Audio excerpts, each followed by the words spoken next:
It's finally the day of the most awaited awakening ceremony, and students from all across the prestigious noble families have gathered to flex and prove their worth. Any student who manages to leave a considerably big mark against this massive and stupendously sturdy steel wall will get the score. The bigger the damage, the higher the score. It's that simple. The first student from a lower family tries to take his shot at the wall. He puts everything he has into a single strike, but the only thing his full strength leaves behind is a pathetic little scratch on the surface. Next come the absolute elites from the upper echelons of the continent. They possess exceptionally high amounts of mana, and one by one they give it their all. But the result still isn't that impressive. Even after all their attempts, the wall is barely damaged. Yet everyone is sure that an average student can't even dream of competing with top-tier talents like them. And yet, our boy has got the sheer audacity to step into a lobby where he's painfully outscaled. Meet Theo Ragnar, a bastard child of the Ragnar noble family that carries the blood of dragons. But being the illegitimate side-piece baby, his pure-blooded siblings have always treated him like absolute garbage. To them, he is basically an NPC, a pathetic, bottom-tier weakling. That's exactly why all of his siblings and other spectators think this boy is going to totally tank this trial. Our boy, however, doesn't show a glint of hesitation before confidently strutting into the arena, radiating absolute main character energy. After grabbing his sword, he walks to the steel wall and executes a sword slash so precise it literally cuts through the steel like a hot knife through butter. This sheer display of magnificent strength leaves everyone's jaws hitting the fudging floor. It's a totally unprecedented flex that just shattered every single expectation they had to dust. And honestly, their collective shock is completely understandable, because Theo hadn't always been a gigachad of this caliber.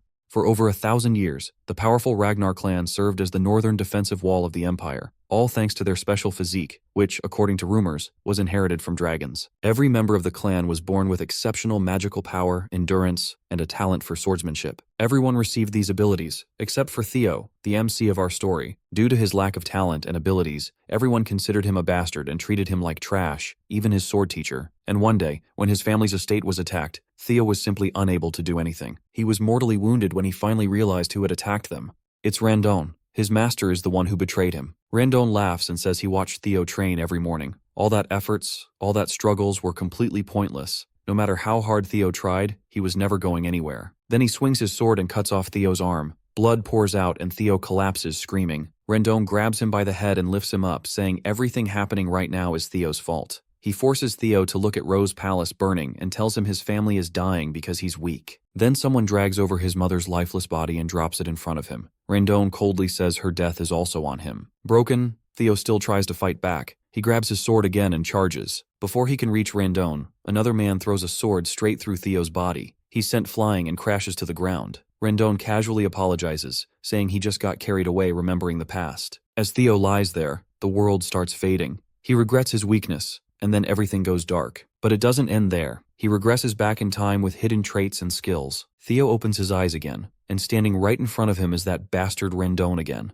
It looks like they're in the middle of sword training. Randon tries to snap him back to reality for being so absent-minded, but Theo still has no clue what's going on. He wonders if he's having flashbacks of his life, and can't believe that the face he flashed back to is Randon's annoying mug. It feels like a cruel joke from the universe. Suddenly, a system window pops up in front of him and he stares at it, completely clueless. The system window tells him to punch Randon in the face as part of his tutorial quest. At this point, Theo is more confused than ever about what the hell is happening. He wonders if this is how flashbacks are supposed to work. He also notices that Randon can't see this system window either. I guess Theo isn't complaining. He just drops his training stick, balls up his fist, and with all the power he can muster, lands a solid punch right on this bastard's face. When the punch connects, there's no change in Randon's expression. He has no clue what this moron is trying to do. Meanwhile, our boy smirks to himself, thinking about how everything feels so damn realistic. Randon finally responds to the punch in anger and throws a solid attack at Theo, sending him crashing backward. Theo is annoyed that he has to endure this pain in his flashback as well. Meanwhile, the bastard master just sighs and explains that he understands why Theo might be frustrated, especially with the awakening ceremony coming up soon and his lack of progress. But he still can't forgive a student who lashes out against their master. The mention of the awakening ceremony shocks Theo because that event happened almost 10 years before his death. Randon keeps on berating him for his behavior and walks away, saying he'll see him in the next lesson. The other clan members snicker among themselves, thinking about how this imbecile is blaming his master when he's the real talentless moron. While his peers continually shower him with insults, Theo finally starts to understand what's going on. He begins scratching the ground and can feel it clearly beneath his fingers. Then he looks at the injury Rondon inflicted on him, and the realistic sensation hits him hard. It becomes clear that he isn't just flashing back. He's actually come back 10 years in time to when he was only 17 years old. Right on cue, a system window pops up in front of him, congratulating him for successfully completing the tutorial quest. As a reward, Ragnar's talent has been activated. The system asks if he wants to receive the reward, and without hesitation, he presses yes. Arcane energy shimmers in the middle of his chest as the system confirms that he has received his reward and that all his stats will now increase at an incredible speed. Back in the Rose Palace, we see that same filthy bastard is having tea with Theo's mother. He reports to her that he's never seen anyone as talentless as her son, but then he flashes a broad grin, saying that's precisely why he's here. The true teacher, Rondon, will do his best to make Theo strong enough for the awakening ceremony in 5 months at least. The Lady of the Rose Palace, Cecilia Ragnar, says she'll happily leave him in Rondon's capable hands. She also hands over a bag full of gold coins, telling him to give Theo a bit more attention. The filthy bastard takes the money and tries to reassure her that she doesn't have to worry. In response, she says she isn't worried at all because she believes in her Theo. Later, we see Rondon walking down the corridor with the bag of money in his hand, grinning. He's thrilled that he's getting paid such a handsome amount to teach Theo absolutely nothing. He smirks to himself, thinking how mother and son both are imbecile. Not only is he getting paid to train someone from Ragnar's direct line, but he's also going to be rewarded by his other master for leaking all of Theo's secrets and sabotaging his growth. It's an opportunity he's never had before. We then also see Theo in the corridor, sprinting at full speed, and he zooms right past Rondon. His so-called master just scoffs and calls him an idiotic loser as he runs by. Theo was running to meet his mother, and as he approaches, he calls out to her. When she turns around, she sees him completely out of breath. Without a word, Theo hugs her tightly and begins to cry, overwhelmed by the feeling to see her alive. This moment finally convinces him that he really has returned 10 years into the past. The painful memory flashes in his mind when Rondon forced him to watch his mother's lifeless body. But now, seeing her alive fills him with genuine happiness. He is now determined to change the future for her sake. If that mysterious system window is real, he knows he can grow stronger with the help of Ragnar's talent trait. He's sure he'll be powerful enough to hold his ground in the damned war for the throne. Most importantly, he's determined to get strong enough to take revenge on that piece of shit Rondon. The second tutorial quest arrives, telling Theo to train his body to the limit. It's still early in the morning, and the sun hasn't even risen yet, but Theo is already hard at work, fueled by thoughts of revenge against Rondon. He knows he needs to get stronger as soon as possible. In his previous life, he was part of an intelligence agency known as Black Word, but he was relegated to the information and was never given any major role because he lacked the combat skills. He never expected he would end up using the information he gathered back then like this. One thing he remembers is the potion that greatly empowers the body, known as the Bloody Sword Emperor Elixir. Its true worth will be revealed in the future through the secret manuals. Most importantly, he recalls the extreme training he had given up on because of his lack of talent. But now that he has the Ragnar talent, he's sure that he can gain strength if he works hard. His face twists with happiness as he notices that his running speed is increasing, and the system window promptly shows his progress as well. Other clan members have also appeared in the training halls, and they're quite bewildered to see him running without getting tired. They wonder if he's always been this fit. Afterward, he swings his sword and can definitely see that he's swinging faster than ever before. A few days later, we find him practicing in the dead of night. It's then that we also meet the training ground manager, Evelyn Nervaville, who is yawning and feeling tired. She reflects on how he's been training without sleep for days, and she starts to wonder if he really is the talentless fool people say he is. On the other hand, Theo is so tired that he feels like he's about to collapse, but seeing that progress bar going higher and higher keeps his spirits up. Just last night, he was totally wiped out from all the training. He had hit 90% progress, but right at that moment, his percentage dropped to 89 just because he took a little time to rest. That's exactly why he's been practicing relentlessly, pushing himself without a second thought about what speed even means. Now he's hit 98%, so he picks up his speed, knowing he's almost there. After this final push, he's exhausted and can barely breathe,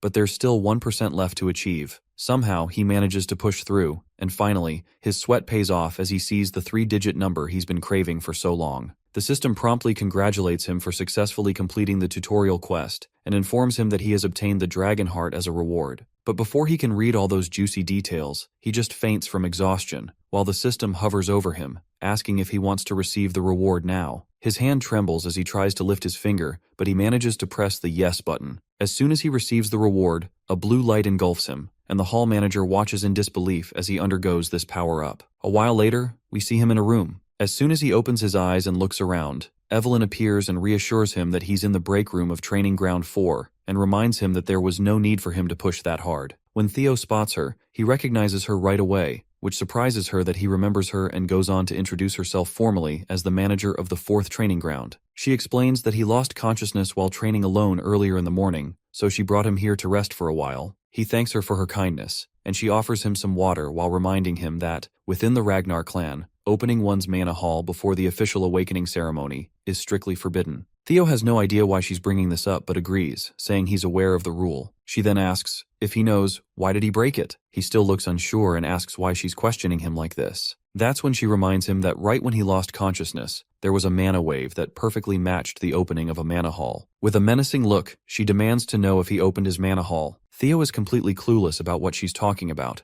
but then he finally remembers the incident that took place before he passed out. As we know, he received the dragon heart as a reward, and as a bonus for clearing the quest early, he also gained the magic power of 10 of his past lives. When he recalls this, he's at a total loss for words, because getting a dragon heart is no walk in the park. You see, a dragon heart is special because a mana hall can be placed within it. Placing a mana hall in the heart allows it to operate more efficiently. However, humans, unlike dragons, typically place their mana halls in the lower abdomen because the human heart can't handle that kind of power. That's why every warrior, especially those in the Ragnar clan, longs for a dragon heart, and it's the quickest way to become overwhelmingly powerful without placing the mana hall into the abdomen. However, humans have never been able to overcome the natural limitations of their heart. But now, with the dragon heart given to Theo as a quest reward, he's in an awkward situation. The rewards are incredible, but it's clear that this has put him in a tricky spot. On top of that, he is sitting before Evelyn Neville, a high-ranking swordswoman, who is now retired after losing her left arm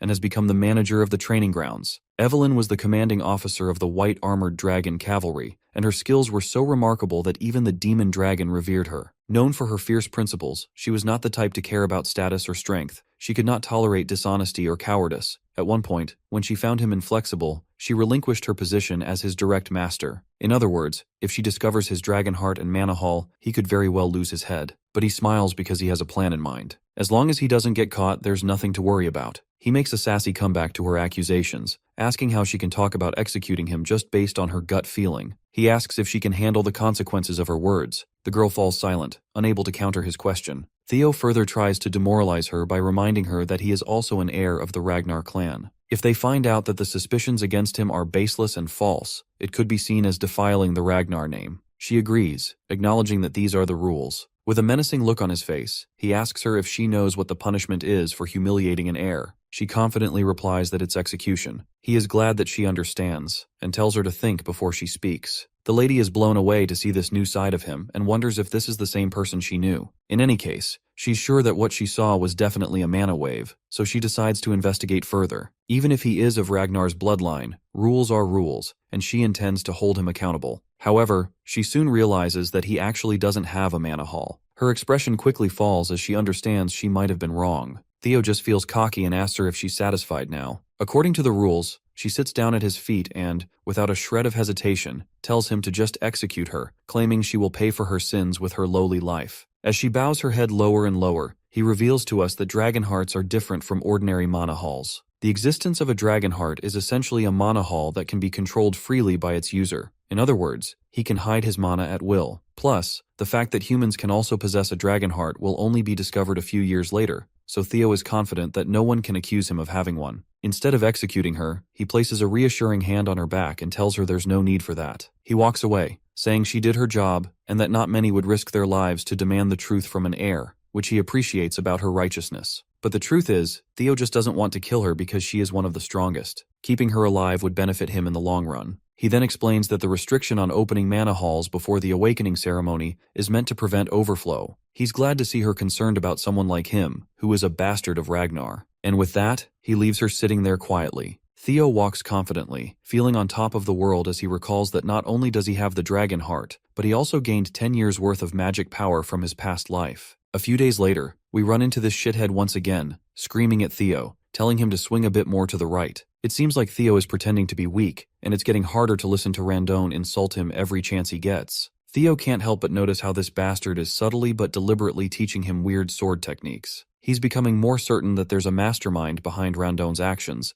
and he's convinced that the person who gave him that final blow in his previous life must be the true mastermind. Theo decides it's time to find out who that mastermind is. and a smirk spreads across his face as he realizes what he should do next. Randon, meanwhile, keeps yelling at him, and that's when Theo snaps the stick he was holding in two. He lets this jerk know that he can't listen to his yapping anymore because his lessons are utter trash. He further asks this piece of work how he even became a mid-rank swordsman with the trash skills of his. To further provoke him, Theo reminds him that he'd probably struggle even against demonic beasts. Of course, Randon takes the bait and is fuming at this point, but Theo isn't backing down either. He strides toward the old man and makes it clear once again that his skills are pathetic. We soon learn that Theo's plan is to provoke Randon into resigning from his position. And if things go south with Randon, Theo is certain this bastard will contact his mastermind. The scene then transitions to Camellia Palace, where we see a man bursting into a pub with a big grin on his face. He calls out to someone named Axion and announces to everyone that the bastard of Ragnar is going to duel his master next week. The man in question, Axion, just sits there silently, unable to even lift his glass from the table. Meanwhile, the excited guy keeps going on about how Theo was blaming his instructor for his lack of talent and is confident that Theo will be left disabled after the duel. Suddenly, the glass Axion was holding smashes into the loud guy's face, knocking him out cold with a single hit. The guy is seriously pissed off and makes it clear that he doesn't care if some bastard ends up half disabled.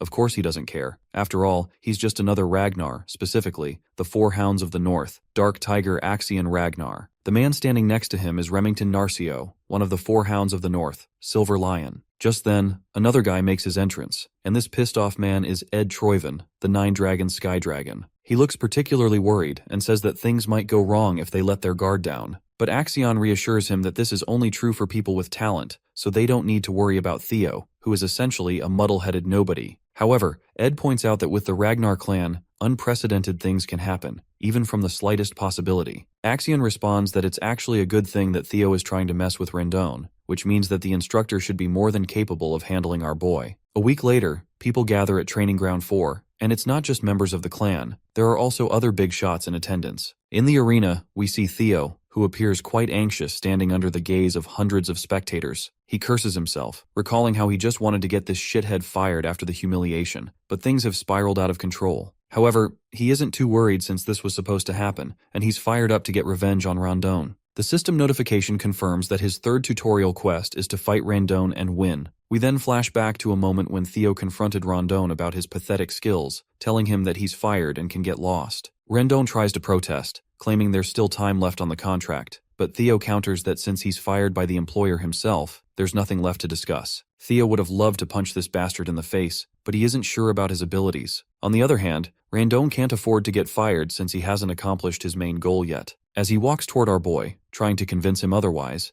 a system window flashes right before Theo's eyes, stating that he must fight and win against Randon. This blindsides him, and at the same moment, Evelyn Neville pops into the scene, encouraging Theo to resolve this matter the Ragnar way, which is the rule of the strong. A sword match will decide everything, eliminating the need for a tribunal. They should just follow the will of the victor. The old bastard finds his chance and quickly agrees that this is a brilliant idea to solve the dispute. This leaves Theo at a loss for what to do while Evelyn keeps insisting that this is a great idea. However, Theo isn't so sure about it. He doesn't feel ready to beat this bastard yet. But eventually, Theo finds himself confronting Randon. The people in the crowd smirk among themselves, sharing how pathetic Theo is. They whisper that he doesn't even know how to swing his sword, and are sure he's going to get crippled today, because there's no way he can beat a mid-rank swordsman. Randon then cockily tells our hero that if he apologizes now, he'll pretend nothing happened, as there's no need to risk his life over his pride. But Theo has sass for days and fires back, saying that Randon should be the one apologizing. He warns the old bastard that if he doesn't want to become a one-armed swordsman, it would be best for him to accept that he's been fired and leave quietly. Randon simply smirks with a big grin on his face, thinking about how this fight is in his hands. He decides to take advantage of the opportunity to kill Theo while pretending it's just an accident. Once the battle starts, Randon invites our boy to come at him first, offering the first strike as his teacher.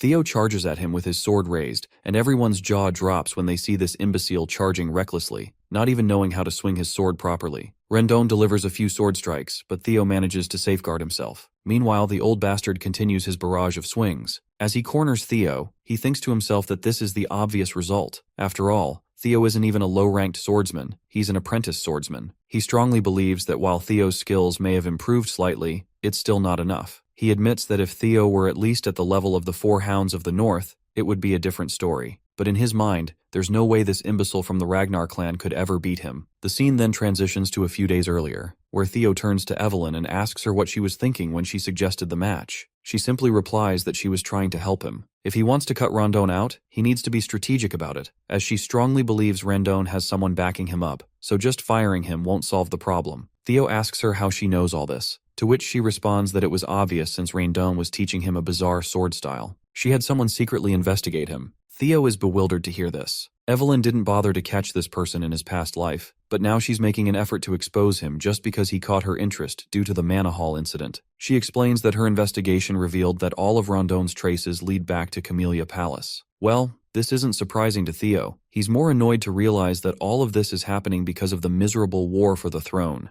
But then he quickly dispels his anger and annoyance, saying it's surprising she deduced this much. He explains that with his current skills, he's afraid he can't beat Rondon yet, so he asks her what she plans to do now. To this, Evelyn tells him that he can beat Rondon, and advises him to stop underestimating his own potential too much. Back in the fight, Rondon keeps throwing one blow after another, but Theo fends off all of these attacks as if they're no big deal. This is making Rondon wonder what happened to this brat, as he's clearly not the Theo Ragnar he knew. The tables have completely turned, and now it's Rondon who's struggling. Everyone in the crowd can feel the constipation of defeat. We also see this hoodie guy, Remington, and he is also shitting his pants in some corner of the seating area, though I'm not entirely sure if he is Remington. Meanwhile, Evelyn is having the time of her life watching the fight. For some reason, she's really proud of him. Then, the scene shifts to the past, and we find out that in just 1 week, she's the one who personally trained him. She admits it is technically against the rules for her to do so, but since Rondon is a jerk, he doesn't deserve to be a teacher anyway. This revelation puts a smirk on our boy's face. He's feeling a mix of excitement and arousal, convinced that having Evelyn in his debt was totally worth it after all. However, there's one thing he's concerned about. He wants to know what's her real reason for going so far to help him. He asks if it's because of what happened last time. She agrees that's true to some extent, but she also mentions there's someone she knows who would like him, because that guy is obsessed with collecting talent. Back in the present, the battle rages on, and Rondon is getting more desperate by the minute. He starts to wonder if this brat has been acting like an idiot and pretending to be weak on purpose all this time. In the middle of the fight, our boy asks him who's backing him, which makes the old bastard lash out, questioning what he means by that. But Theo reminds him that he already knows he was teaching him trash lessons on purpose. He finally gets blunt and asks if he's working with Camellia Palace. This revelation leaves the old coot stunned for a moment, and the old man's reaction confirms to Theo that it's true. With that cleared up, our guy swings his sword the very next moment, severing the old man's hand. The amputated hand flies through the air, leaving the crowd absolutely boggled. The wannabe teacher cries out in pain and starts cursing under his breath. Theo strides confidently toward this shithead, finally feeling like he's actually gotten stronger. He reminds this old bastard of the words he had said in his past life. It was his fault things had come to this because he had been a weak, talentless fool. With a menacing swing of his sword, Theo throws those same words in the old man's face,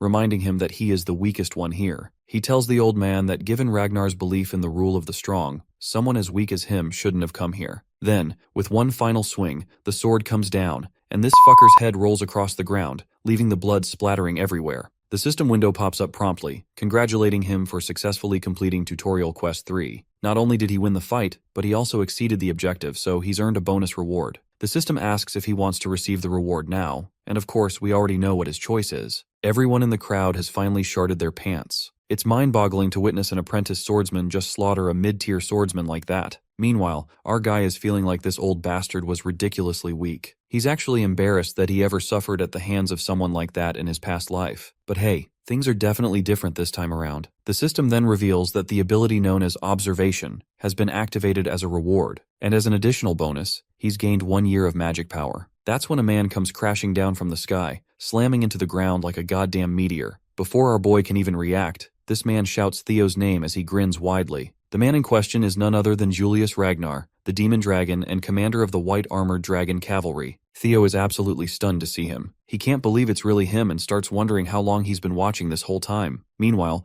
the crowd starts losing their minds, because this man is the commander of the white-armored dragon cavalry, and everyone's freaking out, trying to figure out why someone of his rank is even here. I think this is the guy Evelyn was talking about, the one who likes collecting talent. We then see Evelyn herself, absolutely devastated and dejected that the commander has literally destroyed the flooring with his landing. On the other hand, Julius looks like a literal beast, and his terrifying appearance leaves Theo sweating and completely unsure of what to do next. But his worries seem unwarranted as the man just laughs, flashing a big broad grin. He looks like a friendlier version of Brutus from Popeye the Sailor Man show. He gives gentle pats to our boy, which, let's be honest, are not so gentle. He continues to laugh, saying he's quite surprised to see someone carrying this much talent with him. He adds that it was a little disrespectful to kill his teacher, but he admits Rondon deserved every bit of it. Then, he bursts into laughter again as he pats Theo over his shoulder, and then promptly invites him to join the white-armored dragon cavalry. Evelyn had already expected this much, while everyone in the crowd is left with their jaws hanging open. They're struggling to believe that the infamous Julius Ragnar has scouted someone as inexperienced as him to join the elite white-armored knights. That's when we catch a glimpse of Remington once again. He asks a guy nearby if he's ever heard of a case where an apprentice swordsman who hasn't even undergone the awakening ceremony has been scouted.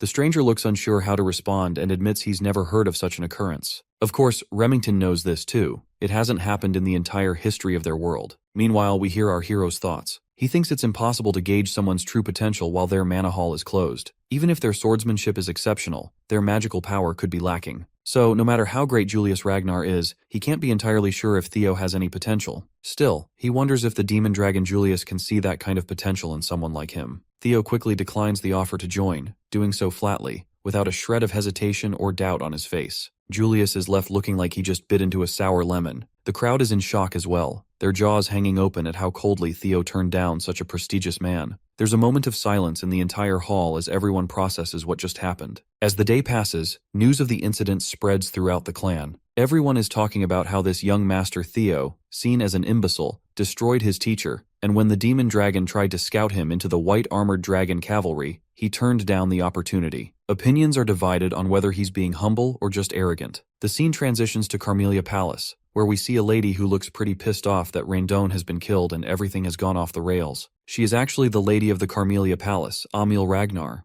A man steps in to assure her not to worry, reminding her that Rondon was a noob, assigned only because of his terrible skills. She brushes it off, stating that his death isn't a major concern. The man speaking to her is her brother, Sky Dragon Ed Troyven, whom we've seen before at the pub. She explains that the demon dragon personally reached out to Theo, and what's even more troubling is that people are saying Evelyn ordered it. This means they can't interfere by assigning Theo a new master anymore. If Theo starts to stand out, it'll become much harder to take control of the Rose Palace. At that moment, Axion enters the scene, casually asking why they're so worried. He reassures them that there's no way the clan head will take an interest in this situation, and their plan can proceed as usual. Emil asks if he understands that the best way to take control of the Rose Palace without offending the clan leader is for Theo to remain powerless. Her son acknowledges this and says he knows it already, adding that he's certain Theo is still powerless. After all, how much could someone like him really have changed? He believes that Evelyn and the demon dragon have always been interested in underdogs, so there's no reason to make a big deal out of it. But Ed Troyven isn't vibing with his nephew's nonchalance and warns him not to take the situation lightly. That's when Axion pulls out a letter and, with a sly grin, says that since his mother and uncle are so worried, he'll just play with Theo a little and remind him of his place. Later, the scene transitions to the training grounds, where Evelyn is giving Theo props for his good practice session. He thanks her back, saying it's definitely different learning from a proper master like her. She then mentions that it would have been better if he had joined the white-armored dragon cavalry, and she is curious about why he declined the offer. Theo thinks to himself before responding. He considers how it would be a lie to say he didn't regret rejecting that juicy offer since it was his dream in his past life. However, he just smirks, thinking that joining now would be detrimental for him.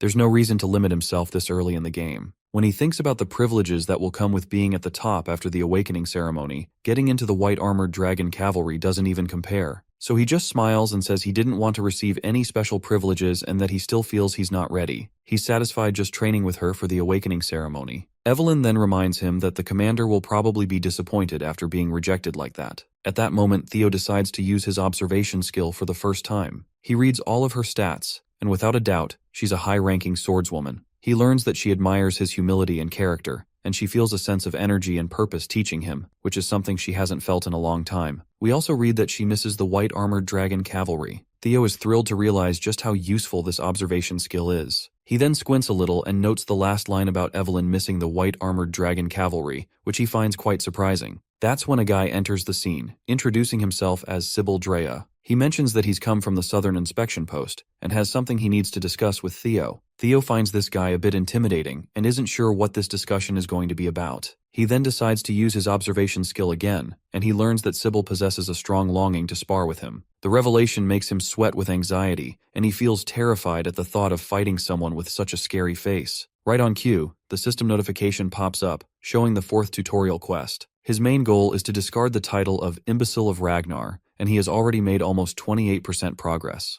Sibildrea was quite frank with his intentions. He declared that he wanted to follow the young master Theo. He even honestly confessed that he was one part of the masses that just ignored the seemingly untalented Ragnar. He used to believe that the title of Ragnar's imbecile was a perfect fit. Theo appreciated the honesty, but he could not help but feel a little pissed off. The bastard was practically bad-mouthing him without realizing what he was saying. Sybil had a change of heart when he came to learn that the young master came out every morning to train harder than anyone else. Moreover, he was honored to see the results of such efforts in the fight against that fraud, Rendon Harvey. Sybil reveled at the sight of the instructor's head flying in the air. He was astounded to see Theo's miraculous growth firsthand. The sight of demon dragon Julius Ragnar personally inviting the young master to the white-armored dragon cavalry was etched on his mind. Sybil proclaimed that Theo had become his idol from that point on. He wanted to give up on himself after being called the idiot of the Southern Inspection Office, but that changed when Theo appeared. All he wanted was the opportunity to clash swords with his hero. The young man's frankness was quite shocking. Usually Theo would doubt anyone's true intentions, but the observation skill showed the young man's true nature. Sibildrea held a strong respect for Theo, and all he really wanted was a spar. Everything points to him being genuine. It was a little unexpected, but Theo was pleased. After taking down Rendon, and as the rumor of him receiving Lord Julius's attention spread, Theo thought that people with their debilitating inferiority complex would swarm to test him. He never expected that there would be people who would admire and willingly follow him instead. That means some people still have Ragnar's pride in their veins. This could work out perfectly, as Theo would need people he could trust in his circle too. He will need competent subordinates if he wants to become the clan head of Ragnar after all. Furthermore, he could use this situation to progress the final tutorial quest to get rid of his imbecile title. It was a moniker that he had never been able to escape from in his past life. With the new opportunities that the system provides, he was determined to completely abandon the shameful title altogether. Theo turned to Evelyn to ask permission to spar, and his new master gladly obliged, urging him to show off his skills. With his blade in salute, he formally introduced himself as Theo Ragnar, the apprentice swordsman of the Rose Palace, awaiting the awakening ceremony under the guidance of Master Evelyn Nareville. The one-armed swordmaster smiled with approval. Sibildrea clumsily saluted back as he introduced himself as an apprentice swordsman of the Southern Inspection Post. He inherited the swordsmanship of the Kurai clan and focused on the quicksword. Finally, the sparring session started, and Sybil blasted off the ground. He looked like a madman going for the kill right from the get-go. Theo blocked the first attack, causing their blades to spark in the collision. The idiot of the Southern Inspection Post was undeniably quick. His speed was the one thing that he was incredibly confident about. Just from their first exchange, Sybil could already feel that the young master's skill was the real deal. Meanwhile, Theo was wondering why the kid was labeled an idiot in the first place. If he faced this guy in his previous life, he would have struggled to take even just a few hits. But of course, he had come a long way from the previous him. Theo went on the offensive and swung his blade to send Sybil flying like a rag doll, losing grip on his sword. For the current Theo, this was child's play. Poor Sybil almost threw up his insides from the excessive force that hit his solar plexus. He eventually crashed against the training area's stands. Fortunately, he wasn't gravely injured. Sybil tried his best to stand up and praise young Master Theo's mastery of the sword. He immediately conceded the loss with gratitude. Theo remained graceful in victory and saluted the young man, telling him that it was a good fight. While holding his sword in salute, he stared at his reflection from the dazzling blade. An idea struck his mind. Maybe he can also use the observation skill on himself. Upon activation, he discovered that it does work. His talents included observation, player, Ragnar, and a bunch more beyond his current access. He's a level 1 swordsman with balanced stats and an abnormally high 190 points in magic power. Now that he has finally perceived stat points, they will be notated with numbers from now on. Under talent, his abilities were on full display. Based on the currently locked slots, he can just keep doing quests to get at least 4 more. Being able to check his own stat values anytime he wanted was also a great discovery. Theo attributed his abnormally high magic power stat to his past life's magic and the dragon heart beating on his chest. What he did not like was his negative 49 points in luck. He wondered if he was cursed to have such an abysmal luck stat. Maybe all the misfortune he suffered in his previous life was all because of this rotten luck. He definitely needs to figure out a way to increase his luck as fast as he can. Theo was so focused on his spar and evaluating his status that he failed to notice the crowd of young men standing all around the arena. They have practically formed a circle surrounding him, their intentions unknown. He considered that no matter how weak and trashy his previous instructor was, that bastard was still a mid-rank swordsman. Since he beheaded Randon, the fraud, and received the approval of a respected commander, the emergence of these young swordsmen was natural. With its rule of the strong motto, there could only be two reactions from the people under Ragnar's rule. It's either they become envious of Theo, or he becomes the subject of their undying admiration. As for the ones gathered in the arena, Evelyn could plainly see their stance. They belonged to the latter. They were amazed to see that the rumors regarding the young master were true. Respect and approval were evident in their eyes. Each of them imagined being in Sybil's shoes for the spar, and each one of them wondered if they could even block Theo's sword. This thought only spurred their desire to clash blades with the young master further. One of these young swordsmen was Eod Nalan. Theo scanned the crowd and was pleased with their reaction. He singled out Eod Nalan, surprising the young man. The young master called him to come forward and have a spar. Eod Nalan stalwartly saluted and introduced himself as the third son of Viscount Nalan, specializing in the double ascension swordsmanship. Theo returned the salute and casually wished for a good fight. Without wasting any more breaths with formality, the fighters assumed positions and started going at it. With each clash of their blades, Theo's basic swordsmanship proficiency steadily increased. Eod was no pushover. He was fast and clever enough to sneak a slash that seemingly had no immediate counter. At that moment, Theo felt like the world slowed down. He shifted the grip on his sword and met the attack with a perfectly angled block. It was enough to make Eod's blade fly away from his hand. The crucial block increased Theo's proficiency in the changing heart swordsmanship. Eod was stripped of his sword. It was a clear and utter defeat in the hands of the young master. The young man acknowledged his loss and gave his eternal approval to Theo. Much to Theo's surprise, gaining Eod's approval also increased his luck. Maybe luck is tied to his reputation. If that was the case, he just found a method to remedy his abysmal luck. He could just keep on fighting until he literally turns his luck around. Next on the chopping block was Benat Ramiro. That was an easy dub. With another gained approval, his luck increased by another 1 point. Then came Eric Moran. He put up a decent struggle, but it was a struggle nonetheless. Next was the approval of Manfred Nonbert. Without stopping his sparring onslaught, he wiped the floor with Manuel Noir. The thuggish-looking Vero Perenc did not even last a whole minute. After a while, Theo was wholly immersed in battle as he continued his winning streak with Daniel Riemann. By the time he was done with most of the young swordsmen, he was itching for more. He called the next challenger, but no one was stepping up to the plate. He fought so much to the point of near exhaustion, but upon checking his quest progress to escape the imbecile title, it had only progressed by 1%. Maybe it's because these people have already approved of him. He might need to seek stronger foes or show off his skills in front of the people who still look down on him. Either way, he's going to need something different. Suddenly, a man parted the crowd, telling Theo that he looked exhausted. He argued that he'll rest when the need arises, but right now, he can still fight. Since he claimed that he's still in shape to fight, the armored man dubbed as the Silver Lion, Remington Narcio, formally asked for a sparring match. Theo and the crowd of young swordsmen were not expecting so esteemed to show up. Remington's one of the 4 Hounds of the North, after all. The 4 Hounds of the North consisted of Hulkus Lanka, Ray Ragnar, Remington Narcio, and finally, Camellia Palace's very own Axion Ragnar. They hold the title of the 4 strongest people within the Awakening Ceremony generation under the Ragnar clan. Remington Narcio claimed to have come early to observe the swordsmanship of the young lord before the Awakening Ceremony. Saluting with a smile on his face, Remington thanked Theo for honoring his request. The Silver Lion is a talented sword genius with keen senses and an outstanding work ethic. Right now, he's just surprised at the appearance of an unexpected rival in the form of Theo. Theo Ragnar returned the salute with pride. This time, he introduced himself as the 31st son of the great guardian of the North, Kyle Ragnar. He never expected to meet, let alone spar with the sword genius Remington.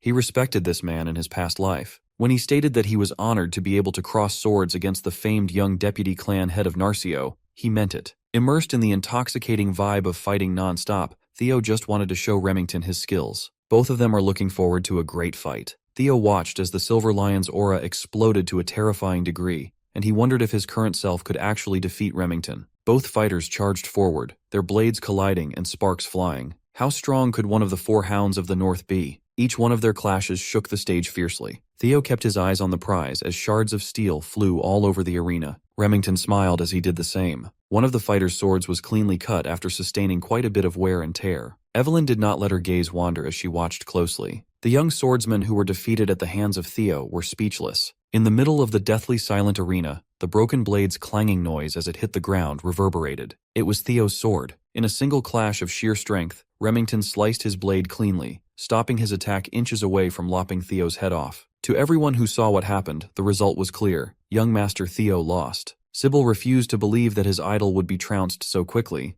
but it was the obvious result. They resigned to the fact that no matter how much Theo had grown, it was still impossible for him to beat one of the 4 hounds. They were the strongest of the current generation for a reason. Sybil argued that the fighting spirit Theo demonstrated was more than enough to admire. Much to every bystander's surprise, the White Lion suddenly declared that the duel was his loss. He respectfully saluted Theo. His form was impeccable as he humbly thanked the young lord for the duel. Remington asserted that Theo's sword was already worn out by the time they started, not to mention the fatigue he was feeling after multiple fights. Theo insisted that on a battlefield no one would offer such considerations, so he already accepted his defeat the moment he lost his blade. Remington returned with an understanding smile. The White Lion and the imbecile shook hands. A more profound respect for one another formed between the unlikely tandem. Remington genuinely hoped that they could have a proper duel in a more ideal setting next time, and Theo did too. Everyone watched in surprise as Theo was acknowledged by one of the 4 hounds, thinking that the young master really was built different. The duel with Remington raised his quest progress up to 35%, a massive jump, all things considered. Evelyn sighed in relief from the sidelines.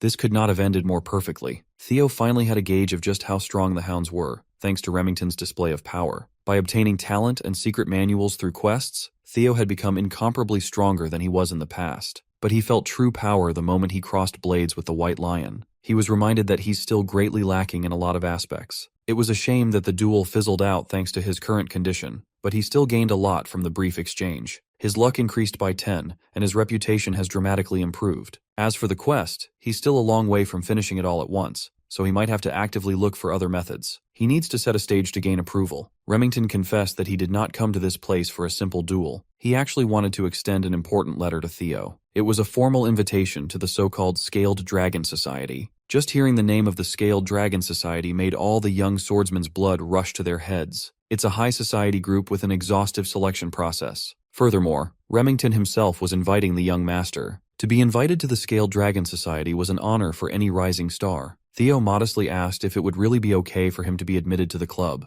The White Lion hurriedly assured him that he was more than qualified. Besides, he insisted that it was not that serious of a group in the first place. Most of the prominent members simply view it as a social group for peers waiting for the upcoming awakening ceremony. Theo can't discern if Remington had ulterior motives for this invite, but he knows that the Scaled Dragon Society is currently centered around his half-brother, Axion. It's a gathering filled with snakes who look at him with contempt and ridicule. That also made it the perfect environment for Theo to progress in his quest. In addition, it would allow him to do some recon on Axion and the Camellia Palace. Seeing no reason to refuse, Theo took the letter of invitation and formally thanked Remington for going out of his way. He promised to participate and enter the den of his enemies. Remington happily shook his hands, glad to have roped in another rising star. He also told Theo to never hesitate to ask him about anything. The meeting will be in 2 weeks, so that's all the time he has to prepare and set up a plan. Evelyn took a drag of her cigarette, seemingly worried about his new disciple. Moments later, the news of Theo getting invited to the high society gathering reached the Rose Palace. Theo's mom, Cecilia, burst into his room with an excited smile plastered on her face. He was just about to personally deliver the news, but that doesn't seem necessary anymore. Cecilia had already gathered the palace's grooming team to his room. Since he had been invited to participate in something significant for the first time, his mom was naturally excited. It was a club featuring Axion, the son of that cunning Amel, and brilliant talents like Remington. The youngsters even garner attention from the council itself. Cecilia knew that everything, from how Theo dresses to how he composes himself, would be under close scrutiny. She took out a tape measure and started taking Theo's sizes. Cecilia knows that her boy would show no fault when it comes to etiquette, but attire and demeanor are different matters entirely. Fortunately, this was a facet of high society that Cecilia could personally help him with. She used to be a successful actress, after all. She was just glad to be involved and to be of assistance to her dear son. Theo knows that his mother had always carried the weight of having an illegitimate child as a commoner concubine. Cecilia carried the guilt of giving her son such a shameful label, even though that was not her fault at all. In the cold Ragnar clan, where strength trumps all, he could only imagine how hard it must have been for her to have such a weak child in the past life. Cecilia might be acting excited and joyful, but deep inside, she was a mother concerned about her son's well-being and nothing else. She held Theo tightly and assured him that his mother would always believe in him, that he'll be able to do anything. The warmth of his mother's embrace melted the coldness in Theo's heart. She returned the embrace and held his mother with love. This time around, he's determined to work his ass off to stop making his mom worry about him. While she was excited at the thought of her son joining the Scaled Dragon Society, all Theo could think of was pulverizing the whole damn snake's nest. 2 weeks later, the night of the society banquet arrived. Remington personally came by the Rose Palace to pick Theo up in a lavish carriage. As soon as he saw the young man, he thought he was seeing a different person. Theo had ditched his training clothes and obtained some exquisite drip thanks to his mother and the palace staff. Instead of a warrior, he looked more like an aristocrat. Remington commented on his new look, and Theo took it as a joke. The White Lion wasn't joking. He was genuinely impressed by the young master's transformation. Theo had to admit that his body had undergone a massive overhaul. He grew taller, his muscles developed perfectly, and all of this was a result of a mere 2 weeks of diligent training. During those 2 weeks, Remington surprisingly came to see him to train together every day, and they have gotten pretty close now. He also gained quite a decent following with Sybil and the others. Evelyn was saddled with teaching a whole battalion of Theo fanatics when she only agreed to teach the young master for a short interim. It was a lively 2 weeks of training, to say the least. Even now, Theo was still recovering from interacting with so many overeager people. Today, he's headed to his first formal banquet. Remington assured him that there was no need to be nervous, but the White Lion left him with a single warning. He explained that his friend, Axion, can be very mischievous at times. It was actually Axion who made the invitation to Theo, saying he wanted to meet the new rising star. Moreover, this entire banquet had been prepared for Theo's sake. Getting all this information certainly changes things. Not for the worse, mind you. This was actually better for Theo. He's already looking forward to being greatly insulted left and right. At the banquet hall, the Dark Tiger, Axion Ragnar, had already started sipping on expensive booze. He was quite excited to turn the imbecile of Ragnar into his new toy. The carriage pulled up in front of a lavish palace, signaling their arrival at the banquet's venue. Remington and Theo got out of the carriage. The young lord immediately scanned the place. He's about to enter the Camellia Palace, the home court of the scum who instigated Raindon to interfere with his growth. In the past life, they consumed him, his mother, and the entirety of the Rose Palace without mercy. His thoughts of vengeance were interrupted by Remington's invitation to go in. The lively Remington had received news that Axion would personally come and greet them, and he should be waiting at the entrance by now. It was obvious why that bastard Axion invited him in the first place. The fool must be thinking that since the imbecile of Ragnar is acting up, it's up to him to stop Theo's momentum. But the young master did not willingly come inside the snake's nest without a plan either. He will make Axion understand just who he's trying to mess with. As they got close to the palace, Theo stopped in his tracks as soon as he saw something in the corner of his eye. Up on the higher floor of Camellia Palace, the bizarre blue light of a system quest called to him. He was momentarily distracted by a possible quest inside the palace, so he didn't notice something rapidly descending in his position. Remington tried to save him from the unknown material, but it had already exploded with white smog before he could get close. Remington panicked and hurriedly called Theo. Thankfully he was fine. It was just a sack of white flour aimed at him and launched from up above. Remington was furious at the childish prank. Theo acknowledged that he would not have been able to dodge, and the outfit his mom painstakingly made would have been ruined if this was his previous life. He thought Remington was in on the stunt, but that doesn't seem to be the case. The White Lion was just confused and angry at the unexpected situation. Welcoming him with flour must be the best those dumbasses up top could think of. The one stupid enough to think of something so immature must be those smug nobles watching from the windows. A familiar voice parted the nobles out of the way and asserted that this was just a little greeting between friends. A basic courtesy, if you will. Remington wasn't having any of it, though. He really was angry. Axion finally showed his smug face as he insisted that he was just extending a fun greeting to his brother, Theo. Our boy immediately used his observation skills to assess the Dark Tiger. His talents included madness, psychopathy, and overwhelming swordsmanship potential. He's currently expectant at having found a new toy to play with. Theo smiled and said thanks, confusing his psychopathic brother. He continued that with how welcoming Axion was to him. He was naturally grateful, and he was very much looking forward to the party today. Axion's confusion quickly turned to elation. This brother of his had really become fun since the last time they'd seen each other. Finally, Remington and Theo entered the banquet hall, where every member of the promising noble society was gathered. It was an extremely private event, so only a select few were invited to wine, dine, and converse with their fellow talented peers. Everyone was focused on today's special invite. They can't understand why Axion would invite a bum. Even if Theo is also from a direct line of the Ragnar blood, he's still widely known as the imbecile. Having such trash in the Scaled Dragon Society was an unpleasant surprise for most. They had to admit that the drip was cold, though. Most nobles were privy to the fact that Axion was just playing with his new toy. Seeing as the trashy nobles didn't even bother lowering their voices, Remington apologized to Theo, insisting that these gatherings aren't usually this scandalous. Theo was just letting them talk trash about him as much as they wanted. In fact, the more people badmouth him,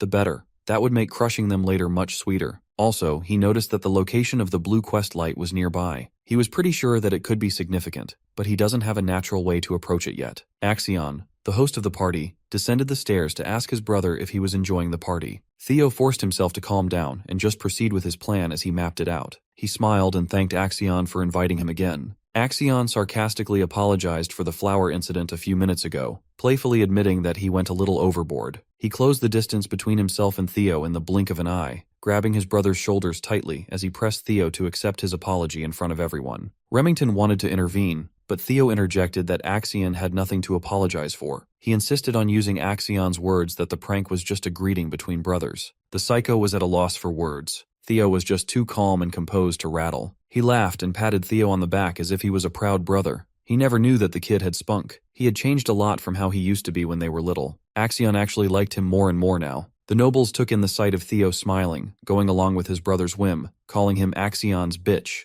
They even commented on Theo's illegitimate lineage compared to the noble blood of Troy Van. While it's true that they were half-brothers, the nobles believed that Theo and Axion were on an entirely different level, even if they were both Ragnars. Troyvan clan is the swordsmanship powerhouse of the East, while Theo's mom is just a random woman who came from bumfuck nowhere. Theo smiled as he took in the blatant insults that the nobles were hurling at him, letting it fuel the flame inside. One thing the nobles were confused about was Remington's closeness with the imbecile. They started extending the insults to Remington, calling him an illegitimate son of the Narcio family. The White Lion had been on edge since they arrived at the banquet. Hearing these nobles broach a forbidden topic almost made him snap on the spot. Theo reckoned that in just a few seconds, Remington might just go and steal his spotlight. He was thinking of observing and listening to more insults for a little longer, but that won't do now. Before Axion could take him upstairs, he paused. Since he had just arrived, Theo asserted that he should greet his new friends as well. So, he walked over to the banquet table where the snickering nobles were gathered. All of their eyes focused on the imbecile of Ragnar. Theo quietly took a bottle of wine from the table. He walked towards the noble, who was running his mouth about Remington's lineage, and motioned to fill his glass. The noble smugly smiled and asked if he said something wrong. Theo shifted his grip on the wine bottle and swiftly shattered that thing on Blondie's head without mercy. Remington and even the psychotic Axion were shocked by this sudden turn of events. Blondie grabbed his head in agony as blood stained his piss-colored hair. Theo stood on top of him, still holding the bloody, broken bottle. The bastard dared to sit up and curse at Theo for humiliating him in front of everyone. Before he could run his mouth with a litany of the usual arrogant noble yapping,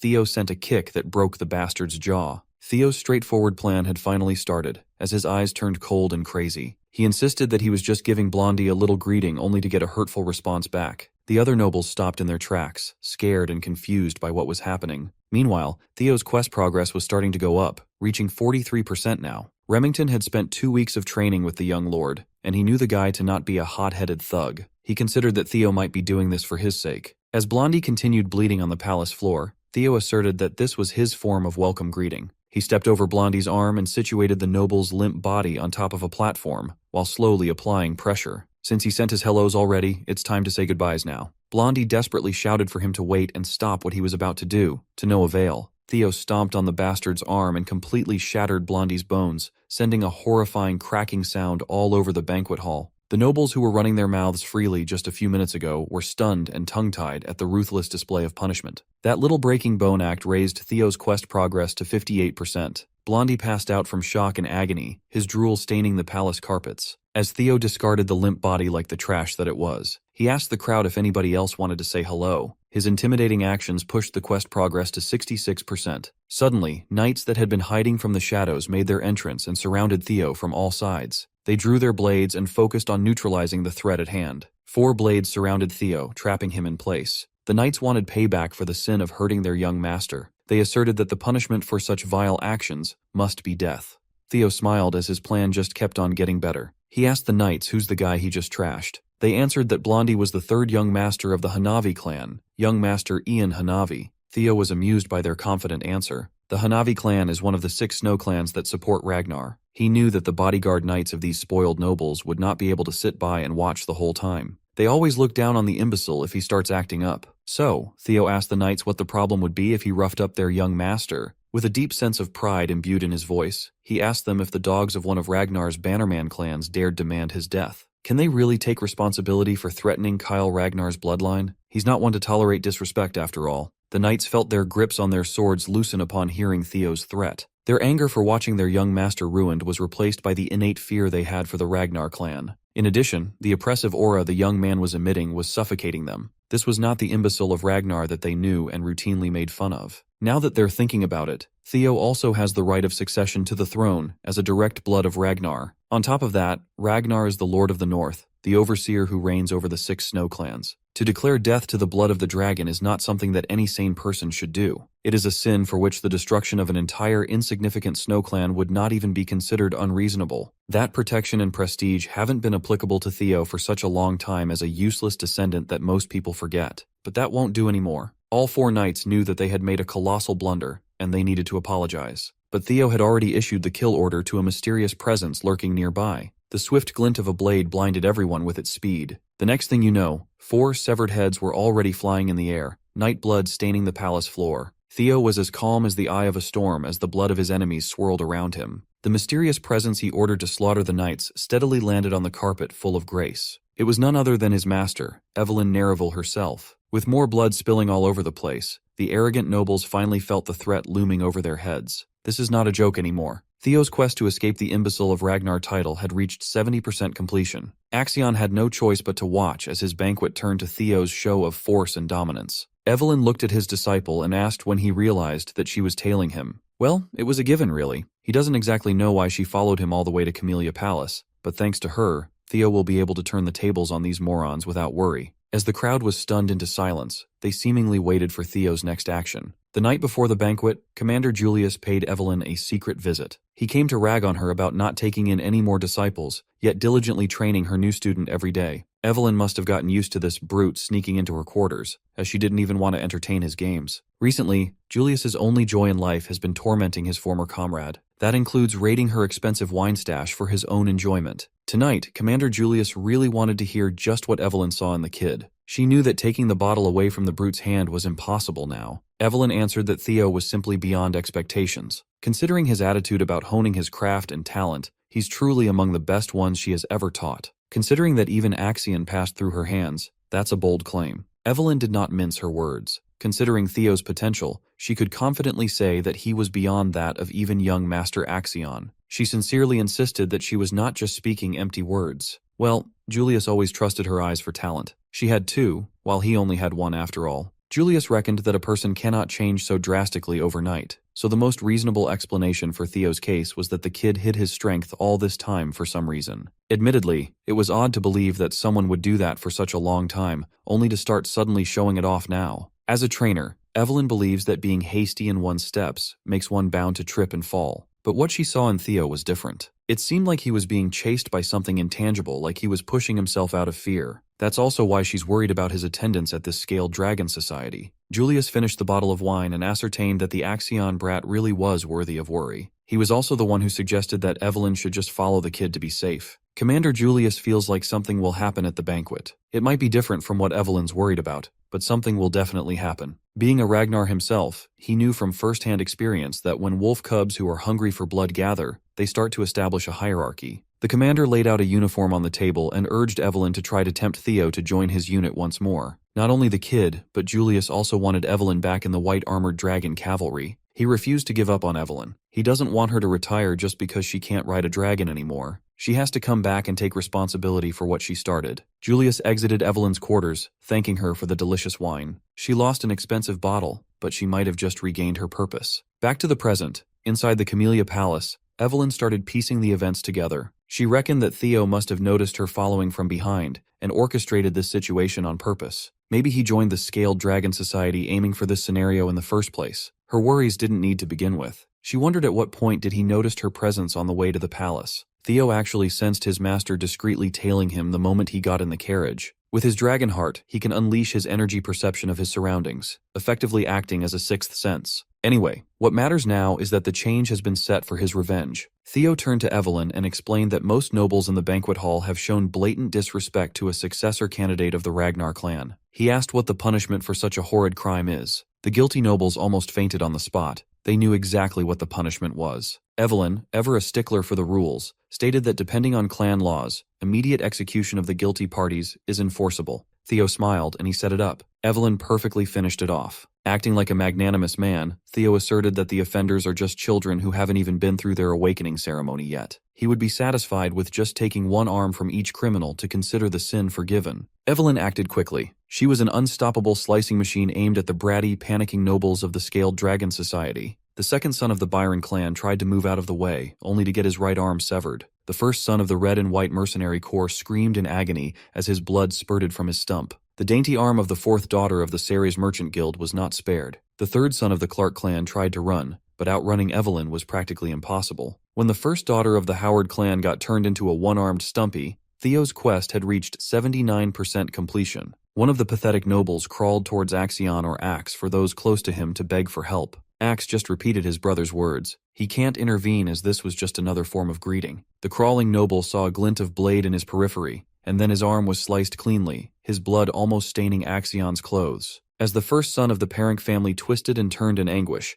Axe looked at his former teacher. Evelyn nonchalantly met his gaze and nodded. Axe never expected to meet his former trainer in the middle of such a grisly sight. Evelyn saluted with her blade. Axiom observed the bloodied banquet hall and ascertained that Evelyn only aimed for the ones who made outright comments about the bloodline. Theo made it so that even as a fellow successor candidate, Axiom would not have the authority to stop the slaughter. It only took Evelyn a few minutes to cut the right arms of 14 people under Theo's orders. As for their status, they can still take their arm to a priest right away and get them reattached, but their lives as swordsmen will be a different matter. Everything went just as planned. Axion was more interested in how Theo got both Remington and Evelyn to his side. Theo Ragnar, the imbecile of the Rose Palace, had evolved into something terrifying. The psycho in Axion rejoiced. He really wanted to crush this brother under his foot. Since he had finished what he set out to do, Theo called Evelyn and Remington to leave the premises. They slowly made their way out of the palace with the frightened stares of the remaining nobles fixed on Theo. The brothers stared at one another's eyes. They didn't need to say a word. But before they departed, Theo grabbed Axion's arm. He gripped tightly, tight enough to wrinkle his brother's suit. After a quick second, Theo let go and waved goodbye, telling Axion that he had a ton of fun in this bloody banquet. The final tutorial quest to escape the imbecile of Ragnar title was finally completed. Axion was fuming. He wanted to make a move right then and there, but he knew it wouldn't be wise. The psycho vented his anger by crashing out of his own home and screaming Theo's name at the top of his lungs. With all the tutorial quests finished, no one would dare to call Theo the imbecile of the family. The tutorial is finished, but his true revenge is only getting started. His reward for literally changing his public perception was an experience elixir, a tonic that instantly raises one's level by 5 if the user is below level 30. News of the bloodshed quickly reached the ears of other palaces. Anyone would be shocked to hear that Axion's prestigious scaled dragon society was torn limb from limb, literally and figuratively. As for Theo, he was on a very celebratory move after flexing on those nobles. His subordinates took him to a pub in celebration of his flashy and gory high society debut. Every one of his followers was there. Even Evelyn stopped by to get some drinks. He wondered how the Scaled Dragon Society was feeling after being done in by a man they loved to call an imbecile. Inside the Camellia Palace, Emil Ragnar is in disbelief after learning that not only did they give the MC justification for his actions, but he also chopped off everyone's arms in front of Axion.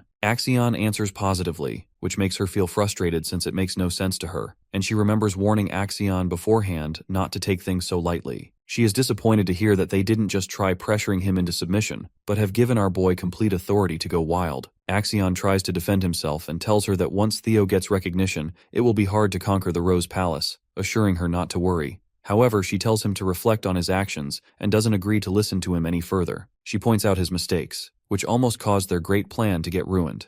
Axion decides to listen to her and leaves. Emil wonders who Axion takes after to be so obnoxious. Ed Troyven replies that Axion resembles her when she was young. She's not in the mood to joke around, so he apologizes and assures her that the incident might not be worth worrying about so much. He explains that the Rose Palace has been a part of the clan head's harem, so it's very difficult to get its ownership. Even though it has been outside of the clan leader's interest since it's a place where riffraff gathers, it still has the support of the clan leader himself. He shares his plan that all they needed was justification, and thankfully, since our boy Theo has created chaos at the scale of the Dragon Society meeting, he is slowly becoming the representative of the Rose Palace. By using the incident as justification, they can suppress the MC through legal procedures. Emil is left speechless after hearing this and contemplates that the reason she was afraid of Theo becoming stronger was that she feared his power and influence would expand over time if the clan leader focused more on the Rose Palace. However, by using Theo, who is slowly becoming stronger, she realizes the Camellia Palace can suppress him through legal procedures,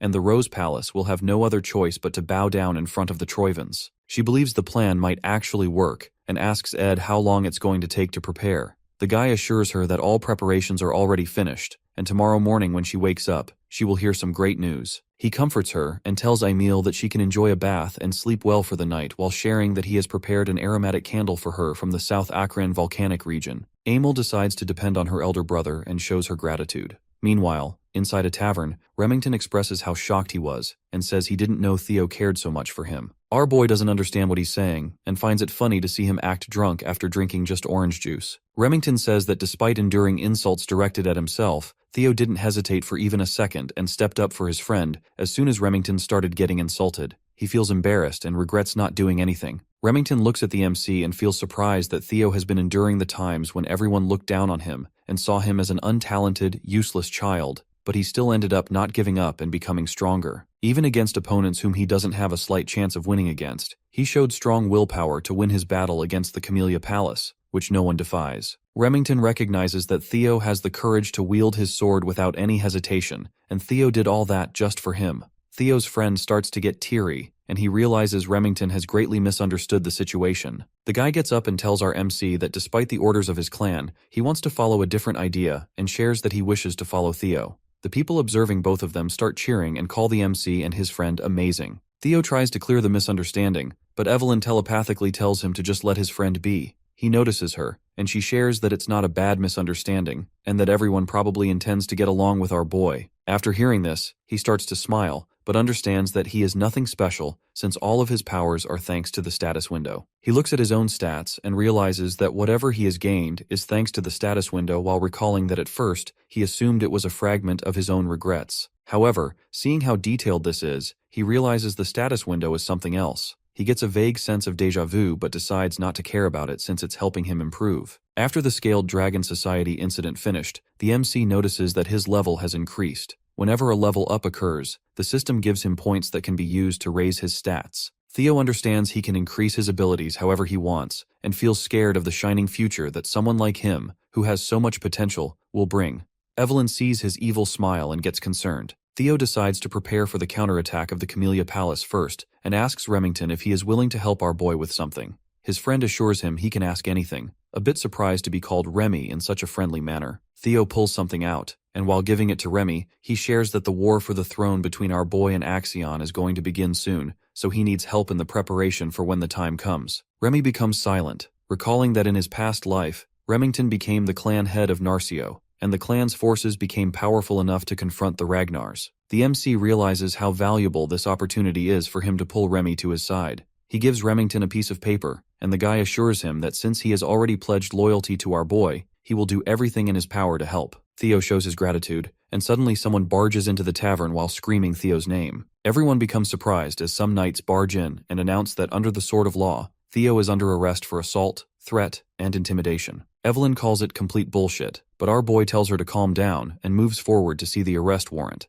He notices that it's real and that the ink hasn't even dried, which shows his enemies were in a rush. He decides to go without a fight, and they quickly handcuff our boy. As he is being taken away, he smiles at his friends since he trusts them to handle everything in his absence. Remington and Evelyn are in complete shock. Remy directs his focus towards the paper Theo gave him. The news of Theo getting arrested reaches the Rose Palace, and Theo's mother, Cecilia, becomes stunned to hear that her son is being taken to the tribunal and falls down on her knees in shock. Her servant becomes concerned, but she assures him that she's fine and questions why her son was taken away. He reveals that it's because of the Scaled Dragon Society, and her son is being accused of inciting a rebellion. She becomes surprised and questions if her son will be taken to trial. Her servant believes Theo won't easily get out of such a situation since he destroyed the Scaled Dragon Society. Cecilia was not expecting that her son being invited would lead to such a mess, but believes that her son will definitely be able to get through this, because that's the kind of kid he is. Cecilia wishes he comes back safely. Meanwhile, inside a carriage, as the MC is being taken away to the tribunal, they reach their destination, and he remembers it's been a while since he saw this place. Since Theo completely obliterated the Scaled Dragon Society, he understands that he won't get a simple punishment, and will probably have to face trial because of his actions. He understands that since he's the successor of Ragnar, they will question his qualifications as a successor. The knights order him to get off, and as he walks, he realizes his enemies want to crush him completely, but smiles because everything is going exactly as he planned. The knights announce that the prisoner, Theo, has been escorted,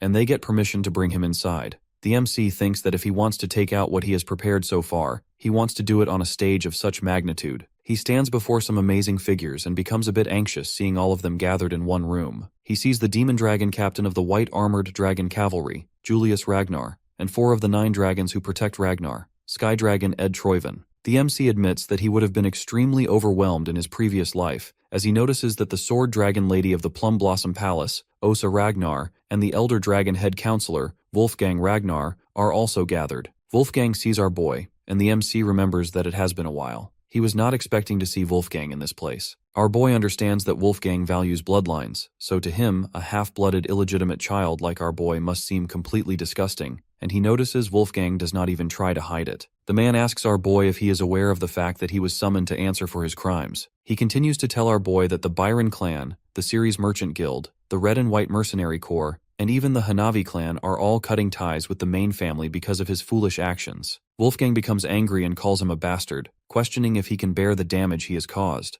He makes it clear that our boy is going to be held accountable for dragging Ragnar's honor through the dirt. Theo agrees with him and admits that he was far too careless. Instead, he should have cut off their heads, not just their limbs. Everyone becomes shocked, but the MC continues to tell them that all the other clans are their subjects. He says the Lord has given them land and honor, and the subjects are the ones that need to offer their loyalty and lives to the Ragnar. This is the way of chivalry, and despite knowing this, they defied their lord. The MC shows his frustration and says that if he had known about their insolent behavior, he would have severed their heads instead, and tells Wolfgang they should be punished to restore the principles of chivalry. He says he could not just sit by and watch Ragnar's honor, maintained for over centuries, get trampled on. Everyone becomes speechless while Julius calls our boy impressive and expects he will be given a normal punishment after the justification. Wolfgang thinks that the MC is mocking them with his sophistry, but Osa Ragnar understands his opinion and admits that Theo is correct. Wolfgang is surprised to see her take his side. Osa explains that Ragnar is strong, but it's not truly great, so they still need to listen to the voices of their vassals and knights. Otherwise, their clan will inevitably fall because she thinks that they can't rule the world with power alone. He understands her, and decides to keep that in mind. The MC observes that the first wife of the clan head, who is the best swordsman in the north, is fortunately taking his side, and is not hostile toward him. He is surprised by her actions and doesn't understand why she is doing that. Osa hopes our boy understands that the punishment he is going to receive is justified. He asks about the punishment, and Wolfgang tells him he will get 3 months of probation. Theo shares his wish to participate in the ceremony, which angers Wolfgang, as he thinks our boy is talking back, but Osa decides to take his words into consideration and allows our boy to participate in next year's awakening ceremony. Ed believes that it has already been decided that the children Theo injured will be participating next year, but thanks to the demon dragon's interference, our boy got a lighter punishment. Ed is satisfied with the results of his plans and knows that the delay of the awakening ceremony brings dishonor within the Ragnar, and since the MC is the one representing Rose Palace, for him to carry such dishonor will allow the Camellia Palace to forward take the Rose Palace. He starts smiling and believes that as his plan is put into motion, our boy won't be able to do anything about it, and he will have no choice but to accept defeat. Ed knows that if Theo decides to appeal, he will get killed,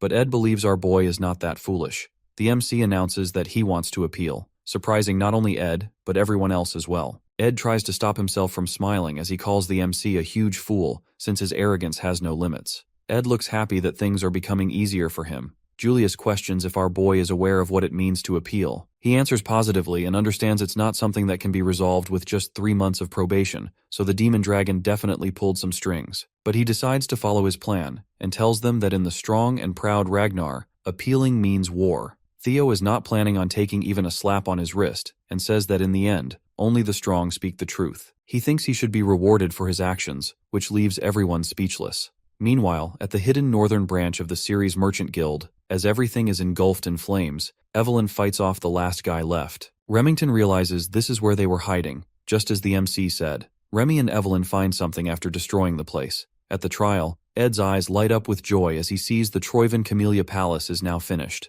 As the MC stands before all the important figures, Wolfgang questions if he wants to take an issue that can be easily resolved if he waits 3 months into a war. Wolfgang calls it arrogance and questions if our boy is confident he can face the forces of 15 clans alone. Theo says that this is something he needs to handle. Since, in their case, the difference in power is huge, he thinks appeals through proxy battles are a normal thing. The MC understands that appealing means deciding the winner and the loser through a battle. However, if the war is completely impossible to win because of the sheer difference in power, each force is allowed to send a representative, and the winner gets decided after a 1v1 sword battle. This is how a proxy battle goes, which means our boy will represent himself. While there is a high chance that the representative of the plaintiff is going to be Axion, Julius understands that if this goes on, it is guaranteed that the MC will lose. He questions if Theo has a plan in mind, and thinks that if our boy believes someone will step up to be his representative, he will be disappointed. Theo requests to have a proxy battle in a week, just as the rules say. Ed thinks he can see through our boy's plan and understands that he is planning on having Julius or Evelyn as his representative, but no one is going to agree with him, so he will have to fight personally. Ed decides to send Axion as his representative to make the MC understand his place by finishing him off. Ed decides to announce his representative, but suddenly all of them hear someone and become completely speechless. Someone walks in and praises Theo's clever plans as he observes that our boy has changed a lot since he last saw him. He is the clan head, Kyle Ragnar. As soon as he enters the trial room, everyone bows down to show their respects, and the MC also gets on his knees and greets the incarnation of the great dragon god. Suddenly, the system window opens up, telling him to complete a new quest to take over the Camellia Palace and uncover its hidden secrets. He notices it's his first quest after the tutorial and questions if this is related to the blue light he saw earlier. The MC realizes he completely forgot about it because of what's been happening lately, and remembers that there was something there. He stops contemplating and decides to focus on the present as he faces his father. He needs to take care of the situation first since the king himself appeared, which is an insane variable that can jeopardize his plan. The MC asks the reason his father is here. Kyle tells him to stand up and says he heard about the whole situation and understands that his son is trying to make an appeal through a proxy battle. Theo responds positively, and his father says he recognizes it's going to be difficult for his son to enter the battle himself, and questions who Theo is planning on choosing as his representative for the proxy battle. Our boy realizes his father is trying to test him, and says there is no one who can stand in his place, so he is naturally thinking about stepping up himself and being his own representative for the appeal. His father believes his son will lose, but Theo thinks he shouldn't come to such a conclusion without even letting him try. The MC becomes determined to face his challenges and not bend against anyone willingly. After hearing all of this, the king bursts out in laughter and asks the other members of the trial if they heard what his son is talking about. The king becomes impressed by our boy not lowering himself against anyone, and recognizes that this is the best way to describe the Ragnars. The king praises his son for such an amazing attitude. Our boy feels grateful and starts to smile as everything is going according to his plan. He remembers the proxy battle is just bait, and since he doesn't have to fight, he feels amazing to say such words without holding back. He remembers the work he requested from his friends Remy and Evelyn, and understands that he will get his hands on the proof of Camellia Palace's treasonous conspiracy, which will make his victory absolute without even fighting.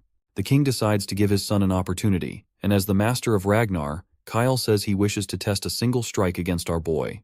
Theo becomes shocked as his father tells him to forget about the trial. He says if the MC can endure a single blow, he will clear all the charges without punishment. The king tells Theo to come out, but Ed starts shouting as he tries to object. He thinks that testing a single strike against our boy means the king approves of him, which means that if, by any chance, Theo is able to endure the single strike, he will receive the approval of the clan head himself. Ed is sure the MC won't be able to endure it, but just in case he somehow does, Ed decides to object and tries to stop the MC from looking favorable in the eyes of the king. He questions how the vassals and bannermen dare to comment on the blood of the clan leader's son, and continues to talk about the rules of the proxy battle.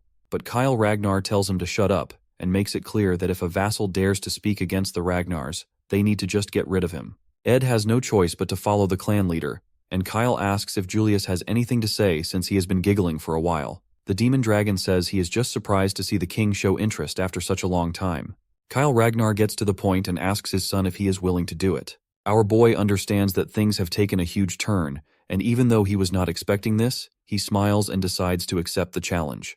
The MC speaks up and tells the clan leader this is too heavy for him, as it is absurd to compare a single strike from the clan leader himself with a proxy war against vassals and bannermen. The king asks if he is trying to refuse, but our MC answers negatively, and says he only wishes to have a fair transfer since the trial has become stricter. He demands that his compensation should also be increased with a cheeky smile on his face. Kyle Ragnar asks his wish, and the MC turns around to look towards Ed and says he wants something like Camellia Palace. Observing all of this, Ed is left speechless. Ed becomes frustrated, and Wolfgang calls it complete madness to propose such a deal with the clan leader himself. He thinks he needs to put the bastard in place since agreements are based on the understanding that both parties hold equal standing. Wolfgang assumes the MC will fail because of his arrogance, but to his surprise, the clan leader agrees with our boy. Kyle thinks that if the MC aims to become the successor, he needs to be at least this courageous and bold. The clan leader asks if the Sky Dragon has any objections, but the man assures him everything belongs to his Lord Kyle, so he can't dare to comment on his decision. The Lord is happy to hear this and orders them to quickly prepare a stage, as he wants to test his son himself. Theo becomes a bit hesitant, and after a while, as he confronts his father Kyle Ragnar, the other vassals stand on the sidelines to observe. Ed is in complete frustration since the trap he set to catch our MC has turned into a stage favoring him. Ed assures himself not to be anxious, as he thinks that even if Theo has gotten stronger now, there is no chance he can withstand even a single strike from the clan leader, a feat not even high-ranking swordsmen can easily accomplish. Ed assumes Theo is going to die here, but our boy sees through his plans and is confident he won't die thanks to the tutorial reward he received. The king notices something about his son has changed and questions whether he consumed an elixir without anyone noticing. The king believes even an elixir won't help him change this much but decides not to care since it doesn't matter to him how the MC became so strong. Our boy realizes his father has seen through him easily. Even the 9 dragons haven't noticed he took an elixir. The king asks if he is warmed up. Theo answers positively, and his father cheers that normally he uses his great sword, but since our boy doesn't even know how to use mana yet, his father is trying to go easy on him by using a rusty steel sword instead. The clan leader asks if he has any objections. Theo says he doesn't, and the father becomes serious as he decides to begin the fight. An immense aura starts to spread everywhere as the clan leader moves forward, making our boy anxious. Theo observes the immense pressure his father emits with just his fighting spirit alone. The clan leader praises him, surprised that his son is still standing. Theo remains confident since his strength has almost tripled because of the reward he received after clearing the tutorial known as the Experience Elixir. Using the elixir, he was able to gain 5 levels, and he put all the stats into his strength. With this much strength, he feels true freedom as he leaves the realm of the weak and enters the realm of the extraordinary. The MC is confident he can survive at least a single strike from his father, and as the clan leader throws his attack, everyone becomes speechless while Ed believes the MC will die. Our boy puts all his focus into defending himself and is able to see the attack coming. The huge red beam of light falls to the ground, destroying the whole stage, and after the smoke clears, the clan leader smiles to see that he was able to finally find a decent son, as our MC remains standing, leaving everyone shocked. Theo proves his innocence through his will and determination. After successfully surviving the strike, the trial concludes, and the system shows that the sudden quest, Single Strike from Kyle Ragnar, has been successfully finished. Theo receives an inventory and a mysterious blue key as a reward for his achievements. After some time, our boy wakes up while questioning where he is. His mother, Cecilia, becomes happy to see her son wake up and shares that he fainted while standing. She starts to cry while holding his hand as she expresses her feelings about when she found out the clan leader himself challenged our boy. Cecilia becomes concerned and asks if he has any more injuries, assuring him she will immediately call a physician if he has any fractures or dislocations. Theo tells her he is fine but doesn't recognize where he is. Julius comes in and says that by the orders of the clan leader, the Lady of Camellia Palace, Axion, and the Director of Intelligence have all been vacated. Theo becomes happy as he realizes they are inside the Camellia Palace. The system updates him on the situation and shows that he just needs to uncover the secret now. Inside the Camellia Palace's garden, Imel starts creating a fuss, as she doesn't understand why she is being forced to vacate her own property. The servants try to calm her down and start begging her not to create such a fuss. Meanwhile, observing all of this, Ed gives an order to Axion to kill Theo Ragnar. Axion shares his plan for the awakening ceremony, but Ed tells him to cut off Theo's head to finish him off for good. Axion observes Ed's eyes, which are burning with intense desire for revenge. After everything settles down at the Camellia Palace, our boy understands that despite everything going against his plan, he achieved far better results than what he was expecting. He managed to obtain the Camellia Palace without using his trump card, and on top of that, he has obtained another authority. He uses the inventory skill and pulls out an item from inside it. The MC munches on the apple and wonders how such things are possible but recognizes it's very useful. Theo pulls out the blue key from his inventory, which he obtained recently, and believes that it is definitely related to something important. As he focuses on a door, the keyhole suddenly lights up. Theo decides to unlock the door, and as he opens it, he is surprised to see a deep tunnel. The system tells him he has discovered a dungeon for the first time, and the experience he gains inside the dungeon will double as a reward. Seeing a cave inside the Camellia Palace, he assumes it is another quest of some kind and decides to clear it since he doesn't want to miss out on any experience. Before he enters, he remembers he shouldn't go inside the dungeon and prepares. After a while, he comes back with his inventory filled with weapons and decides to check the dungeon. As he walks forward, he notices a huge wolf staring at him and recognizes that it is big enough to be a demonic beast. The wolf monster pounces on him, but our boy is able to defend himself with a shield. He notices the wolf is very strong but quickly pushes it back, determined not to lose in a battle of strength. As he confronts the wolf, it charges toward him while screaming. He quickly slashes the wolf with his sword but fails to injure it and realizes its hide is too thick and the wolf is fast, meaning he won't be able to win against it with half-hearted attacks. The MC recognizes it's no ordinary wolf and might even be as strong as a demonic beast. He admits it won't be easy to defeat the wolf, and suddenly the monster tries to use its claws as it charges toward him. He wishes he could replicate the ray of light he observed when facing his father's single strike. He calls it amazing and tries to use the pure white arc on the wolf, but fails to copy his father's move, accepting that it's not going to be this easy. A single strike is an easier way to label a strike that brings certain death. He finally understands that the key to mimicking his father's attack is to put all his strength into a single sword strike. He leaves his shield and thinks about improving his sword skills and the secret sword arts that rely on his speed, taught by Evelyn. As he charges toward the wolf and stabs its eye, the monster starts screaming and takes a step back. Our boy realizes his plan is working and attacks the wolf once again, believing he'll win. 2 months later, at the training ground, Eod observes that the number of people is increasing. Sybil agrees with him and thinks they need to change the training grounds. A rumor about the clan leader teaching the young master Theo a single strike has been spreading lately. So many people now want to spar with him. As Sybil is talking about our boy, someone comes from behind and addresses him as a lackey. It is Henry Morris from Plum Blossom Palace. He questions when the incredible young master of theirs is coming, as it has been 2 months already. Morris is disappointed and says he assumed the young master never missed a day of training. He calls the MC a coward and thinks he ran away after a fake story of his spread too far. Sybil becomes angry, but Henry doesn't stop and thinks the whole rumor might be a total lie since there were no witnesses. He assumes our boy exaggerated it. Henry assumes the Scared Dragon Society being destroyed must also be fake news.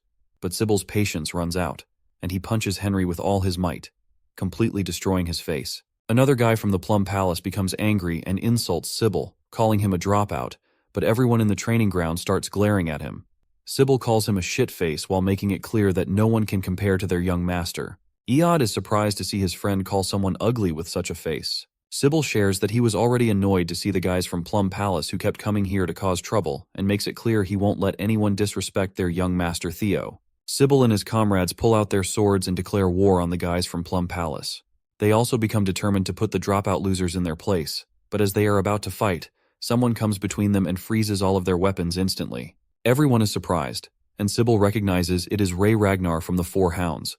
Someone also joins in on the fun and starts laughing. It is Hulkus Lanka of the Four Hounds. Sybil is surprised to see 2 members of the Four Hounds suddenly appear, and Hulkus notices someone is missing. Hulkus asks one of the Plum Palace guys where the Luster Tiger is, which confuses him. Hulkus becomes fired up and questions if everyone is deaf, as he is asking for the master of the training ground.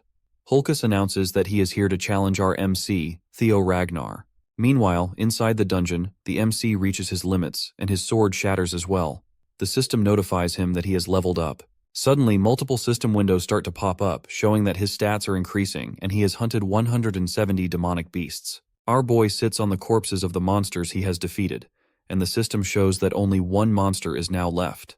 Theo drinks a healing potion to restore his strength and remembers that he almost died multiple times, but the healing potion always saved him. At first, it was difficult for him to defeat the monsters, but as he leveled up, things became easier. He is still surprised to see how fast time flew by. He has already spent 2 months inside the dungeon. The system shows him that only 1 demonic beast is left. He realizes that it's definitely a boss monster as he notices some stairs. The MC starts walking forward and enters the 5th floor. He looks at his broken sword and realizes it won't be usable, so he decides to enable his inventory and pull out another one. He finds only 1 sword and realizes it's his last one. Our boy remembers he received this sword from his mother as a birthday present. The MC recalls his past life. He had a lot of friction with his mother leading up to the awakening ceremony, so he decided to toss the sword away in his room and let it go to waste. He observes the ceremonial sword and realizes it's a good one forged from white snow steel. Theo becomes silent as he remembers his past life. His mother barged into his room wishing him a happy birthday and shared that she was waiting for midnight to shower him with gifts. But he became angry at her and told her he didn't want to waste his time on birthday presents as the ceremony was near. He was expecting better from his mother and made it clear that no good equipment would ever change his bloodline. He remembers asking his mother to leave him alone, but decides he won't repeat any mistakes from his previous life. Our boy finds the boss room, and the system warns him to be cautious as a strong demonic beast is going to appear soon. Inside the boss room, Theo finds a dragon taking a nap. He becomes relieved to see that it's just a lesser drake. Theo starts to question why the final boss of the quest is draconic. The Ragnars are said to be the descendants of dragons. Our boy wonders if it is merely a coincidence but decides to focus on defeating the boss monster as he can't get out of the dungeon without it. The system shows him the quest scenario and the number of monsters remaining. She questions if he can actually win this battle since he is still facing a kind of dragon. The MC starts focusing and decides to use a single flash. He remembers practicing it a lot against the wolves he faced, and even though it might not be on the same level as his father's dragon flash, he charges toward the dragon, believing that if he utilizes his dragon heart to the maximum, he should be able to land a serious hit. He pierces his sword through the monster's eye and successfully wounds it as the monster starts screaming in pain. Suddenly, it attacks our boy with its tail, but he is able to dodge easily and becomes disappointed that his weak attack was not able to pierce through its brain. The drake starts screaming and gets ready to kill our boy, but he is able to see possibilities and confidently charges toward the drake, believing he might be able to win.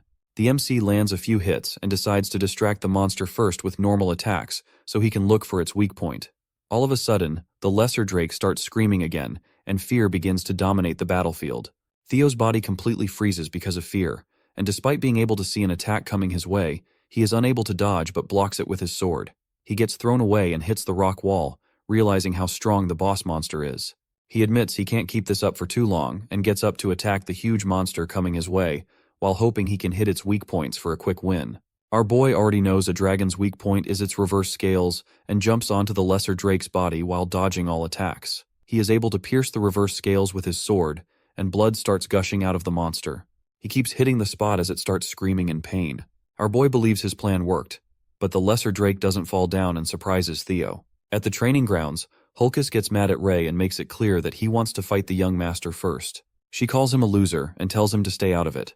But he starts defending himself and says he lost 3 years ago.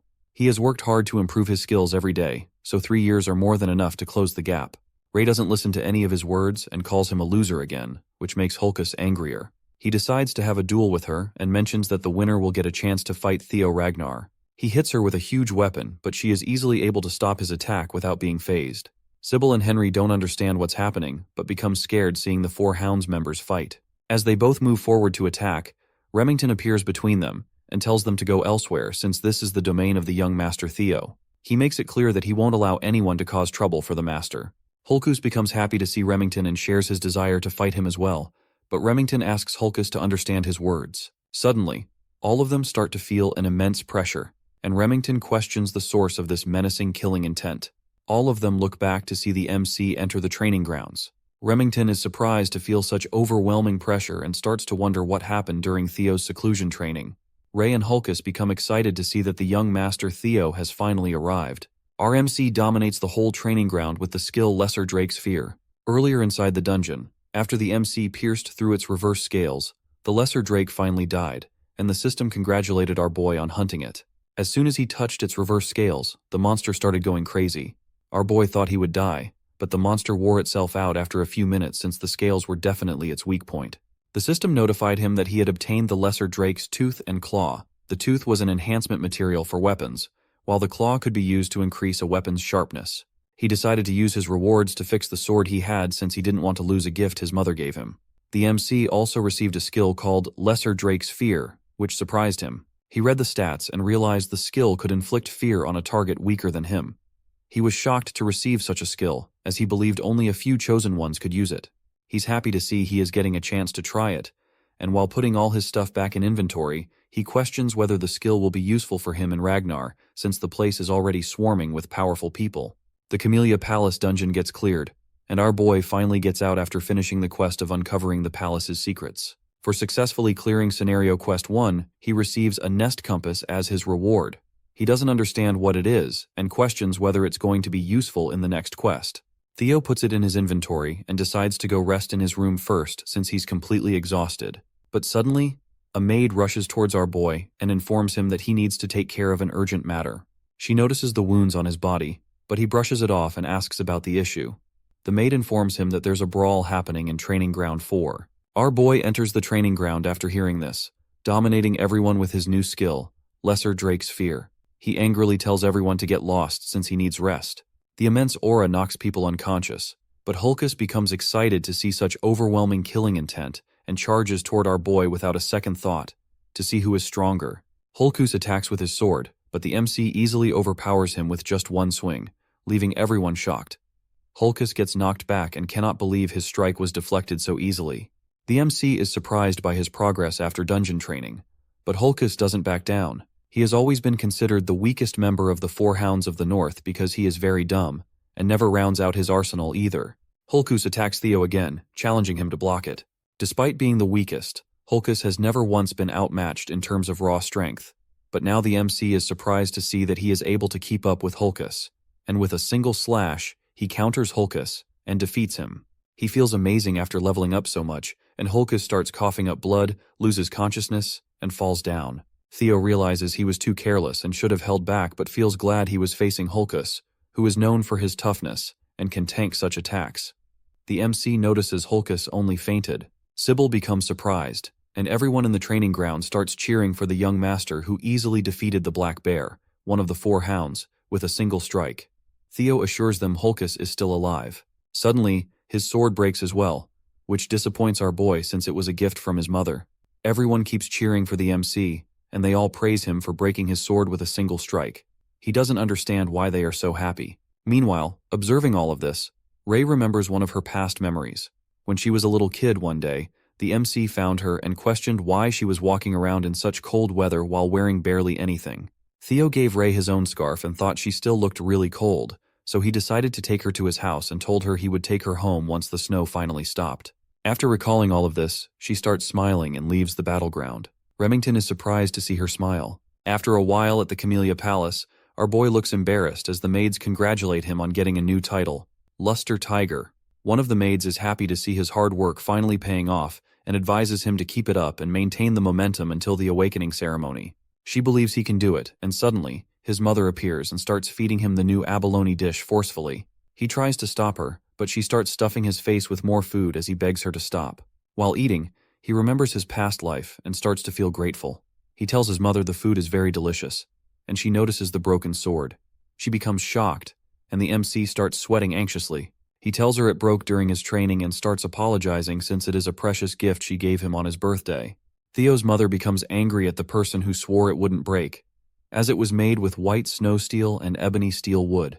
He asks if she is talking about the steel wood from the southern jungle. She answers positively and tells him it is a rare and precious material, but feels disappointed to see it was all a lie. She thinks that if the guy was telling the truth, the sword wouldn't break so easily. The MC realizes how precious the materials are, and becomes surprised since he was not expecting it to be so valuable. He wonders how his mother found such a sword. She decides to go ask the maker for some explanation, and force him to make a better sword this time that is perfect for her precious son. He assures her it's fine and that he can just use another sword, but she rejects the idea and tells him people are finally coming to see his true powers, so he needs to be even more careful than before. Since the awakening ceremony is really close, she says she won't allow him to attend the ceremony while carrying a shabby old sword. Theo is happy to see his mother care so much about him, and Cecilia decides they should get going since they are done talking. The MC is confused. She reveals that they are going to the best workshop in all of Winterra, known as the Basque Workshop. Basque Workshop is one of the top 3 manufacturing workshops of Winterra, and its fame comes from the sheer size that rivals a factory. However, the most notable thing about the workshop is its master. She is a person who falls into the category of special rank by the intelligence agency, and a blacksmith with the title of Master Craftsman, which only 2 other Ragnar artisans hold. The MC is surprised to see the elf of capitalism incarnate, the demon craftsman Curson. He never expected to meet such a tycoon and questions how his mother has connections with the demon craftsman. Cecilia angrily questions why her mother is still smoking. Hearing her call Curson her mother, our boy becomes speechless. Curson tells Cecilia not to address her as mother since their relationship is not that of a parent and child. On the day Cecilia decided to run away, Theo was told his mother is an orphan with no family in the world, but is surprised to see she is the daughter of the high elf Curson. He realizes that the reason he looks so handsome is that he is also a quarter elf. Curson asks why Cecilia unexpectedly decided to visit her. Theo's mom throws back the sword and tells her it is a defective product. Curson doesn't believe her and becomes mad hearing her daughter call it a defective sword, even though she forged it herself. Curson pulls out the sword and realizes it's broken. Cecilia questions if that's not a defective product, and Curson becomes speechless. The high elf asks who the wielder is. Cecilia tells her Theo is the wielder of the sword. Kirsten asks if it's the kid behind her, and she tells her mother to watch her mouth because the MC is a genius who will one day reign over Ragnar from here on. Theo introduces himself to the High Elf and expresses his gratitude for being able to see the renowned Master of Basque workshop. Kirsten remembers him and praises Cecilia for raising such a child. Kirsten asks if he is the only one who used the sword, and the MC answers positively. Cecilia thinks the sword is defective, but Kirsten becomes surprised and realizes it's going to be a long conversation. So she invites them inside. As they all walk in, the MC asks if his mother is related to the demon craftsman. She says he is right, and he becomes curious if Kirsten is her real mother. Cecilia tells him he wouldn't know since she didn't speak much about it, but even though it was for a short period, Kirsten took her in as a foster mother. Cecilia shares that her mother loves anything she finds beautiful, whether it is music, jewels, theater, or even people. She says that is the reason Kirsten took her in as a foster child. Kirsten tells them to stop talking about the past, calling it pointless. Cecilia thinks she is lying, and her son asks how she ended up getting out of this place. Kirsten reveals that Cecilia left because of her desire to marry the Ragnar clan's leader. Kirsten never expected her daughter to willingly go to such a miserable place and is surprised she has survived for so long. Cecilia says she couldn't resist the manliness and handsomeness of the clan leader, who loved her dearly. Kirsten is disappointed that despite running away from home, she came back last year and started begging Kirsten to forge a sword to gift Theo. Kirsten calls her shameless, but Cecilia becomes annoyed to hear her say such things in front of her son. They both start arguing, and the MC smiles, as he has never seen his mother talk like this. He remembers that in his past life, he never tried to learn anything about his mother, and was an extremely ungrateful son. He questions if he was just too obsessed with the clan, and notices that Kirsten cares a lot about his mother as well. He wonders why she didn't do anything in his past life. They finally reach their destination, and Kirsten shares that this is the room she lives in. Cecilia asks why her mother brought them so far inside, and demands her to make the best sword for Theo to make up for it. Kirsten suddenly tells Cecilia to wait outside as she grabs Theo and quickly closes the door, leaving Cecilia outside. Inside her room, Kirsten completely ignores Cecilia calling her and decides to get straight to the point. She asks if the MC has the relic of the primordial dragon. Our boy becomes confused and questions if she is talking about the ancestor of the guardian dragon that protects the clan. He shares that he has heard about the legend that treasure has been distributed across Wintera for the descendants of the Ragnar clan. She makes it clear that it's not a legend and questions if he really doesn't have any relic. Kirsten starts to tear up and becomes frustrated, wondering how he was able to destroy her sword, even though she poured her heart and soul into forging it. She doesn't believe the sword can break against anything other than a relic and questions if our boy has any idea how precious the sword was. He tries to apologize and remembers that the sword got damaged while he was fighting a lesser drake. He doesn't understand anything about relics, but she gives up and decides to show him instead so he can understand faster. She shows him a casket that's completely sealed with chains and asks if he notices something. The MC starts to see the blue glow and questions if it is a quest after recognizing it as the same glow he saw from the door of the dungeon in the palace. Kirsten shares that she doesn't see anything but believes he was able to notice something judging from his actions. She starts dragging the casket and tells him she has tried many times to open the sealed casket and obtain the item inside, but she always fails. She puts down the shield casket and mentions the primordial dragon's relic. Kirsten shares a story of the primordial dragon that removed one of its fangs and forged a blade from it, known as the monster sword, White Moonlight Blade. She tells him that if he tries to break the seal on the casket and is successful, she will hand him the sword known as the White Moonlight Blade. The MC looks a bit confused, and she reveals that if he fails to open it, he might lose his life in the process. She questions if he still wants to try it, and the MC starts smiling out of excitement. He makes it clear that the sword is now his. The system shows that the next scenario for the quest is to be chosen by the primordial dragon's relic, the White Moonlight Blade. The White Moonlight Blade is a sword of the leader of Black Snow, who is one of the 9 dragons known as the Black Dragon. Very few people know about the sword because everyone who has ever seen or talked about it has either died or gone missing. Our boy remembers a mysterious man who noticed him and was surprised he was visible to Theo. The MC ended up seeing the true form of the sword through sheer coincidence and doesn't understand why the Black Dragon let him live. He is surprised to find out that the Black Dragon's White Moonlight sword is here, and it is an actual relic of the primordial dragon. He remembers running into the Black Dragon 4 years ago and realizes Kirsten was in possession of the sword during that time. She asks if he wants to open it, and the MC starts smiling, becoming determined to obtain the sword no matter what.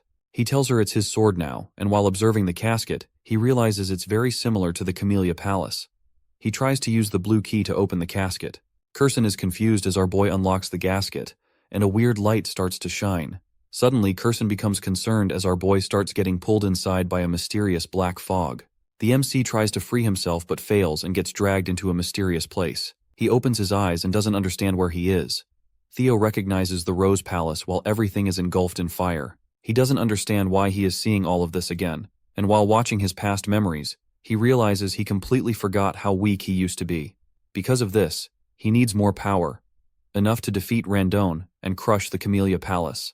A griffin starts messing with his brain and grabs our boy, ready to eat him whole, but the MC wakes up and grabs its beak, catching it off guard. He becomes aware that the monster is trying to take over his mind by using his desire for power against him. The MC realizes this is why it is called a monster sword. The mysterious griffin calls him insolent and tries to free itself, but the boy confidently tells it he has already conquered all the despair it's trying to show him a long time ago. He questions if the monster was hoping he would be tempted by its useless powers, even though he has already seen many quests.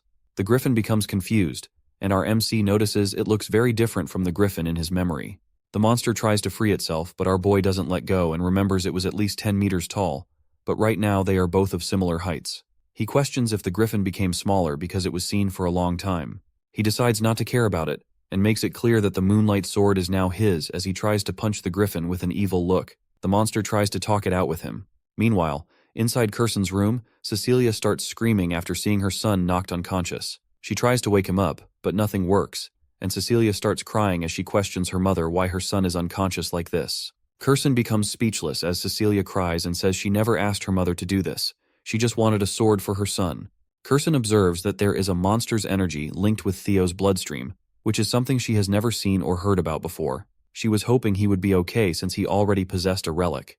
Cecilia tells her mother that if anything bad happens to her son, she will never forgive Curson for her actions. All of a sudden, the MC grabs the Moonlight Sword, and a mysterious light starts to form around his chest.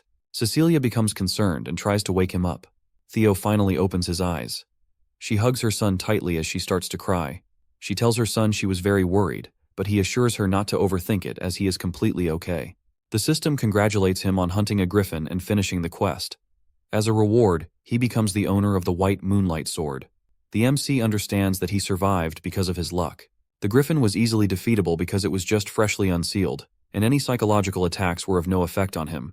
The system notifies him that he has observed the monster energy of the White Moonlight Sword, so now his magic power has greatly increased. His magic power surpasses 200, and his body starts glowing. Our boy learns that his magic power has started to gain divinity, and has increased to the level of a high-ranking swordsman. He feels disappointed to know he can't use the magic power right away, as he needs to hold himself back until the awakening ceremony. Curson expresses how surprised she was and congratulates him on succeeding. He questions if she is going to keep her promise, and she assures him that elves do not lie. He notices the sword is being rebellious and questions if the sword still hasn't acknowledged him as its master. He becomes a bit anxious, but the elf assures him the sword is acting this way after being trapped for 400 years. She says since the sword is finally out in the world, it wants to release all the pent-up frustration. Curson suggests he can try taking a swing at the wall with all he has. He questions if it will be okay, but she starts mocking him and thinks he is worrying for no reason because, even if it is the legendary sword, a swing from a brat like him who is inexperienced and hasn't even had his awakening ceremony can't damage the Basque workshop.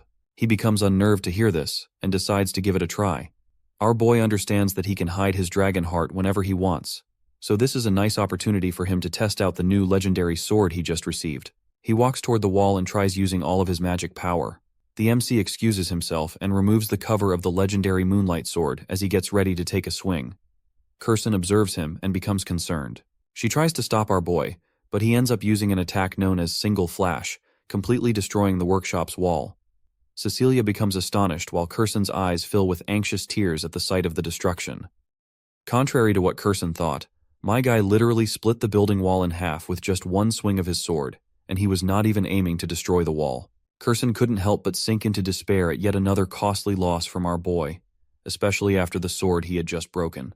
Even Theo thinks this is seriously overkill, and he's already running on empty because that sword drained all his magic to pull off that devastating slash. Right at that moment, Curson starts giving him some mana, and she dashed towards him so quickly that he didn't even notice when she reached him. She's startled to see he really has no control over his magic at all. Whatever the case, after looking at this massive crack in the 10-foot thick wall, She's sure this lad is an absolute genius. She starts to feel kind of proud to have a grandson like him, and I can see those dollar signs in her eyes, which clearly show that her greedy mind is cooking up something juicy to profit off our boy. She puts her hand on him and tells him she'll be his patron from now on, and all he has to do is spread his wings and show the world his skills. Well, there you go. She's literally using him as a walking, talking billboard for her workshop, and Theo can clearly see the glint in her eyes. He bluntly tells her he can see those dollar signs shining right back at him. As the night deepens, Theo and his mother prepare to leave Basque's workshop. After exchanging their last goodbyes, they part ways. We see the fangs she's holding, and it turns out Theo gave them to her as wall repair funds. She's thrilled to have this loot from a Drake and is sure he must have snagged it while obtaining the relic. She's also feeling proud of her daughter, thinking about how she raised such an incredible son. Right at that moment, someone drops by and greets her with her title of Demon Craftsman. Kirsten freezes for a moment at the sound of this familiar voice. She turns around and asks why he's here, but this mysterious crow of Rober Ragnar just simmers with a red glint in his eyes and doesn't say a word, leaving us hanging in suspense. 5 days pass, and the day of the awakening ceremony has finally arrived. As usual, Evelyn and Theo are in the middle of a sparring session. After exchanging blows with him, she can tell that his swordplay has gotten stronger and faster overall. My guy just flashes a grin, saying he's really glad to hear this because he never thought someone like Evelyn would ever praise him. The onlookers, as usual, are sweating their balls because they feel like weak sauce compared to Theo. You see, it's been half a year since Theo began to change, and Evelyn is amazed that he's already grown strong enough to push her back. If he awakens his magic today, it'll be the birth of a monster. After they spar for a while, the lady gives him props, saying he's done a great job and that he might even aim to become the valedictorian of the awakening ceremony, and her prayers are with him. Theo flashes a big smirk back at her, thanking her for her kind words. He says that if he becomes valedictorian, he'll mention her name during his speech in front of everyone. Of course, Evelyn gives him this worn-out look, wondering if that's even necessary, while his fellows come over, excitedly telling him to mention their names too. Theo couldn't help but feel a bit proud, thinking that being popular is such a drag, while Evelyn just gave him this creeped-out look, clearly thinking how he is getting way too full of himself. The scene then transitions to the central headquarters, where Theo makes his grand entrance, introducing himself to the guards as Theo Ragnar of Camellia Palace. Once inside, he notices the large crowd in attendance, as the awakening ceremony is the most important annual event for the Ragnar clan. Every participant is hoping to get good results, and as swordsmen of Ragnar, this is their first chance to be acknowledged and honored. With everyone from the Ragnar clan watching, including the clan head, Kyle Ragnar, the pressure is high. Even some big shots are present, like the 9 dragons and the former clan head from 2 generations ago, Hilda Ragnar. The more Theo looks at Hilda, the less she seems like someone who's 150 years old.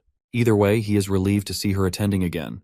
The conductor then bangs a drum to grab everyone's attention. This guy is Vana Ragnar, the judge of the ceremony, and a Dragon Gate swordsman. He snaps everyone to attention and tells them it's time to begin the preliminary examination.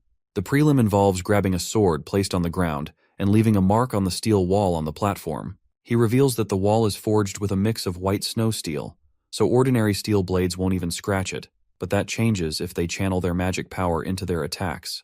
To help with that, he decides to hand out Soma to everyone. This single Soma pill will provide the power of 10 years worth of magic, an elixir designed to help open their mana halls. He tells them to swallow the Soma and focus on opening their mana hall in the Dantian, and only then will they be able to cut through the white snow steel wall with their swords. The depth of their cut will determine their results. Vahana screams out that from now on, the participants whose names he calls will have to step forward, grab a Soma, and get on the platform.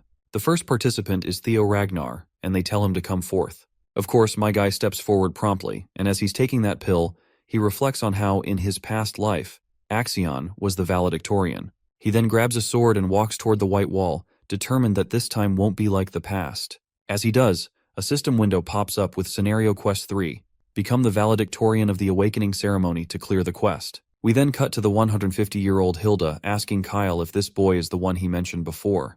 Kyle responds positively and asks if he has caught her attention too. Hilda replies that she's definitely curious after hearing so much about this boy and wants to see for herself just how competent his descendant really is. My guy stretches his shoulder muscles, while he can't help but to feel nervous. The judge, Vana, promptly appears and reminds him to swallow the Soma.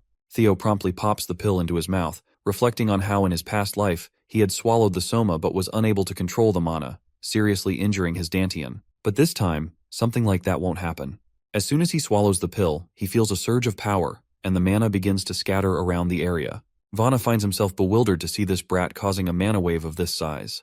He's worried Theo might not be able to properly control it. You see, when someone swallows Soma, they need to handle it with care. In order for the mana hall to settle in the Dantian, the more talented Ragnars, who have loads of mana, need to be extra cautious. If not, they can end up disabled, and Vana is certain this brat is done for. But, as surprising as it is, my guy quickly stabilizes. Theo couldn't help but feel a rush of happiness, realizing he has both a dragon heart and a mana hall. It's almost a bit disheartening how easy it feels this time, unlike in his past life. But anyway, from now on, he's officially allowed to use mana, and he won't have to hold back the vast amount stored in his dragon heart. He prepares himself, leaps into the air, and just unleashes everything. A dragon manifests from his mana, soaring straight toward the wall. In a single flash, it hits the wall, creating a giant crack. Vana is left absolutely boggled, and he announces without a doubt that Theo Ragnar has passed. The spectators are equally bamboozled by such a display of power. A system window promptly pops up before Theo, announcing that the curse of bad luck that's been in effect has ended, and his fame is beginning to spread throughout the world. A genuine joy spreads across our boy's face because he's finally reached the same starting point as the others. The system further reveals that many people have taken an interest in his impressive performance. Osa Ragnar Plunus wishes to take him in as a disciple, while Julius Ragnar is discontent with the amount of attention focused on him. Meanwhile, Rober Ragnar remains cautious about him. And lastly, Hilda Ragnar shows interest as well. My guy is thrilled that not only the Black Dragon and the Sword Dragon are paying attention to him, but the fact that he's also caught Hilda's eye makes him especially happy. After all, she has the heart of Garuda. He thinks to himself how amazing it would be if he could just obtain that. The other contestants also try their luck with the white wall. One of them manages to leave only a tiny scratch, as thin as a hair. He cries out to see that he has a long way to go to even come closer to Master Theo. Ray Ragnar gives it a shot, and so does Hulkus Lanka and Remington Nacrio. They all do their best, but none come anywhere close to the massive cut my guy left in the wall. This poor guy is absolutely devastated that all 4 Hounds of the North had monstrous results, yet not a single one of them made a mark as great as the young Master Theo. It's finally Axion Ragnar's turn, and as he walks forward, people start murmuring among themselves. Some say that at this rate it's a contest between the Luster Tiger and the Dark Tiger, while others doubt even Axion can match that level. The fact that people are talking about Theo like this only angers Axion beyond belief. He strides toward the wall with his sword in hand, and once he swallows the Soma pill, he's fired up. The mana crackles around him, and out pops a giant red dragon that slashes directly at the wall. The sheer power of it leaves Vana utterly speechless because this is the first time he's been surprised so many times in one day.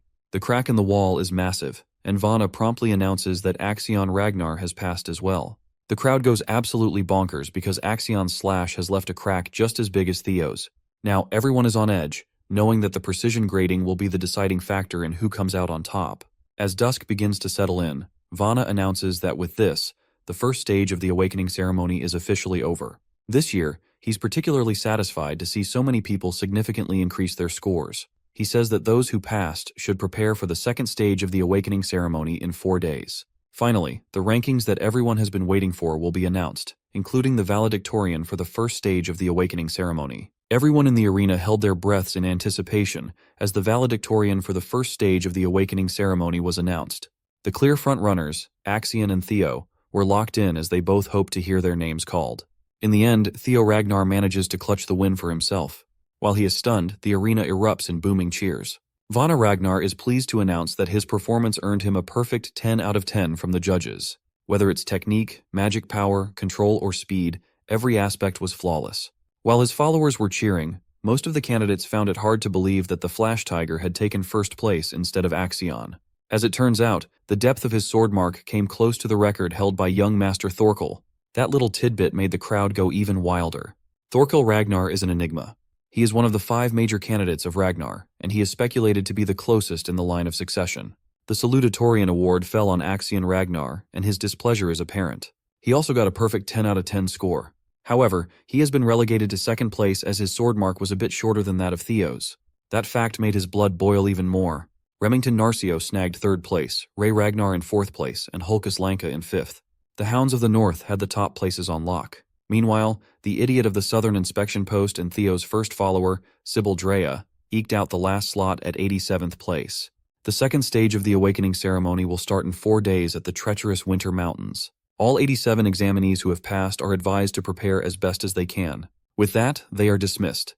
and the first day of the ceremony concludes in an unexpected direction. That night, Theo's faction immediately went straight to the tavern for a celebration. The place rumbled with cheers for the first and second placers. Everyone felt vindicated as the true might of Training Ground Number 4 was made known to the world. Praise and applause for their very own Sir Theo and Sir Remington started flowing along with liquor. Theo thanked his men for the support, but he knew better than anyone else that the trials were not over yet. His goal is for every one of them to pass the second stage together. He pulled his buddy Remington closer and confidently announced to everyone that they would be aiming to be the final valedictorian and salutatorian of the batch. Evelyn is also in a festive mood, and she genuinely believes that the two can pull it off somehow. Remington personally congratulated the young master for such a splendid display of power earlier. Seeing Theo's hard work bear fruit filled everyone with pride, but at the same time, Remington cannot help but feel ashamed of himself for falling so far behind his friend. Theo smiled at Remy, assuring him that he just got a little lucky this time. Also, ranks and such things should not matter between friends, right? Hearing that cleared Remington's mind of useless anxieties. They made a toast with their orange juice glasses and promised to try their best in the upcoming second stage. Sometime later, Theo found himself roaming the nearby snowy mountains. Finally, away from the crowd, he processed what it really meant to snag first place in the awakening ceremony. It is an achievement that he would not even dare dream of in his past life. Though it might not have been a real fight, he defeated Axion fair and square. He can hardly believe how far he has gone in such a short time. Clenching his fists in anticipation, Theo proclaimed that this was only the beginning of his story. Defeating and decapitating that traitorous fraud, Randone is far from enough. That guy is just a lackey to the actual players. Theo's true enemies are the psychotic Axion and the tricky Sky Dragon backing him up. Theo is willing to use everything at his disposal to get his ultimate revenge down the line. For now, he has another matter of great importance to take care of concerning the nest compass he got as a reward. The mysterious artifact is actually pointing toward the Winter Mountains, the venue of the next trial. In the second stage, he will have the chance to find out what the compass is steering him into. While he was lost in his own thoughts, he sensed something fishy nearby. His instincts immediately kicked in, ready to defend himself from whatever was hiding nearby. Someone has been tailing him, and Theo hates surveillance. The hooded spy watched in surprise as his target vanished out of thin air, only to feel the cold glint of a blade aimed at his neck from behind. Theo demanded to know who the spy was, and the dude tried his best to convince Theo that he was not Seuss. He introduced himself as Gatsby Yotan of the renowned Gale Sword Platoon. Gatsby insisted that his captain sent him after witnessing such a splendid performance at the first test of the awakening ceremony. Theo had an unreadable poker face as he stared into the man's soul. It seems like the scouting offers are arriving sooner than he expected. Gatsby elaborated that their captain is offering Theo an opportunity to take an admittance qualification test. This offer flabbergasted him. He is offended that the Gale Sword Platoon wanted him to take some useless test rather than a full-on invitation. Gatsby bragged about the illustrious reputation of his platoon, asserting that even a chance to take the test is hard to come by. Before the dude could spout any more bullshit, a fiery voice cut him off, calling the Gale Platoon a bunch of morons. A woman carrying a great sword on her back addressed Theo as a young master and offered a far better deal than the morons of Gale Sword Platoon. This feisty girl is Ayan Sosoli, also known as the Fire Goblin and Vice Commander of the Black Iron Cavalry. She personally came to extend a direct invitation for Theo to join their ranks. Gatsby stumbled on his words as soon as he saw who had just come through. Those that recognize the Fire Goblin's name know not to piss her off. But before Ayan can get close to Theo, multiple scouts from different factions come out of hiding in fear that such a promising candidate might get signed before they can extend their offer. They all ran in, shouting their ridiculous proposals. The Black Sword Platoon is willing to promote him to squad leader within 3 years. The Swords of Law and the Security Bureau also threw their eager hats in the ring. Annoyed at the bidding war unfolding, the Fire Goblin snapped in anger. The scouts were supposed to entice the young master with promises of assisting and advancing his career, only to fight and bicker amongst themselves. Theo just watched from the sidelines as the idiots cursed and jabbed at one another. He figured that he should just quietly slip away before they pester him even more. But his exit plan might have to wait. Pink plum petals slowly filled the area, dancing in the air. A sultry voice silenced everyone with sheer aura. Even though she knows she will be criticized for being too greedy, the newcomer just can't help herself. Slightly sullying her sterling reputation is nothing if it means gaining an exceptionally talented individual to her side. Lady of the Plum Blossom Palace, the sword dragon herself, Osa Ragnar Plunis, has joined the scouting war, shocking everyone into silence. Ayan was the only one who dared to question what business the clan head's first wife had in this place. Lady Osa confessed that she came with the same intention as everyone else. She has come all the way out here just to see Theo Ragnar personally. While Theo is dealing with the ridiculous situation he was put in, the salutatorian is relieving some stress by beheading some people. Calling Axion Ragnar a sore loser is an understatement. This dude is wantonly killing his men to get his frustrations out lest he explodes. He weaved, maneuvered, and slashed his way through a number of young swordsmen, treating them like training dummies as he snuffed their lives out one by one. Axion Ragnar is hungry for blood, and blood he shall get. With every dash and slash, he remembers Theo's smug face after leaving a bloody, armless mess back in the Scaled Dragon Society banquet. The image of Theo unleashing so much draconic aura when he took the first slash in the trial has been etched deep into Axion's disturbed mind. Losing by a few inches made the defeat even more infuriating. The only thing running in his mind is the thought of killing and gutting Theo Ragnar. For now, killing his own men will do. By the end of his rampage, he had completely abandoned his blade in favor of using a much more hands-on and brutal approach to venting his anger. By the time he calmed down, the training ground was already filled with lifeless young swordsmen who thought they were just getting a spar with their young master. When another person stepped into the arena, Axion's eyes darted around. Without even looking at who just arrived, he picked his sword back up and motioned to attack. He threw the whole blade with pinpoint accuracy, aiming for the intruder's head. But for someone like the Sky Dragon, stopping such an elementary outburst is simple. He just grabbed the sword's tip out of the air. Ed Troyven cursed his nephew out for being so pathetic when releasing his rage on random people won't change a thing. When Axion got a good look at his uncle, he calmed down a little. The Sky Dragon advised that at times like this, Axion needs to cool his head and come up with a proper plan. Ed Troyven had already put some things in motion, and Axiom only needed to follow.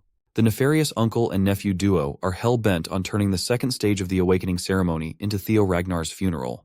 Back in the snowy woods, the scouts made way for Lady Plumblossom out of fear and respect. They knew that whatever they tried to offer Theo would be insignificant if she was in the competition. Just as they were about to appeal how unfair that would be, the space between Theo and Lady Osa was severed from the outside world, locking them in her personal domain.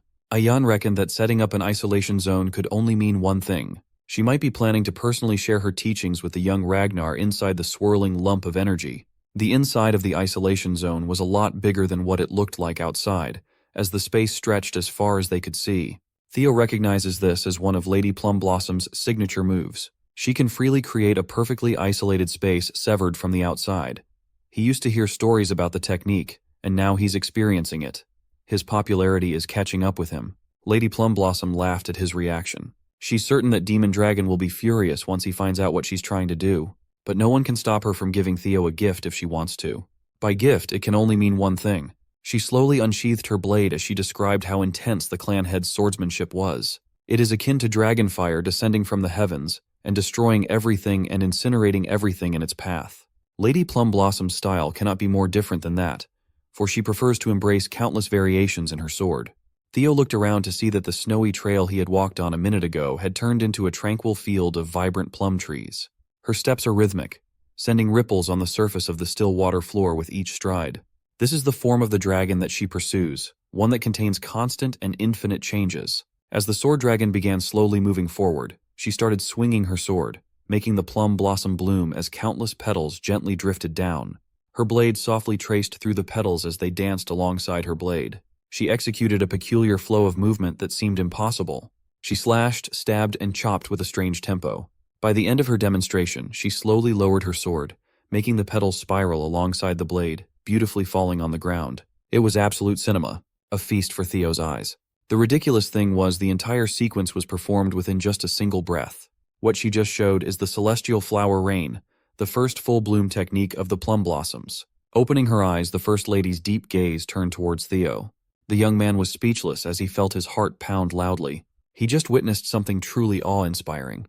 Within a single continuous movement, he counted 120 circles and variations. It gave credence to the claims that, in terms of pure swordsmanship, she is above even the clan head. If Theo could absorb and apply even a little bit of what he had just seen into his single flash, his power would undoubtedly skyrocket. He humbly asked her if he's really deserving of such a gift. She laughed lightly and assured him that it was fine as long as he enjoyed watching it. Finally, Lady Plumblossom dissolved the isolation zone. The tranquil field of plum trees vanished, and the snowy woods returned. She asserted that if Theo ever wishes to see what comes after the first technique, he can come to find her whenever after the awakening ceremony. Such a blatant offer shocked the scouts. The First Lady simply wishes for Theo to become a new wind in this desolate place. With that, her body turned into a pile of beautiful plum petals drifting away. Theo knows more than anyone that he just received something far too great. It would be hard even for him to act shamelessly and not show any gratitude to the First Lady. Now he's in a complicated position. He reckoned that it would be way too greedy to become Lady Plumbossom's disciple and join the white-armored dragon cavalry at the same time. 3 days later, the second phase of the trial has finally kicked off into full gear. The 87 eligible candidates have gathered at the Winter Mountains near the northern Great Wall. Such a treacherous venue is perfect for the challenge ahead. Winter Mountains stretch across a ridiculously vast distance, from their home of winter all the way to the Demon Sea. In this place, the Ragnars have shielded humanity with all their might. They have been at war with the cursed land beyond the Great Wall for over a millennium now. They have been culling the Demon Sea, a place where countless demonic fiends lay waste. High-rank swordsman and second-stage exam overseer Jackie Ragnar cautioned everyone that the new generation would inherit that duty one day. This makes Winter Mountain the perfect testing ground. However, as apprentice swordsmen, the examinees are not allowed to cross over to the Demon Sea, and the exam area is restricted to the inner side of the Great Wall. Today, the exam is very simple.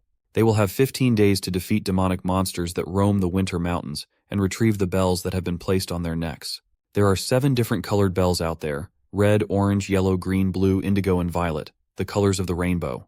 Each bell increases in point value in the same order. Naturally, higher points mean confronting a more powerful demonic fiend. Overseer Jackie emphasized the danger of violet bell fiends. Those abominations are at a level that no apprentice swordsman can touch, let alone defeat. Yet they are worth a ton of points. The hunting method will be left entirely up to the examinees. Whatever method they choose to use doesn't matter. All they have to do is bring back the bells to be tallied before the exam ends. Everyone picked up on what the overseer implied. Since they can use whatever method they want, snatching someone else's prey or bells is allowed. No, it is encouraged. They are purposely sowing seeds of discord amongst everyone. But that's just another reflection of Ragnar clan's law of the jungle approach to things. As a final note, the overseer taught them about the totems that repel fiends installed across the mountains. Inside these safe zones, supplies have been buried nearby, and everyone's encouraged to utilize them effectively. Finally, Overseer Jackie formally signaled the commencement of the second trial. As soon as he dismissed everyone, several candidates rushed off and scattered without hesitation. Most of them had the same idea as Sybil. Since the exam will stretch for 15 days, supplies are essential. First, they must secure those resources, and then go with their own strategies. It had only started, but Hulkus Lanka loved every second of this test. He is in his element. Axion, motivated by revenge, has come into this exam with a malicious goal in mind. His Sky Dragon uncle heavily emphasized that he must move precisely according to plan. All he has to do is play his role, and Theo will fall. As Axion single-mindedly pushed forward at breakneck speeds, he failed to notice someone tailing him from behind. It was none other than the ever-so-mysterious Ray Ragnar. Seeing as everyone was already rolling out, Theo walked towards the woods to get started too. But before he could get far, a familiar voice called to him. Remy ran to his side and asked if Theo remembered how he said they were friends. The Silver Lion has thought long and hard for the past 3 days leading up to the trial, and it seems that he considers Theo both a friend and a rival. With that realization, a desire has taken root inside him. The desire to truly surpass young Master Theo in power. The young dragon was shocked at first, but he eventually grinned with delight. He knows what Remy is feeling all too well. The moment they first crossed swords in that training ground, a mutual respect for one another blossomed. Theo felt the same way as the Silver Lion. He considered him a dear friend and rival too. Remy heartily laughed in relief as he had been stressing if the feeling was one-sided. With renewed clarity, Remy proclaimed that he would try to beat Theo during the second stage. Theo genuinely wished him good luck with that goal. Without wasting another precious second, Remy exploded in speed and headed deep into the Winter Mountain. Theo took a second to soak the feeling in. Someone incredible like Remington has set him as a goal, someone to surpass. It made him feel a thrill he never felt before. He's finally becoming someone that's truly strong, and it is delightful. Opening his inventory, Theo set the mushy feelings aside for after the trial. He retrieves the nest compass and officially starts the search for the dragon's nest. The compass needle pointed him in a general direction, enough to get started. On the side of one of the deadly cliff faces, the familiar blue light of the system shined through a hidden cavern. The nest compass led Theo to the treacherous outskirts of the Winter Mountain. Upon arriving at his supposed destination, he was confused and saw absolutely nothing that stood out. The compass has turned its needle to the ground, so that must mean something, right? Maybe he needs to start digging until he hits the jackpot. If that was the case, he really should have brought a shovel, as using the white moonlight blade to dig in the snowy soil would have been a gross misuse of a legendary blade. As he was considering what to do, Theo's spidey senses started tingling once more. He steadily took his sword out of the scabbard and turned around on a dime, his eyes fixated on the unwelcomed presence. Sometimes, if the wind is not doing its job, then you have to take to the oars. He sent a sweeping attack, the force of the slash mowing everything on its way down. The trees were cleared in a single file and the ground was wrecked. Spilling some killing intent to the presence tailing him secretly, he gravely urged them to come out. Some unsavory characters started coming out of the woods, confused as to how Theo noticed their well-concealed presence. As soon as Theo saw the man's face, he was taken aback. It wasn't just one man, there were three. In Theo's previous life, he knew these monsters as the three scoundrels of Vuk Mountain, Hyde, Cow, and Rune. These aptly named scoundrels are the scum of the earth. They were widely known as the ones who slaughtered civilians under the guise of accidents during missions. They are the cancer that cropped up as a side effect of Ragnar's rule of the strong. Theo especially cannot ever forget the massacre they committed in Vuk village. While he was working in Black Snow, he was assigned to personally pick up after the bastards. He knows the horror that these three will inflict upon the world better than anyone else. In public records, the death toll of the single incident was reported at 761, with another 220 people missing. The shocking part was that none of the corpses could be identified at all. It was because their killing method involved absolutely decimating the heads of their targets for fun. He already considered that their terrible nature would get in the way down the line, so he's planning to deal with them at some point. But he never expected to meet them this early. Since they were expertly tailing him, Theo asked if Axion sent them for a hit or something. One of the scoundrels just laughed at his assumption. He cleared up that they cannot be ordered around by kids. Naturally, they were employed by someone so high up that Theo would never even imagine who was behind the hit. But the young dragon quickly narrowed down the culprit to one person for certain: the head counselor. The reaction of the scoundrels gave it away. Theo correctly guessed who the employer was in one try. It wasn't too hard to guess, given how much they were talking about blood and heritage. An exam proctor is nowhere to be found nearby, so they must have been included in the conspiracy too. Theo's sharpness was a big problem, but the scoundrels were confident that they would get this job in the bag no matter what. The leader of the scoundrels asserted that he feels the best when he crushes a good-looking face like Theo's. Bro is just glazing at this point. The Flash Tiger remained unfazed as he refused to let the three out of his sight. He did not even let the mouthy scoundrel continue with the childish trash talk. Theo immediately slashed away, summoning an avatar of an ancient dragon with his force. They hadn't even gotten the chance to close the distance yet, and the scoundrels were already at death's door. Theo chopped his sword thrice in quick succession with perfect precision and executed his newly formulated technique, Triple Dragon's Claw, each one targeting a scoundrel. The young master never shies away from violence, but he does not want to become like these pieces of trash, so they do it as revenge for a crime that they won't commit until a few years down the line. He will do the opposite of what the scumbags did. Only their heads will remain. The destructive power of the dragon's claw was so potent that it could decimate a human body into a pulp while leaving the head intact. He simply flexed on these criminals, giving them the comeuppance they deserved. Theo was actually surprised at how fast these troublemakers fell by his blade. Maybe that's because they were still young at this point in time. He owed this new skill to the celestial flower rain that Lady Plumblossom imparted upon him briefly. He dissected and reconstructed the style for the past 3 days and came out finding a way to use 3 single flashes in a row. Using circles and arcs to draw curved lines of slashes was hard. A whole new world of different transformations and applications has opened. Of course, completing those transformations 120 times in a row like the First Lady is still out of reach. Theo quickly grabbed the severed heads with the scoundrels' pained and surprised expressions have been preserved. He simply threw the evidence down the cliff for beasts to feast on while he went back to thinking about how to get underground. Much to his surprise, he heard a dull thud as soon as the heads reached a couple meters down. Upon further inspection, he ascertained that there was an invisible staircase winding down the cliff. It's now stained with scoundrel blood. The hidden quest to find the unseen stairs and explore the blue cave has officially started. Theo excitedly jumped down from the cliff to head for his treasure. Unbeknownst to him, a strange bird has been keeping an eye from afar. Back in the palace, the officials posted that they were receiving the test's initial results for the first few hours. Currently, Axion Ragnar holds the first position with 41 demon bells collected as he tears through the exam with 20 of his men. Second place is Ray Ragnar. But everyone has been wondering about one thing. How is Theo Ragnar faring? The messenger had to scroll all the way down to the last page of his report for Theo's recorded progress. Currently, the young man has collected 0 demon bells, and he is off on his own without a team. It's safe to assume that he is moving quietly or lying in ambush somewhere. Those assumptions can easily be verified if there are proctors to confirm. Everyone at the table heard Lady Plumblossom's impatience. The head counselor argued that there are no rules that exceptional performance in the first stage would lead to the same caliber in the second. He even proposed that the kid's heart might not be prepared for real battles, especially considering that he is a so-called natural child and not a pure Ragnar. The head counselor assumed that his goons must have taken care of business quickly, doing their job better than expected. Suddenly, the old councilman received a telephonic transmission from Ed Troyven, asking him if he did anything behind the scenes.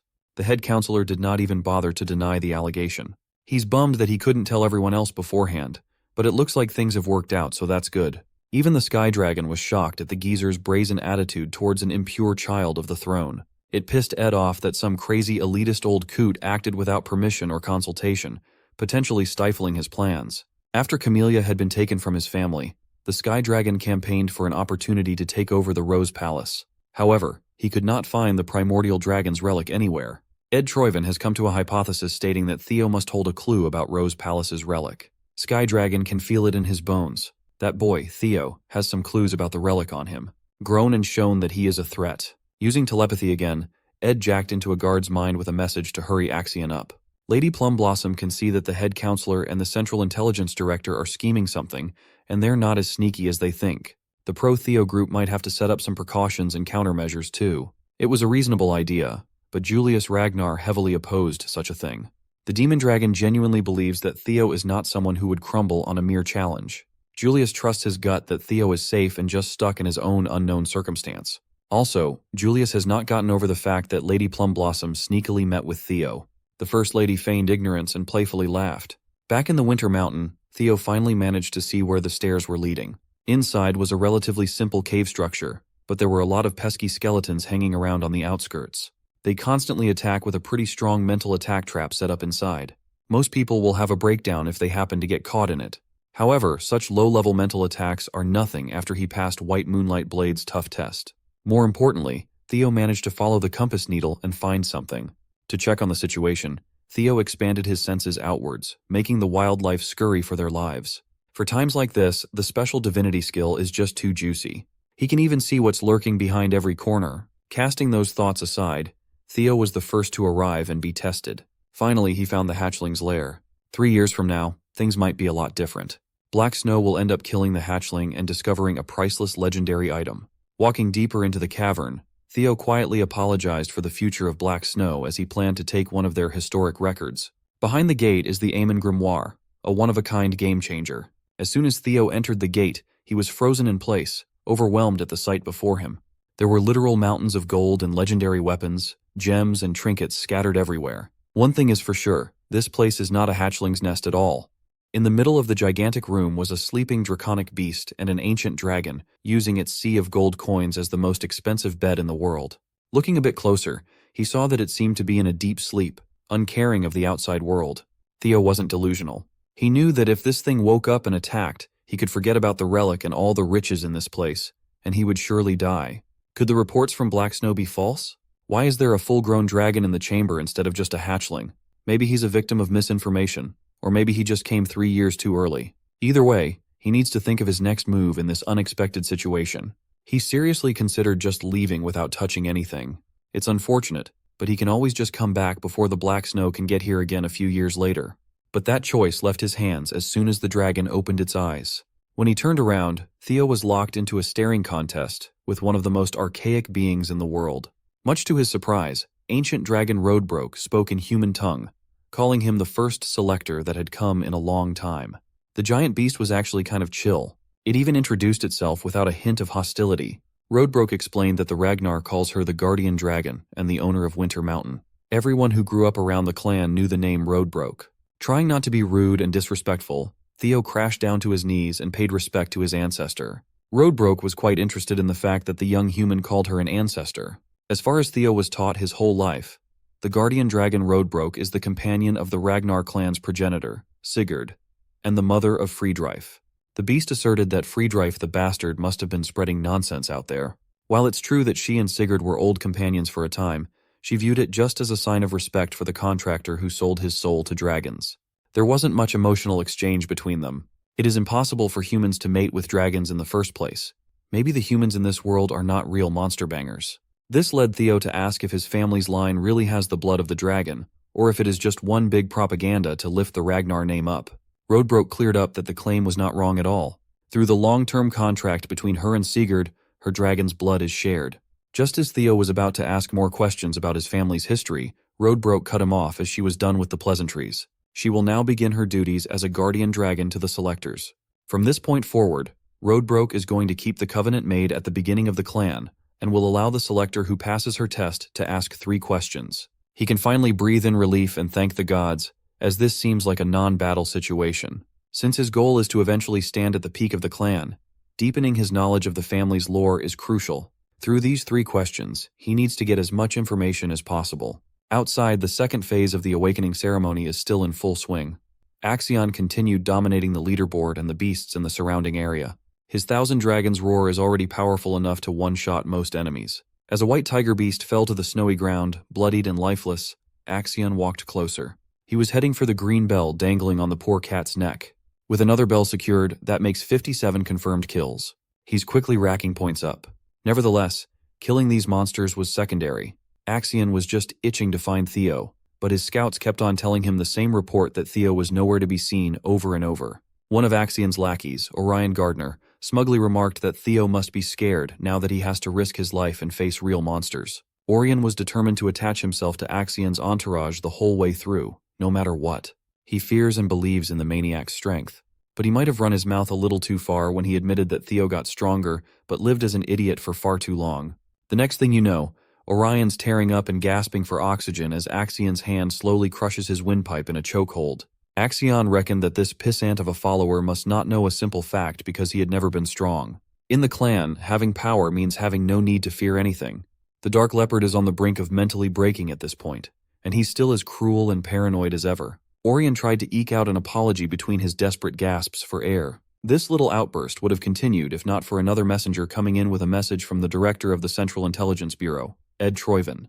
The message was simply a reminder to hurry up and carry the plan out. Axion threw the pissant away like garbage and asked the messenger to send a reply to his uncle to stop pestering him. He doesn't need to be reminded of the goal because no one in this world wants to kill that punk, Theo, more than this psychotic half-brother of his. Meanwhile, Theo is just chilling down in the dragon's den, still trying to think of a fitting question that would give him as much information as possible. After a while, he finally came up with his first question. Roadbroke yawned. She was just glad that the young man finally made up his mind as the boredom nearly knocked her back into a deep sleep. So, the first question was why the guardian dragon is still here. He kept it short and sweet. Roadbroke instantly clocked his strategy of asking basic questions to figure out some hidden background knowledge and praised the kid. The reason why she's still hanging around is quite simple. There exists a monster situated at the very edge of the world. Its body is spread across the seas. They call this entity the Nameless Monarch. For the past 1,000 years or so, Roadbroke has been lying in wait and staying in her lair because she was tasked with the mission to protect the world. The Winter Mountain and this dragon's den are just an outpost. Theo fell silent, digesting the bombshell that his ancestor had just revealed. He was certain that he did not feel it wrongly. For a brief moment, he felt what seemed like fear in Roadbroke's eyes. Who would have thought that an almost godlike figure who's as powerful as an ancient dragon is still capable of feeling terror? There is an existence out there that brings fear to a deity who has reigned for over 1,000 years. The Nameless Monarch must be one freaky bastard. Theo desperately wants to ask more questions and dig deeper into the lore, but there are more important things he has to find out first. So, for the second question, he asked what exactly these ancient dragon's relics he kept on hearing about. Roadbroke answered that there are about 3 relics out in the world. Though she doesn't know much about them, she can sense that the young selector has been quite lucky. The 3 that Roadbroke knows of are the dungeon in Camellia Palace and the White Moonlight Blade. As for the last one, it's a bit more complicated. Roadbroke called it the ancient dragon Papnir's relic. It is a result of a great ancient dragon's soul fragmenting into 31 different pieces. These pieces were then bestowed upon humans in hopes of protecting humanity and resisting the Nameless Monarch. The form of these ancient dragon relics is not limited. Some could be an item, some could take the form of an experience, and a rare few even turned into intangible yet strange phenomena. Hearing that last part made the gears in Theo's head turn. He can finally see that he always had the last relic in him. Everything he experienced after regressing in time flashed before his eyes. Going through 20 years of life and being brought back in time to the brink of death is the strangest phenomenon one can ever go through. His regression must have been just another form of the ancient dragon's relic, which means Theo himself contains the relic. He must have been given a fragment of Papnir's soul. But something's not adding up. There's always a dragon protecting the relics, but there was no such thing in his regression. Realizing something, Theo came up with the third and final question. He looked at Roadbroke right into her piercing eyes and asked why he was chosen. Why would the hand of fate choose someone as talentless as Ragnar's imbecile to fight something as powerful as the nameless monarch? Roadbroke stared back fiercely and decided to answer his final question with a question of her own. She asked why Theo would think that he was the only one chosen out there. The simple reply made Theo realize that he had not been looking at the bigger picture. He might not be the only one chosen by these powerful relics. Sky Dragon Ed Troyven, Demon Craftsman Curson, and even the Black Dragon all knew about the existence of relics. They even actively go out of their way to find and collect said relics. Chances are, they were also chosen by some form of Papnir's soul fragment. If that's the case, are they also seeing the same messages he has been seeing? Did they also regress back in time? While these series of questions led Theo one step closer to uncovering the world's truth, it also made things a lot more complicated. To summarize, there is a nameless monarch lurking at the fringes of the planet that even the ancient dragon fears, and it is entirely possible that there are more regressors apart from Theo. Now that Roadbroke has answered his 3 questions, the quest is complete, and Theo will be given his reward. The young man was so engrossed in all the implications of what he just found out that he almost forgot that he came to obtain Amon's grimoire. But now that his horizons have expanded, he had changed his mind. He needs something bigger, a lot bigger. He wanted something that cannot be compared to any item in this treasure trove. As a reward for the quest, he is given the chance to pick and take anything from the ancient dragon's treasures. Roadbroke proudly boasted about the variety and sheer quantity of her treasures collected from all around the world. There were gems, relics, elixirs, skill books, armaments, anything you could think of. She had them in stock. Whatever Theo chooses will be a priceless fortune worth beyond his wildest imagination. Roadbroke urged him to pick wisely, and she said she would deliver. Theo's lips slowly twisted into a sly smile.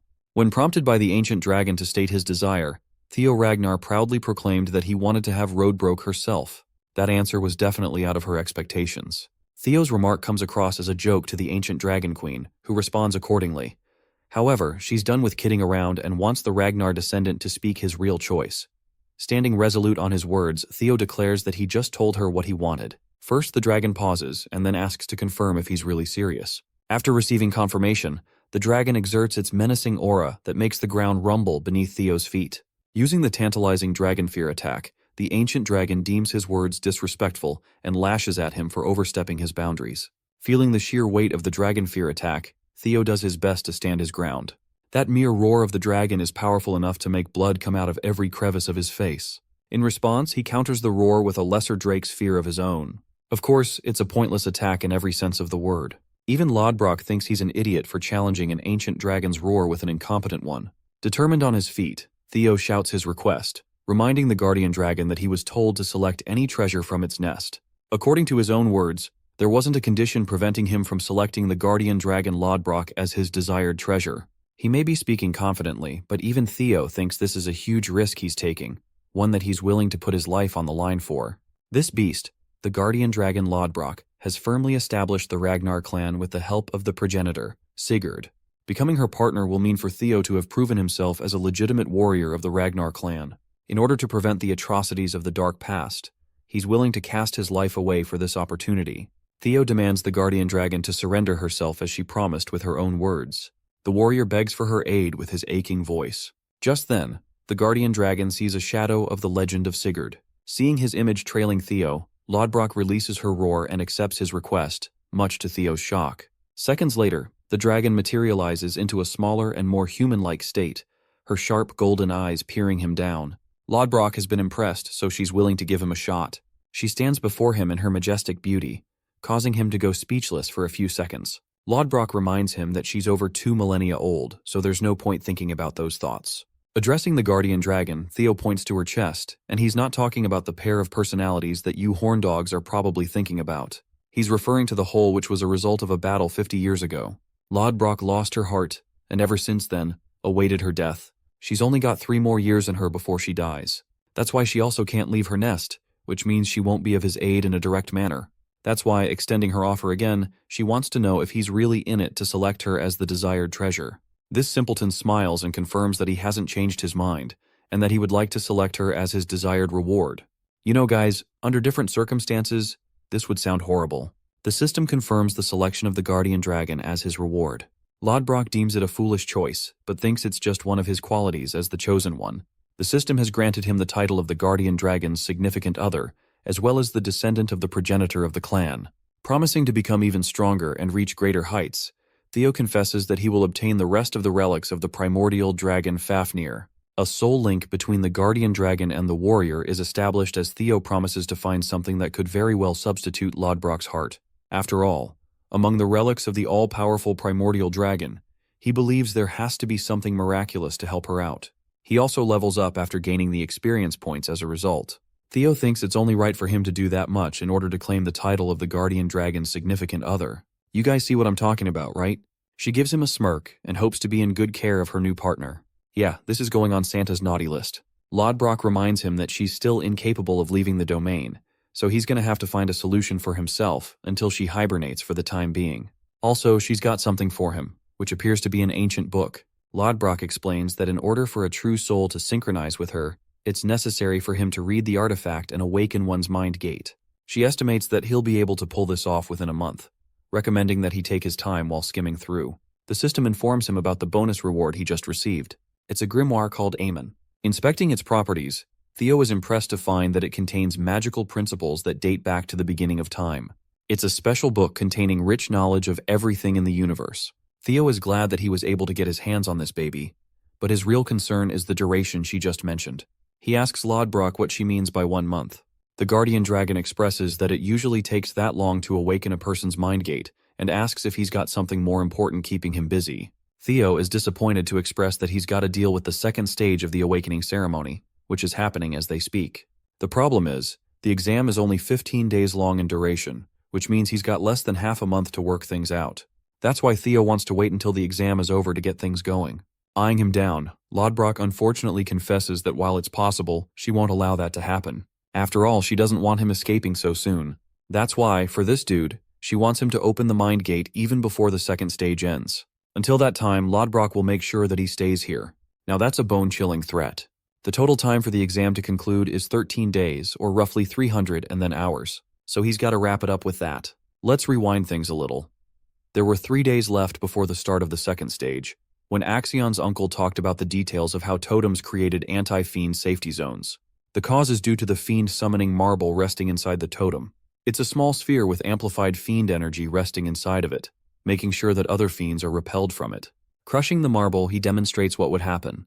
A fiend monster is released immediately after the marble is crushed, allowing for a summoning to occur at any given time or place.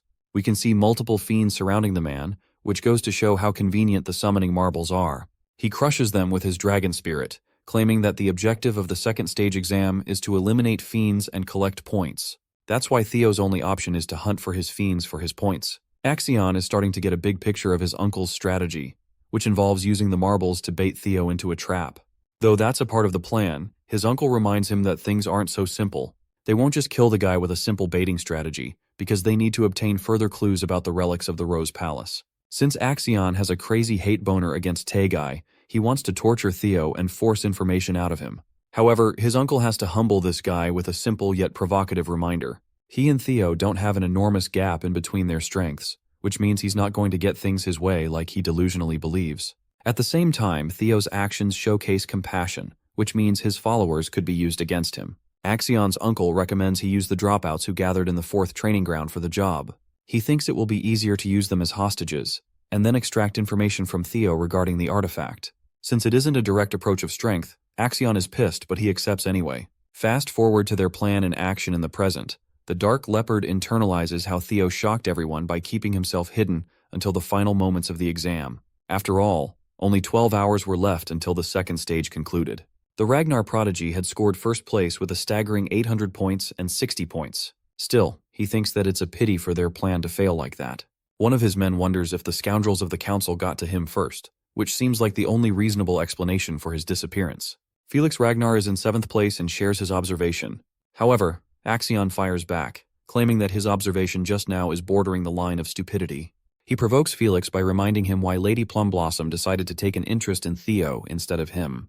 The guy is infuriated that he's reacting harshly when all he's trying to do is help him catch Theo. Felix is pissed as hell by his offensive remark, but it's not Axion who could give a damn about his feelings. He gets up and offers a declaration with his sinister smile. If Theo isn't prepared to come out in the open, he's willing to force him out.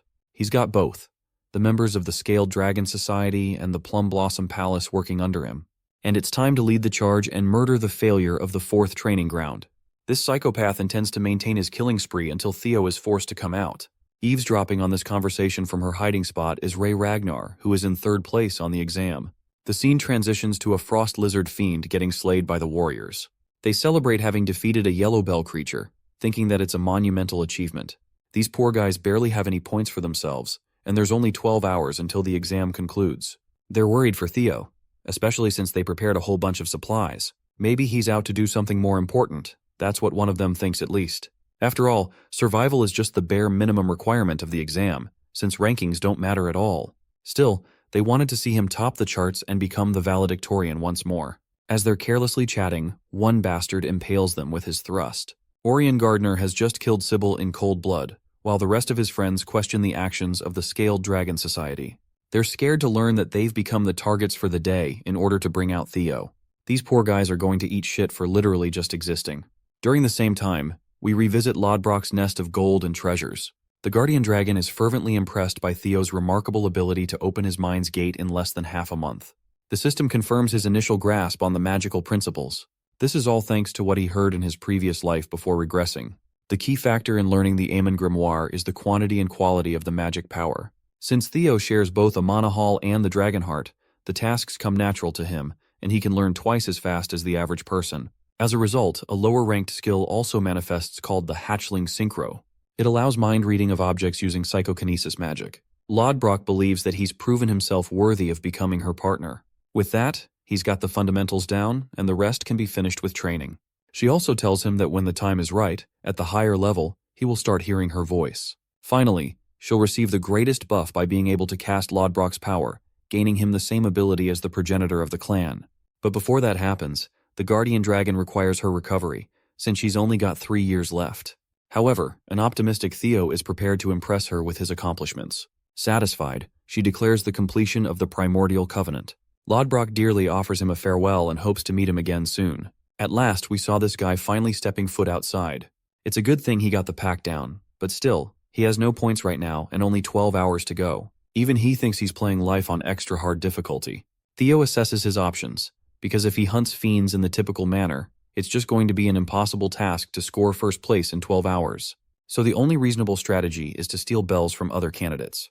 Remembering how Axion got first place in his past life, he thinks the same would be the case now. So all he has to do is take care of his Ragnar rival and claim the top spot.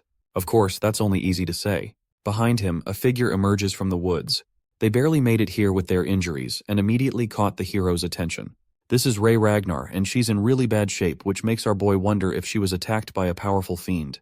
Even then, he fails to understand that Ray was bested by a fiend. However, Theo quickly sees a sword slash across her body, realizing that a person was responsible for doing this. He worriedly asks for what happened, but Ray is in no condition to speak and urges him to go west. Before saying anything else, she collapses in Theo's arms. Armed with his latest ability to read minds of objects, Theo learns the memories of the sword's owner. He sees that Ray was secretly spying on the group who were out to hunt Theo's companions. The failures of the 4th training ground were all restrained and brutally beat down. The final decision was left whether to kill them or not. Orion was asked why he ended up bringing 9 of these clowns when only 2 or 3 would have been sufficient in a hostage situation. But before these lunatics ended the lives of the innocent, Ray valiantly stepped forward, exposing herself before Axion. The Dark Leopard reminded him that this is a personal matter, so she wouldn't be interfering. However, Ray refused to let this madness slide and prepared to fight Axion. Axion is disappointed that Ray has been persuaded by Theo and prepares to take her down. Their fight chaotically began with a powerful exchange, but by the end, Ray suffered a brutal slash. Beyond that, the memories are locked because of his low skill level. Theo is infuriated and perplexed as to why Axion went so far as to capture his allies, while Ray is shocked that he managed to uncover the truth without her saying anything at all. He begs her for answers, and in her half-dead state, she explains that Axion's goal has always been to capture Theo from the beginning. However, since he wasn't anywhere to be found, he took matters into his own hands by taking his friends hostage. This strikes a chord with Theo, who is supremely furious. He realizes that his enemies in his previous life aren't willing to back down in this one either. However, this time he's much more capable of taking them on. Theo demands to know Axion's location as well as his intentions. Speaking of which, one of Axion's henchmen reveals Theo's location in the northern cliffside. This information catches him off guard, but his men are more than certain that he's come in contact with Ray Ragnar, which means they'll be coming here soon. Filled with the joy of being able to cut him down, Theo anticipates his arrival with an evil grin. However, he's keenly reminded that there's no requirement to face Theo in a one-on-one confrontation. After all, his main objective is to gather clues of the relics. His men will take care of Theo on the other hand. In the meantime, they want him to activate the summoning marbles to cause a distraction in the surrounding area. Axion is sold on this plan and states that he's willing to follow through. Going back to Ray, she is begging for him not to go. After all, even the Central Intelligence Proctors are a part of this grand scheme to take him down. It's a task beyond his current strength. She advises him about the current state of the exam, which is more of a slaughtering battleground, a trap that was set up purely to kill him. That's why going alone is the riskiest move ever, and it's better to seek the help of proctors. Even so, Theo thinks there's just no time, and while he's grateful for what she did, he can't allow his conscience to ignore the state of his friends. That's why he's willing to go at once after she drops Axion's location. At this point, the girl is convinced that he's gone crazy. The stakes are too high and death is promised if he goes there. She recommends playing it safe this time. In response, Theo lashes out claiming that he has no desire to lose his precious loved ones a second time. They promise to make it out of the second stage together after all. Mouthing the inevitable fate of the Ragnars, Ray reminds him that sacrifices are always on the table. He bites back by pointing out her personal resolve to fight against Axion's cruelty, because not even she could bear to sit around and watch the terror unfold. The scene makes him relive the memories of his original life, where everything he knew went up in flames, all because he was weak in a clan that was meant to foster the strongest. Theo is done with always losing people and being played for a fiddle. He emphasizes how he doesn't want to relive the mistakes of his past. Fueled with his anger and determination, Theo demands to know Axion's location. The scene transitions to Remington Narcio's side of things, who has just come across the abandoned supplies dropped by Sybil and the rest of his friends. There's blood indicating that something is wrong. He turns to confront the two warriors standing in the distance, Holkus Lanka, who is in 5th place, and then Erica Lanka in 4th place. Finally, Remington Narcio is revealed to be trailing behind Axion as the 2nd placer. Going back to Theo's side of things, he's out here fighting a snow fiend. The first few attacks he manages to dodge, before quickly finishing the fight in one move, prioritizing other pressing matters. Theo runs in the direction of Axion, hoping that some of his friends are still alive and well. He knows for a fact that Ed is playing with Axion's feelings, and making sure that Theo is taken out without much outcry from the clan. There's the fact that the Intelligence Bureau proctors are siding with Axion, which is the greatest piece of evidence available. Theo cuts down the creatures with his Triple Dragon's Claw Strike, reflecting that the proctors who are supposed to kill him will likely suppress Axion from lashing out. Still, he prioritizes his speed, knowing how Axion is just easy to provoke and impulsive in his actions. Lunging for an aerial strike against the fiend, Theo thinks that he could very well manipulate this nature of his in his favor. The sword pierces the creature's head, releasing a pool of blood. Let's see how Ray's doing. She collects her thoughts, remembering how Theo has never once changed from when he was a child. Despite her injured state, she wishes to help him out this time. The hostages are getting brutally smacked around under Axion's heel, who is prepared to cut them down for even making the slightest noise. Again, he's reminded by the proctors not to act on his own to cause unnecessary conflicts. That's why Axion stops his blade and patiently waits. He knows that 4 high-ranking swordsmen from the proctors are being sent to silently assassinate Theo. After all, his uncle is of the opinion that Axion isn't powerful enough to take down Theo, which is frustrating for him to accept since he regards Theo like an insect. To everyone's expectations, the devil himself decided to show his face. Axion spots him covered in trails of blood like a killing machine of war. Theo is armed with his determined eyes, seeing the hurt state of his companions all around. He glances at the scumbags who caused such a scene, and then turns back to Axion, who had been waiting for him for a long while. Finally, his eyes turn towards the corpse of his friends, making him clench his weapon. Axion picks out his sword, ready to fight, but he's again reminded to stay put. That's why he releases his weapon. To follow up with the negotiations, Axion asks Theo to simply reveal information about the artifacts if he wants to see his friends live. Shockingly, Theo Ragnar questions if he is afraid of him. This is a calculated approach from him, because he was planning on using Axion's nature against him. Theo arrogantly mocks him for being a coward and taking extreme measures, all for the sake of preventing a crushing defeat. Axion's blood boils, but the other guy's shit talk continues. He claims that the only reason Axion is surrounded by his scumbags is to protect his own name. Then, there's the hostage game going on. To Theo, he thinks it's just an all-out effort to prevent a defeat as a man unworthy of the title of the Four Hounds. Axion is now royally pissed, which is exactly what Theo wants, as he keeps egging him on, challenging him to a duel like a real Ragnar would. Unless he wants to back out like the coward he is, as Theo puts it. This is the final push for Axion, who can't contain himself anymore. Theo lays out the conditions for the fight. If he loses, he'll give up the information and his life. But if he wins, he will walk away with his friends. The Black Leopard has lost himself to his madness, and arrogantly reminds the imbecile of the Ragnar of his place in the clan. He laughs before peering at him with a murderous glare, mocking his understanding of the situation. The CBI tries to intervene, even though they know he's trying to stir up Axion with his words. They urge him to follow the plan, but this guy is done playing around. He accepts Theo's challenge and walks forward to take him on, just like our boy wanted. The proctors watching the scene realize that things are going the opposite way of what they intended. They're prepared to act accordingly as planned if Axion is nearing a crushing defeat. The brutal warrior reminds his group not to step in to carry out the tradition of honor in a Ragnar duel. He also doesn't want anyone to hurt the hostages for the time being. Their fight begins with Theo taking the first slash and surprising his opponent. With that settled, it's time to get serious as both swordsmen clash on equal grounds. Axion talks down to his opponent and goes on the heavy attacks. He wants to show Theo the difference between their strengths by releasing a Heaven Dragon shout. This roaring attack even has Theo concerned for his life. In response, he prepares a charged slash of his own, and responds with the Triple Dragon's Claw, severing Axion's attack and surprising him greatly. Standing before him is a confident man who can challenge the best of his attacks. Theo returns the trash talk and wonders if his opponent is really on his level to be lecturing him. Seeing this clash go down, Orion is sweating bullets after the aftermath of Theo's recent attack. At first, he was doubtful of the warrior's abilities, but now, even he's starting to believe in the imbecile's real strength. The situation seems tense, and suddenly Axion is the one who might lose the fight. Concerned for his own life, Orion wonders if he should switch sides when there's still time. He also believes that Axion greatly underestimated his opponent. Ultimately, Orion decides against betraying Axion, as the bastard proctors of the Intelligence Bureau are sharply watching. He thinks they'll still take down Theo regardless. Commanding the rest of his men, Orion tells them to scatter and search for the remaining proctors. They want to avoid getting caught up in their battle. The story explores Axion's past, who was expected to seize the throne of their clan at a young age. Both his mother and uncle sought his success for their prosperity. The Ragnar name is nothing more than a cover, because underneath, they regarded the boy as a Troyvan. Axion can't help but praise his opponent's performance. He lunges forth to strike down Theo. However, his attack is unsurprisingly blocked with a confident smile. He's acting just like Theo intended for him to act. Breaking away from their fight and back at the council, they talk about Theo's resurgence and news of his contact with Axion.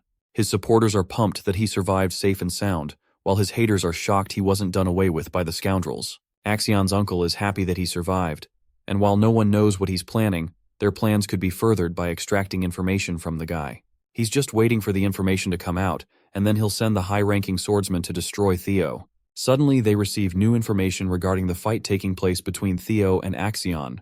As you can imagine, the dude is scared shitless because this is definitely against what he planned. Back to the fight. Theo executes his jester's footwork secret technique, giving him an edge in mobility and evasion. Axion is trying his best swinging his sword around, but nothing connects. Through their exchange, he has come to understand Theo's strength, which has grown immensely. A serious Axion shoots a sharp glare and remarks that he's not as fast as presumed. Now that he's caught an edge on his movements, he tosses his sword full speed aimed at our boy's head. This technique catches him off guard, because he remembers his previous experience with a sword-throwing technique.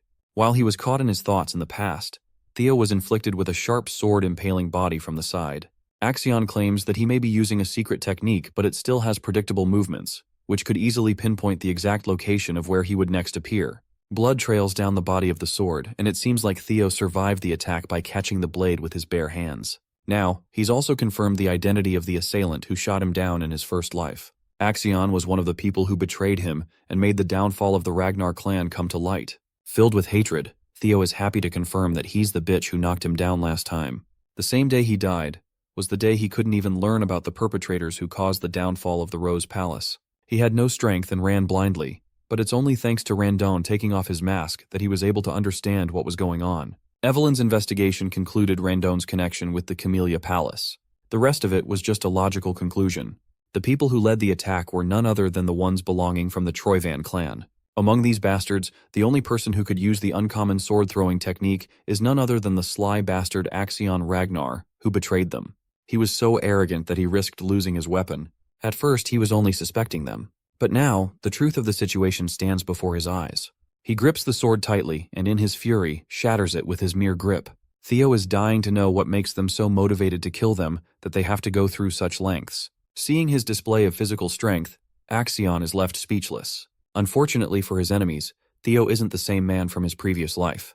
This time, he's hell-bent on prioritizing his life as well as those of his comrades. Theo releases the blade targeting Axion, who easily dodges it, talking down his aim and pathetic imitation of the throwing technique. All of a sudden, Axion feels a wave of anger and bloodlust emerging from his opponent, a killing intent so monstrous that it draws out an enormous mana level. Axion's eyes widen as he realizes that Theo has been hiding his skills alone. Our hero vanishes in the blink of an eye before appearing right underneath Axion for a devastating strike. The sheer force of the attack sends Axion flying on the back foot. He's the one going defensive against Theo's attacks now, who even manages to graze his face with a precise cut. Smirking at the impulsive warrior, Theo wonders when Axion is going to decide and pull out his full strength, provoking him even more. Surprisingly, Theo's arm is caught as Axion returns the favor by slicing his face. They're fighting each other on equal grounds. Theo chooses to disappear before his eyes again, and ushers a slash so strong that it knocks away Axion's blade. Now he's left wide open without any defenses. Theo quizzes his opponent before preparing his blade to pierce his damn stomach. He's about to take the kill shot and not even Axion can dodge it at this distance. Let's focus on Remington's side of things. He observes that the blood trails are caused by the dragging of an injured body. The only person that comes to mind is Axion, even though it doesn't make sense for him to act recklessly, especially with first place already secured. Remington cleverly deduces their plan to hunt down Theo during the second stage of the exam. Hulkus is pissed that he had to take such measures and took the way of a coward. But Erica is unsurprised, stating that things like these are supposed to be within expectations in the awakening ceremony of the clan. Remington knows this, and claims that it's the very reason he despises the Ragnar way of doing things. They blindly believe in raw strength and cross boundaries. A provoked Erica warns him to watch his tongue.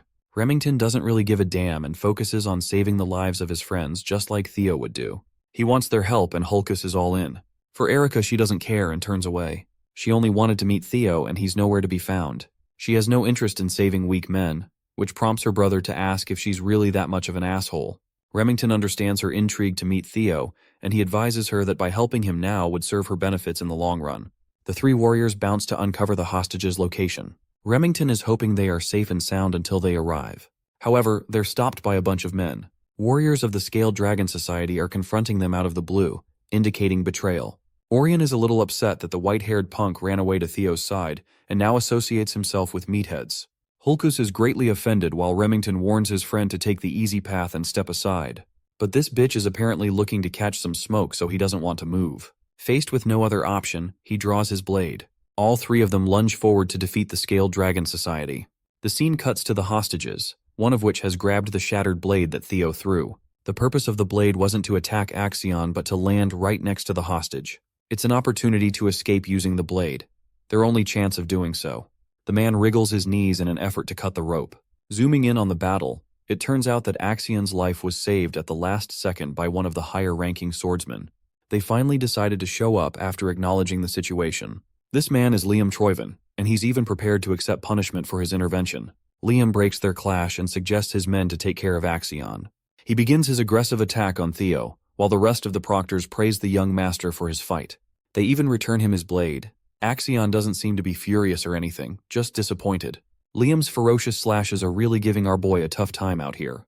But still, Theo is managing to respond well in a near-equal exchange. Liam launches a forward strike, which Theo blocks handily. From this short encounter, the high-ranking swordsman is rather impressed by his defenses against both Axion and him. Despite this, it's clear as day that he's no match for Liam's sword skill. There aren't any proctors nearby to monitor the fight, making it the best opportunity to kill the swordsman prodigy. So for the sake of the Troyven clan, he takes an aerial strike to finish Theo Ragnar in this one attack. Time for a plot twist. It's not Theo who gets impaled, but rather Liam out of nowhere. The one who impaled him is none other than Axion, who wants to remind his men of the fair warning he issued at the beginning not to interfere. The fight has just experienced a sudden upset by Axion's betrayal to his own men. The other swordsmen confront the young master for lashing out so blindly. Axion turns to them, furious that they thought he was going to lose. He deems it a mockery of his skills as the heir. Theo acknowledges that he's gone completely mad. As for Axion, he finally recognizes the man's skill as Ragnar. His uncle fed the boy the delusions of grandeur from a young age, goading him to climb to the top and sit on the Ragnar throne. Axion claims that while Theo is stronger, he's weaker in comparison to him. He declares himself as the man who is destined to become the strongest warrior to claim the throne, so there's just no shot of him being beaten here in this fight. Axion is prepared to cut down anyone who stands in the way of his ambitions and lunges to initiate a slash. But this sword slash just doesn't catch Theo, who has used his speed to soar to the skies. He manages to shock Axion with an attack that actually connects. Also, turns out Liam is still alive, just gravely injured. He tells his men to go and help Axion no matter the cost. They need to kill Theo while they still have the chance. However, the high-ranking swordsmen are against the idea, seeing how it led to Liam's downfall. Liam doesn't care and orders them to go, since they'll all die if the young master doesn't make it out of the fight. Axion is seriously on the back foot, completely baffled that he's being outclassed right now. He remembers his uncle's words, who told him that the Ragnar clan is a realm of unpredictable outcomes. Anything could overturn the impossible odds. Axion is in denial, inches away from defeat. He always looked down on this guy, called him a worm, an insect, and even an imbecile who didn't know his place. But it turns out his uncle was right about their skill gaps. Still believing in the delusions of his own strength, Axion lashes out despite being brutally injured. He is now blind in his advances as he spouts maniacal beliefs of his destiny and fate. However, Theo thinks very little of such things. He thinks his ambitions led to the very demise of the ones he cherished. That's why, if Axion isn't willing to concede, he's going to forcefully subdue him. Saying that, Theo channels his powers, casting a beautiful blue dragon. One last time he roars Triple Dragon's Claw, declaring to become strong enough to slay anyone in his path. His attack pierces Axion clean. We get a beautiful frame of his body rupturing apart. When the smoke settles, a corpse hits the ground, its head severed from its body. Axion's head descends from the air and plummets to become a paste. Blood trickles down, but nothing can be done now. The victor of this long fight is Theo Ragnar, who stands firmly after exacting his revenge. Lastly, Liam is left dazed at the sight of the young master's headless state, a fitting death for an arrogant man.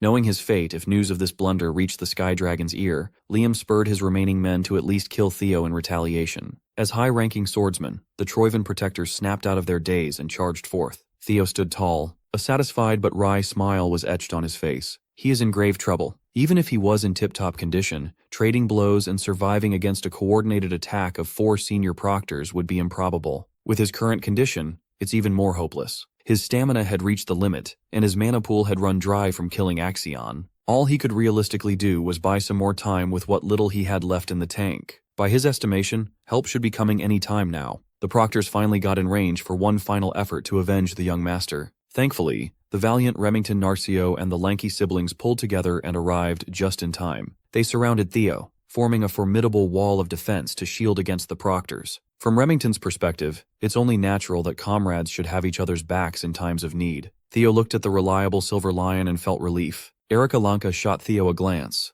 pleased that the rising star she had heard so much about had handsome looks. Hulkus Lanka, on the other hand, was elated to see someone strong enough to kill Axion and hold his own against powerful swordsmen. Pumped up by the cavalry's arrival, Sybil Drea forced himself to get up and lend his sword to assist his young master. Remington turned his blade against the corrupt proctors and listed down their crimes. He would gladly pass down judgment on these low lives, directly interfering with a sacred tradition. Now that things have gotten even more complicated, and with additional witnesses to their misdeeds, the proctors turn to Liam Troivan for the next move. Realistically speaking, they are doomed no matter which path they go down. They couldn't even find out anything about the Rose Palace's artifacts. That was their primary goal. They couldn't get rid of the biggest thorn in their plans in Theo, and the young master died under their watch. With so many witnesses and traces of their fuck-up, it's basically a game over. Even so, the proctors still believe that their Sir Liam would think of a way to slither out of this hopeless situation. When things get too convoluted, it's best to go down the simplest route. Just kill everybody. Liam still has the marbles in his back pocket. They could cover everything up by staging an abnormal outbreak, which led to the extermination of all candidates on site. Disguising their botched torture and assassination plot as a freak accident would erase all traces of the Troivan family's involvement. With desperation, Liam dropped 25th grade monster marbles on the ground. If they could stage the site just right, they might be able to pull it off. Even in the face of destruction, the proctors chose to put the interest of the family on top of everything. Before the marbles could materialize into their true forms, Liam felt a sharp pain in his stomach for the second time tonight. The poor guy got a second round of backshots for the night. This time, the man holding the blade was the White Dragon clan's supervisor, Selford Gardner, alongside another supervisor, Aaron Bacchus. Aside from the White Dragons, the Plum Blossom Palace and Daffodil Palace also pulled up with 2 supervisors, Natasha Koppel and Sally Gardner, respectively. Liam, the crafty son of a bitch, finally fell on the cold, hard ground. Supervisor Selford urged the remaining traitors to drop their weapons unless they wanted to die on the spot. The Troyven proctors were stuck between a rock and a hard place. Behind was the most promising young Ragnar talent. Up front were battle-tested veterans. When Theo saw that safety was finally guaranteed, the last embers of strength faded away. Breaking his fall was the woman who warned him not to go just a few minutes ago, Ray Ragnar. Before completely passing out, he thanked her for the heads up. While the criminals were being taken away into custody, Remington finally dropped the heroic act, running to his comrade with utmost concern. The Lanka siblings butted in. Erica wanted to make sure that Theor remembers her, and Hulkus just wanted to schedule another duel. Pushing them to the background, the rest of the training ground 4 boys came pouring in to wholeheartedly express their gratitude to the young master. All of them were crying their eyes out. Hearing and feeling all the care and concern of his people, Theo Ragnar smiled. This is the type of strength he had been longing for. Ray, of all people, understood his very nature. As the last embers of his consciousness fade, Theo requested some bells. He would be good with just enough to get first place. Moments after the arrest of the traitorous proctors, news arrived at Ragnar HQ. Of course, Ed Troyven could not believe the words coming out of the messenger's mouth. The round table of Ragnar's big shots remained silent as the messenger repeated the report. Axion Ragnar's death sent a thunderbolt of disbelief across the room. Hearing that his nephew died in some test where he arranged for another fledgling's assassination nearly made the Sky Dragon crash out on the spot. While Unked was trying hard not to go feral, the announcement of the second-round blooming ceremony commenced. Gathered at the starting point, the survivors of the grueling test looked visibly worn. Stepping up to the front and demanding everyone's attention, an old man praised everyone for their hard work. Announcing the official conclusion of the ceremony was one of the 9 dragons, the Zenith Dragon, Pharaoh Ragnar. Everyone in the family knew who the Zenith Dragon was, so the new generation was absolutely starstruck. The geezer rarely even shows up at formal events. Reading out the results, Old Man Pharaoh declared that 45 out of 87 candidates passed. It might sound bad, but the survival rate is actually above average this year. That's indicative of this year's talent pool. It might be a contender for best batch of all time. Furthermore, even in a stacked batch, the highest scoring candidate stood out brighter than ever. Can you guess who that top scorer is? Everyone was made aware that passing the second would result in an automatic promotion from apprentice to entry level. At this stage, they are allowed to feel proud of themselves. Those who passed are now qualified to work as Ragnar's inspectors under one of the many factions. To add to the hype, the Zenith Dragon moved on to the announcement of scores. First place, as expected, was Theo Ragnar with a whopping 1,121 points. Who would have thought that the guy who had 0 until the final minutes would shoot up to the pinnacle? Well, knowing that he took Axion's head makes it make sense. In second place was Remington Narcio with 926 points. Erica Lanky went third with 843 points. Ray Ragnar placed fourth with 789 points, and Hulkus eked out a fifth. The old man listed down the results until the passing cutoff at the 45th place. These outstanding candidates are practically guaranteed prestigious jobs, but the blooming ceremony is not over yet. There is a third round that only the cream of the crop would qualify for. When those who collected enough bells to enter the secret ceremony were called to raise their hands, the usual suspects proudly answered the call. Only the top 4 were beast enough to enter the final trial. The hidden piece of the ceremony involves the quality breathing method. After collecting enough bells, one could learn from the inscriptions written within. It might sound simple enough, but gleaning insights, reading, and understanding the etchings require a high level of discernment. Those who are good enough to master these insights can attribute their visions to their arsenal, giving them the qualification to participate in one last assessment. In Theo's past life, he lucked out and got 1 bell, but he couldn't even understand a lick of the hidden message. Now he has hatchling synchronization, an ability that could peer through the thoughts of things. It basically allowed him to see the essence of the encrypted words as pictures and experiences in his head. He watched countless scenes of the past heroes and warriors honing their craft, infusing Theo with a profound understanding of the hidden truth in a short amount of time. Normally, it is rare to see even one person qualify for the last test, yet they have 4 this year. As far as Theo could recall, Ray and Remington weren't supposed to comprehend the quality breathing method tonight. Perhaps his actions affected their progress too. With the icy floor open, Old Man Pharaoh invited the top 4 to show him what they had. Going by the count, Theo Ragnar took to the stage. With Axion out of the picture, a lot of things will change fast. Instead of dreading the future, Theo felt serene and centered.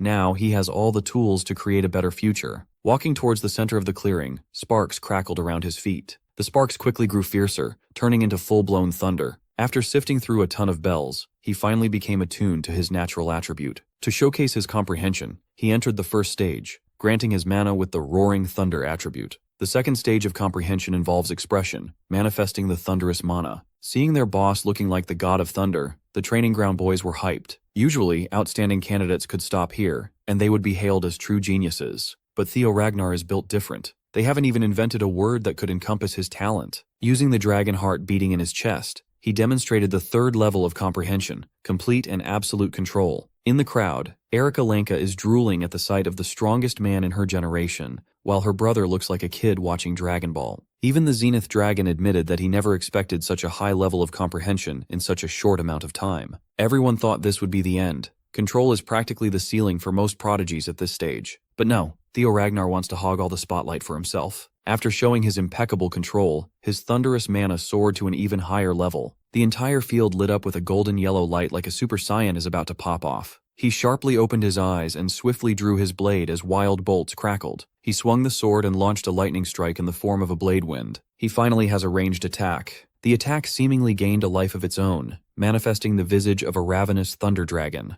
Out of the 5 stages of comprehension, this is the 4th level, expansion. This time, the other candidates couldn't say a word. All their jaws were clamped open in astonishment. Theo Ragnar aimed his new technique directly at Old Man Pharaoh. Of course, the old man simply chuckled in amusement. He was pleased to witness a generational talent show at this level of expansion. Before the Thunder Dragon could reach him, the geezer calmly raised his hand, summoning dewdrops out of thin air. Those little drops compressed themselves to the highest degree and blocked a whole-ass Thunder Dragon. The Zenith Dragon wasn't offended that a candidate dared to test him. In fact, he was glad to find such an interesting gem in this year's ceremony. The audience was speechless. Is that guy really their peer? Seemingly in a better and livelier mood, Old Man Pharaoh awarded Theo with an additional 1,000 points for a bold display of mastery. Of course, Theo already took the old man's fondness for truly outstanding candidates into account when he pulled the last stunt. After his demonstration, Theo shot up to 2,121 points. 1,000 points is realistically unattainable for everyone else, yet this dude doubled that.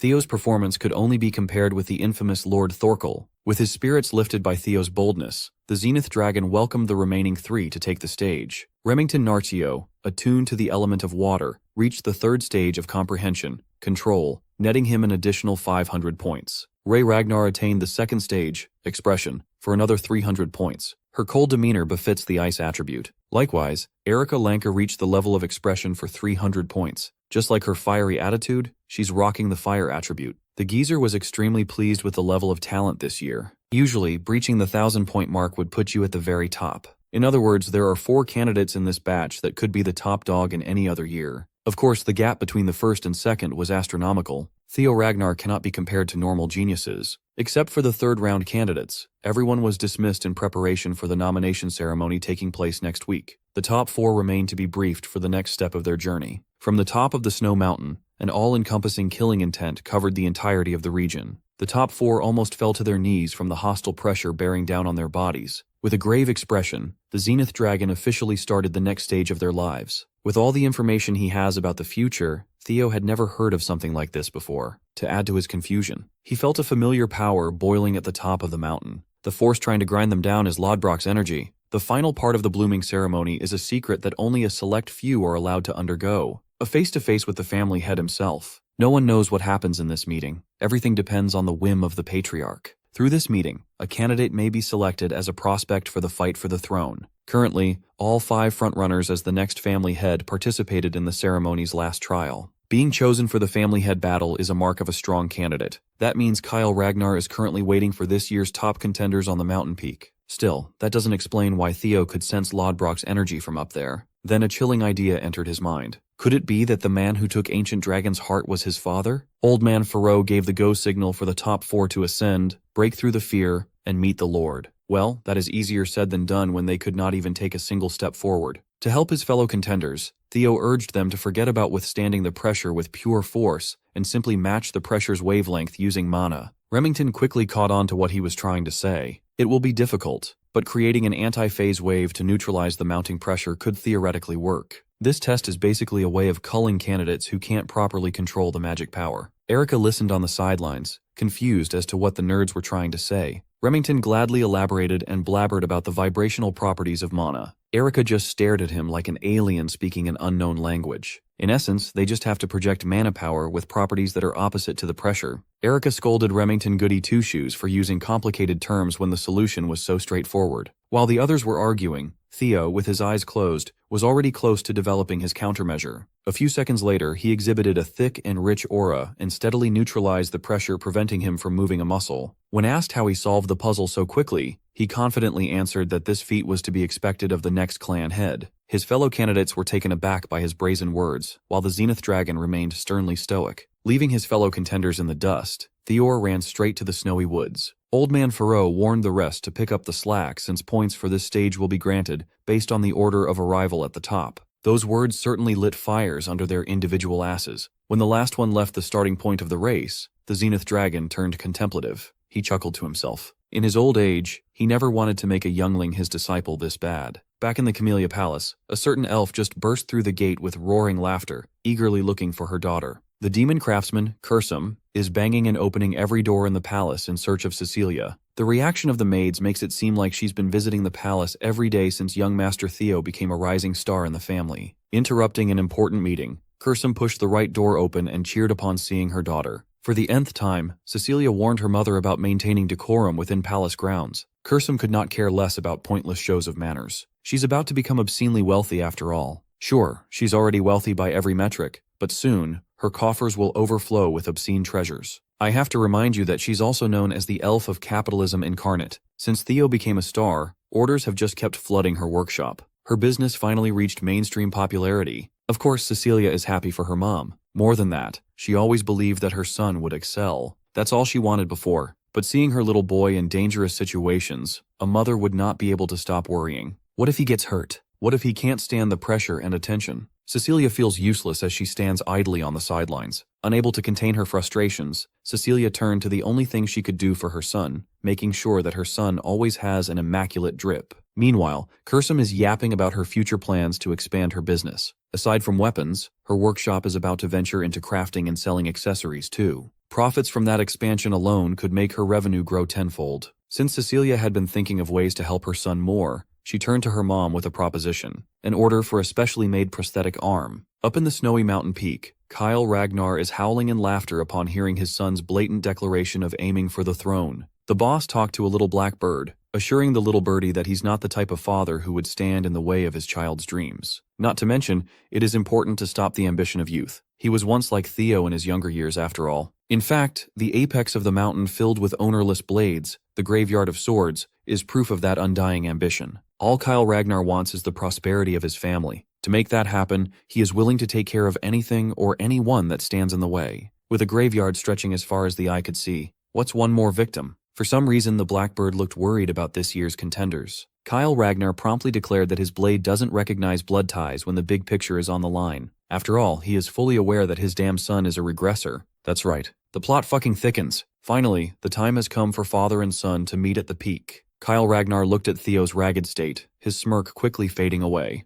The air of the jovial and happy-go-lucky father is gone. Now, he looked like the guardian of death itself, surrounded by the blades of his fallen enemies. It took Theo 4 hours to climb the steep mountain, when it would normally take him just 1. He was seriously hampered by that suffocating pressure. Kyle beckoned his son and asked if he knew what the graveyard of blades signifies. Most Ragnar kids have been told the legend of their father and the myth of this final resting place. This place embodies what it means to be the clan head of the Ragnar family. This is a position where the head must take on the heavy burden of infinite threats and challenges with no one to rely on. The position obeys the rule of the strong. A clan head must stand tall above every mortal. When asked if he has what it takes to seize such a position, Theo answered with a resoundingly confident yes. His father warned him not to give such a definitive answer so lightly. In Kyle's journey to the top, he had to send thousands upon thousands of souls to the afterlife. Not everybody can carry all that resentment. In this place, Kyle is reminded of his bloody warpath. He can still hear his victims' curses and threats of revenge beyond the land of the living. Even so, Theo's resolve remains unyielding. The kid knows what he wants to be. As for his reason, everything goes back to his past life and thirst for vengeance. If he can seize the throne, he can finally bring an end to the damned bloodshed inside the clan. Achieving that mission is the top priority. Of course, he can't give that kind of answer to his father. So, in true Ragnar fashion, he elected to answer the loaded question with his sword. Kyle Ragnar grinned. His boy definitely knows what to say in situations like this. Since he chose to answer with his blade, he shall no longer be treated as a son, but as a challenger instead. Kyle is also itching to see what this brat learned from a special someone. Theo was certain that his dad was referring to Lodbrok. This pretty much confirms his suspicion that Kyle Ragnar took the ancient dragon's heart. He tensed up in defense, but it was way too late. It only took his father a nanosecond to cleanly slice him in two. When he realized what was happening, he could not feel his lower half anymore. Theo Ragnar felt death creeping up to claim him once more. Cleanly sliced like a piece of meat, he slowly lost hold of life. Kyle Ragnar wasn't fucking around. This is one of his terrifying techniques, the heart sword. After cutting his son down, the patriarch turned to the concerned black bird. He assured the feathered avatar that there's no need to be worried about the little prodigy. Only those with hardened will and resolve can break out of his heart sword. This is certainly a cruel challenge for a greenhorn in the middle of the awakening ceremony, but if Theo has it in him, he should be able to come back. But if he showed half-baked resolve, it would be better if he just dies here as a body with a lost soul. The patriarch doesn't need a regressor that could bring harm to the clan. Theo's soul was transported to an endless void at the boundary of life and death. He could feel the familiar sensation of death grinding his remaining essence into nothing. He quickly came to terms with his cause of death. Not everybody could survive an attack from a demigod after all. Theo reflected on his accomplishments in this life and tried to convince himself that he did all he could. He stole the Camellia Palace from the Troivans. He killed Rendon and that rabid dog Axion, the bastards who cut his previous life short. Everything else aside from that would just be a stroke of luck. Compared to his first go-around, he lived a happier, albeit shorter life this time. Perhaps it would be fine if he just lets go and rest peacefully for good. As his will waned, accepting his untimely demise, the last bit of his soul evaporated like a dewdrop. Before the last droplets of his being were erased from existence, the griffin residing with his sword interfered. The giant bird forced himself into the infinite void to reprimand his boss. If the kid was going to give up so easily like this, the griffin would be incredibly pissed. Hearing the snarky voice talking trash to him, Theo's soul sparked once again. That first spark and the bird's sobering words were enough to wake him up from thinking like a loser. This will not be Theo Ragnar's final resting place. His soul quickly grew back to its original form, drawing upon his undying will. He had already given up once in his previous life. He can't possibly let his story end so soon. After rebuilding his soul, Theo went above and beyond to manifest a blade that could cut through the endless void. Theo remembered his solemn vow to himself. His body, mind, and soul might break, but Theo Ragnar will never yield. Inside that empty space of nothingness, he brandished his blade with a desperate reluctance to pass. His purest slash to date proved to be sharp and strong enough to cut through the possibility of fading out of existence. The illusion of death shattered, letting in the light of life that rained upon his soul. Theo opened his eyes, and he was back on top of the mountain. He successfully cut through the effects of the heart sword Jinjutsu. Thanks to the griffin residing in his sword, he prevented himself from being an empty vessel devoid of a soul. Kyle Ragnar stood in front of him with a discerning gaze. The ruthless demigod sneered and gave his son a passing grade. It was a literal do-or-die situation, and Theo came out on top. A whole week quickly passed after the final round of the blooming ceremony. Today is the day of the nomination at the clan headquarters. The Lanka siblings were in attendance, waiting for their names to be called. Holkus doesn't like being in such a crowded place, and Erica teased him for being a big, anxious baby. Well, you can't really blame him. The commanders of every unit, the 9 dragons, the former clan head, and the current patriarch are in attendance after all. Still, Erica warned her brother to stop acting so scared, or no one would pick him to join a faction. Besides, he couldn't even obtain elemental breathing even after amassing so many bells. Holkus is still salty about that. Furthermore, his sister doesn't want to talk about what she received from the clan head when she reached the mountain peak. The brute argued that Theo would have been a cool dude and shared the secret already if he had asked. The life of Alanka is dedicated to being the sword of Ragnar. Since that's the case, Holkus has already committed himself to the coolest and strongest man in their batch. The man who has it all: power, character, and ambition. Holy glaze. Holkus is determined to bet his life on the young master, even though he never really talked to the guy. He thought he could just be directly folded into Theo's camp by slyly joining the same unit that he would join. This is only possible because, for some unknown reason, the patriarch is not taking Theo into the clan head's manor. That means scrubs like Holkus and other fans should be able to follow their idol into whatever faction he chooses. Cutting through the noise of the arena and the crowd, the ceremonial drum was beaten, signaling the start of nominations. Without further ado, the overall valedictorian of the batch, Theo Ragnar, was called up to receive his honors. The crowd was filled with civilians and swordsmen alike, every one of them cheering for someone who was once subjected to the worst insults. Theo took it all in with a smile as he stood before the Ragnar higher-ups. In the middle of the crowd, Evelyn Nereville silently cheered for the young master she helped nurture. If it were up to her, she would like to see the young man join the white-armored dragon cavalry. Of course, that would just be a selfish dream on her part. As class valedictorian, he has proven his ability to excel in every single category, outperforming every single one of his peers. Just as when he was about to be prompted to choose a faction, an unlikely figure stood up from the row of the 9 dragons. Ed Troyven, the Sky Dragon and director of the Central Intelligence Bureau, wordlessly garnered everyone's attention. Tensions rose. Everyone was thinking that the madman might try to pull something to avenge his nephew. Of course, that would be an incredibly stupid move considering the other big shots in attendance. The announcer pushed back and firmly asked the Sky Dragon to sit back down. Theo reckoned that this man is likely still in shock over the death of Axion, but he doesn't feel too threatened, considering where he's standing. But much to everyone's surprise, Ed Troyven flashed a bright, phony smile and invited the young man to the Central Intelligence Bureau as the new deputy director. Theo murdered the dude's nephew, and he's getting a job offer as a reward? Earning the honor of being a valedictorian in the Ragnar clan holds a special meaning. Theo used to belong to the lowest position in the succession ladder. Now, he had finally hatched to rise up and take flight. Word about his accomplishments quickly spread around the clan. News about him killing Axion and going toe-to-toe with a proctor was all everyone could talk about. His story of starting from the bottom and rising to the top resonated with the hearts of many apprentice swordsmen. Now more people look up to him than ever. The perception of the general public quickly changed from disdain to admiration.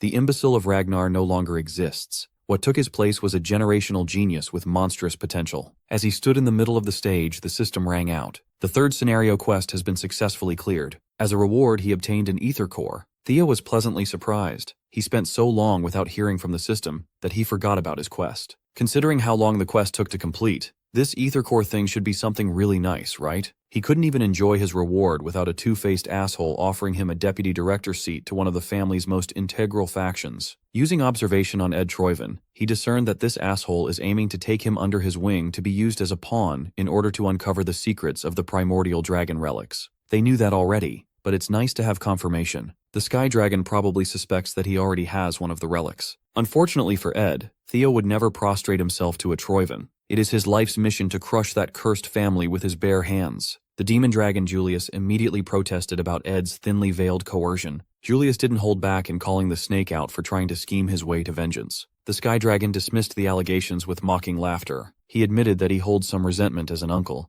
but as the central director, he only wishes to recruit the best man for the job. Julius clicked his tongue. Ed Troyven is a slippery son of a bitch. Even now, he's focused on fulfilling his hidden motives. The announcer broke up the argument before it got worse, and asked the 9 dragons to refrain from speaking out of turn and let the proceedings formally commence. When asked if he already has a faction in mind, Theo answered that he has yet to pick one. For now, he wants to hear what the various factions have to offer. He effectively wants to start a bidding war for his services. The first one to take the bait was the Sword Dragon, Osa Ragnar Plunus, director of the Plum Blossom Palace. She swore to take Theo as a direct disciple and a junior lord. Lady Plum Blossom doesn't have any children of her own, so being her direct disciple and junior lord is a straight shot to a nifty legacy. She's essentially offering to accept Theo as an adopted son and successor of the Sword Dragon title. 2 of the 9 dragons presented their offer, as expected of a hot commodity like Theo. With such lucrative offers on the table, most commanders and directors won't be able to compete at all. Despite the intense bidding war, another prominent figure wanted to throw his hat into the ring. He made a flashy and thunderous entrance, a bird crashing down from the skies. Covered and masked up with bandages,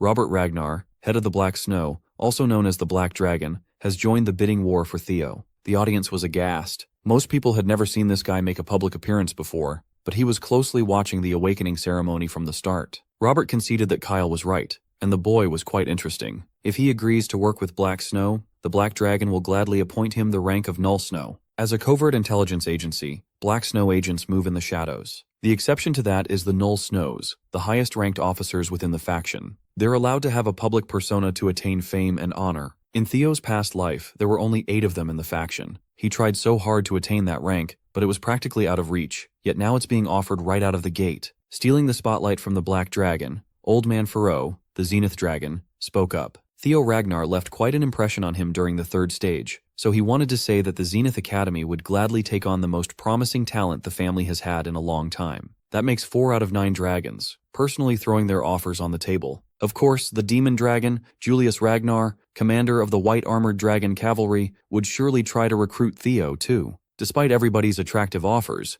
Julius strictly stuck to his guns and refused to offer Theo any special treatment. His troops were yelling at their commander that this was not the time to stick to principles, but Evelyn already expected this from Julius. Honor comes from proving oneself, The white-armored dragon cavalry lives and dies by that philosophy. Julius wants to remain fair to the other recruits, but he proudly guaranteed that Theo would receive full support for proper development and the pride of being a dragoon. Theo understood where the commander was coming from. In fact, he respects it. Just as he was about to make his choice, a sultry voice from some supple lips rang inside his head and his head alone. The former clan head, Hilda Ragnar, asked him if he was a regressor. Judging by her tone, she already knows for certain that he is. Trying to maintain his composure, he telepathically replied, feigning ignorance. Hilda praised Theo's impeccable acting skills, curious as to what kind of life he lived in his previous cycle. Hearing her mention some sort of cycle made Theo realize that regression might not be limited to just one do-over. While he was having an existential crisis, everyone else in the arena was still waiting to hear his choice. So, he asked for a little more time to gather his thoughts. Hilda smirked at his flustered appearance. She assured him that there's no need to hide anymore. After all, she's also a regressor like him. But the cycle she's permitted to repeat had already run out.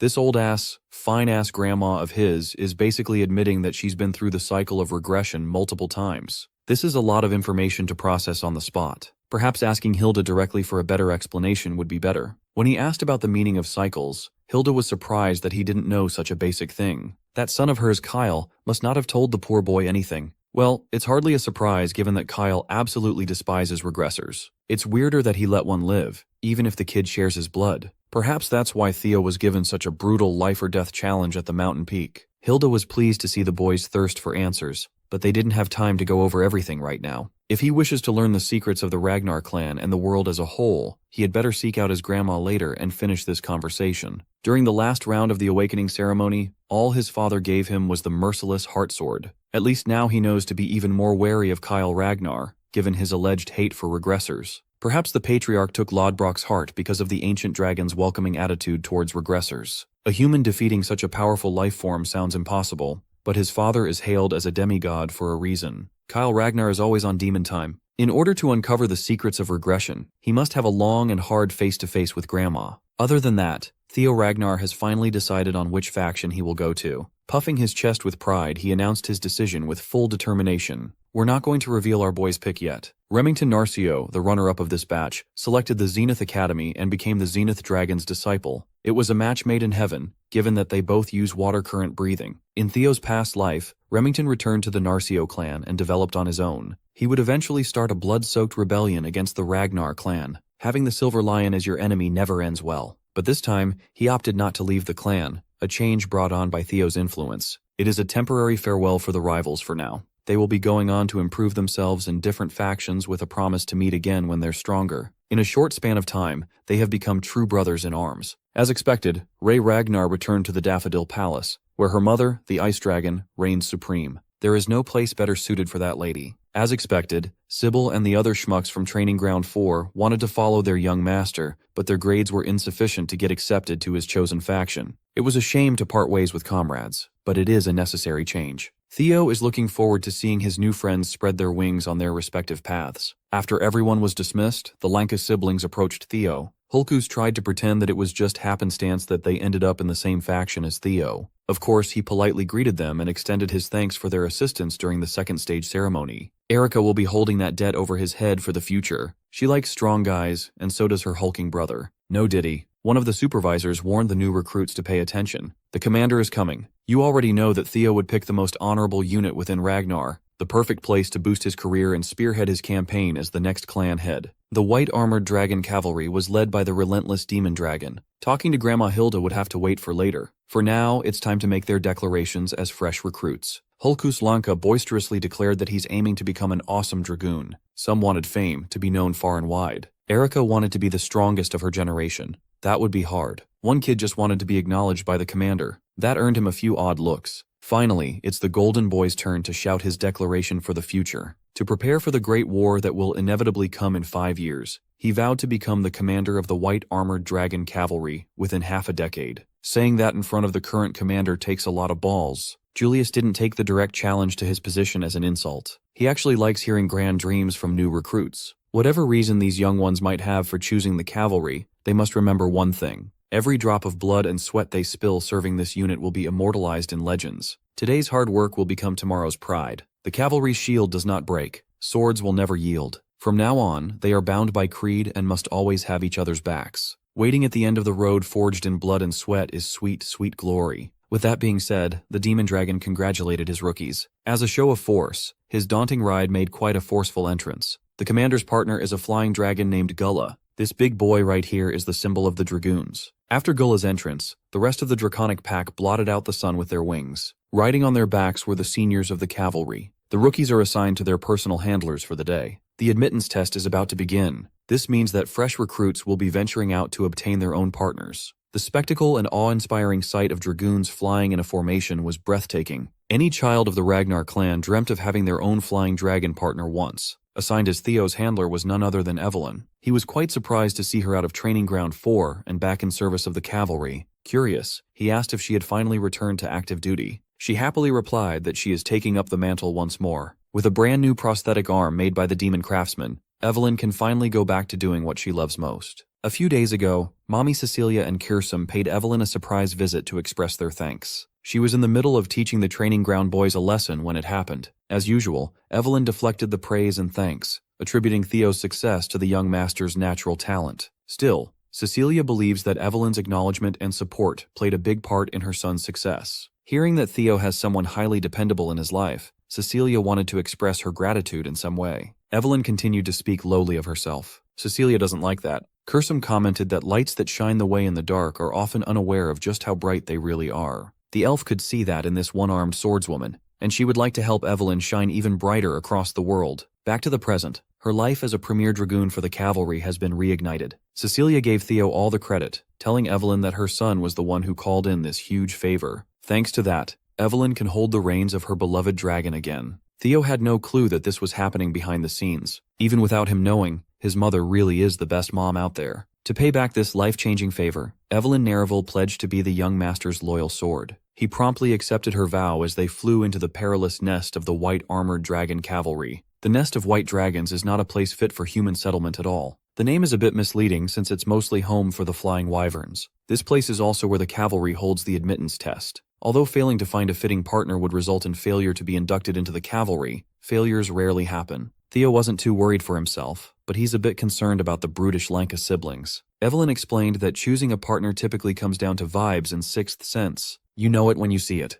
Their first observation point was the stomping ground of Opterex. A large brown scaly wyvern is regarded as a tyrannical predator. Next was the den of the poisonous aviarii. Sporting serpentine bodies, they are capable of spraying violet poison mist and using their stingers as lethal weapons. There's also the blade dragon, Sigia. They are classified as docile herbivores that normally prefer burrowing and nesting underground. They rely on an ambush against enemies. Up in the skies are the speed dragons, velociraptors. They are small, quick, and smart. They hunt in packs and spew fire from their maws. The wyvern species managed by the cavalry are mostly categorized into these four groups. Unfortunately, Theo did not vibe with any one of them. Accessing his memories from the first life, an infamous wyvern came to mind. 6 years after the start of the Great War, a massive mutated wyvern would raid the White Dragon's nest. It would slaughter hundreds of mounts raised by the White Armored Dragon cavalry. It was aptly dubbed the Evil Shadow Dragon. That day, 8 villages burned to the ground and dozens of warriors fell. Alarmed, the Ragnar clan would categorize the Evil Shadow Dragon as a Class 2 calamity, a demonic fiend. In the end, it took the deployment of the Demon Dragon and Sword Dragon working together to defeat the vile thing. It gained its name for its ability to hide in the shadows.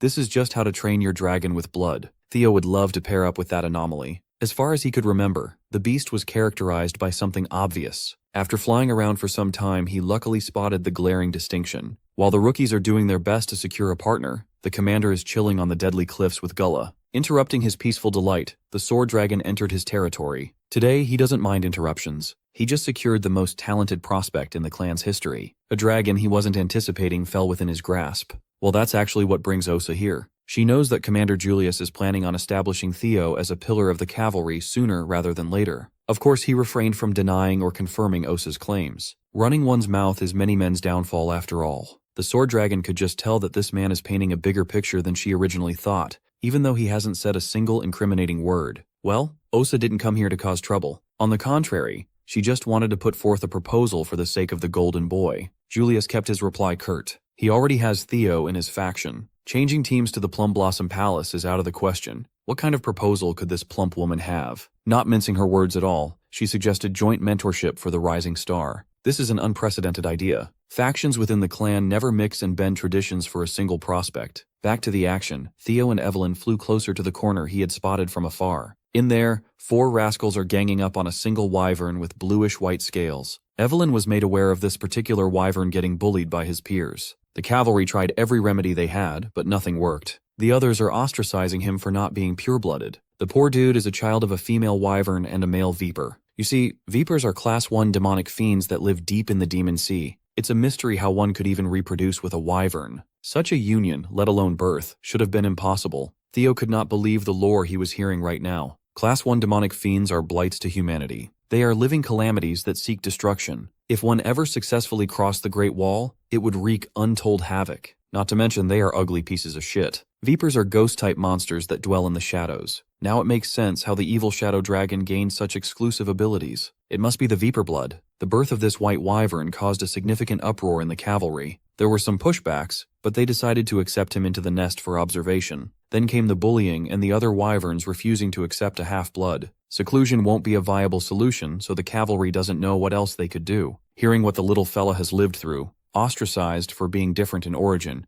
resonated with him. The cavalry gave him the name Umbra, which means shadow in the ancient language. Theo smiled. He has a feeling that his partner is finally here. Without warning Evelyn, he got up on the saddle and announced his choice. Instead of waiting for Evelyn to safely park her ride, the madman leaped out of the flying beast. No preparations or parachutes. He was way too excited about getting acquainted with Umbra. Evelyn felt her heart skip a beat when the young master skydived on a whim under her care. Theo is simply too determined to help Umbra live a different life this time around. He got his second chance. Why shouldn't the evil shadow dragon have the same shot at a new life? Stimulating his mana, Theo landed like a lightning strike straight from the heavens. Surprised, Evelyn didn't have time to stop the young master's recklessness. On the way down to the cliff face, Theo pulled multiple blades out and launched them with differing speeds. His eyes lit up as hatchling synchro activated, gaining control of the blades through psychokinesis. Using this nifty trick, he was able to break his fall and use the blades as footholds in midair. He looked as though he was running downwards, defying the laws of gravity. Learning psychokinesis is one thing. Utilizing it in such an ingenious way is another. Evelyn was amazed.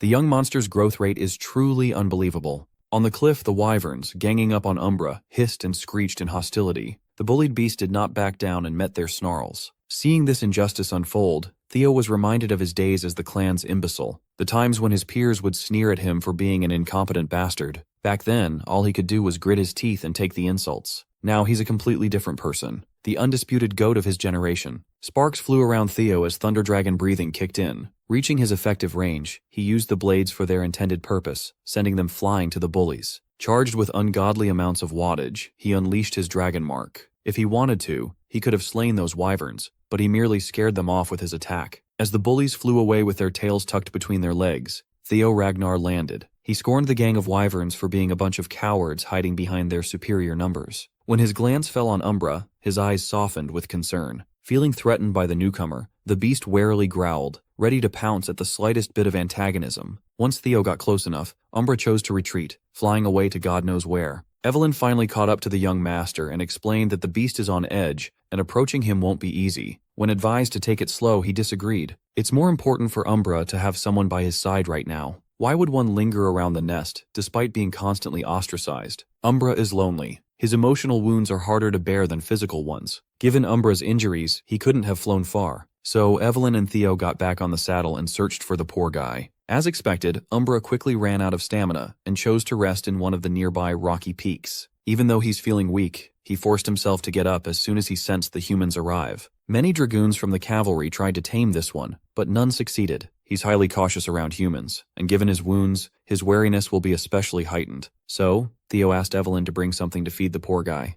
In the meantime, he'll try to figure out Umbra on a personal level. He slowly strolled towards the beast, and it immediately unleashed wyvern fear. He promptly countered using Lesser Drake's fear. A beast and a man tried to one-up each other using pure aura. In the end, Theo's presence came on top as he steadily overwhelmed Umbra. The beast expected harm to come his way, but was cured instead as Theo poured a healing potion on its wounds. As the medicine took effect, Umbra felt his injuries rapidly get better and regained some of his stamina. After dealing with the egregious wounds, Theo pets the poor wyvern hybrid gently. Umbra was confused. In his entire life, all he ever experienced was pain, suffering, and alienation. Now there's a human standing beside him, showing kindness. Due to Theo's dragon heart, He felt Umbra's emotions upon getting close enough. He could sense Umbra's red-hot rage towards the herd that cast him out. The conflicting sadness is due to the desire to be part of the group. Most apparent of all was the long and painful loneliness deep in the lonely wyvern's core. Furthermore, Umbra's feelings towards Theo also present a contradiction. He's wary of the man who appeared out of nowhere to provide warmth, but he hopes that the warmth will last a little longer, that the man won't leave. So, Theo solemnly vowed to Umbra that he would never turn his back on him.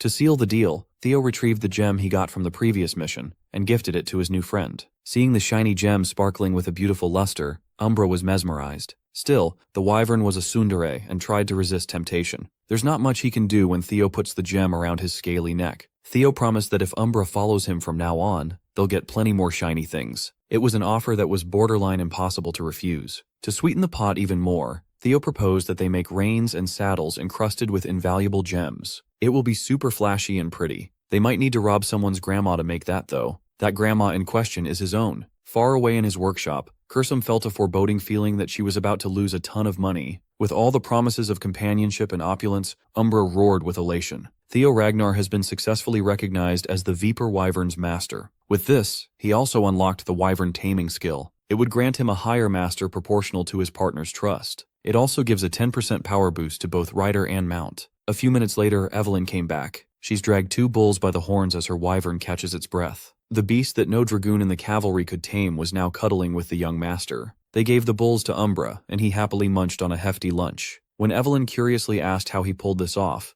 Theo simply explained that he looked after Umbra's wounded heart. After doing so, the present easily sealed the deal. The once aggressive outcast now looks like a cute puppy offering his master some of the bull meat. At this point, Evelyn has just accepted that Theo is a charmer, whether it comes to people or beasts. Seeing Umbra offer his neck and back to Theo as a sign of trust, Evelyn congratulated the young master for officially passing the test. Then she realized that Theo wasn't planning on just ceremoniously riding on his new mount's back. Evelyn panicked. He has yet to receive any sort of flight training. Furthermore, riding a wyvern without a rein and saddle is just asking for a gruesome accident. Theo grinned and assured Lady Evelyn that he'd be fine. With wyvern training, he can compensate for his insufficient riding skills. And so the partners took off. Evelyn was left to watch on the ground. Seeing Umbra so excited to take flight, Theo figured that he must be itching to show his new master something. For the first time in his miserable life, Umbra looked happy. Seeing his partner fly with childlike wonder, he wondered how a pure-hearted creature like this turned into such a terrible demonic fiend that earned the evil shadow dragon name.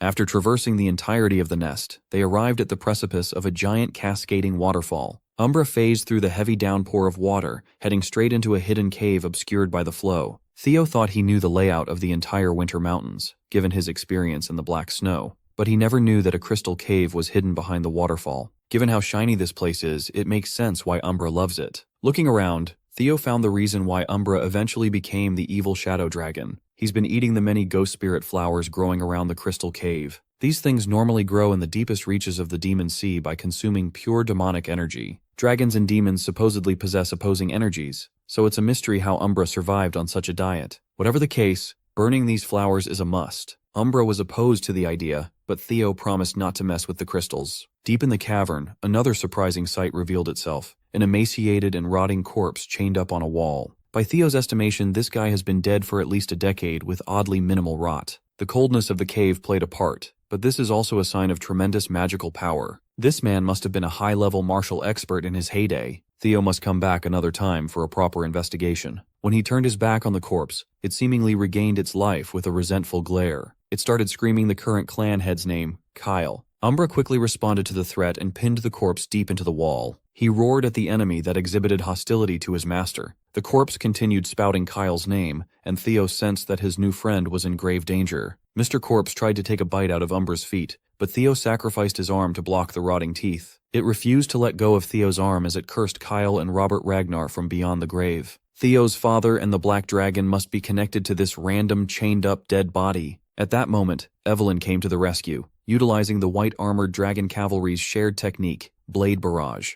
Through innumerable stabs, she effectively deleted the corpse's head, and Theo was freed. He hobbled down to his knees and apologized for messing up. Traveling from the bite, an unbearable pain shot all throughout his body. The bite was infused with a toxin comprised of demonic energy. Without an antidote, Theo might succumb to an extremely agonizing death. Evelyn panically tried to lift him up for transport to the HQ. Umbra was opposed to the idea, pushing her out of the way. He continued to nudge Evelyn away from the young master, seemingly trying to tell her something. Sensing this, Theo asked his partner if there was a solution. Without hesitation, he put his complete trust in Umbra. Theo grinned and left his life in the Viper Wyvern's hands. Evelyn immediately opposed such a ridiculous idea. A corpse toxin mixed with demonic energy is a death sentence if left untreated. As far as Theo knows, he has less than a 30% survival rate even with conventional treatment, so he wants to gamble it all on Umbra's method. This beast evolved into a Class 2 demonic fiend by eating ghost spirit flowers. He must have tangled with the corpse before and learned how to subdue demonic energy and corpse toxins. Before losing consciousness, he asked Evelyn to please follow Umbra's lead. Looking around the cave, the Viper Wyvern worked fast to harvest a bunch of ghost spirit flowers and broke some of the crystals off. He handed the smattering of materials to Evelyn, asking her to blend and feed the mixture to the young master. She clenched her teeth and followed Theo's request. Evelyn grabbed the crystals and flowers. Using her mana, she forcefully crushed and mixed them together. It resulted in a dark purple mixture that she dripped through Theo's mouth. The loyal soldier and the concerned beast held their breaths, waiting for the concoction to take effect. When the mixture reached Theo's chest, his dragon heart loudly thrummed. With his heart as the engine, Theo started visibly recovering. His mana overflowed from his body, eventually taking on his natural electric affinity. Slowly, his lightning became infused with the extracted corpse poison. The color of his magic power attribute is changing to black. Once the transformation was complete, the black lightning re-entered his body, restarting his system. Body cleansing purification is now underway. The trait of the evil shadow dragon has been obtained. While our boy is literally fighting for his life, Commander Julius Ragnar is in his office, receiving grim news. The Black Snow had already cross-checked the facts, and the report was confirmed with 89% authenticity. His emotions got the best of him, and the demon dragon shattered his office desk. He has been riding high with winds. He should have expected some bad news to rain on his parade. Still, this type of devastation was completely outside of his expectations. Trainer Isvin, captain of White Armored Dragon Cavalry's 5th Platoon, and 15 of his men have all perished in battle. Body cleansing purification was an ancient secret technique that forcibly purges impurities from the body. It refines one's constitution for better magic power cultivation. Typically, the process requires multiple experts with tremendous power to channel their energy for days on end. Even then, it was only proven effective for children under the age of 5. For Theo to experience this invaluable process, multiple coincidences were required to overlap. The extreme corpse toxin running through his veins contains an incredible amount of concentrated magic power infused with demonic essence from feeding on ghost spirit flowers. Then, Umbra's antidote served as a stabilizing agent. These unfortunate events eventually created the perfect balance where, instead of being overrun or cured from the demon shadow toxin, he was able to absorb its uninterrupted power instead. Theo finally jolted awake with Evelyn and Umbra by his side. Feeling a little worn down by the process, he apologized for worrying them. The loyal soldier and the new partner finally breathe a sigh of relief. Looking at his status window, imagine Theo's surprise when he found out that he's now the second iteration of the evil shadow dragon. Just from the cleansing alone, he obtained an additional 85 status points. It's a tremendous amount. Now he's certain that the crystals inside this cavern are a condensation of pure energy. That pureness diluted the toxicity of the flowers, turning it into potent medicine. He couldn't be happier that he trusted Umbra with his life. A Ragnar's body can already be considered perfect. Now that he had undergone body cleansing purification and had become the evil shadow dragon, he was on pace to reach the absolute pinnacle. The big question now is who this corpse was prior to becoming just a vengeful spirit. Taking a closer look, Evelyn noticed something fascinating about the writing on the wall. Riddled throughout the surface was a journal cleanly inscribed by a high-level martial master. It chronicled the man's experience hiding in this cave after his defeat at the hands of Kyle and Robert Ragnar. He planned to bide his time and plot his revenge before his body gave in. His frame degraded due to Robert Ragnar injuring his mana hall, and his demise was hastened by the ghost spirit flowers he's been consuming to survive. Eventually, his sanity slipped away without enacting his revenge plan. He was forced to accept the reality that he would die with this undying grievance. The man eventually chose to leave everything behind, binding himself by melting his precious emerald serpent sword. Hoping that someone would eventually discover this place in the future and fulfill his dying wish, the man left his legacy. The next section detailed the flying sword technique of the God of Tempest. This corpse must be the legendary swordsman said to have freely wielded the wind, a tragic hero who fell into the hands of Kyle Ragnar in the battle for the throne 40 years ago. The Wind Baron Hector Ragnar, tales of his legend ended in that final battle. In reality, he survived and died a miserable and lonely death in some cave. Ever the loyal sword of Ragnar, Evelyn Nereville got on her knees with utmost respect. Though the Wind Baron lost to the clan head, he was still a Ragnar with the right to succession in the previous generation. As a vassal, Evelyn harmed a potential successor, a capital crime deserving of summary execution. Theo dismissed her extreme pleas. What she killed was not a Ragnar but a madman. Besides, she did what she had to do to save the current successor. Pulling his weight, Theo ordered Evelyn to forget everything that happened in this cave. But if she still wasn't satisfied, he proposed that she take the secret techniques of the Wind Baron for herself. Naturally, she argued that she is not worthy of power rivaling even the techniques of the 9 dragons. But Theo stood firm in his decision to make Evelyn the successor of Hector Ragnar. There is no one more deserving of carrying forth that legacy. Besides, it would allow the Wind Baron to finally rest in peace, and a legacy disciple cannot be questioned for her crime. As Theo's sword, this is the right path forward. Moved by the young master's words, Evelyn Nereville, a high-rank swordsman of Ragnar, bowed to Theo with utmost reverence. She pledged her undying loyalty as a faithful vassal and humbly asked for her oath to be accepted. Theo smirked. This girl has always been uptight and by the book. Indulging her desire for proper acceptance, Theo drew his blade. He gracefully knighted Evelyn, accepting her oath of loyalty and engraving it upon his heart and soul. She is now the esteemed lord's first sword. With Umbra as witness to this pact, the vassal-master relationship between the two has been solidified and formalized. By sundown, most of the rookies have returned to the white-armored dragon cavalry headquarters. Holkus feels proud of himself after seeing that he got back faster than Theo. He and his frog-like mount were shocked to see the last rookie land. Theo Ragnar brought back the most unique partner out of everyone in here. Some of the cavalry veterans immediately recognized Umbra, the disobedient brat. Seeing that Theo was the one who tamed the untamable, they just chalked it up to him being the Millennium's greatest prodigy. Poor Holkus had his confidence crushed. Evelyn submitted their formal report for the complete aptitude test and asked where the commander was. Other dragoons just saw their boss rush off to the office a moment ago after receiving some urgent message. Speaking of the devil, the demon dragon and his intimidating partner reappeared on the field with a heavy and serious landing. Julius Ragnar apologized for relaying some bad news right after the admittance test. Everyone present here, veterans and rookies alike, will be deployed to Fort Blanky immediately. This announcement sent confusion and worry around the HQ. Theo was the only one who had an idea of what was about to happen. The Ceres Merchant Guild hostage incident at Fort Blanky is finally underway. They are about to meddle with a plan to obtain the Dragon Slayer sword, Balmung, for the upcoming coup. A plan orchestrated by the hateful Sky Dragon, Ed Troyven. One of the dragoons asked for more information. They can't just deploy new recruits who have yet to receive proper training after all. Julius gave it to them bluntly. Trainer Isvan, captain of the 5th platoon, and his troops have gone missing. Everyone knows Captain Isvan. He's the oldest knight in the white-armored dragon cavalry. He's not one to go down so easily. This might be another butterfly effect Theo is directly responsible for. Black Snow set the certainty of their death at 89%. Even if they survived, they would be in no state to continue their mission. So, all currently available troops will temporarily take over the 5th platoon's name and carry out the objective. Evelyn Nereville was assigned as captain. Deployment will be in 3 days, so rookies must cram all the basic training by then.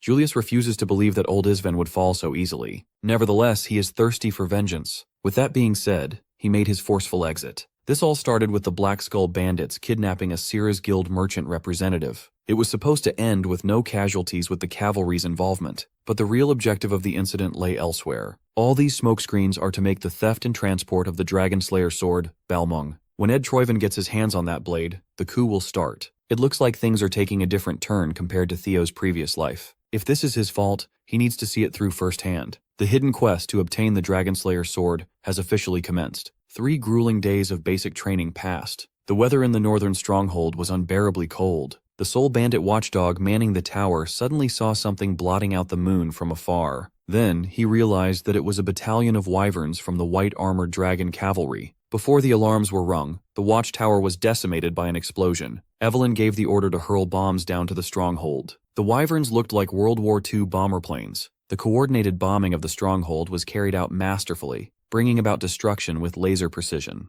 The bandits tried to hide inside the castle to avoid getting blown up. They were too late. The dragoons had descended from their mounts to cut down any and all stragglers. Evelyn seamlessly directed her troops to slaughter every bandit in sight. This is the price of messing with the white-armored dragon cavalry. The man tasked with smuggling the legendary sword was thanking his lucky stars for getting out of the stronghold before the attacks. If he can deliver the blade, all that's left for him is to collect the generous payment, kick back, and enjoy the rest of his life with his riches. Unfortunately for this dude, he was set up to fail from the start. His greed resulted in his uneventful beheading by a hooded figure. Once Balmung was smuggled out of the stronghold, the hooded figures could finally take over. With the primary objective secured, the next stage of their nefarious plan can start. Wheeling out their long-range cannons, it's time to exterminate the wyvern-riding pests. The cavalry made quick work of the bandits, eliminating and subjugating every lowlife occupying the stronghold. The veterans were smugly laughing at how easy the operation was. Theo was worried that it might have been way too easy. It's hard to believe that the original 5th platoon was wiped out by a bunch of noobs.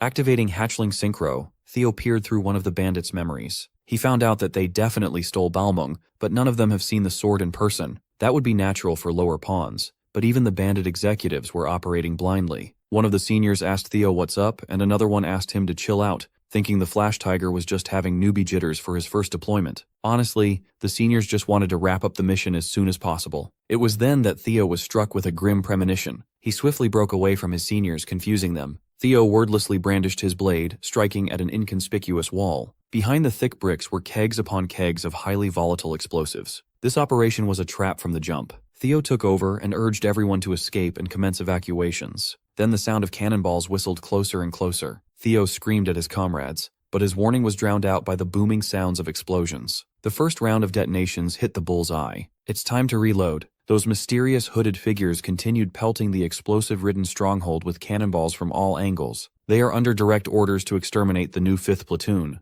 Not a single ant must be left alive. Meanwhile, the person who ordered the hit is currently sitting alone in a room, basking in moonlight. Lady Emil Ragnar, former mistress of the Camellia Palace, is holding the headless corpse of her psychotic son, Axion. The woman had finally lost it. She wants Theo Ragnar's head at all costs. Taking advantage of the chaos brought by the explosions, the bandits tried to free themselves and flee. Evelyn wasn't going to let that happen, so she ordered an execution spree. The dragoons got to work on the criminals as the stronghold burned to the ground. Even Evelyn was feeling sussy about the fall of the original 5th platoon, given how helpless these bandits are. Another explosive cannonball landed in her direction. Evelyn narrowly avoided getting literally cooked. With the second round of bombardment underway, Evelyn prioritized her troops' safety and gave the retreat mandate. After all, these bandits are about to die by way of explosions when left on their own. Finally, the rookie group reunited with Evelyn's battalion. Now that the 5th platoon had consolidated, they must find a way out of this hellhole. Theo proposed that they head towards the outer walls in the opposite direction of the artillery fire. In a moment of great stress and duress, he miraculously opened his mind gate, unlocking the limits of his brain. With this, his thinking speed and sensory perception have been greatly enhanced. When he looked around the vicinity, the entire makeup and blueprint of the surrounding structures revealed themselves bare.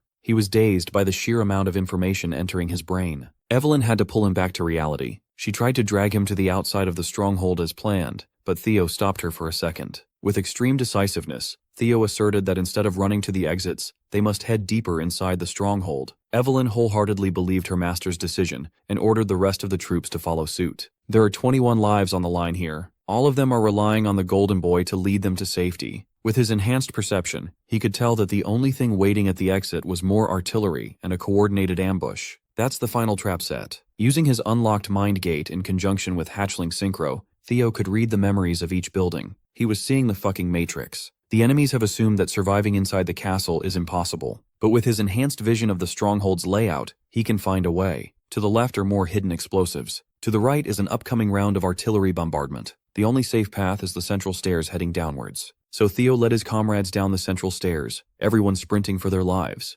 Evelyn made sure to stay at the tail end of the line to make sure that none of her troops were left behind. Their hopes of survival evaporated upon running into a dead end. Everyone panicked, and they all turned to Theo for whatever genius plan he had in mind. They can't exactly go back the way they came from. To make matters worse, the roof is finally collapsing from the blasts upstairs. Large chunks of debris started falling, threatening to bury the new 5th platoon alive. Outside, the hooded Troivan agents reveled at their fiery stunt. They have finally exhausted every artillery shell in their arsenal. This will serve as revenge for their young master Axion. With blades drawn, the Troivan agents plan to enter the stronghold. Even if they have to piece Theo's corpse together, they'll rummage through gore to get proof of the kill. Well, that won't be happening soon, though. The new 5th platoon narrowly avoided death. When the roof and ceiling collapsed, so did the floor they were standing on after Theo's desperate slash at the last second. The gang fell into a secret underground lair, and they met some more hostile bandits. Theo only directed everyone in this direction because he noticed an open space deeper beneath the hallway. Looking past the bandits, he saw an underground prison inlaid with steel bars. Among the prisoners was Captain Trainer Eisven. Of course, Evelyn's troops easily dispatched the remaining pair of bandit jailers. Hell, Hulkus did it himself. Evelyn got the rundown of what happened from Captain Isven. Who would have thought that the Central Intelligence Bureau was the one behind this whole master plan? The original 5th platoon was freed from their shackles, but they weren't too enthusiastic. All of them have lost limbs, including the old man himself. Evelyn suspected that Ed Troyven must have a hand in this treachery, but she never expected an internal collusion of this magnitude. Those bastards actually raised their swords against fellow clansmen. This is treason, and treason must be penalized by the harshest punishment. Captain Isvan understands the young'uns, but he warned them to be careful in their response. The enemies are not stupid. They have planned this through and through. Facing them with limited manpower would be difficult. For now, they must find a way to notify the Black Snow stationed nearby. Theo posited that the fact that no one had come to their aid yet indicates that the enemy had already taken out the Black Snow agents hidden nearby. It might seem hopeless, but the Rising Star has a plan. The agents of Troyvan have tried to bury even their disposable pawns in the bombardment. They are aiming for a perfect cover-up. That means they will come to confirm the deaths of their primary targets. They'll be reveling in victory while they search through corpses. The cavalry can use this to its advantage by planning an ambush of its own and hiding in the rubble upstairs. Only then will they have a chance at turning the tables. Captain Isvan carefully sized up the young man. He could tell that Theo had recently opened his mind gate, an astonishing achievement at such a young age. He lamented that he's getting old. He had given up prematurely in the face of such a small crisis. It's a good thing the new generation has good heads on their shoulders. As if the fire in him was reignited, Captain Isvan stood up on his remaining leg and roused his troops up with pure will. The White-Armored Dragon Cavalry's original and new 5th platoons shall move forward with the plan as Theo laid out. An all-out deathmatch between two of Ragnar's factions is about to go down. Troyvan agents swarmed the stronghold in search of dead bodies. They had to literally turn over every stone and debris to identify their victims. Those who were still alive were promptly dealt with inhumanely. It's been a minute since they started, and they haven't found any remains of the cavalry. The western side was devoid of corpses, and the eastern side wasn't looking too good either. The ambush team reported no sightings of the dragoons going out through the exit either. All they could see spread across the burning, flattened stronghold were the remains of Black Skull bandits. Sensing something fishy going down, the operations leader stopped his men from the futile search. Then, blood spilled when the hidden cavalry finally showed themselves for an ambush of their own. The traitorous leader almost got his head pierced by Evelyn's blade. Two captains of the opposing factions are about to have a showdown. The Troyvan tried to play dirty to trip her up, but Evelyn is way too skilled to fall for petty tricks. She acrobatically got out of the way to reset the fight. Captain Troyvan screamed, warning his men of the ambush, but was way too late. He ordered a change in formation, but his boys had already stopped breathing, cut down by the skilled dragoons. With this treasonous operation exposed, Evelyn became the arbiter of Ragnar law. She hereby sentences them to death. The Troyvan captain refused to go down without a fight. He exchanged blow for blow with Evelyn. He kept her in check and even launched some decent counterattacks. Inwardly, he can't make sense of how these wyvern-riding bastards survived the total bombardment. His confusion distracted him for a moment, giving Evelyn enough opening to exploit. She went for the killing blow and narrowly missed beheading the turncoat. Evelyn continued hounding the rat, piercing through his flesh bit by bit, making him bleed. She warned the remnants of the Central Intelligence Bureau to surrender. Resistance is futile at this point. The moment the ambush succeeded, it was a checkmate. Those who willingly surrender will keep their lives to await a proper trial. Before his men could be tempted by survival, the Troyvan captain loudly permitted the usage of their secret technique. Every dragoon was taken aback. It sounds like the Troyvans have a final gambit hidden up their sleeves. One of the many Troyvan agents turned feral and pounced at Theo. He felt a significant and unnatural jump in terms of offensive power. These madmen actually used the reverse blood surge technique, a forbidden power that rapidly drains the user's life force. As strong as Theo was, he still had a tough time keeping up with an agent under the influence of forbidden tech. One was bad enough, but the rest of the bastards had seemingly flocked around him, eager to lop his head off. Seeing him in the line of fire, one of the injured officers from the old 5th platoon blocked the crazed blades with his body. Before succumbing to death, the officer peacefully asked Theo to run. Seeing a good man put his life on the line for his sake awakened something primal and wrathful in Theo. He slashed the lunatics with his most potent triple dragon's claw yet. Pushing himself even further, the young master tapped into his mind gate. He perceived the world in slow motion, and promptly noted the positions of dozens of hyper-powered lunatics. Unleashing an even more powerful triple dragon's claw than the last, his blade surged forth in intricate directions, avoiding his comrades and absolutely destroying their foes. It was a display of power and skill that shocked even the veterans. When the dust faded, the ground of the stronghold was left with terrifying marks of annihilation. The only traitor that survived was the Troyvan captain. Seeing as the thorn in the family's side had become this powerful, the captain became dead set on dragging Theo to the grave, even if it cost him his life. Applying the reverse blood surge technique on himself, Cap sped up like a loose arrow. Meanwhile, Theo's platoon seniors were uselessly standing around, glazing the rookie. Theo is over here struggling to stay conscious after overdrafting his mind gate. Unleashing this level of power and intricacy is still way too impractical for him to utilize effectively. To make matters worse, the remaining lunatic is about to descend like a very angry meteor, burning his life force by the second. As a loyal Troivan vassal, he will drag the young man to hell if that's what it takes. Theo tried to prepare a defensive maneuver, but his mana hall had become twisted from his last attack. This loyalist is showing signs of mana hall detonation. He's about to sacrifice himself and blow the whole area up. Thankfully, Theo's official first sword is here to defend her master. For the first time ever, Evelyn used the God of Tempest technique, sending the suicide bomber up to the stratosphere with Squall. After juggling the rat up in the air, Evelyn followed suit, gathered the pure power of wind in her fingertips, and pushed it out to create a maelstrom. Theo watched in awe as Evelyn's power whisked around the traitor's mana hall to forcibly stop the suicidal explosion. From there, sending the Troivan captain hurling back to the ground was easy. With the last rat neatly dealt with, Theo finally felt exhaustion catch up to him. Hulkus, Erica, and his seniors came running in his direction, eternally grateful to the young master for saving everyone's lives. The sun finally rose, its glorious rays illuminating Theo's contented smile. The standouts in this operation were undoubtedly Theo and Evelyn. They practically carried everyone to victory with their overwhelming skills. Everyone finally felt relaxed as the atmosphere became jovial and festive. The long night has passed, and a bright new dawn led by a resplendent leader of the new generation has come. Inside the miserable walls of the Rose Palace, Lady Emil Ragnar is crashing the fuck out like a lunatic. Ed Troivan has her in a deadly chokehold while hurling curses at her. It seems like she acted on her own and orchestrated some unnecessary moves in that stronghold operation. She actually stole the Sky Dragon's seal to forge official orders. The killing of the entire white-armored dragon cavalry and the illegitimate child of Ragnar wasn't supposed to go down this soon. Now the Troivans are in hot water. A crazy bitch ruined Ed Troivan's decades of planning.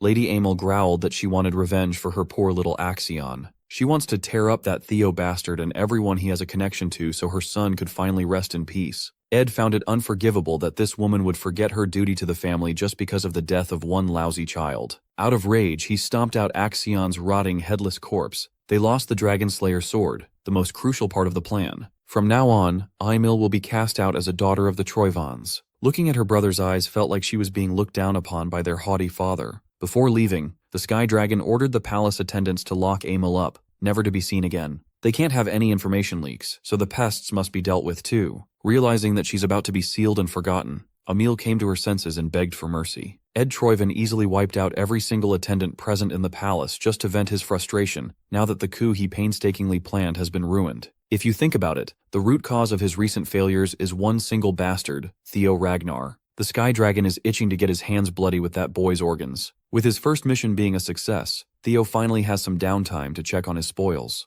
In the chaos, he picked up the Dragon Slayer sword, Balmung, and found that it was currently sealed. He tried to hold and get a feel for the blade, but it immediately rejected his hands. Theo was forced to drop the thing when he felt a strong zap. It's not called a Dragon Slayer for nothing. Its properties are the polar opposite of Ragnar's blood. If he could unravel the mystic's secrets, he might be able to wield them. Mystics are legacies from the primordial mythic age. They are akin to mirages, rarely falling into someone's hands. When obtained and unlocked, the wielder would obtain quite literally a mystical power like the heroes of old. They are legendary items that could change the course of history. In Theo's previous life, Ed Troivan would figure out the secrets of the mystic Balmung. Thinking back to his movements at the time, Theo has a pretty good idea as to where the Sky Dragon truly ascended. Until he can go to that place to solve the mystery, Balmung will just have to rot in the inventory. A knock on his door interrupted Theo's musings. It was Evelyn. It's late into the night, but she brings an urgent request. The commander wishes to see Theo as soon as possible. In Julius Ragnar's office, the atmosphere felt heavy despite the pleasantries. Sitting opposite him was Captain Trainer Isvan, bringing up the idea of retirement. The old man is ashamed to even say it, but losing his leg and his wyvern, Rocinante, during the last mission felt like a pretty solid reason to call it quits on the cavalry. He has gotten old and he's not as strong as he used to be. With his remaining years, he'd like to return to his hometown and mourn the countless comrades he outlived. Julius could tell that there was nothing that could change the stubborn mind of the old geezer, so he approved of Captain Isvan's retirement. As he sips his tea, the old man brings up the topic of that brilliant rookie, Theo Ragnar. He relayed how the kid had already opened his mind gate.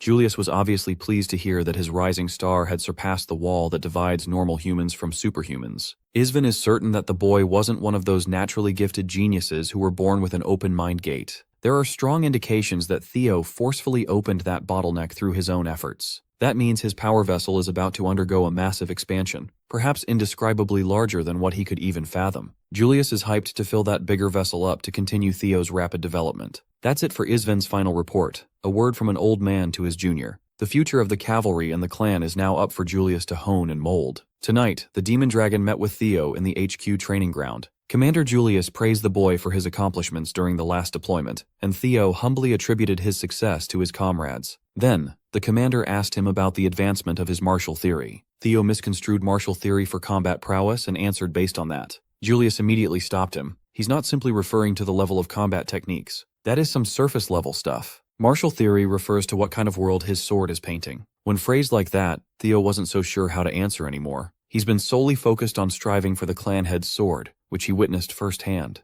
Julius already expected as much. Everyone is like that at first. To expand the boy's horizon, the demon dragon drew his blade and showed Theo a different way of looking at the art of the sword. As soon as he willed it, Julius Ragnar turned the entire arena into the demon dragon's isolation zone, a diabolical hellscape of his own making. It's a far cry from the sword dragon's vigorous and beautiful isolation zone. This is the world painted by the commander's martial theory. It's basically a domain expansion. Julius Ragnar explained that his sword is demonic by nature. Just looking at it and feeling its pressure was suffocating for Theo. Then, the commander took a stance and started fluidly going through the heavy motions of his attack sequence. It consisted of heavyweight slashes, deadly blade spins, forceful stabs, and various killing blows. Theo felt a mixture of awe and fear at the sight of the commander's skill and power. After storing enough momentum, Julius Ragnar shattered his own world and made a crimson tidal wave rise. It surrounded Theo, making him feel trapped and helpless, consumed by something incomprehensible. Julius Ragnar finished his sequence, letting the tidal wave dissipate,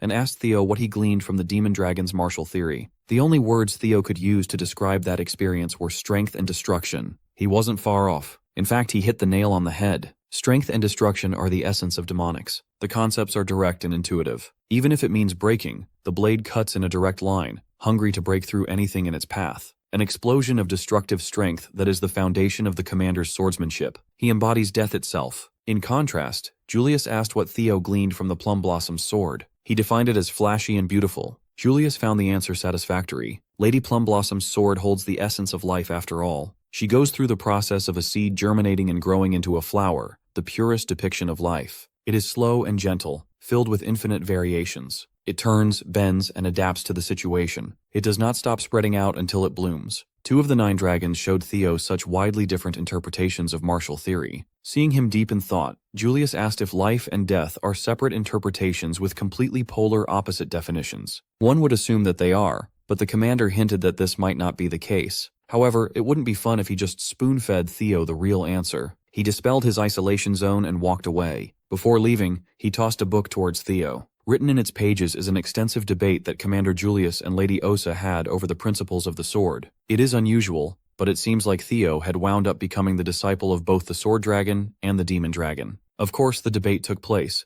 and the book was written on that fateful day in the White Dragon's Nest. After writing the last word and closing the pages, Julius immediately pouted that he wouldn't be able to monopolize Theo's potential. Lady Plum Blossom just wants the best for the boy, and the commander is not the type to deny that. Theo Ragnar has garnered expectations that rival other successor candidates. His talent is immense, and he's growing at an unprecedented rate. That means he will hit the wall that much faster. This book will help the kid overcome that wall in record time. Still, Julius has a nagging fear that Theo might become an enemy of the clan. People at the top know all too well that prodigies who grow rapidly like this often meet an unfortunate end one way or another. If history repeats itself once more, their teachings might return as blood spilled for the Ragnars. After hearing his fears, Lady Osa became certain of one thing. Commander Julius is indeed the right person to hold on to the book and watch over Theo. When the day comes that he is certain that the boy will remain untainted by greed, he can pass the teachings on to the young dragon. That day arrived sooner than anyone anticipated. The insights of the 2 dragons, who are said to be number 1 and 2 with the sword, are now in Theo's hands. He questioned if he truly deserved something this valuable. Julius had already assessed his worthiness and passed the test, so he gratefully accepted. Thinking back on it, his meteoric rise had only been possible thanks to a few people. They continue to help him unconditionally, propelling him to the top.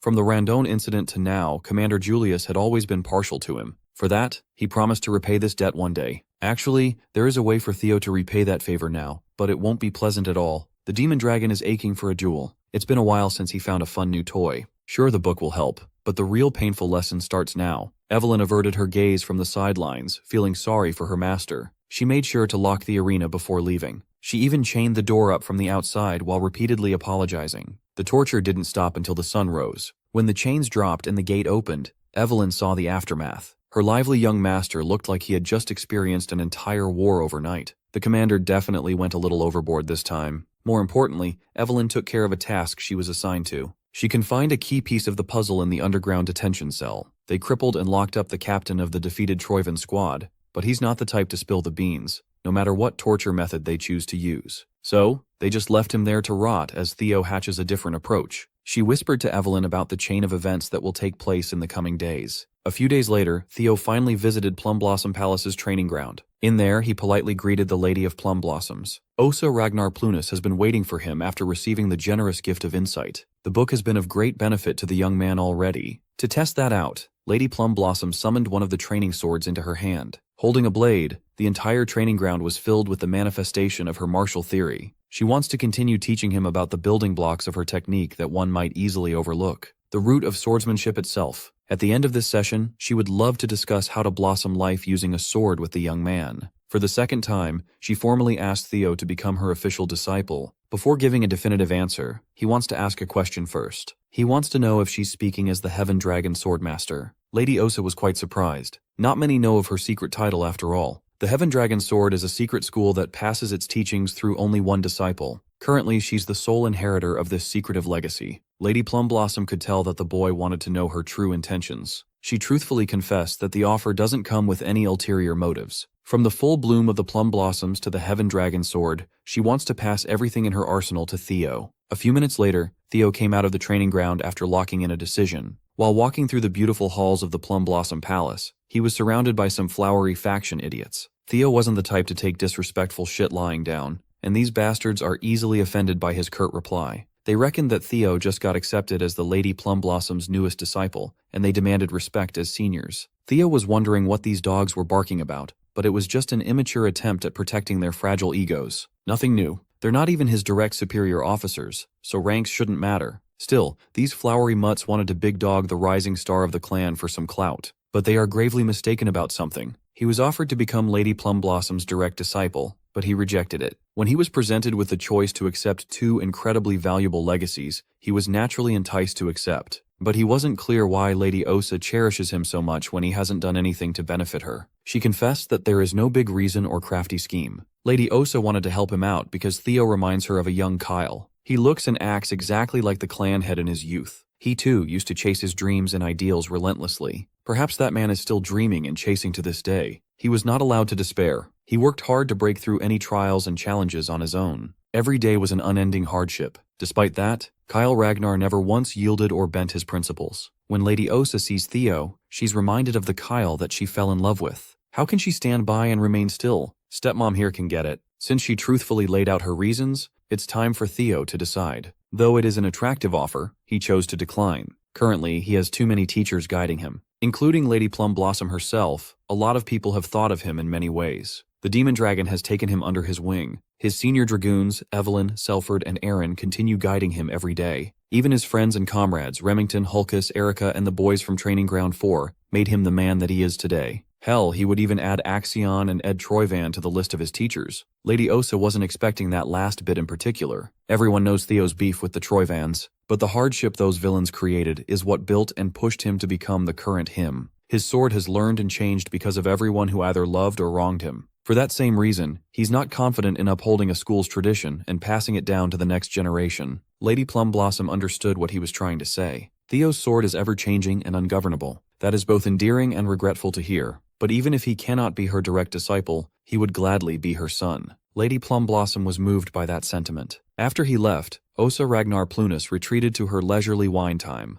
She looked happier than ever. Her attendant noticed the significant improvement in her mood. The heavens decided that she would never bear a child of her own, and yet a boy like Theo promised to be her son. How could she not be delighted? Her attendant is happy just knowing that her master is happy. Lady Osa wants to thank Theo for finally making her a mother, so she intends to send a letter to her husband. She wants to advance Theo's promotion exam soon. Hearing this, the attendant advised her to pump the brakes a little. Theo is a rookie who just finished the awakening ceremony. Garnering even more attention at such a young age might expose him to more danger than he already is. But that's precisely the reason why Lady Osa wants to prop him up in a hurry. They need to help Theo ascend before the great winds that are on their way to Ragnar consume everything. This way, she can give her new son as much as she possibly can. Meanwhile, in the underground cell of the cavalry, their sole prisoner opened his eyes as the help he'd been waiting for finally arrived. That helps being an assassin sent by the Troivans to cut every loose end. The captain willingly presented his neck, ready to finally die as his final service to the family. Before the blades of the assassin could draw his last breath,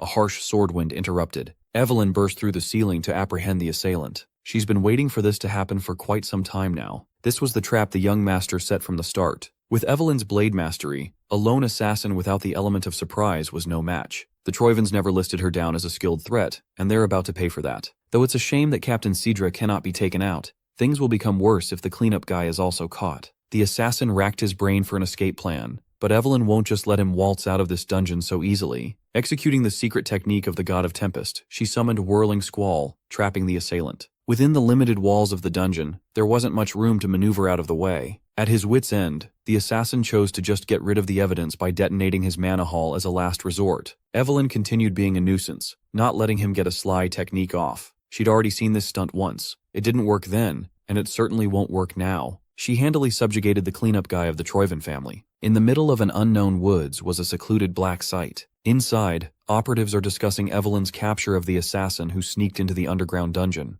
They confirmed that he was affiliated with Serpent Season, a sub-organization of the Eastern Elite clan, the Troivan family. Present in this discussion were Theo, Evelyn, Commander Julius, and a Black Snow operative. This incident confirms their suspicion that the cavalry has a mole in their midst. They are holding this important meeting at such a remote place to prevent any more intel from being leaked. According to Black Snow's information, Serpent Season is currently based out of an ancient castle in the Calhelm region. 3 hours from now, they will consider the mission a failure, burn any evidence, and run away. So, they need to ambush that base, round up all their members, and extract information as well as evidence. This Black Snow operative reporting is Cleve, a Null Snow agent. Theo didn't think he would get to personally meet such a high-ranking operative so soon. Before concluding the brief and arranging the ambush, Commander Julius added one more thing to the agenda. This mission will also serve as a promotion exam for Theo Ragnar. Theo himself thought he had heard it wrong. He doesn't think he earned the qualifications for a promotion exam this soon. The commander agrees, so the difficulty of his promotion exam has been hammed up. Rising through the ranks, it's normal for the promotion difficulty to escalate. This time, the higher-ups are assigning a mission that can lead to a full-on civil war for a mid-rank swordsman promotion exam. The Demon Dragon was made aware that Theo orchestrated Evelyn's stakeout and capture op.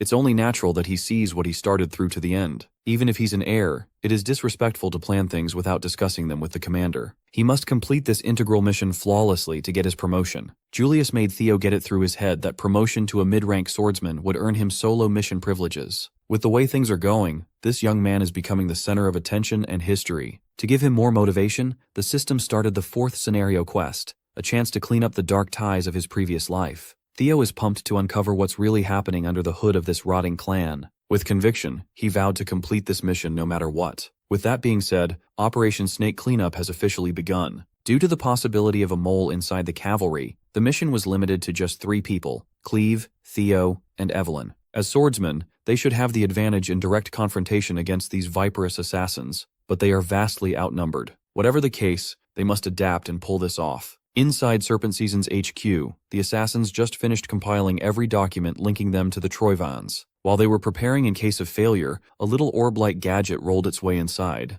It was a smokescreen, a prelude for an ambush. Before they could move in response, heads flew and rolled onto the floor. Cleve is a Null Snow operative for a reason. Only one assassin survived, but was badly injured, bleeding from a gaping neck wound. Cleve wasn't going to let an injured prey escape, so she doubled back. With that, her area was successfully cleared. She and Evelyn will confiscate the compiled documents while Theo is assigned to take the basement. He was quite impressed to see someone at such a high level in action. If the blueprints they got during the mission briefing are accurate, then the stairs to the basement must be close. Theo was careless. He was so focused on speed that he triggered a tripwire. This activated a trap that nearly pierced his eyes if he didn't have the reflexes to dodge in time. He drew his sword and deflected the hidden flurry of stingers. Using Hatchling Synchro to read the area's information, the plethora of hidden tripwires and traps revealed themselves to his eyes. Aside from the fixed traps, there are plenty of men lying in wait for an ambush. To clear the nuisances out in one fell swoop, he retrieved multiple blades and charged them with his black lightning. His Thunder Dragon breathing dragon mark has been upgraded to become even more lethal than before. The poor saps lying in ambush were wiped out in a second. They were stabbed and fried at the same instant. With that out of the way, Theo easily bypassed the fixed traps and wires. The level of security was unusually tight in this area. That's a sign that something significant is hidden in the basement. When he finally reached the lowest level of the ancient castle, he was assaulted by the smell and sight of blood and gore. In their standing was a lone man wearing a red robe and hat preaching about a sacred prayer time. The priest of blood doesn't appreciate the interruption to his crimson ceremony. Theo immediately clocked this man as a priest of the Holy Demon Church. This rotten church preaches a doctrine of an apocalypse that will engulf the world soon. They promise their followers that a savior will descend from the heavens.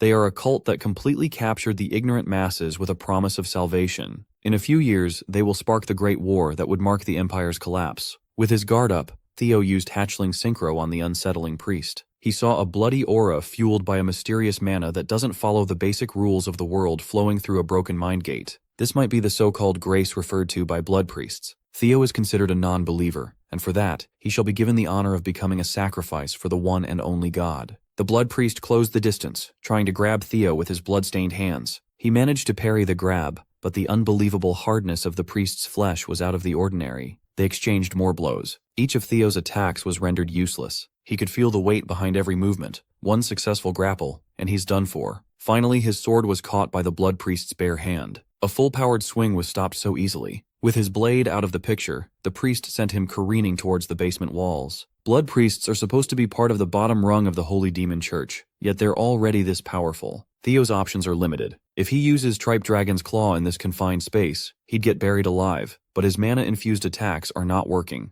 What can he even do with his sword right now? Time slowed down, and he remembered what the demon dragon taught him. Explosive and destructive strength signifying death itself. The sword dragon, on the other hand, taught him the beating root of swordsmanship. Life and death should not be interpreted as polar opposites. The crazy priest charged at him again, ready to bash his head and spill his blood. Theo clumsily got out of the way in the last second. He persistently avoided death blow after death blow, annoying the priest. It was then that he made a breakthrough in his martial theory. Life and death don't oppose each other. They are a natural cycle. Death awaits the end of life, and life blossoms using death as a catalyst. They might seem like two completely different powers, but they are one. Theo was so focused on applying his power too widely when attacking. Gathering it into a single flash of light would be far more refined and devastating. Confident in his invulnerable skin, the priest took on Theo's next attack without fear. Theo tested his theory on the spot and learned Dragon Flash as a result. The priest chortled, unbothered by the louder sound the blade made. Then, he started panicking when the skin he was so confident in was shredded to bits. The technique moved like it had a life of its own as it rampaged throughout the priest's body. It is Theo's turn to send the pale-ass bastard crashing towards the walls. The priest called him a seed of evil for attaining a breakthrough during slaughter, an existence that cannot be allowed to exist. Theo doesn't give a crap about his ominous yapping. He wants to throw hands. Gripping the blood priest's face tightly, he used hatchling synchro to peer through the lunatic's memories. This is his chance to figure out the source of this strange power that the Holy Demon Church wields. Theo felt his world swirl as his consciousness was sucked into another dimension. It was a familiar feeling, his soul floating through a vast expanse of infinite space. This is a completely different experience compared to the other times he tried reading memories. Then, his system sent him a glitched-out message, a completely garbled mess of characters. As if it were overloading, it warned him that he was about to encounter an enemy who was at a far higher level. The user is strongly advised to run for his life. But where will he run? There is nothing but darkness in every direction. Then, he heard a primal voice that shook his very being. The voice demanded to know who and what he was. Zooming out, the infinite darkness surrounding him was just a tiny part of an eye that belonged to a being beyond human comprehension. Theo is fucked. He just disturbed the sweet, sweet slumber of this universe's final boss. The god that the Holy Demon Church worships finally knows of his existence. Growing irritated by his lack of response, the god demanded an answer. Forced to confront the grace that the cultists keep on raving about, Theo was completely paralyzed. It was as if, seeing through his very being, that God had uttered his name, Theo Ragnar. In fact, this existence has been searching for him, for he is considered a blight to this plane of existence. The being's infinitely stretching body wriggled and reformed, surrounding Theo's soul. It bent, twisted, and squirmed into incomprehensible forms. As Theo's soul was being consumed, a golden light shone to shield him. An avatar of the ancient dragon, Lodbrok, tore through the fleshy form of the primordial god to break him out. Theo reveled at the sight of two beings far beyond his level facing off. Lodbrok sweetly referred to him as a significant other, and gave him a stern warning that this thing is not a being he can face just yet. Even if he can reach Sigurd Ragnar's level, victory won't be guaranteed. For now, Lodbrok will take care of this cosmic disturbance, tail slapping Theo's soul back to reality. He has many unanswered questions, but Theo was forced back to the bloody basement. The young man is still shivering from the ancient terror that tried to consume him. Lodbrok has been standing up against a thing like that for eons all by herself. While he was trying to process what he just experienced, the blood priest was crashing out. How could a non-believer like Theo be graced by the Lord's presence when someone like him, who dedicated a whole lifetime of devotion, has never received recognition? Theo finally finished the job and beheaded the bald bastard. That thing might be referred to as a god, but that's not his god. More importantly, he's now certain that the Holy Demon Church worships the nameless sovereign that Lodbrok once hinted at. Protecting the world from that presence had been her duty for a long time. Without her heart, Lodbrok won't last for more than 3 years. And in 5 years, the Great War will break out. The death of the Guardian Dragon will be the beginning of the end. The rise of the Holy Demon cult spearheaded by Ed Troiven's rebellion. It's all connected. It makes sense now. Theo stumbled, his mind still scrambled from the out-of-body experience. Thankfully, Evelyn was there to lend her shoulder. Cleve was thoroughly impressed to find that the young master had taken out a blood priest on his own. With that achievement alone, he has proven himself enough to pass the promotion exam. After cleaning out every hostile threat in the castle, the trio was free to investigate the damning documents. Unfortunately, everything in writing can only be considered circumstantial evidence. Nothing works as a smoking gun to prosecute. So, Theo brought out a familiar box he allegedly found tucked away in the basement. Evelyn immediately recognized it as the object she and Remington were tasked to collect before the awakening ceremony. Inside were secret trade logs between the Ceres Merchants Guild and the Troivans. She was impressed by her master's foresight to see this far out,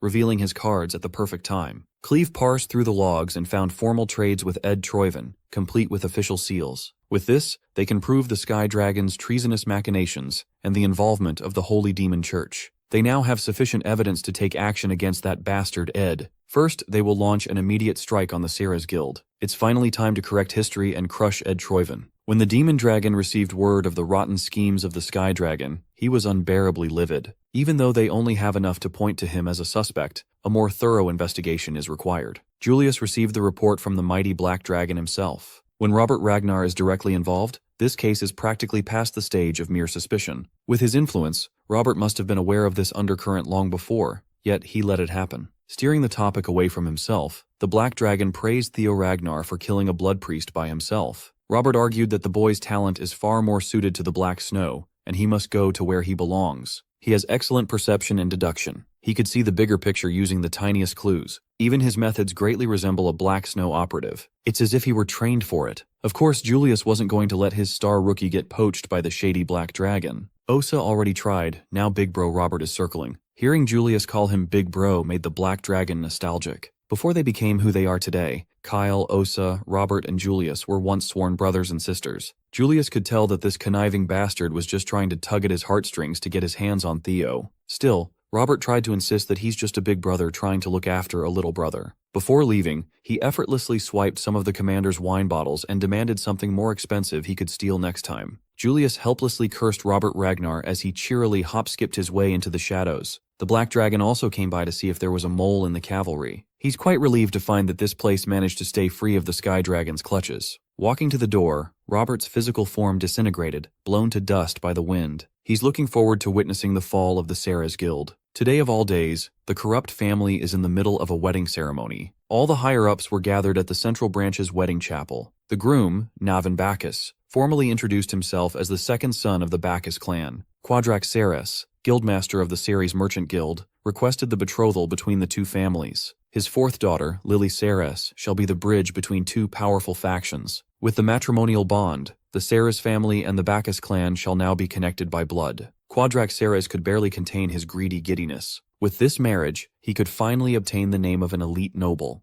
This is just the beginning of his plans. He intends to make the Ragnars pay for looking down on him. Soon, he will enact a great and bloody vengeance. While Quadrack the Pig is feeling giddy, the patriarch of the Bacchus clan is seething. As one of Ragnar's 6 pillars, this is a humiliating union for them. Even so, they need the dowry from this marriage to save the family from dire financial straits. So the salty patriarch sent Navin, an illegitimate child. The bastard could barely contain his amusement. He could tell that the geezers of his clan were boiling in anger. However, he doubts that these calculative merchants really intend to help his clan. Nevertheless, the Sarah's store is in line as collateral. Navan is hatching a plan of his own. He'll get rich by spilling blood. He's just here to see through the fall of a cursed family. With utterly convincing acting skills, Navan vowed to treat his bride-to-be with utmost care and love. Much to his surprise, Lily Saris asked him to prove that he'd stand by his words. Sensing that she had a request in mind, he openly listened. He would love to be of assistance as long as it doesn't involve money. Just to piss the bald-ass patriarch, Navan promised to hand over the Bacchus family seal. But Lily Saris doesn't give a damn about some random family seal. What she wants is the head of Theo Ragnar, the man who left her a grotesque scar from an amputated arm. Navan immediately thought that the bitch was crazy. She's asking him to assassinate a family heir in public. Quadrak immediately jumped in to shut his daughter up. But what Navan said afterwards was arguably crazier. He agreed to give what her young bride wants. He would love to lop Theo Ragnar's head off to seal this marriage. Outside the chapel, citizens of the central branch collectively looked up at the wyverns filling the skies. Arriving at their destination, Theo, Evelyn, and Cleve ditched their ride to make a flashy landing. Contrary to their last covert operation, this one is bold and public as they openly fly the banner of the Ragnar clan. From this point forward, they will be enforcing clan justice. Cleva announced the Ceres merchant group's transgressions against the Ragnars, presenting the warrant to search and analyze any trace of treason. Those who interfere will be killed on the spot with no exceptions. She suggested that the culprits surrender peacefully and allow a thorough investigation to be conducted. Quadrak is well aware of the litany of his crimes, but he chose to appear strong. Cleve gave the criminals a countdown to peacefully exit the chapel. However, Quadrak argued that a small piece of paper can be easily fabricated, and his family won't yield. He alleged that this was just a frame-up job, the authorities playing dirty. Quadrak maintained his firm stance that his family has unwavering loyalty to Ragnar, and to fight these unreasonable accusations, he sent his soldiers forth to exterminate the law enforcers. He's looking so innocent right now. Trapped and visibly associated with criminals, Patriarch Bacchus tried to wash his hands. Seeing that things were about to turn for the worse, he tried to dissolve the marriage agreement. The pig is not going to accept that after going this far. It's way too late. The enforcers already think the two families are bound by matrimony and working together. Quadrak claimed that if the cavalry really had concrete proof, there wouldn't be just 3 people deployed, but a whole army that could cover the sky. Operating under that idea, the pig wants to borrow the blades of the Bacchus clan to break through and escape. Interrupting the discussion between two family heads, Navan calmly joined in the fun. He sees this development as merely a chance to bring his wedding present to the bride. Much to the patriarch's disapproval, Navan drew his blade, parkoured through the city, and aimed to mess with the law enforcement. The moment he picked up the sword, the Bacchus house had become a Sarah's accomplice. Working with the cards he was dealt, Baldi ordered his men to follow and assist Navan. Meanwhile, our trio has been surrounded by city guards, encircled by spears. Cleve solemnly gave the poor civilians one last warning to move away before her hand was forced to execute everyone for treason. Then, Navan jumped in the middle of the trio, stealing the show away from everyone. He muttered how the people of Ragnar always jump at the threat of execution at the first chance to do so. Theo and Evelyn were taken aback. This guy is bad news. With a circular slash, he made the 3 scatter and jump, forcing them to defend. This is Navan's greeting to Ragnar's entourage, especially to the young master Theo. Our boy was stun-locked. He knew Navan Bacchus. In the future, everyone will. During the Great War, he was a force of nature who brought chaos to Ragnar. He married into the Sarah's merchant group and worked alongside Ed Troyven on the front lines. He was hailed as Ghost Sword Navan, and he wants to behead Theo for some reason. Ignoring the ladies, Ghost Sword focused solely on killing the Ragnar heir. Theo's mind is working overtime. If he can make use of information from his past life, this encounter could become a chance to get a tremendous boost in power. So, he called ISO on Navan, telling the ladies to go ahead with the mission as he soloed the eccentric swordsman. Evelyn was reluctant to accept, but Cleve agreed with Theo's call. Those series crooks must be destroying evidence right about now. They must trust in Theo's capability to hold off a monster. Navan playfully warned the young master that even though he might not look like it, he's actually pretty strong. Theo amusedly matched his freak. Before they resumed crossing swords, the young master wanted to ask one question, and Navan obliged. He asked if Navan was committing a clear act of treason to ruin the Bacchus family and avenge his poor mother. The ghost sword tightened its grip on its sword.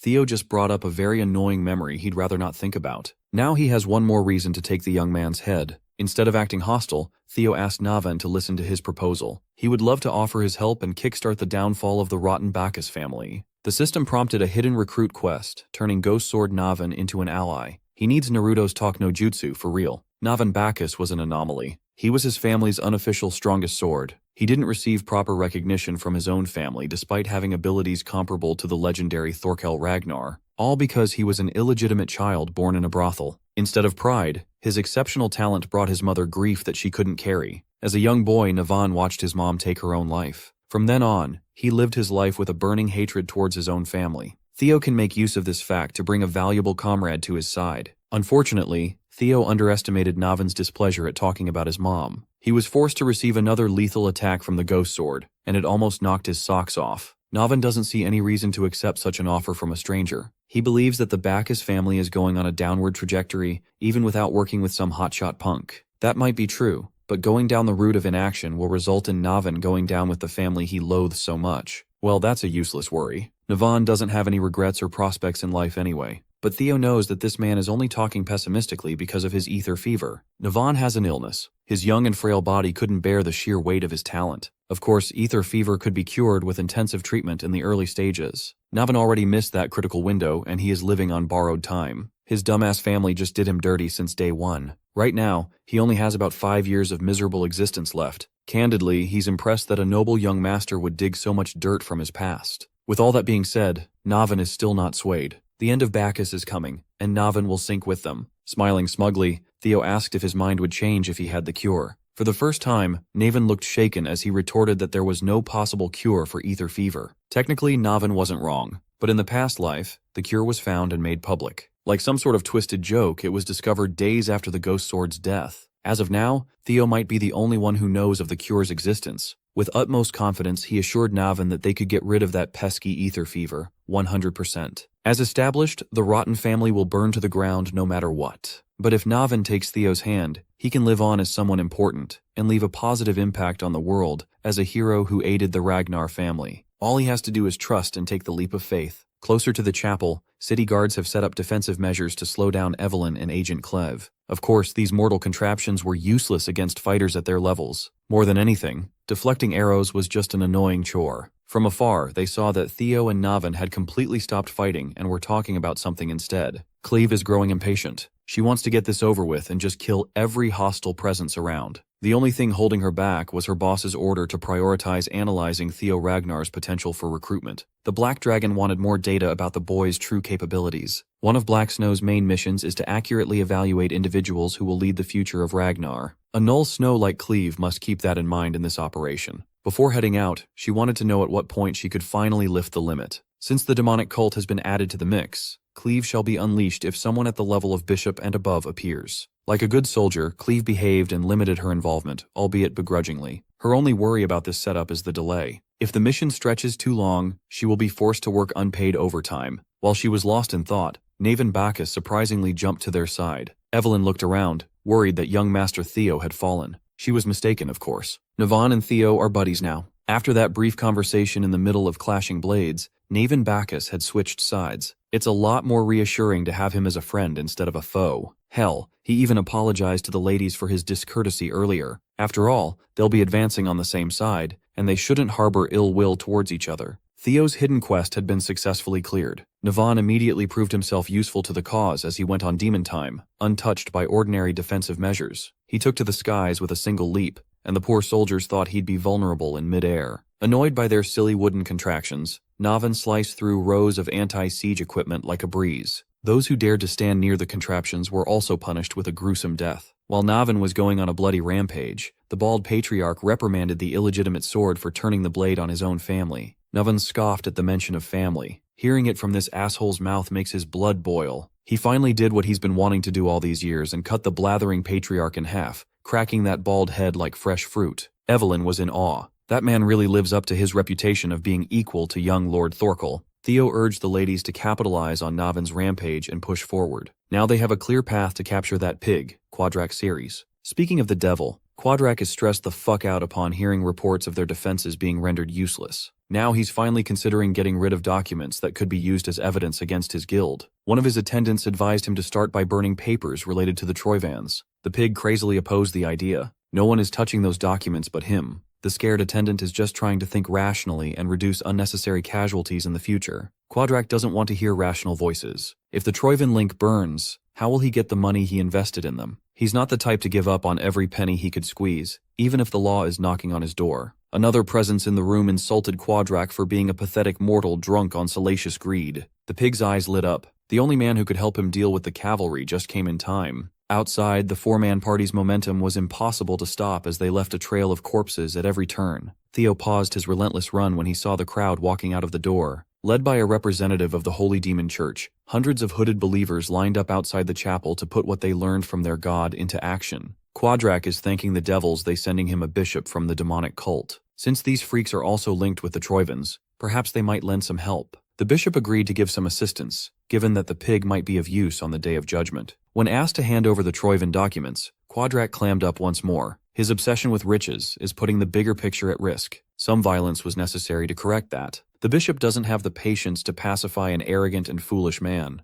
a wretched non-believer to add. So the bishop ordered the death of Quadrak. They have no need for his money anymore anyway. As his neck was being wrangled, the pig managed to utter a sincere apology. He admitted that he was being way too rude earlier. He added that his death would only complicate the link with the Troivans. Quadrak might be a greedy pig, but he knows how to stay alive. The bishop gave him one more chance to burn the evidence, and warned that running away is not an option. Their lord is watching over everything. Quadrak hobbled over to the basement door, afraid that the bishop might change his mind. Outside, Theo's party is about to experience a welcome party courtesy of the Blood Bishop. The believers spread out, for the time has come to carry out the holy war. The sickly bishop of the demonic cult preached about the descent of their god, bathed in blood, and the brainwashed fanatics echoed his insane ramblings. There were only 4 fighters on Theo's side, including himself. They are up against an entire army of cultists. They already expected some demonic cult involvement in this case, but it's a surprise to see a bishop this soon. Seeing the dead and emotionless eyes of the cultists through their red hoods, Theo did not hesitate to mow them down and cut a path through the crowd. These lunatics weren't concerned about their well-being. They are single-mindedly going for attacks at the cost of their lives. Even Evelyn and Navin, 2 experienced fighters in their own right, were freaked out by the stampede of cultists. Cleve, on the other hand, stayed in the flank, thanking her lucky stars for the fact that a bishop really did come out. It'll be more troublesome, but at least she can finally go all out. She drew her dual blades, dying to cut through swaths of demonic worshippers. Just when Theo was feeling stuck and the momentum halted, Cleve joined the fray with a bloody display of her blade dance. From now on, she's done analyzing. She will take the lead. To punish those who stand in Ragnar's way, she is willing to destroy this whole city with her own hands. Before she goes on a killing frenzy, Theo reminds the Null Snow operative that they came here to collect evidence before they get destroyed. Cleva scoffed at his tunnel vision. Now that the demonic cult had openly displayed itself in public, no further evidence is needed. Theo begged to differ. He argued that they need something concrete now more than ever. If the demonic church cares deeply enough to deploy a bishop,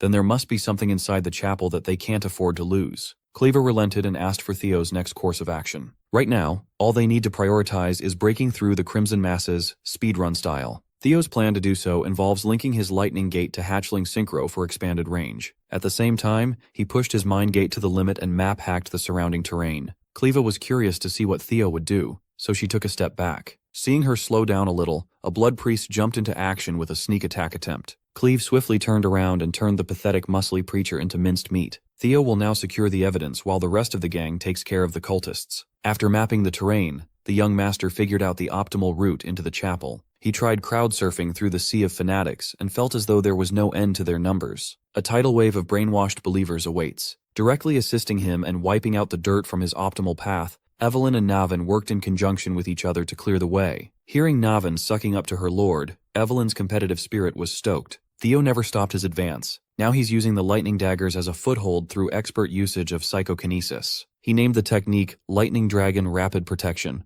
Dragon Gate. Theo reckoned that the task of destroying evidence must have been entrusted to the High Commander, Quadraxaris. After a cursory sweep through the walls of the chapel, he easily pinpointed the pig's location. The 4th scenario quest shall continue. Back in the front lines, Evelyn and Navin have formed quite a deadly duo. Ever so arrogant, the Ghost Sword introduced himself as Lord Theo's new first sword. Judging by her reaction, he could tell that Evelyn took offense at his claiming the title. He would only relegate himself to second sword, if that Null Snow Girl was the competition. Against Evelyn, Navin Bacchus believes he's a lot better than her. To prove that he is, he masterfully dispatched a few cultists trying to sneak up on the distracted Evelyn. Since they're on the same side now, there's no reason to quarrel. They could just figure out who becomes Theo's first sword based on who kills more believers. Evelyn is a by-the-book kind of gal, so she refused to participate in trivial competitions. When Navin called her a scaredy cat afraid to lose, she almost erupted. In response to Navin's challenge, Evelyn forcefully stole a kill from the ghost sword's grasp. Evelyn's method was brutal and decisive.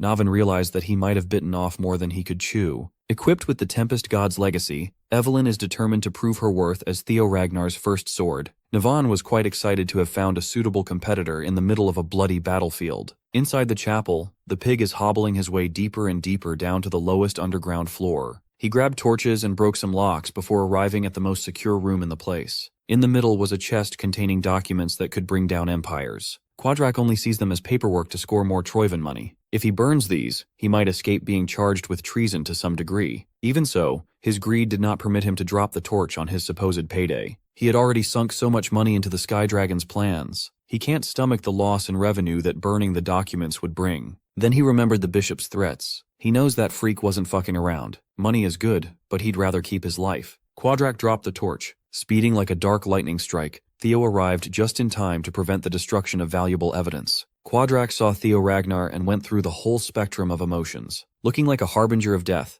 Theo has come to take more than just the arms of the pig's daughter. Naturally, the corrupted but resilient businessman realized his predicament and tried to beg for mercy. Theo wasn't having any of his empty words. His electric energy filled the small room. Quadrak Saris was sentenced to death for rebelling against the Ragnar clan. With the fat ass out of the way, Theo's fourth scenario quest, Ties of Evil from a Past Life, has been marked as complete. Scouring the paperwork, he just couldn't see how these documents made it worth mobilizing the demonic cult and a bishop. The secret ledger he gave Cleve is already enough to sentence Ed Troivan. Even so, he believes that the Sky Dragon is just a tale that the Troivan clan would gladly cut off for survival. Theo wants a complete victory over that traitorous clan. With an entire library's worth of evidence, the entire Troivan clan can be implicated. It's hard to gather which of these thousands of pages is more important than the others. For some reason, call it instinct, one book caught his eye. It was labeled the Rose Palace Investigation Report. Detailed in those pages were detailed accounts of information pertaining to primordial dragon relics, handwritten by Ed Troivan himself. In there, Theo read that the Sky Dragon had acquired 2 relics so far, and deduced that another one is in the Rose Palace, Theo's former home. It finally clicked. The discrimination, false accusations, and his miserable ending happened for a reason in his past life. In this book, orders were given to remove Cecilia and Theo Ragnar from the picture. All this just because of a relic that might exist. The young dragon's hatred for Ed Troivan had never reached these heights before. He ripped the pages that mentioned his and his mom's names out of the perturbing book. Theo had to force himself to calm down and center himself, refocusing on the mission at hand. To enact his final revenge, there are 2 things in this secret stash that would bring a great deal of pain to the Troivans. They were stupid enough to hide the relics they acquired with great effort in the same place. 2 other relics of the primordial dragon in cube form have found themselves in Theo's possession. Back outside, Navan and Evelyn are holding strong against the horde of blood cult fanatics. She chose this moment to reminisce about the past. 7 years ago, she witnessed Navan place second in the blooming ceremony, and then vanish into obscurity. He was just honored to be remembered by someone, but now is not the time to ponder such things. After all, with his kill count, he's in the lead to snag the title of Lord Theo's first sword. To wipe the cocky grin from his face, Evelyn summoned wind blasts derived from the Wind Thunder God technique. With one wide-reaching attack, she brought back the competition to a tie. Interrupting their friendly competition, the bishop's right-hand man snuck up on Navan. He almost got pulverized but managed to stumble away in the last second. Holding a mighty axe, the cultist refused to let his great god's plan be disturbed. Navan and Evelyn arrived at a consensus. The winner of their competition shall be decided by who kills this freak. Evelyn, empowered by the Wind Baron's legacy, and Navan, the forgotten genius, greedily went in for the instant kill. Before a winner could be crowned, Selford and his wyvern partner crashed into the party by crushing the enemy. Under the tight grip of a giant wyvern, Mr. Right-Hand Man growled in agony. Selford was extremely pleased with his badass entrance. Instead of praise, he only garnered hostile looks from Evelyn and Navan. With their prey stolen, the 2 monsters erupted in anger. Following Selford was the rest of the white-armored dragon cavalry's 5th platoon. They were notified of the collaboration between the demonic cult and the Ceres Merchant Guild, and were hastily deployed. The central square of the Ceres territory turned into a war zone between dragoons and cultists. With the involvement of bloodthirsty wyverns, the numerical advantage of the fanatics was rendered useless. While his people were dying by the dozens, the bishop was praying for the new sun to rise in the blood-red sky and for the end of times to come. The freak preached his twisted gospel while Cleve sat nearby to catch her breath. She deserved to have a little break after going all out for once. The Null Snow operative completely crippled the bishop while no one was watching, driving the fool to insanity. With the cavalry's arrival, it only took a few hours to clear out the gunk and restore peace in the region. Now, everyone, including Evelyn, was relegated to doing the paperwork for the citizens who were affected by the short-lived war. The dragoons who were heroically cleaving cultists down just a moment ago would rather go back to killing instead of doing this mind-numbing desk job. Everyone felt like they were being tortured except for Erika Lanka. She might look like a savage, but she's surprisingly organized. Her brother, Hulkus, was also enjoying his task of compensating those who sustained property damage. Evelyn, on the other hand, is nearing her breaking point. Everyone kept on approaching her for help with their assigned task. It was driving her nuts. When she finally snapped, she tossed her subordinates away, generating a whirling storm. While the cavalry was stuck doing administrative work, Cleve and Theo had convened to compile the mountains of evidence they saved. From the traces of Ragnar's relics to detailed plans for treason, it was all recorded. For his indispensable work in this operation, Cleve was the first to congratulate Theo for reaching the intermediate rank. She also regarded him as someone who would flourish in Black Snow. Theo awkwardly tried to skirt away from the subject of being recruited by the Black Dragon. Cleve has one more piece of good news. The operation to capture the Sky Dragon had started. The ledger from last time was deemed enough proof to start the hunt. That means the elite arrest team of Black Snow has stepped up and is on its way to the capital now. Before they could even celebrate the good news, a messenger barged into the temporary camp with an urgent update. The elite arrest team was given a rude awakening. Ed Troyven has been hiding his true power level. Now that he has no more reason to hide in the shadows, the Sky Dragon is finally letting loose. He's well aware that showing all his cards at this juncture wasn't the smartest move, but by stacking bodies along his path, he could cripple the Black Snow a decent bit. Ed Troyven congratulated Theo Ragnar for forcing him into a desperate position. The Camellia Palace, Axion, the Dragonslayer Sword, and now the Ceres Guild. Everything Ed meticulously prepared was lost thanks to that imbecile. Ed Troyven is finally hitting that insane anime pose, his sanity slipping away after catching L after L, but he's a hater by heart. He'll let Theo celebrate for a while, but the Troyven plan still continues. The Dragonslayer sword was lost, but Ed successfully secured a contingent replacement. Now he's headed back to his father to call on something that could turn the tide back in his favor. With the Ceres debacle settled, Theo can finally go back home to the Camellia Palace. The palace seemed incredibly busy with many nobles getting their fittings. Curson looked around the place and was taken aback by the chaos. A cursory walk around the palace was like marching through a battlefield. She would have gotten lost if her daughter hadn't found her in the middle of all the garment cutters. Cecilia excitedly explained that she's opening a new business, a high-end brand that uses luxurious fabrics and jewels. She went on to yap about the intricacies of the business, and Curson absent-mindedly listened. The elf mother was way too distracted by her daughter's smile and enthusiasm to catch any relevant details. Her happiness makes Cecilia even more beautiful than any jewel in this estate. Curson actually came by to deliver news in person. Some whispers about the Rose Palace reached her ears. Cecilia's anxious mind immediately jumped to the worst-case scenario, asking if her son was all right. Seeing her daughter go from joyful to an anxious wreck broke Curson's heart. So she assured Cecilia that she came with the opposite of bad news. Emil, that vile woman, was found dead alongside her entire camp. Their heads adorned the walls of Rose Palace. Cecilia felt as though the weight of the world was finally lifted off her shoulders. She's more than relieved to know that it's finally over. All this time she never showed it, but every waking moment felt like walking on top of knives. She was framed, blamed, threatened, and suffered through assassination attempts because of that vile Emil. She couldn't turn to anyone for fear of her son being implicated. With the death of that rotten mistress, her suffering is finally over. While Theo Ragnar was in recovery, the political landscape of the world had undergone a drastic change. It was a change paved by blood and death. Heads rolled and strongholds were painted crimson. The Troyven family refused to respond to the Draker family's summons and appeal within a set period of time. It was a declaration of war. Tonight, the Nine Dragons Council chamber convened for an emergency meeting. They underestimated Ed Troyven's cunning. That man has been working on his master plan for quite a while now. They think the suspicious movements of the warlords reigning over the northern continent must be connected. Some of the more traditional chamber members refuse to engage in the Troyven issue. They think the warlord gathering up north is nothing to worry about. They were more concerned with filling up the empty seat left by the Sky Dragon. Although the family head is keeping silent for now, some of the elders are itching to discuss the matter of succession that has been dragging on for far too long. Surprisingly, the Black Dragon asserted that this is the perfect time to seriously consider who their next leader will be. If conflict breaks out among the heirs right before a full-blown war, it would be disastrous. He's trying to minimize the variables that may come with war, but the old heads called him blasphemous. Thankfully, one of the 9 dragons commanded the room to calm down.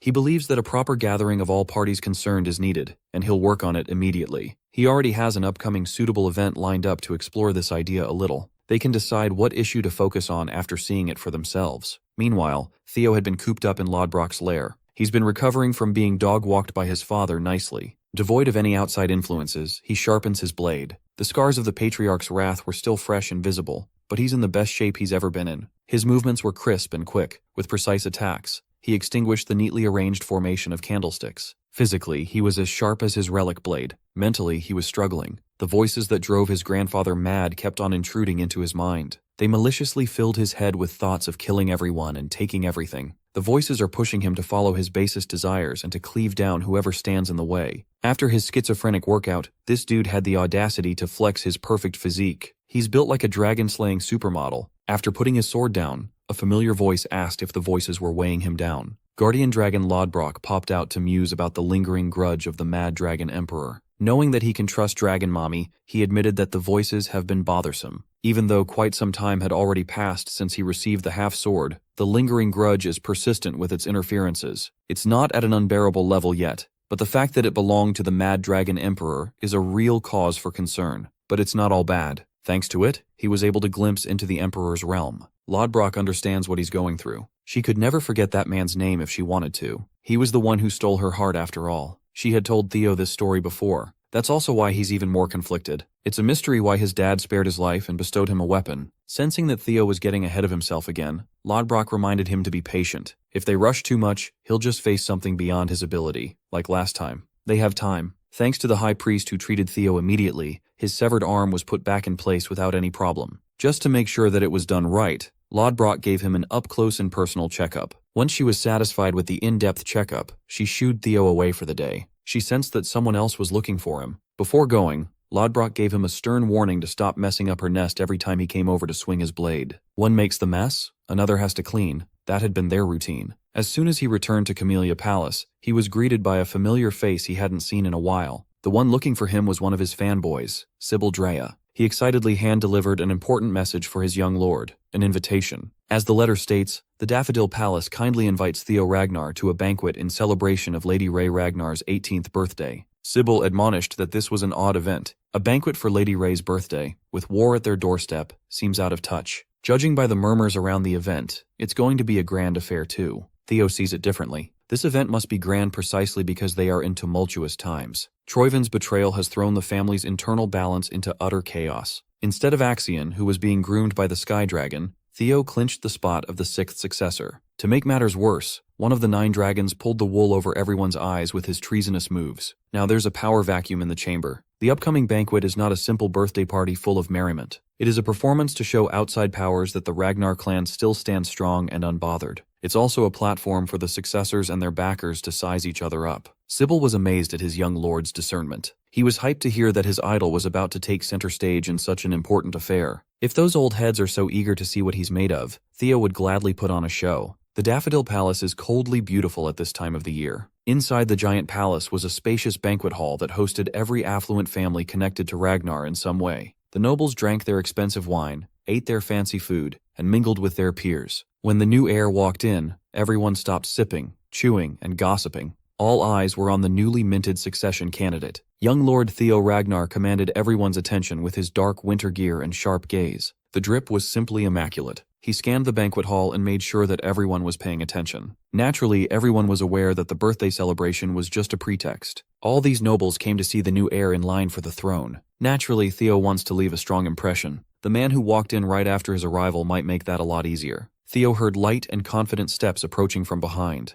A man spoke up about him, causing quite the stir. Navin Bacchus offered proper salutations and respectfully referred to Theo as his lord. He made sure that everyone in this joint heard him loud and clear. Theo lit up at the sight of his buddy. He almost didn't recognize the rascal. Even on his sham wedding day, he didn't shave his beard. Yet here he is, clean-shaven. The nosy nobles discussed among themselves. They all heard about the Bacchus family purge and the rise of the sole survivor as the new family head. Even though the Bacchus clan had collapsed, they're still one of the 6 pillars. Hearing the new family head address the 6th successor as Lord caused the stir Theo was expecting. All it took was a well-timed entrance and a few words to set the mood. Just when Theo was about to share the next step with Navin, a man built like an absolute tank snuck up behind him without getting noticed. Theo and Navin's instincts immediately kicked in upon sensing a mortal threat. The big man lowered the intensity of his sheer presence and properly introduced himself. With a smile, he casually mentioned that he's the 5th successor. Theo was thrown off his game a little. The beast approached him sooner than he thought. This is the commander of the Black Iron Cavalry and Theo's competition, Thorkel Ragnar. Towering over Theo's frame,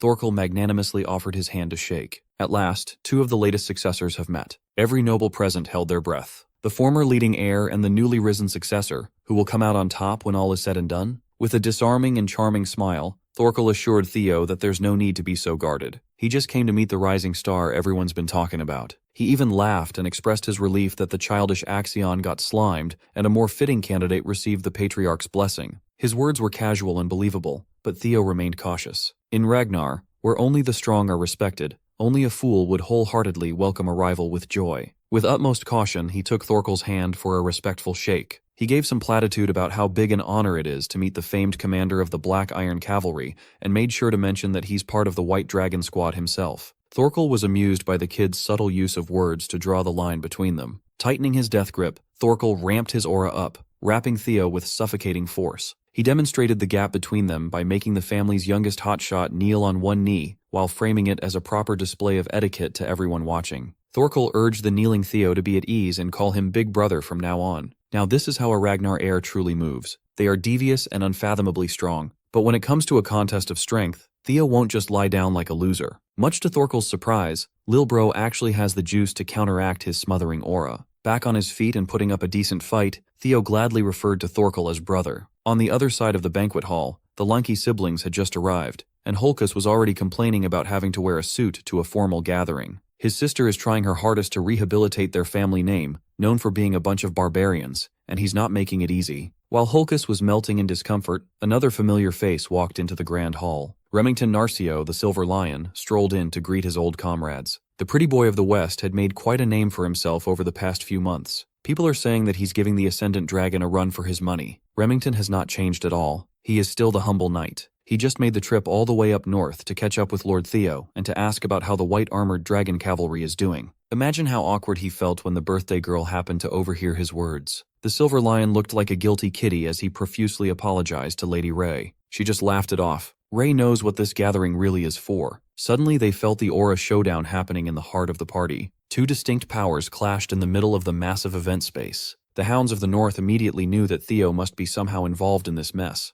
There's no one better when it comes to causing a scene than that guy. On the surface, Theo and Thorkel were just sizing each other up with a polite handshake, but no one dared to get too close. Their auras swirled around and vied for supremacy while the guests maintained their distance. Eventually, Thorkel pulled his hand away and laughed. He jokingly admitted that he's no match for his little bro and surrendered. Matching his casual attitude, Theo insisted that he only won because Big Bro let him. Thorkel mused that too much modesty can be seen as somewhat insulting to an opponent, but his surrender just now was sincere. He reckoned that if they faced each other at the same age, it would be a one-sided contest. Theo recognized the high praise coming from the most decorated young genius in the clan's recent history. Seeing such an interesting, magnificent little brother genuinely fills Thorkel with joy. He turned to the nobles, cautiously watching from a distance, and urged everyone to raise a glass to the newly rising star of Ragnar. With the merriment resumed, Thorkel asked his little bro if the debut for the new successor he set up was satisfactory. Theo gave his thanks. He swiftly picked up that Thorkel was not only strong, but he was also a shrewd one. The praises and the lackadaisical attitude are just a front. By showcasing his martial prowess, he solidifies his own position. By acknowledging the newly minted rival, he wins the favor of the crowd. Because of that, the atmosphere Theo was trying to go for with Navan was overshadowed by a bigger stunt. He easily shifted the public's opinion to his side.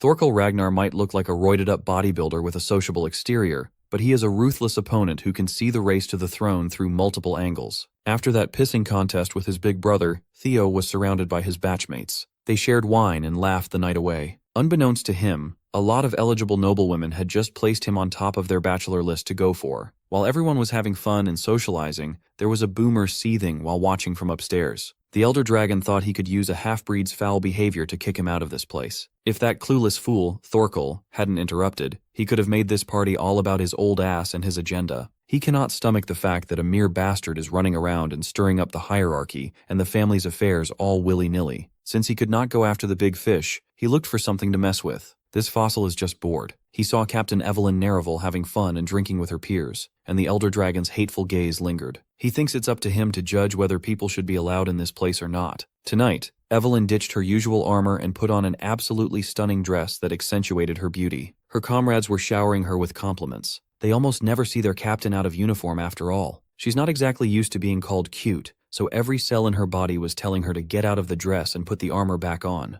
Tonight was supposed to be a time to celebrate and unwind, yet some bastard had the gall to throw a glass of wine on Evelyn's head, soaking her dress and staining her skin. As soon as he heard that hateful voice, deep-seated trauma reared its ugly head. The elder dragon strutted closer to her like he owned the damned palace. Evelyn shivered and subconsciously shivered in fear. The old bastard asked her where she got the balls to crawl out of her hole and interact with nobility. Evelyn's comrade bravely spoke up for the captain. Even if this man is one of the 9 dragons, this kind of inhumane treatment is simply unacceptable. Evelyn held Aaron back before she did something she'd regret. For her sake, they must not mess with one of the highest-ranking douchebags in the clan. Evelyn was trying her hardest to contain her anger and fear. It was evident in her wine-soaked face. This is Aaron's first time seeing the captain so terrified. She wondered what could have possibly happened between her and the elder. The elder dragon towered over the ladies and reminded Evelyn about his warning to never appear before her ever again. His hateful eyes caught a glimpse of shiny luster hidden by an ornate scarf. Without hesitation, he grabbed onto her prosthetic arm and yanked it to pieces. With no remorse, the elder dragon casually destroyed the gift that the young lord had thoughtfully given Evelyn. He then tossed the shattered piece of metal like it was trash. The freak called it a toy pinned on a useless hunk of meat. In his perspective, trash should live like trash, crushed on the floor. He then gave Evelyn one last warning to get the hell out of this place before he tears her to shreds. Not wanting to cause any more trouble, she sucked it up and fled. Seeing her run away like a scared little girl thoroughly amused the elder dragon. He joked that the stench was finally starting to fade. Aaron threatened to report this unjust incident to the office of the law, and the old fart just looked at her like a crazy person. If she really wants to snitch, she can do as she pleases. She's bound to realize what Ragnar's survival of the fittest truly means if she goes down that route. Evelyn ran and ran like her life depended on it. Her past reared its ugly head once again, and she beat herself up for thinking that she could comfortably have fun with her comrades. She's tried so hard to overcome all the trauma from when she was just a powerless little girl, but one interaction with that man undid all her work. The man hailed as the elder dragon used to beat the living shit out of her for daring to call him father. She didn't understand why she was being punished and hurt back then. She was just a kid. In the end, she's still that scared and confused little girl. Nothing has changed. Evelyn was running so fast with tears clogging up her vision that she failed to notice that someone was standing in her way. The demon dragon was puzzled to see her running off in the opposite direction from the banquet hall. Seeing a familiar face finally made her stop and break down. Back in the banquet hall, Theo and the others were still drinking and sharing stories, completely oblivious that Evelyn had just been woefully disrespected. That's about to change. The vibe of the party drastically shifted when the sound of an old bastard's agonized scream filled the place. It was immediately followed by the brutal sound of bones breaking while he stammered out obscenities against the captain of the white-armored dragon cavalry. Julius Ragnar, the demon dragon on demon time, heard everything from Evelyn, and he is hungry for blood. When he let go of that broken arm, the elder dragon hurriedly stepped back as his security team pulled up. Julius already warned the old fart that whatever happens to Evelyn will be done to him as well. The old bastard framed this attack as a betrayal of the Ragnar name and labeled Julius a dangerous criminal who must be apprehended at once. The demon dragon stood still while the security team surrounded him from all sides. With the law council's involvement, even the leader of the white-armored dragon cavalry would be threatened, right? They calmly stated his crime of injuring the elder dragon's head counselor and threatened him with jail time. They would prefer to go about this arrest with cooperation, but Julius is not in the mood to play along. Seeing the smoldering rage in his eyes, the leader of the law council felt cold sweat running down his spine. Julius quoted the written oath sworn upon the sword in Ragnar's autumn. 4 years ago, he swore upon his sword before those old men sitting on their antiquated laurels. They came to an agreement that Evelyn is untouchable. If the elder dragon doesn't want to respect that oath, it's fair game to seek revenge. Like everyone else in the banquet hall, Theo moved closer to the commotion and overheard what had just transpired. This event never happened in his previous life. He's changed way too many variables. As far as he knows, Evelyn Narival was born an illegitimate child of Wolfgang Ragnar. Such a cool name was wasted on a piece of shit. Wolfgang valued pure blood above everything, but he couldn't keep his dragon in his pants. The mere existence of Evelyn contradicts everything he stands for. She was a disgrace. He desperately wanted to hide away from the public eye. He planned to cast her out of the family for good, but Julius stepped up. Seeing the kid's potential, he brought her into the white-armored dragon cavalry, and Wolfgang's nefarious plan fell apart. She blossomed into a competent fighter and capable leader, quickly climbing through the cavalry's ranks. When she rose to prominence as a young captain of her own unit, Wolfgang's fear of being exposed as a freak flared up. Ignoring the possible consequences, he tried to kill his own daughter under the guise of a mistake. He missed the kill shot and ended up severing her left arm cleanly. She barely survived the attack, but the loss of one of her limbs made it impossible to hold the reins of her mount. Evelyn was forced into an untimely retirement. After that, she spent her life managing the 4th training hall, never to be involved in noble business ever again. Upon meeting Theo Ragnar, her life was redirected back to glory. One can say that the chain of events leading to this commotion was a direct result of Theo's actions after regression. If so, it's only right that he set things straight himself. It would be hard to prevent the situation from deteriorating even further, given the demon dragon's killing intent. Wolfgang turned to the nobles and tried to get them on his side. He admonished Julius for showing contempt for an elder who had safeguarded Ragnar for decades. He accused the demon dragon of using the authority of the 9 dragons to threaten his own kin, a behavior that is akin to outright treason. Hearing the old fart cry about abuse of authority enraged Julius even further. The situation could have been disastrous if Theo had not stepped up to mediate. He reminded both parties that this day is supposed to be a joyful celebration of his dear friend's birth. This is not the time to freak everyone out. Julius respects and listens to the young lord, so he reined his temper in. Wolfgang, on the other hand, looked annoyed that his rage bait was neutralized. Since 2 high-ranking members of the family want to tear each other apart, Theo proposed that they should settle the beef with Ragnar's long-standing tradition. Instead of killing each other on the dance floor of a birthday party, they should just engage in a proper duel trial. Wolfgang immediately rejected the proposal. He claimed that he was the clear victim in this case. There's no need for a trial when he didn't do anything wrong. Theo remained centered and urged the old fart to just accept it for the sake of stopping this disturbance from growing any larger. He noticed that the Lord of the Daffodil Palace had made her appearance, and she looked pissed that her daughter's event was marred by 2 meatheads. Her every step caused the temperature to significantly drop and the floor to freeze. Neil Ragnar Ton, also known as the Ice Dragon, is not someone you want as your opponent. As usual, Wolfgang tried to play the victim card, but Neil just told him to shut his bitch ass up. She does not want to hear excuses, and she cares nothing for petty squabbles. For the sake of her daughter, she strongly urged both parties to follow Theo's suggestion. That is the final mercy that her steadily dwindling patience will allow. The nobles quietly murmured amongst themselves. They all reckoned that Wolfgang and his fellow elders would surely come out on top.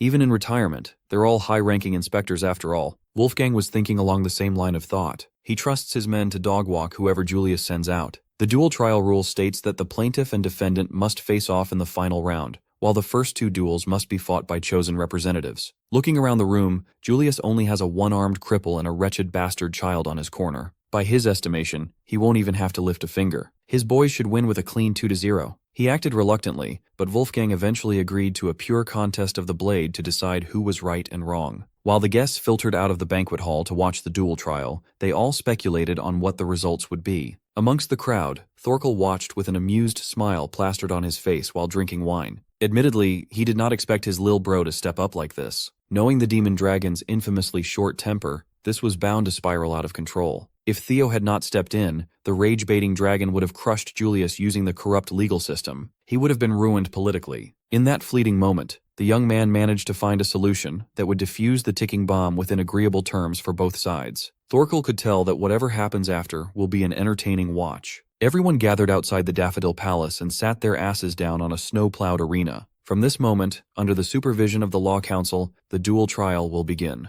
To ensure fairness, mana use is banned. Everything that occurs within the trial shall be protected by Ragnar's laws. Both parties shall solemnly swear that revenge after the fact, regardless of the results, will be punished. Lingering resentment is prohibited. Julius and Wolfgang verbally agreed to the terms and conditions while eyeing each other up. With the formalities out of the way, the first combatants were asked to step forward. Much to everyone's surprise, the rising star Theo Ragnar confidently drew his blade, basking in the bright moonlight. His peers know that Theo is a beast, but they are still worried for their boy. The other side's lead-off combatant doesn't seem like an easy one at all. Remington recognized Theo's opponent, the Elder Dragon's aide, Galesword Beta. Among high-ranked inspectors, he is among the best in terms of skill and combat prowess. Before stepping into the arena, Wolfgang gave Beta an unsettling pep talk. He gave his loyal aide the green light to go for a killing blow without holding back. Beta was reasonably reluctant to cleave down a successor candidate for the Patriarch position, but the old fart assured him that any accidents that happen inside the ring would be absolved via the dual trial rule. If he cannot snuff the life out of the young man,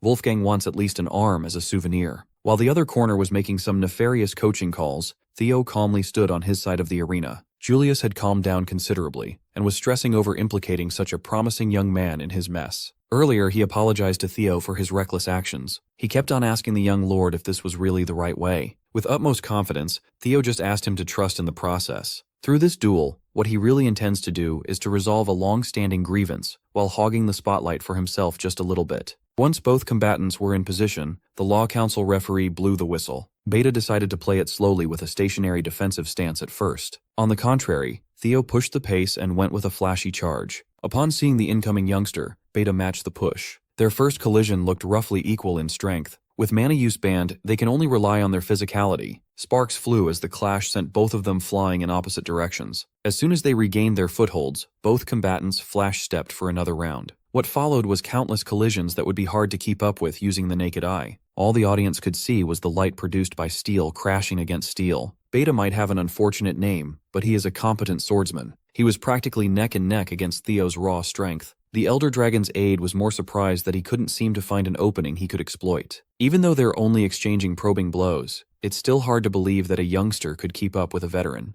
Theo is certainly a successor-caliber fighter, but with age comes experience. One of the tricks Beta has up his sleeve is the use of terrain. Kicking up loose dirt and stones, he cleverly obscured the young lord's vision. A split second of distraction was all he needed to deliver a fatal blow. Beta felt proud of himself for leaning on his real combat experience. To pay respects to a successor's dignity, he aimed to send Theo off with as little pain as possible. Just a simple decapitation should do. As his blade passed near the young lord's neck, Theo sped up and leaned backwards with a taunting smile. Knowing that Beta would underestimate his combat experience, he left a gap on purpose, and the dumbass took the bait. While Beta's arm was overextended from the missed killing strike, Theo was free to retaliate. At the last second, Beta used every cell in his body to get the hell out of the way. He noticed something concerning. The young lord purposefully stopped his attack for some reason. But why would the rising star pull back on such a free kill? If it were up to Theo, he would have finished the job right then and there. Unfortunately, the voices in his head picked the worst time to come back. It kept on urging him to kill the ones who mocked and abandoned him.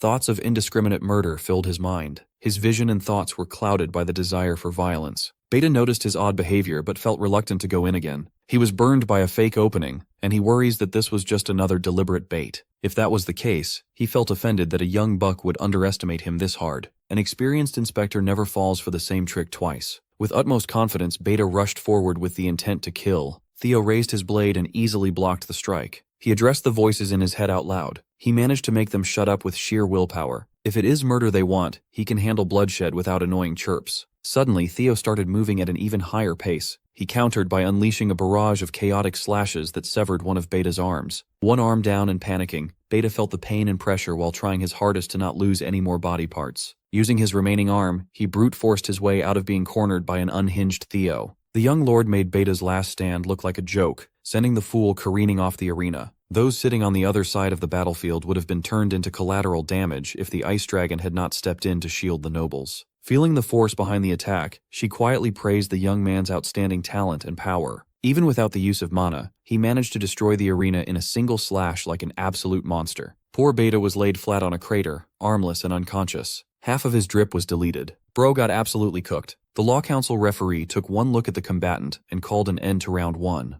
For the opening duel trial, Theo Ragnar was the undisputed victor. While the crowd cheered, he was still trying to suppress the growing hunger for the kill. Thankfully, he regained enough control over the maddening urges in time. The level of grudges he felt today was a lot different than usual. It was a strange feeling, as though something bigger was guiding him towards God knows what. He only managed to unleash untold levels of power when he willingly entrusted himself to that odd sensation. Entrusting himself to the grudges of the past is certainly a slippery slope. The danger is real, but if he can control it properly, it will be a huge boon to his combat power. Hell, he could become twice as strong with a flip of a switch. After clearing out the debris and patching up the ruined arena, the second round commenced. Both fighters were asked to step up. Surprisingly, Theo approached the corner and declared that they would be opting for consecutive battles. The referee accepted his second round participation as the defense's representative. It didn't sit well with Wolfgang at all. He found this decision utterly arrogant. So, he sent out his most trusted fighter, the Sword of Mystics and former Dragon Gate Swordmaster, Paige Grayson. The Lanka siblings were absolutely hyped upon seeing an old man carry an absurdly huge sword without using mana. Sitting beside them, Remington's anxiety was at an all-time high. The lanky siblings told him to chill out. The Silver Lion insisted that, unlike the first round, where the opposition sent a high-ranking inspector in order to save face,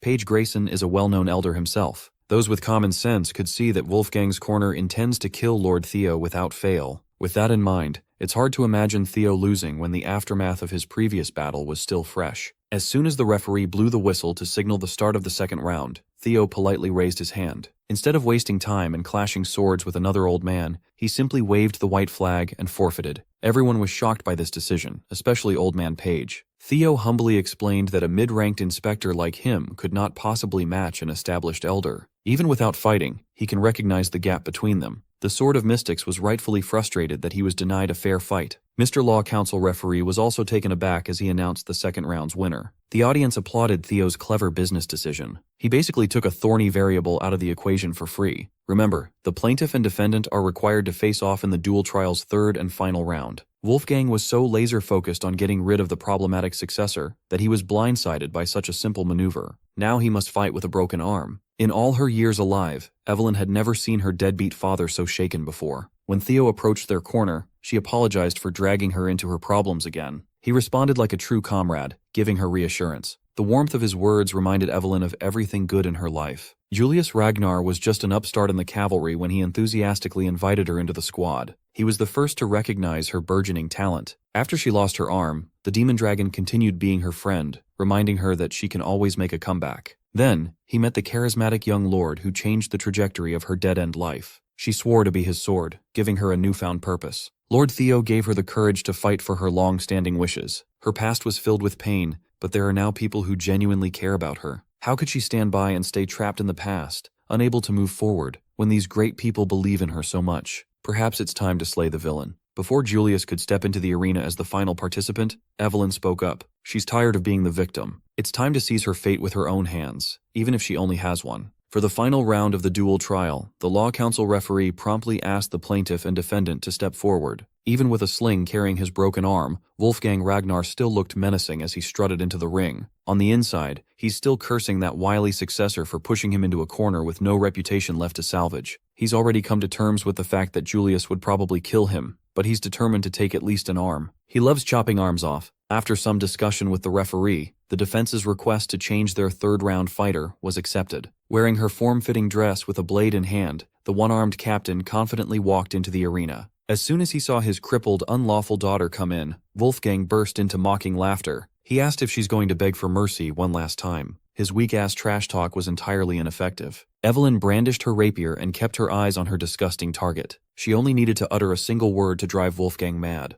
This bum absolutely hates being called father. The audience was floored upon hearing her utter the forbidden word. They had no idea about the connection between the Elder Dragon and Evelyn Nereville. They all heard rumors about an illegitimate child, but they never paid that much attention to hearsay. Desperate and panicked, Wolfgang tried to paint Evelyn as a crazy person spouting nonsense. If she knew that she could get this reaction from him, she would have done it sooner. She mercilessly aired out all the abuse she suffered in the hands of this son of a biscuit. She recounted how he nearly beat her to death once when she was just a little girl, and even tried to end her again when she climbed the ranks of the white-armored dragon cavalry just to protect his image. Enraged, Wolfgang's true colors finally surfaced. He asserted that as an esteemed elder of House Ragnar, he was well within his rights to clear his history. He was rage-baited so hard that he practically confessed to his lowly crimes. The nobles watching felt bad for Evelyn, and disgusted with the old fart. Who would have thought that the high and mighty elder, always fussing about bloodlines, was guilty of spreading his seed outside the family? Those who knew of Wolfgang's shameful proclivities remained silent.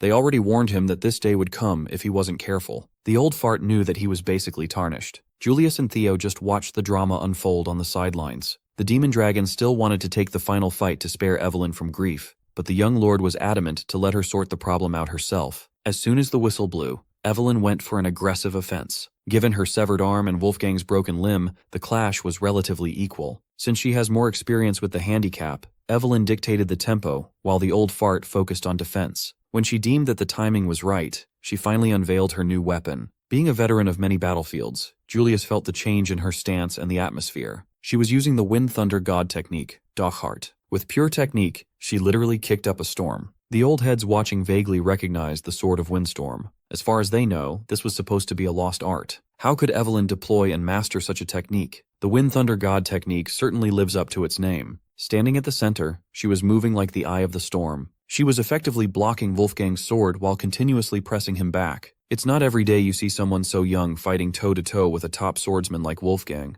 Theo was watching all this unfold with delight. Since the duel trial forbids mana, pure swordsmanship can thrive. With the difference in magical power taken out of the equation, such a refined technique could shine. Above all, Wolfgang is a fraud who was carried by his firm foundation of pure blood lineage. Without using that as a crutch, he's a mediocre swordsman at best. Feeling suffocated by Evelyn's aggression, the elder dragon brute forced his way out of being cornered. Even though he's a bum, he still served as one of the family's premier fighters for a long time. He can swing a sword like a caveman. After creating an opening, he rushed Evelyn with overwhelming force. Upon overcoming her initial showing, he regained his confidence and continued talking trash. He swore to beat her until she begs for mercy and comes to her senses. Evelyn has had enough of his hateful rhetoric. She now has the strength to fight back. Since the old fart wanted a contest of strength, she would gladly beat him at his own game. When she was young, she viewed her horrible father as her entire world. She feared him more than anything. But now that she has good people by her side, people she can trust, and people who believe in her wholeheartedly,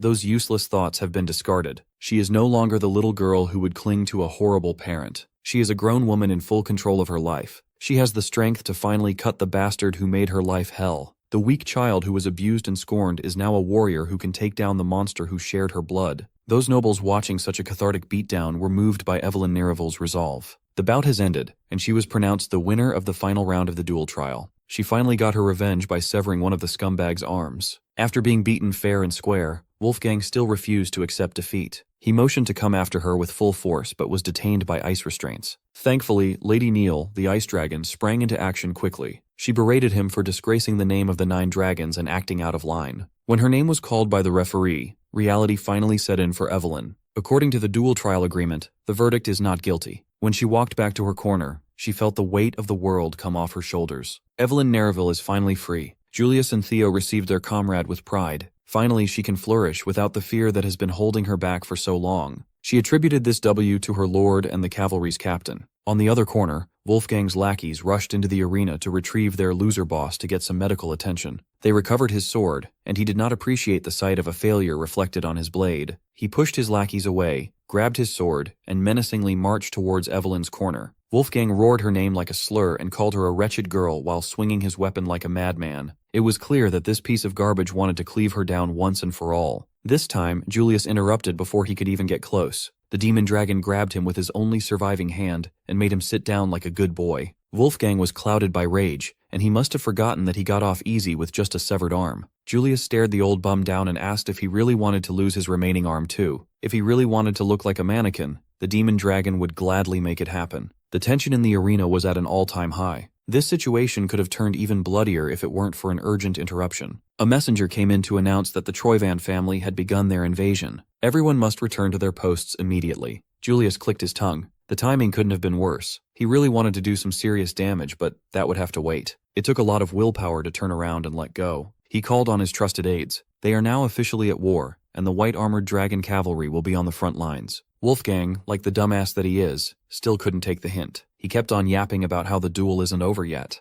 No one was listening to him anymore. The ice dragon had to threaten him with cold violence just to make him shut his trap. She gave him one final warning. If he ever brings shame upon the 9 dragons again, her ice blades would gladly turn him into a refrigerated pincushion. He tried to argue and pulled his rank, claiming that touching him would mean disrespect to the entire Elder Council. Lady Neil urged him to look at the council. Everyone had already turned their backs on their disgraced leader. They washed their hands of any involvement in Wolfgang's shameful actions. They cannot have a representative who defies the sanctity of the duel and brandishes his sword after losing like a child. By the end of the night, the Elder Dragon had lost an arm, his council, and the respect of Ragnar clan. Seeing him broken and defeated gave Julius some sense of justice. The pitiful spectacle of a greedy old man who lost everything was quite a satisfactory conclusion. While the higher-ups of Ragnar were busy playing their political games, Ed Troyvan was moving like an absolute villain. His troops had already occupied the central plateau, and they were closing in on Castle Harmon. According to reports, the Ragnar forces, both the Lord's cavalry and the private troops of the 6 Pillars,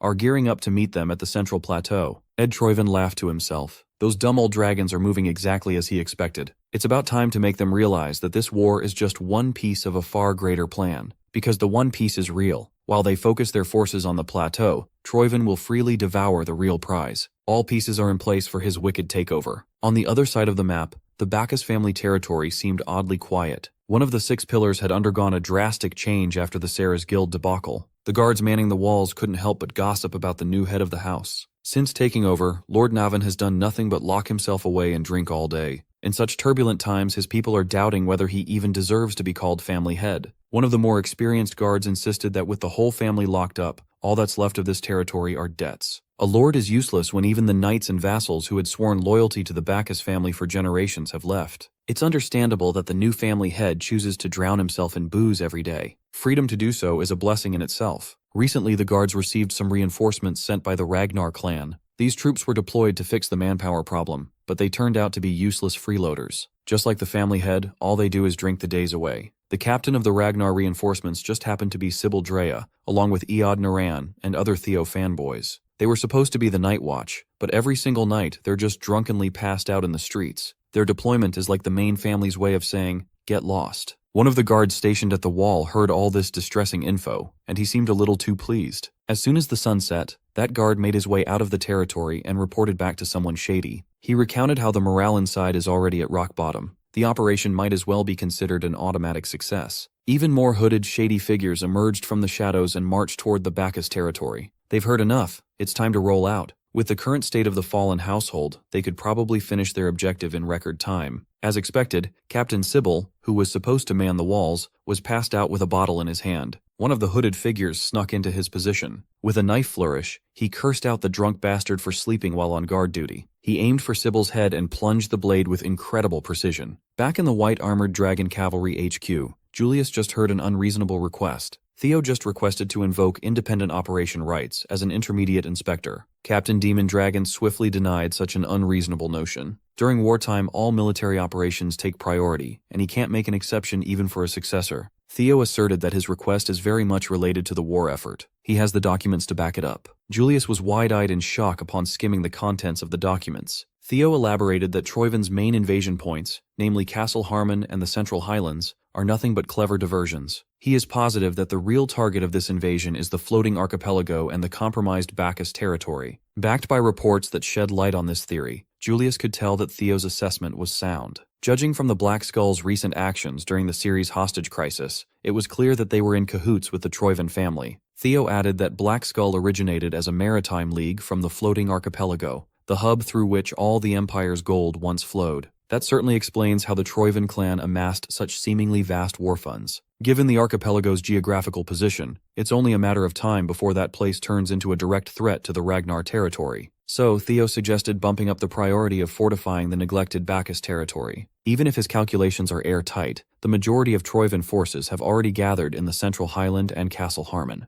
They have enough numbers for an all-out war. Their side had already deployed troops to counter that imminent clash. The clan has no manpower left to spare. Still, they can't just abandon the real strategic points. That's precisely why Theo asked for independent command authority. He will oversee the reinforcement of Bacchus territory and the archipelago investigation. In doing so, they can shine a light on Troyven's financial artery. Given some hand-picked troops and a little bit of time, he's confident that he can make a more direct impact on this war. Julius was astounded by the young man's clever thinking. How can he not approve of such a bold plan? This is a matter tied to the war. They must pull out all stops available. Even so, he reminded Theo to never overextend. When the young lord left the HQ, the demon dragon was left to ponder how the kid pieced everything together by himself. He somehow got his hands on highly classified information. He would have been better off sharing this precious intel with an intelligence expert like Black Dragon, but he chose to report to his captain. That means Theo wants to keep this operation under wraps so he can move freely on his own. Julius could tell that the kid asked for permission as a mere formality. By Julius's estimation, Theo had already made his move long before he entered the HQ.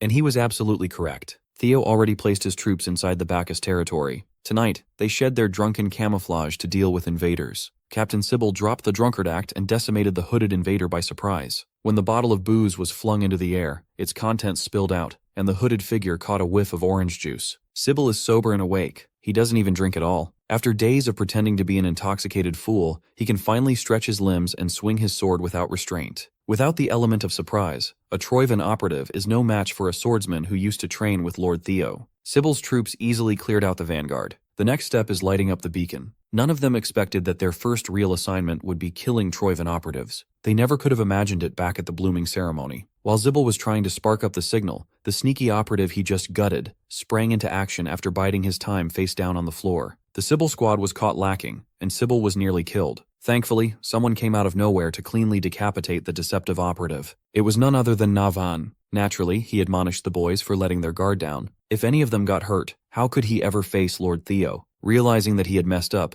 Sybil stood up straight and paid respects to the head of the Bacchus family. Navan told him to be at ease and just relax. Though if they really want to relax for real, they need to take care of the Lord's orders first. With a smile, Sybil resumed his task of lighting up the beacon. Navan liked having these boys in his territory. They match his vibe. Once the walls of the Navan territory were lit, crossbowmen lined the rampart, waiting for the next wave of invaders. Navan casually monitored the situation from the highest point of the castle. Just as his lord predicted, enemies will come crawling tonight. How could Theo even see through the Troivan's plan of attack to such a terrifying extent? He's really just built different. With the Troivan rats exposed by the fire, Sybil roared the mandate to defend the Bacchus castle at all costs. While the hooded invaders were crawling up the tall walls, thousands of arrows pelted them from above. It was a bloodbath. By the time Theo reached the castle aboard his Viper Wyvern Umbra, the battle had already broken out. He arrived just in time to watch his boys in action. He sped up in excitement. He's eager to see some familiar faces once more. When the sun rose over Bacchus Castle, the land outside the wall was littered with corpses of Troivan operatives. As Lord Theo commanded, the mission to defend the territory has been completed. Sybil was rightfully proud of his work. Theo knew that the boy could be loud sometimes, but his report was extra rowdy this time. Must be the adrenaline from slaughtering an entire battalion.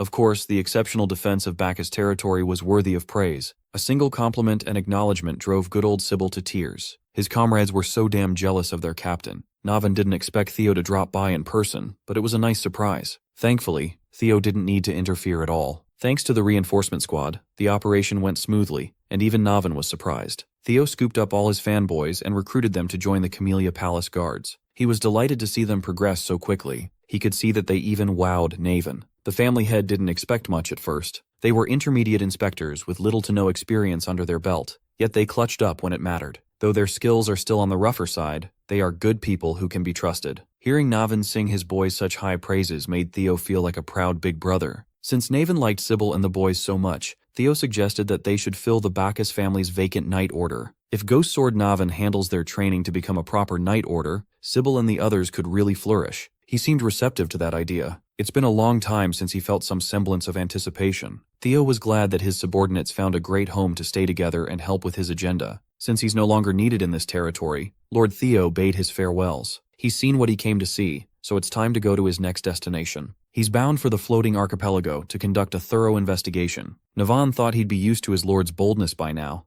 but Theo still catches him off guard sometimes. The archipelago is notorious for its hostility towards outsiders. It's hard to even get in. Luckily, Theo has his ways. After a few days of smooth sailing, he arrived at the port city of Dion. Donning his hood to avoid standing out, he went straight for the pub. Right away, he was met with trouble. A man twice his size deliberately bumped into him on the way in. The big man was quite aggressive, but Theo kept his cool and backhandedly insulted the brute. He then swiftly grabbed a pint of booze and smashed it against the troublemaker's head. The whole pub erupted upon hearing the commotion. They all wanted to see a fight. Based on how the pub service continued undeterred despite the fight happening at the doorstep, trouble seemed quite commonplace in this area. On the other side of the door at the end of the pub hallway was a neatly maintained office. The man in charge of the establishment is listening to a report by his subordinate. Recently, they have been under pressure to regularly supply the Troivans with gunpowder and steel. All of these goods shall count as the rental fee for the dragon-slaying sword. Spinola family's next patriarch, Antonio Spinola, was rightfully pissed. The Troivans worded the letter as a request, but it's really a bloody threat.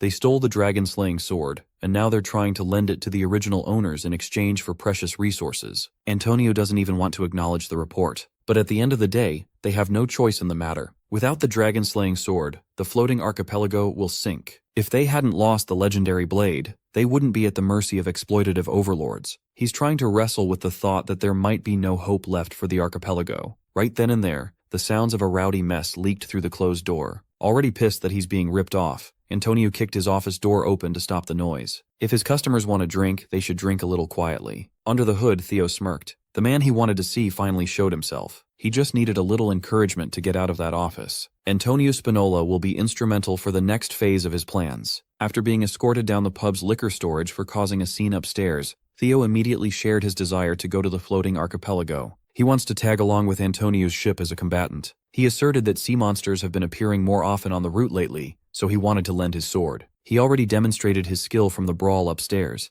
and he heard that the Spinola family is short on manpower these days. It's a win-win. Antonio acknowledged that everything he said has some truth to it. They are looking for crew members. Still, he refused to let this shady young man on his ship. For an alleged mercenary looking for work, his gear is way too clean. Not a single sign of wear can be seen. He walked into the pub, caused trouble, and he just happened to know that a ship was bound for the archipelago soon. Antonio would not let an unknown variable like that into his boat. Theo chuckled. He would have been disappointed if Antonio hadn't seen through his sloppy ruse. Now that he knows that the man is not an idiot, they can finally talk business. He slid a coin onto the table and mentioned the armed resistance fighting for the liberation of the floating archipelago, the Black Skull. He came all the way to this port city to make a deal with the resistance leader, Antonio Spinola himself. Antonio felt threatened by how much the young man knows. But that's not important now. This is not about how he knows, but about what he knows. For example, he's aware that Antonio is stressing about the dragon-slaying sword. As soon as Theo uttered the name of that blade, Antonio immediately accused him of being a Troivan dog.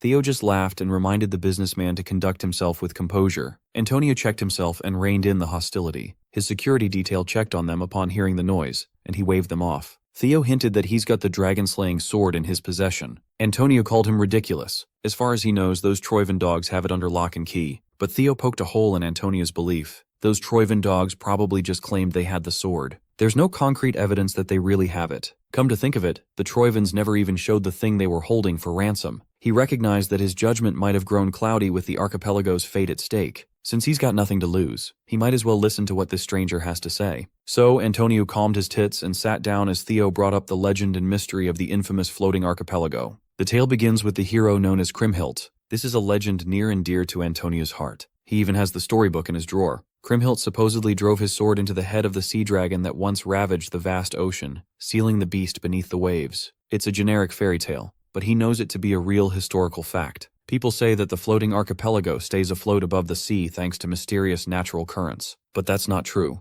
In reality, the dragon Kriemhild sealed lies deep under that land. It releases immense mana waves that create an updraft strong enough to support the islands. The dragon-slaying sword is the device that maintains the dragon's seal. It is a medium that stabilizes the flow of mana. Ever since the Troivans stole that blade, the mana current has grown increasingly unstable. If the dragon-slaying sword isn't returned to its rightful place, the archipelago will suffer a disaster. The islands will sink along with their inhabitants. The lives of Antonio's people are at stake here. He can't afford to mess up. If Theo really has the dragon-slaying sword in his possession, Antonio would gladly grant him anything he wishes in exchange for it. But simply returning the sword is not a real solution. Those crafty Troivan goons would just steal it again any time. More than that, Theo doesn't want to give up on extra power. Since the young man wanted to talk business, Antonio gladly opened the negotiations. If it's money he wants, the Spinola family will pay any amount. Thankfully, Theo already has a plan to keep the dragon-slaying sword and save the archipelago at the same time. All he needs for now is a ride to those mystical islands. The desperate Antonio eventually caved, and Theo was welcomed into the ship bound for the floating archipelago. Of course, he did not miss the chance to oar a farm in the boat. From the port city of Dion,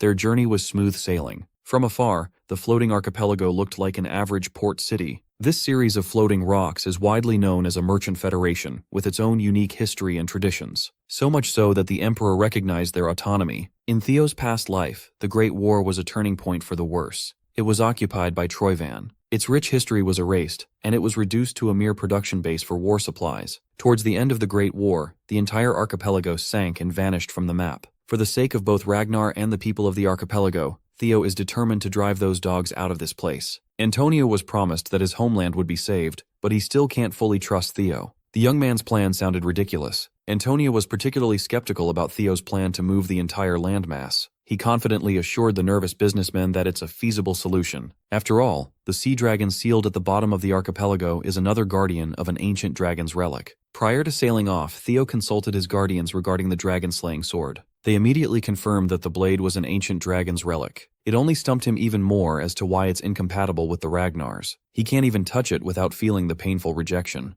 The lesser Drake wasn't privy to the specifics, but he could tell that the guardian of this blade had abandoned its duty and escaped the relic altogether. There's precedent for that. Mr. Griffin over here tried and failed the same stunt. Curious, Theo asked his guardians if they could escape their relics if they paid the price. They all claimed that escaping and continuing to live was only possible because it was perpetrated by that guy. It's not something a regular guardian can do. That sea dragon has enough power to keep an entire archipelago afloat with just residual mana. That's when the genius idea of subduing the beast entered Theo's mind. If he can succeed, he will have the power to move the landmass on his own. Theoretically, he wasn't wrong, but the process would require resealing the sea dragon first. It may have lost most of its power when it escaped the relic, but it's still one of the most powerful guardians in existence. Griffin mocked that Theo doesn't even have a way to get to the bottom of the ocean, but he was wrong. Theo already has a plan for situations like this. From how to get to the seafloor to how he's going to reseal the beast, he has everything mapped out. He shared with Antonio that the key to this absurd operation is the colossal statue on one of the islands. It holds a power that even the natives don't know about. Theo already showed Antonio the sword, yet he's still not convinced that this would work. You can't fault the guy for second-guessing the young man.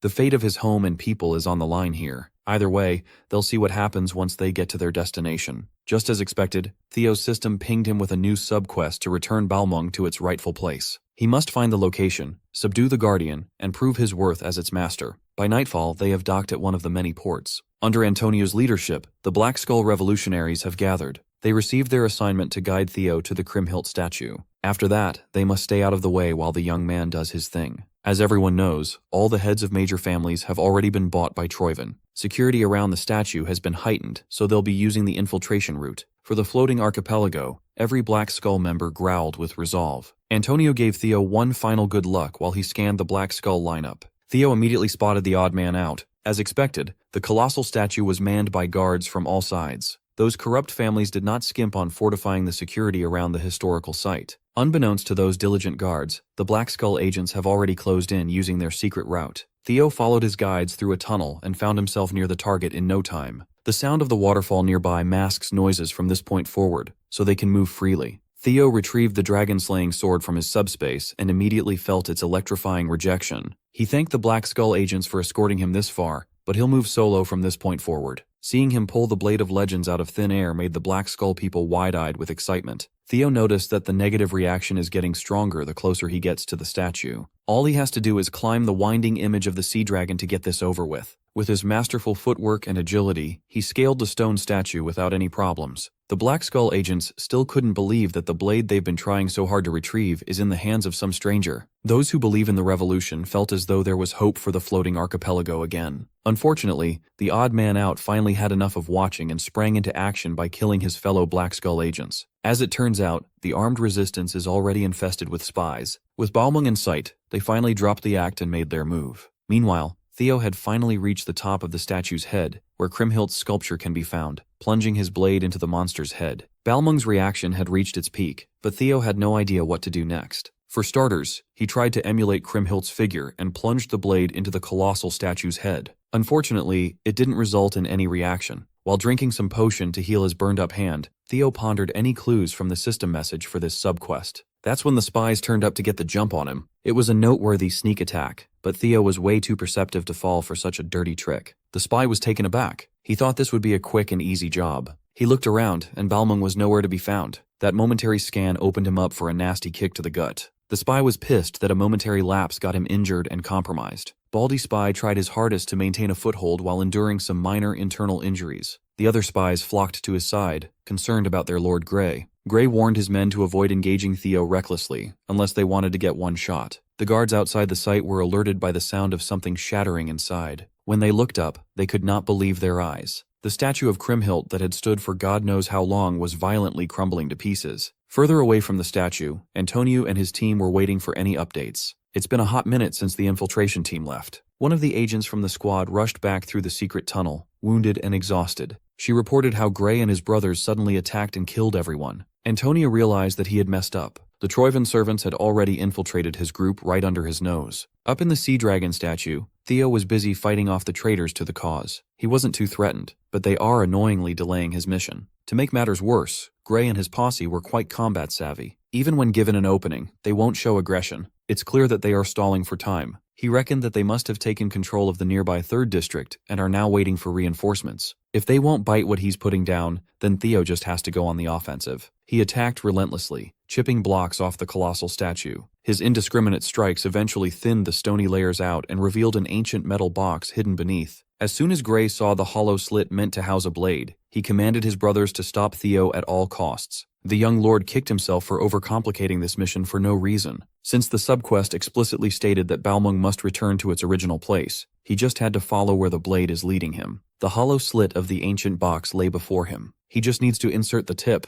Gray threw his body over Theo, hoping that he could prevent the inevitable from happening. He was too slow, and Theo was simply too fast. He plunged the blade into its rightful place, and a bright light drowned the perimeter. It produced a strong impact that repelled the Troivan dogs. Theo endured the blade's rejection and the overwhelming impact, keeping his hands on Balmung's hilt. That's when the shattering alerted the useless guards outside. When they looked up at the statue they were supposed to safeguard, it was already breaking apart. They never could have fathomed that they would witness the collapse of the Colossus tonight. The fall knocked Theo out and inexplicably transported him somewhere else, somewhere he could not recognize. When he regained consciousness, he was battered by the worst headache he had ever experienced. The pain was unbearable, but that means he's alive. Upon taking in his altered surroundings, he reckoned that he must have been transferred inside the relic dungeon. He was surrounded by tall and lush greenery from all sides, wildly different from every other relic dungeon he'd been in. While he was still taking in as much information as he could, he heard a tiny voice coming from beside him. All 4 of his guardians have decided to come out in their chibi forms. Fairy Dragon explained that they've manifested a corporeal form using Theo's mana as the medium. Due to his insufficient magical power, they could barely sustain a miniature form. She also shared that this relic dungeon reeks of deep longing and pity for a particular human. Theo's mind immediately jumped to Kriemhild, but the guardians couldn't say for sure. They could merely read the remnants of the guardian's thoughts. Using context clues, it's pretty easy to tell that the legendary hero must be involved somehow. Since the relic guardian abandoned this space, they should be able to look around and investigate slowly. That was a mistake. Unbeknownst to Theo, a skeletal archer had already locked onto him as a target. When the arrow was unleashed, it caused a massive explosion. The sound triggered Theo's reflexes as the arrow's tip inched closer to his head. With his ultra instinct, he moved his noggin out of harm's way and caught the arrow in mid-air. It looks like the intel his guardians fed him has some holes. This land is not as ownerless as he thought it would be. The skeleton archer was just the start. Multiple skeletal creatures have emerged, clearly hostile to the only one with flesh in this space. They all see Theo as an intruder, a threat that must be deleted from the dungeon. The bony inhabitants of this odd dimension chanted Kriemhild's name with veneration and respect. Little Griffin asserted that the original guardian must have manifested these beings just to protect ownership for the human called Kriemhild. More arrows came flying in, and the little birdie almost got hit. Theo easily deflected the incoming threat, redirecting its trajectory to crush a skeleton swordsman's skull. He estimated that these skeletons were not particularly threatening, but they have the numbers to be extremely annoying. If he could just take them out en masse, clearing the dungeon would be simple enough, but it won't be that easy. Fairy Dragon could tell that these beings were no ordinary skeletons. They are undying soldiers that won't stop until they fulfill their duty. They are dragon fangs. Theo drew his blade with a smile and welcomed the challenge. He burst out to the treetops, making the skeletons run after him. After spending precious energy on trying to cut as many regenerating dragon fangs as he could, he had decided to back away. Since he was struggling quite a bit, Little Griffin reluctantly gave him a piece of advice and reminded Theo that the Kriemhild fellow was just a human like him. If he could get that man to surrender ownership of the dungeon, this whole mess would be wrapped up in a few seconds. Theo snapped upon hearing such useless advice. If that man is still alive after who knows how many eons have passed, he'd be far from human. Little Griffin sulked and regretted giving valuable advice to an idiot. While he was trying to formulate a way out of this predicament, a system message popped up. To focus on reading what it entails, he forcefully closed Little Griffin's beak. It stated that the dungeon is the final gift the Leviathan left behind for the hero, Kriemhild. Now he must retrieve ownership of this gift from its landlord. Reading between the lines, Theo admitted that his annoying bird might actually be right. Thankfully, the dragon fangs weren't fast enough to catch him, no matter how coordinated they were. Using vines to always be on the move, he pondered how he could wrestle ownership from a dead man. To maximize the variables he could process, he activated hatchling synchronization. His vision turned superhuman, processing everything around him at superhuman levels. If his hunch is correct, he must be missing one more crucial piece of information to beat this dungeon. Through hatchling synchronization, he spotted a lone dragon fang hanging back, away from the aggressive pack. It had a different aura than the run-of-the-mill skeleton nightmares. When all the dragonfang's bum rushed him, he noticed one of them turn its back and run away. Now he's more certain that he just needs to hunt that odd one out. With his ridiculous speed, he easily caught up to the anomalous Fang. He deployed his fastest attack, the lightning dragon flash technique, to close the gap in the blink of an eye. His black lightning caged the lone dragon Fang, leaving it with nowhere to go. The cage sparked a massive lightning explosion, pulverizing everything within its effective range. Lightning Needle is not only fast, but also supremely destructive. Killing the oddball dragon Fang caused a system notification to pop up. He must gather 206 pieces of Kriemhildt's remains, and he only got one after expending so much effort. The number he must meet was way too high, but at least he's got a proper objective now. This particular dragon Fang dropped Kriemhildt's third cervical bone. With a clear direction to follow, Theo just needs to collect a dead man's bones, and he'll be out of this place in no time. Back in the real world, a sailing fleet just docked on the floating archipelago port in the middle of a raging storm. Porters flocked to the ship while an attendant approached the only man who disembarked. The man commented that the fog should work in favor of his objective. The porters who boarded the newly arrived ship were floored by what they saw. Its deck was completely stained with blood. The entire crew had been massacred without mercy. The man heard that the foolish floating archipelago spies he sent to infiltrate Black Skull let the dragon-slaying sword slip away. Well, it doesn't really matter if the weaklings failed, or who's holding Balmung now. After all, the entire archipelago itself is already in Troiven's grasp. Noil, number 9 out of Troiven's 9 lords, has come to finish the job himself. In the middle of the rainy night, the citizens of the floating archipelago were woken up by the frightening noise of explosions. They watched as the great merchant who protected the archipelago for hundreds of years fell. Back inside the relic dungeon, Theo just finished his bone-hunting speedrun,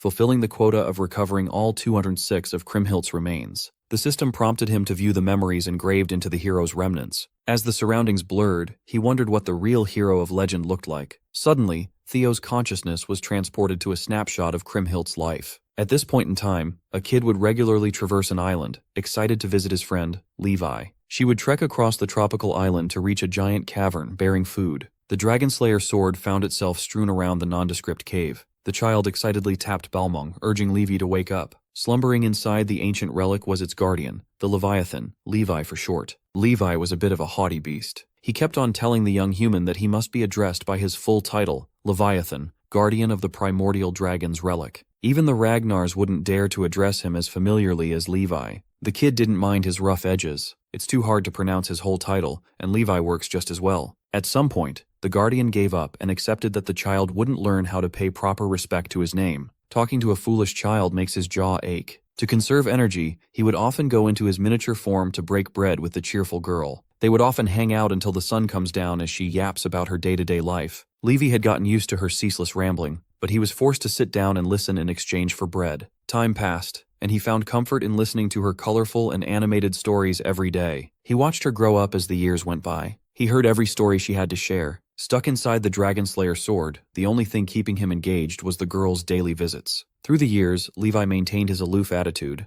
but it's apparent that he's just a tsundere. As soon as he heard footsteps entering the cave, he quietly looked forward to whatever story the girl would share this time. His hidden anticipation was broken upon catching a whiff of fresh blood. Upon suffering a fatal wound, it took all she had in the tank to run towards her friend for help. The man who cut her up was in pursuit. She cried that strange people suddenly showed up and attacked her village, killing indiscriminately. Before she could get closer to Levi, one of the soldiers dragged her by the hair and stabbed her without mercy. The soldier dug the blade deeper into her body, viewing the girl as nothing but a savage. They are moving under the mandate of the Empire's emperor. This is their way of showing compassion to such a rural backwater island. Since the opportunity had presented itself, he wanted to have some disgusting fun too. While he was salaciously coiling around the dying girl, Levi's rage had reached its zenith. The guardian of the ancient relic sprang into action, disregarding his restraints. Blinded by wrath, he pulverized the cave that served as his home for years. Kriemhildt's village had been fully taken over by the Empire's dogs. They threatened the citizens with death by fire if they refused to cooperate. This inhumane invasion would have continued if a towering beast had not flown in for the sake of vengeance. Levi roared and launched an attack that eradicated every single Empire soldier in the vicinity. Sitting on top of Leviathan's head was a person. Thankfully, Kriemhildt survived her horrible encounter with the disgusting dog of the Empire. That day, she unlocked the strength to carry the Dragonslayer sword. As soon as the remaining soldiers spotted her sitting on top of the dragon's head, they focused their efforts on sniping the girl. No matter how hard they tried, they were no match against such a devastating force of nature. While the Empire dogs fell one by one, the villagers were protected by barrier spells. When all was said and done, the forces of the Empire had been wiped out, and the village had burned to the ground. Kriemhildt profusely apologized to Levi for picking up the sword. She believes that she messed things up by not waiting for the chosen one to claim the blade. Levi comforted her, assuring Kriemhild that things actually turned out pretty well. He surrounded her with the same barrier that protected the villagers and gently presented the hero to her people. Everyone chanted her name and sang her praises for saving them from the clutches of the Empire's greed. Levi admitted that he might have forsaken his sacred duty, and yet, he feels at peace with his decision. For the first time in his long life, he acted by his own will, not that of the primordial dragon. Just to protect Kriemhild's bright smile, Levi would gladly disobey his creator. At that time, news of the mighty Empire army's defeat at the hands of a savage girl who commands a sea dragon reached the ears of bigger threats. The Emperor refused to have an L in his record, so he dispatched his royal guards to reclaim his land at once. The Empire's royal guards miraculously pulled off the impossible. They managed to wound and restrain the Leviathan. They had to resort to dirty tactics in doing so. They kidnapped the villagers and threatened to kill every single one of them if Levi continued to resist. The royal dogs singled out Kriemhild, pressing her to spill the secret to finally kill the beast. Levi urged her to save herself and confess. He is a guardian, an undying entity. Death simply means falling into a deeper slumber for him. The magic left within the Dragon Slayer sword when he emerged should be enough to put him to sleep. For the sake of Kriemhild and the villagers, Levi would gladly take the fall. Relative to his years alive, the time they shared together was rather short. Still, he had never felt more connected with anyone. Kriemhild climbed on top of her best friend's head and wielded Balmung. Using water to forcibly move her limbs, Levi forced the hero to do something so cruel. He reckoned that the moment he escaped his fate, this ending was destined to happen. Levi urged her to never feel guilty for protecting her people. This is the last time he'll be able to help her. The last few years had been the best time of his life, but it had to end in the most heartbreaking fashion. The sea dragon killed himself to spare the hero and her people from the Empire's wrath. The royal guards watched as the beast fell without them lifting a finger. The man in charge of this perverse operation laughed his ass off upon seeing the dramatic ending. His laughter ceased when a massive storm started brewing right above their heads. As one final act of defiance, Levi unleashed a tidal wave that would swallow the entire army. They screamed and begged for mercy as they drowned. The frightening waves coiled away from the villagers, sparing them from the cold clutches of death. The land they were standing on was ripped from the seafloor and raised to the surface. Theo finally had the full picture of how the floating archipelago was formed. As it turned out, Kriemhild wasn't the valiant hero as the tall tales told. She was simply a victim of cruelty, an unfortunate girl who formed an unlikely bond and friendship with a relic guardian. Still stuck in the vision of the past, the image of Kriemhild approached Theo, calling him the chosen one Levi was waiting for. Even in the afterlife, Kriemhild still felt guilty for preventing Levi from fulfilling his sacred duty. Now she has the opportunity to fix that. She finally relinquished ownership of the Dragon Slayer sword and gifted the relic to Theo. She hoped he could make the stubborn beast happy. Accepting the relic with gratitude, he assured Kriemhild's soul that Levi already had enough happiness in his life thanks to her. Hearing such a sincere assurance put her mind at ease. Back in the real world, the useless guards surrounded the ruins of the Colossus, assessing the damage and minimizing the risk of additional collapse. Out of nowhere, a figure emerged on top of the shattered stone pile. The dark clouds parted, letting the sun peer through after a violent storm. The guards saw a figure holding a familiar blade and were reminded of Kriemhild's visage. They took this as a sign that the savior had arrived to save their sinking homeland. Meanwhile, the richest people in control of the floating archipelago have gathered for an underground meeting to figure out their next move. Troiven's ninth dragon, Noil, was pleased to see these leeches come together so quickly. One of the old heads asserted that this is not the time for relaxation, given that there's a massive disruption in their plans. As far as the islanders know, the dragon-slaying sword was supposed to be in Troiven's safekeeping. Yet a foreigner just emerged from the colossal rubble, wielding the blade. Because of him, the residents have rallied around a new hero, dubbing him Kriemhild's second coming. At this rate, the power of the three shipping clans will fall into the foreigners' hands. They did not sign up for this when they got in bed with the Troivens. They handed Balmung themselves in exchange for the preservation of their comfortable positions after all. Noil dismissed their concerns as nothing but a trivial matter. In fact, just hearing all this commotion displeases him. One of the moguls dared to push Noil back, offended that a Troiven representative was looking down on the three shipping clans. It was a big mistake. Noil raised his hand and turned the fool into a fine mist of blood and guts. He did not come here to coddle greedy pigs. The civilians are of no consequence too. They are merely insects that can be crushed at any time. Frankly, Noil is disgusted by these business moguls. They are traitors willing to sell their homeland for their own gain. If they simply followed orders right to the letter, none of this mess would have happened. With their dominance over the sinking archipelago slipping, they are panicking. One of the moguls bravely called Noil's hypocrisy out. They know how much the traitorous Troiven family relies on the archipelago's resources. The ninth dragon got all up in his face, intimidating the old for stating facts. Noil simplified everyone's directive: shut up and follow orders. If they wish to live, the three clans must work together to retrieve the dragon-slaying sword. With utmost respect, one of Noel's soldiers asked if it would be a wise move to entrust such an important job to the incompetent merchant clans. He recognized the soldier's concern. Noel would also prefer to act personally, but the current situation does not allow him to make a move yet. He just received word that one of Ragnar's 9 dragons, the hegemony dragon, is on the way to this very archipelago. Restraining such a threat is the highest priority. Back outside, almost every archipelago citizen has gathered to catch a glimpse of their new hero. They chanted Kriemhildt's name with utmost admiration, just like how their ancestors did. Theo knew that Kriemhild was revered like a deity over the years, but he didn't expect this level of fanaticism. Perhaps he's the only one who knows the real Kriemhild anymore. She was neither a god nor a hero. She was just a kind and ordinary girl thrust into a cruel destiny. Moreover, the dragon-slaying sword was an artifact of the primordial dragon, meant to be wielded by a Ragnar. From the crowd, one of the disgruntled citizens yelled a request. Everyone knows that the arrival of the Troivan scoundrels led to the slow sinking of their land. To make matters worse, they are being barred from leaving. All they ask is for the hero's second coming to save the floating archipelago. Deciding to play into the misunderstanding to set the mood a little, Theo raised the legendary blade and addressed the people. He solemnly swore to save them in their home. His sword shall bring salvation. After sneaking out of the rowdy district, Theo was welcomed by an odd fella. With a bunch of priestesses backing him up, the femboy introduced himself as Marty, the priest overseeing Kriemhildt's temple. From here on out they will serve Theo wholeheartedly. Following Marty's lead, Theo made a pilgrimage to the said temple. The crowd followed them all the way to the bridge connecting to the sacred ground. Marty dismissed everyone else and walked with Theo alone. He explained that Theo's coming had long since been prophesied.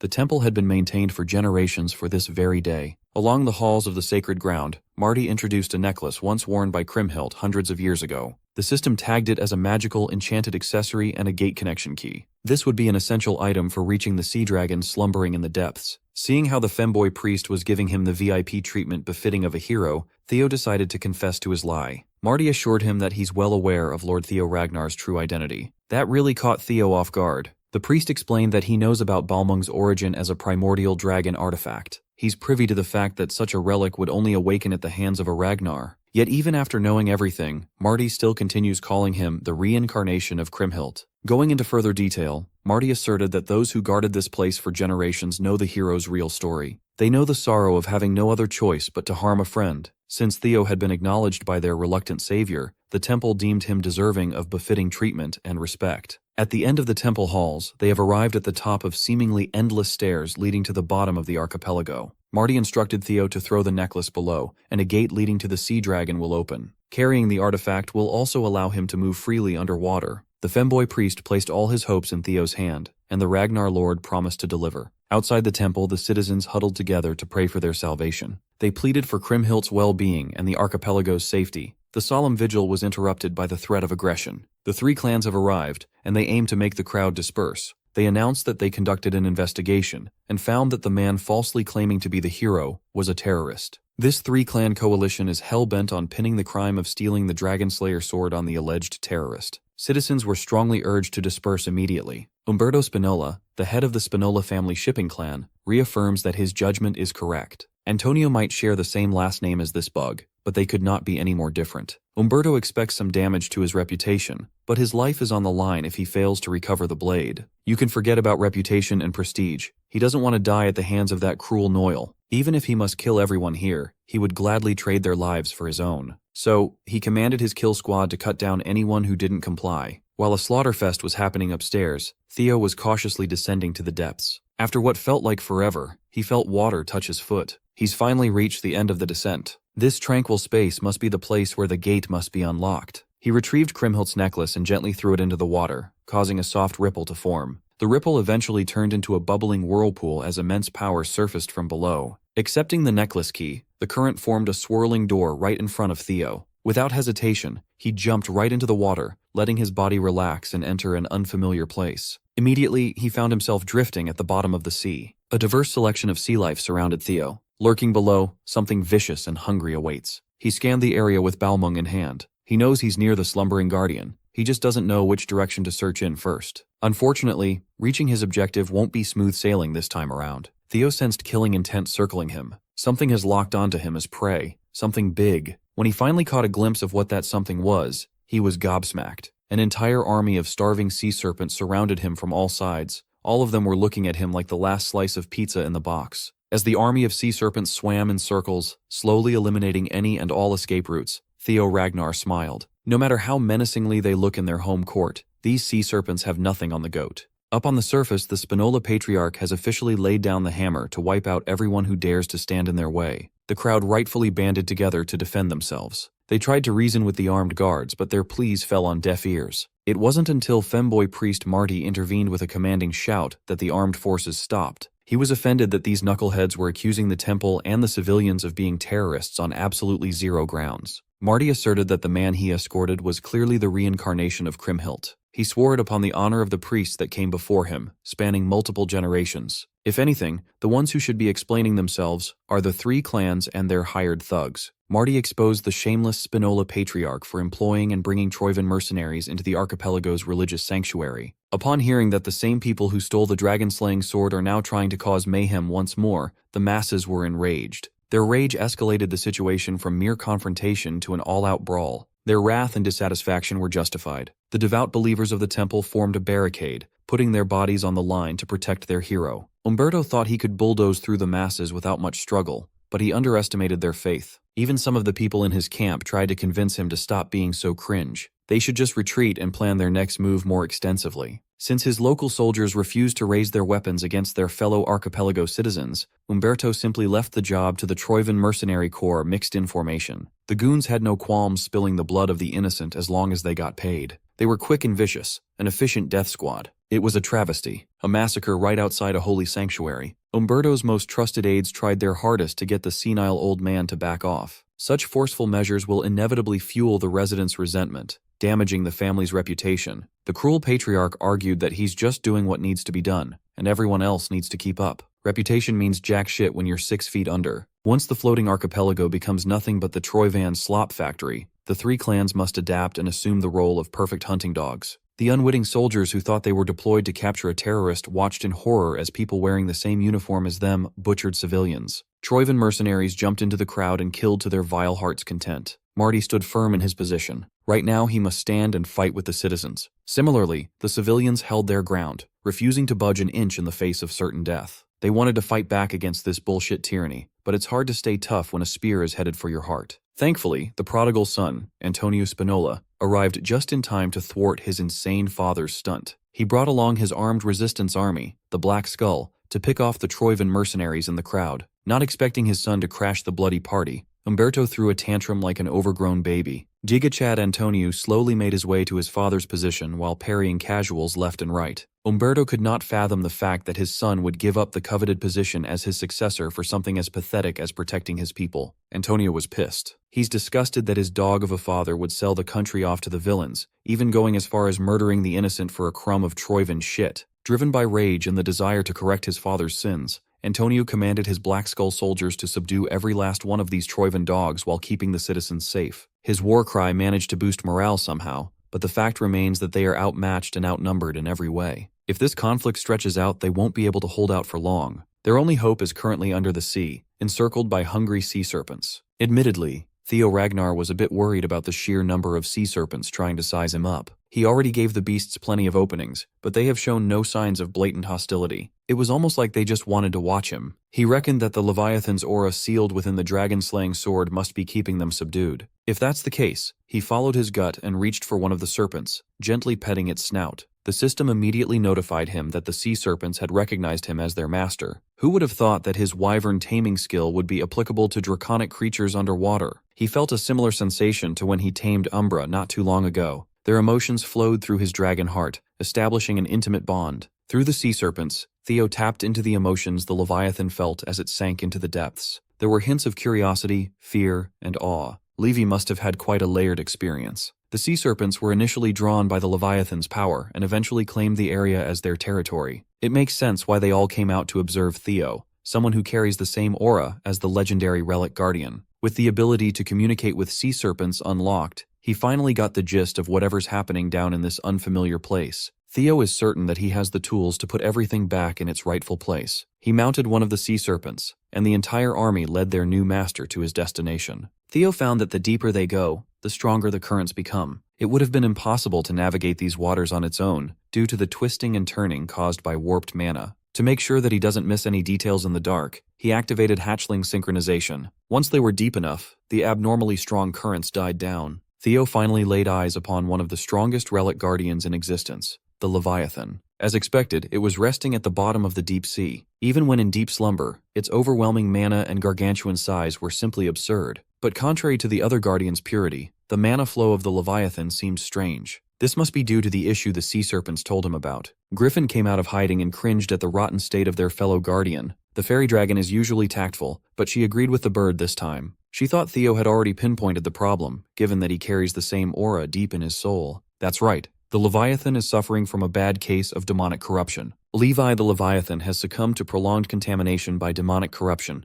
With Levi the Leviathan compromised, wild currents underneath the archipelago were producing massive waves at the coast. In a home of worship somewhere in the many islands, a wicked meeting was taking place. Noel, the ninth vassal of Troyvon, entered the premises to confront someone about the ongoing war between two humongous powers. Even though they were on opposite sides, they had much to discuss privately. His co-conspirator Barian replied with an unserious smile. It's been a while since Noel, and this jacked homeless guy who doesn't believe in shoes has gotten together to talk shop. Seeing that ridiculous grin, Noel's annoyance rose up. He had no time to exchange pleasantries. They agreed to work together out of necessity. Barian was supposed to seize the territory up north while Troyvon forces clashed with Ragnar. In return, the annexation of the archipelago will be kept low-key. Homeless Muscle Man does not recall ever breaking the pledge he made. But seeing as Noel looks pissed, he figured that some complication must have arisen. The ninth vassal was nearing the limit of his temper. He suspects that Barian was feigning ignorance. That outsider, Theo Ragnar, somehow found the archipelago to meddle in its affairs. There was no way a fellow heir to the throne like Barian would fail to notice the movements of a rival. With a thinly veiled threat, Noel implored Barian to speak plainly. To show that he's not fucking around, the ninth vassal unleashed his bubbling murderous intent in Barian's direction. Since the mischievous heir would like to dance around playing stupid,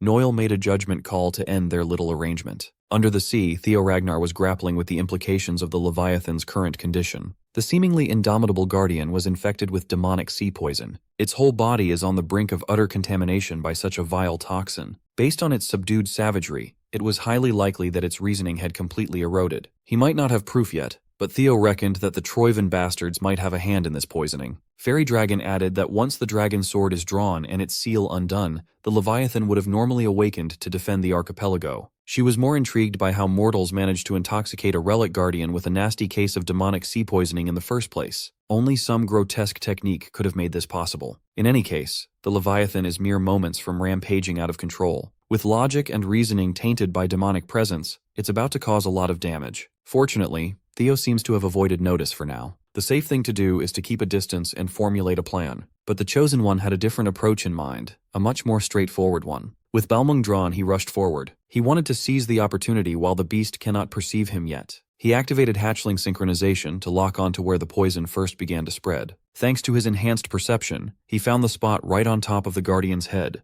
The concentration of the toxin had already taken over underneath, ceasing control of its brain. If he can destroy the very source of the Guardian's suffering, perhaps they could salvage the situation and seize the contamination. Balmung's tip approached the crystallized origin of the sickness with lethal force. Centimeters away from making contact, a powerful force stopped his attack. It then repelled Theo away, pushing him out of range helplessly. The repellent force did not show him an ounce of mercy, making the Chosen One eat rocks. He made a foolish decision. Whoever was responsible for this predicament installed some kind of protective ward to keep the contamination going. Good news, he's now certain that he found the weak point. Bad news, the big-ass dragon had finally noticed his presence. Theo was almost crushed by the protective ward. Trying to fend off the full brunt of a Leviathan's rampage is not a smart move. It moved through the seafloor with enough force to whip up a current storm. Now that they've poked the beast, escape is out of the question. All Theo could do was go for another gamble by striking his forehead. He can't afford to fail this time. The plan was simple, but it's easier said than done.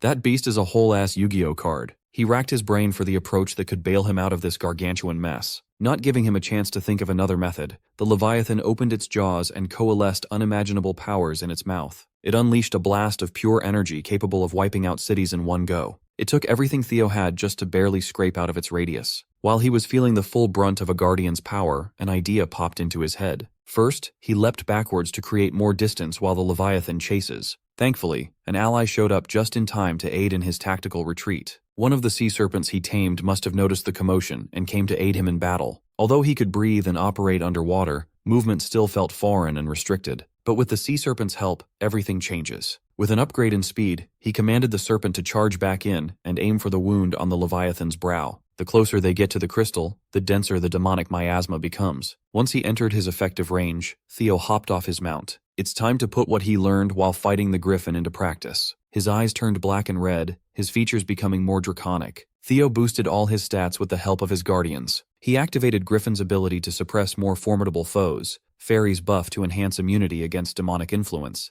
Flame Eater's augmented attack power to counter demonic energy, and Lesser Drake's suppressive fear. A Guardian Relic can only be subdued by a fellow Guardian Relic's strength. In the strongest state he could possibly muster, Theo unleashed a magnificent Dragon's 5 talons. His supercharged attack reached the crystal, bypassing the force of the protective ward. Theo pressed down as hard as he could, putting everything in the line in a single slash. Once the ward was effectively destroyed, breaching and shattering the toxic source was inevitable. Theo refused to let up until he knew that his mission was accomplished. He heard a loud explosion, its sound and impact traveling across the deep. It took everything he had in the tank, but Theo did what Kriemhild would have done. Once the source of demonic sea poison was crushed to smithereens, Levi's power immediately started cleansing the toxins in his system. A few moments later, the Guardian regained some semblance of vitality and clarity in his eyes. Still reeling from the effects of the demonic corruption, he thought he was looking at an old friend for a moment. Levi saw the dragon-slaying sword and perceived the image of Kriemhild standing before him. Theo had to snap him back to reality and introduced himself as the chosen one destined to wield the Guardian's power. He came here to deliver the hero's final words. While he listened to what Theo had to say, memories of Kriemhild flooded Levi's mind, the good and the bad. He accepted Theo's story and mourned for his friend's sacrifice. Her consciousness remained all that time for his sake. Griffin had to interrupt the bittersweet sentiments to implore the sea dragon to return to the relic at once. Fairy chipped in, trying to convince the beast that Theo is the real deal, the chosen one they must lend their strength to. Though Levi had yearned for this very moment, doing the right thing is impossible now. He already defied the will of the ancient dragon by leaving his vessel of his own accord. The moment he abandoned his relic, his status as guardian was stripped away. Furthermore, though Theo's intervention restored his mind, his body had sustained permanent damage from the demonic taint. His corporeal form is doomed to vanish soon. So, before that happens, Levi proposed an alternative. Before he fades into nothing, he wanted to entrust Theo Ragnar with every drop of his remaining power. He warned the Chosen One that the pain would be excruciating. Not many can endure the process. Even so, Theo readily accepted the proposal. Who wouldn't want to suck some dragon juice for power? His confidence was precisely to the sea dragon's liking. All Levi asks is for Theo to use this immense power for those whom Kriemhild wished to protect. Since that's what he originally intended to do in the first place,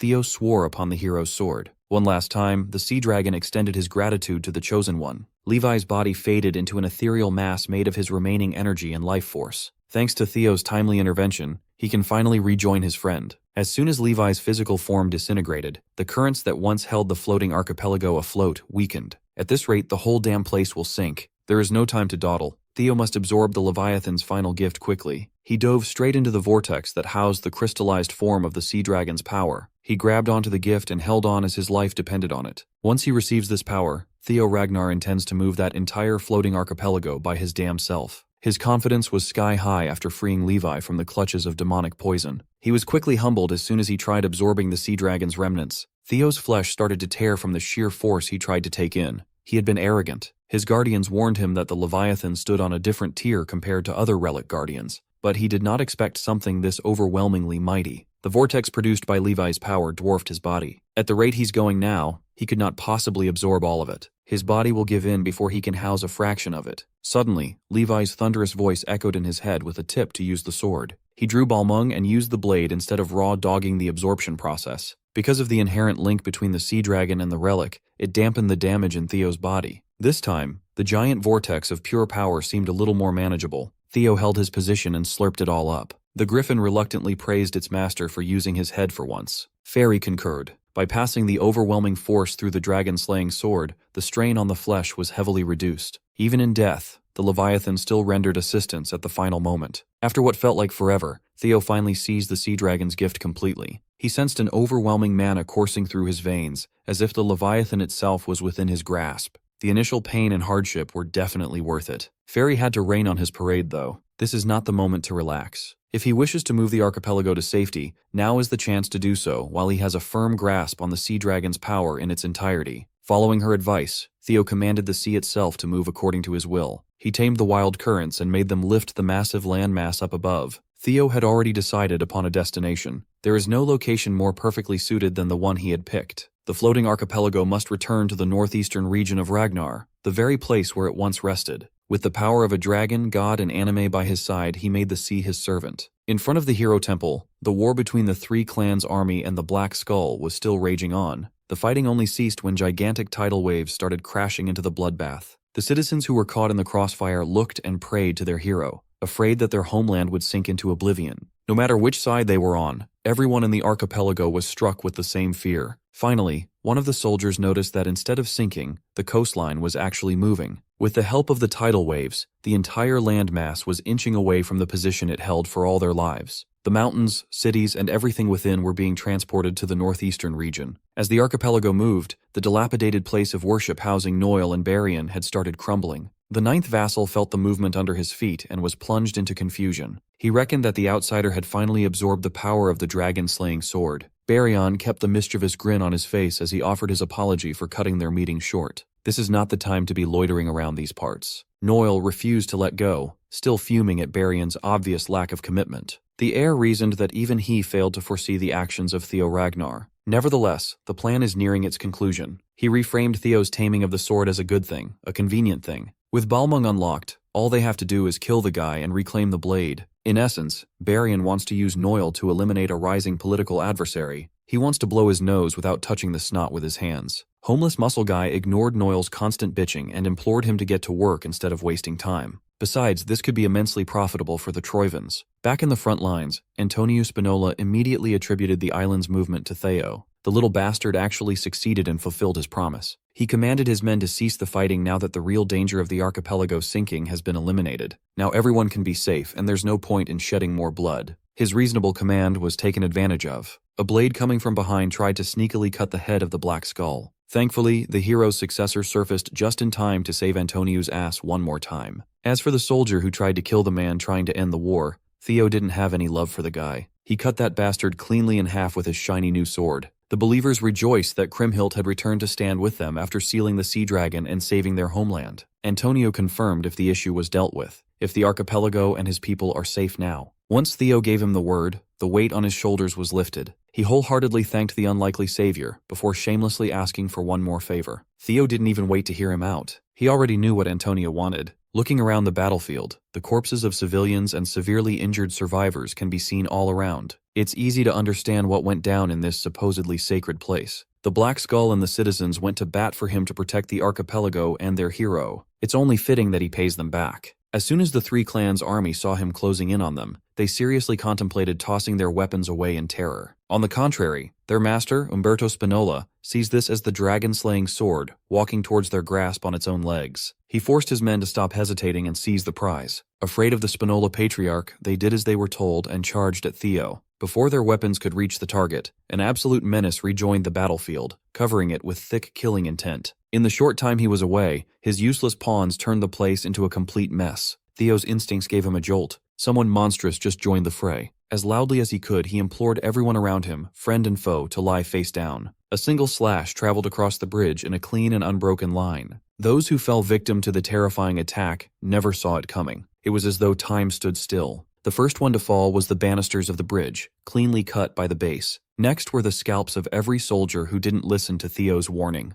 At least they get to keep half their brains. The already bloody battlefield was painted with a deeper and thicker shade of crimson. In a split second, the entirety of the three-clan coalition was wiped out. Those behind Theo only survived due to his meddling and their trust in his warning. Nobles and soldiers were massacred in the most helpless way possible. The culprit was, of course, Noel, the ninth vassal of Troivan. He cursed the worm-like pirate bastards for failing to dispose of a single brat and letting the situation get out of hand. Among the victims was Umberto Spinola. Like everyone else, he died with his head sliced open. He got to keep his mustache, though. Antonio hated his father with passion, but seeing his old man's corpse like that still filled him with dread. Theo had to snap him back to reality. The Black Skull leader needs to pull himself together to evacuate the citizens. The floating archipelago will need him for the rebuild. Casting his emotions aside for the meantime, Antonio sprang into action. While everyone retreated into the temple, Theo bravely stood his ground to size up the slaughterer. Noel's displeasure with the Ragnars ignited. He wants to cut down the insolent whelp meddling with Troyvan's grand plans. He is itching to shred the young lord as thoroughly as possible so that even the father won't recognize his bastard son. With each step, Noel's bloody aura permeated the air. Theo Ragnar gritted his teeth. If someone this powerful had appeared out of nowhere, there's a big chance that the Troyvans have deployed one of their noble servitors. As far as he knows, these warriors were reinforced humans made to fully counter the 9 dragons of Ragnar. During the Great War, they showed power on par and sometimes even greater than the 9 dragons. Theo had no idea that they'd already been developed this early in history. While he was musing about the implications of this man's existence, Theo narrowly avoided another long-range slash. He can't spare another moment twiddling his thumbs. The masked man has brought the fight to him by force. Noel demonstrated his inhuman speed and verticality, appearing above Theo's head before the young lord could react. As expected of a strategic bioweapon built to counter the 9 dragons, the servitor could cut through everything if he wanted. Speed wasn't the only worrisome thing to keep in mind. Noel's strength was way above anything Theo had faced in single combat. As he is right now, the young lord could tell that he doesn't stand a chance of winning against one of the noble servitors. After gauging his reactions, Noel finally closed the distance between him and the young lord. Theo raised the dragon-slaying sword in the nick of time to defend against the immovable force, sending him flying backwards. He felt the pain of absorbing a probing attack head-on. Noel was surprised that he could even absorb that much power at his current level. The noble servitor attributed his surprising defense to the dragon-slaying power of Balmung. Unrelenting with his attacks, Noel closed the distance, not letting Theo catch his breath for a moment. Troyvan's research suggested that no one should even be able to hold Balmung with the blood of the dragon flowing through their veins. Theo contradicted that fact, but Noel didn't give a fuck. After assaulting the young lord continuously, he paused and urged Theo to give up before he turned up the pain. Taking advantage of the dust before it settled,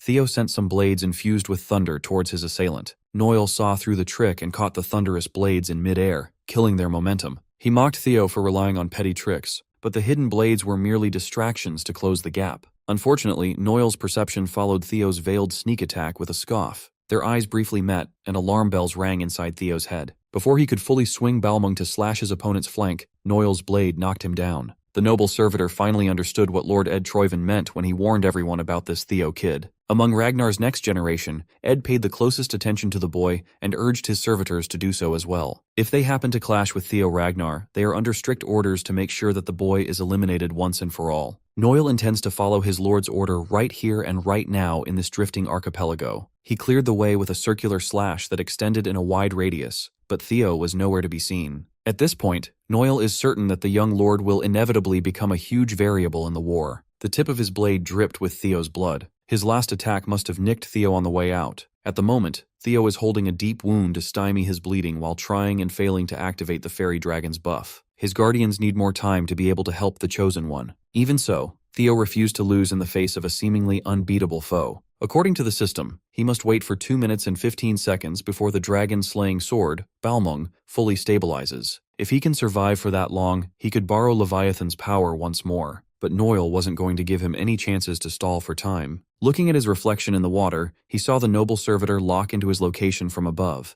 The empty port of the floating archipelago stood for hundreds of years without experiencing conflict. That same port was destroyed to bits with a single attack by Noel. Theo sustained more injuries that worsened his blood loss, but he survived with some crafty maneuvering. He kept his eyes wide open for more lightning-quick attacks. As expected, Noel caused even more destruction in hopes of chopping his head off. This time, he flexibly bent his body backwards to barely avoid a clean cut that cleaved the buildings behind him. Paying close attention to his surroundings, Theo acrobatically entered the sliced building and quickly grabbed a chair on his way out to the other side. He flung the chair towards Noel as an annoying distraction while he flew backwards to create more separation. Theo delayed the servitor enough to use the inevitable building crash to his advantage. Obscured by the debris, he charged an immense amount of mana into the dragon-slaying sword. He unleashed a resplendent blade attack that tore through everything in its way, disregarding the destruction it wrought. He had hoped that this would be enough to bury Noel in chaos, but it looked like he was mistaken. The servitor stood strong, completely unharmed by his all-out attack. His blade glowed with a crimson light. Noel suddenly vanished from the little bit of land that survived Theo's resplendent strike,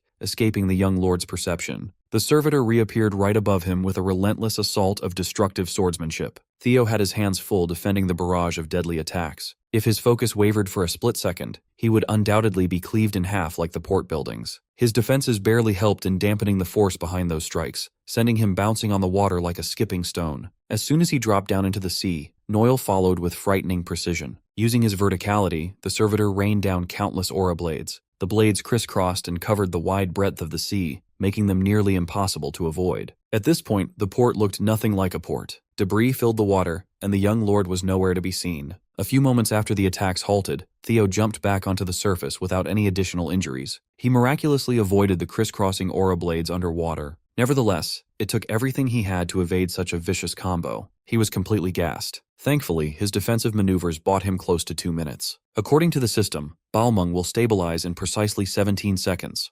Unfortunately for him, Noil had grown bored and irritated with his slippery way of fighting. Aiming to end the fight once and for all, he felt the servitor gather a dangerous amount of energy in his blade. Theo cannot fall now. He just needs a few more seconds of distraction to unlock his full power. The only idea he could come up with was to entice the servitor with Balmung itself. Since Noil was probably deployed to retrieve the blade, Theo threw Balmung away with all his might, making the Troivan dog play fetch. Before the servitor could get his hands on the dragon-slaying blade, Theo used his newly contracted sea serpents to catch it. Noil was visibly enraged by such childish trickery, while Theo wore a shit-eating grin on his face. Behind Theo, the rest of the sea serpent pack emerged. Each of them would ride or die for their new boss. In their mouths, the concentrated power of water coalesced. Noil could not believe his eyes. He was miles ahead in strength, but the boy kept on pulling more tricks up his sleeve to prolong the fight. Finally, the sea serpents unleashed their attack from afar. Individually, it shouldn't be able to harm someone like Noil, but when pulled together, it packs quite a punch. The servitor had to focus all his attention on defending against the combo. He was annoyed that the brat would think a few fish would deter him from his mission. He swung his blade with impressive force and erased the concerted attack of the sea serpents. Theo had been running around the whole time, but now he's coming in hot without any regard for defense.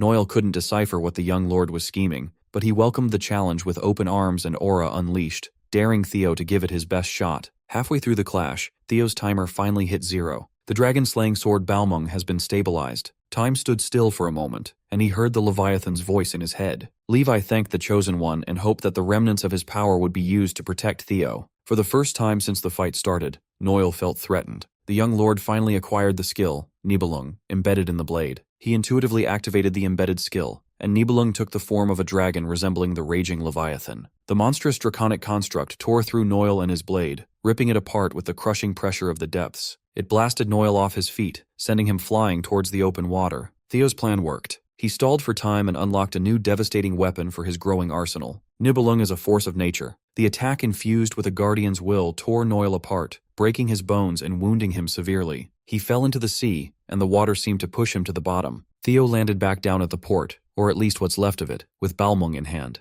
As an artificially enhanced warrior, Noil was incredibly durable. After tanking the direct hit, he managed to hold on to dear life and swam up against the vortex, keeping him down. With a breath of fresh air, he mockingly laughed at Theo for failing to take him out with a final trump card. The servitor's mask was destroyed, exposing a grotesque body and face full of side effects from human experimentation. Fortunately, Theo wasn't dumb enough to assume that the last attack would take out an enhanced monster for good. No matter how deformed he looked, Noil is still a noble servitor who rivals the 9 dragons. They are quite notorious for their resilience and durability. Still, Theo was confident that his newly acquired power could tear through human intervention. Using the sea as his conduit, he reshaped Nibelung into the form of a giant hand behind Noil. If he can't destroy the artificially enhanced body of a monster, then he'll just sink it to the sea floor. Noil felt the sea currents crush him from all angles, completely immobilizing him as the hand neared. To make sure that he won't be able to resist, Theo used enough force to surround the entire archipelago. With one final roar, he commanded the large body of water to swallow the noble servitor, lost at the bottom of the damn sea. Unable to wiggle his way out of the crushing currents, Noil realized that he's screwed. A wild vortex with unfathomable suction force sucked him down to the abyss helplessly. Once Noil's presence was buried in the depths, Theo's shoulders slumped as the pain of his injuries flared. He lost all strength in his knees and fell to his back. Huffing and puffing for air, he was glad to have fulfilled his promise to the Leviathan. If that big-ass dragon asks him for one more thing, he might not even live to see it through. After wrapping up the fight with one of the 9 noble servitors of Troivan, Theo recovered and worked on steering an entire archipelago to safety. Looking from afar, his navigator, Antonio Spinola, carefully calculated their route. They're moving at about 2 knots, so hitting the shore shouldn't cause any problems at such speed. Just a few days ago, when the young lord told him that they would be moving the floating archipelago, Antonio found it hard to believe such an absurd statement. Hell, it's still hard to believe now that they're in the process of doing so. Some of the citizens asked why he went through the hassle of moving the entire landmass when, according to legend, sealing the dragon would have been easier. Theo agreed with their sentiment,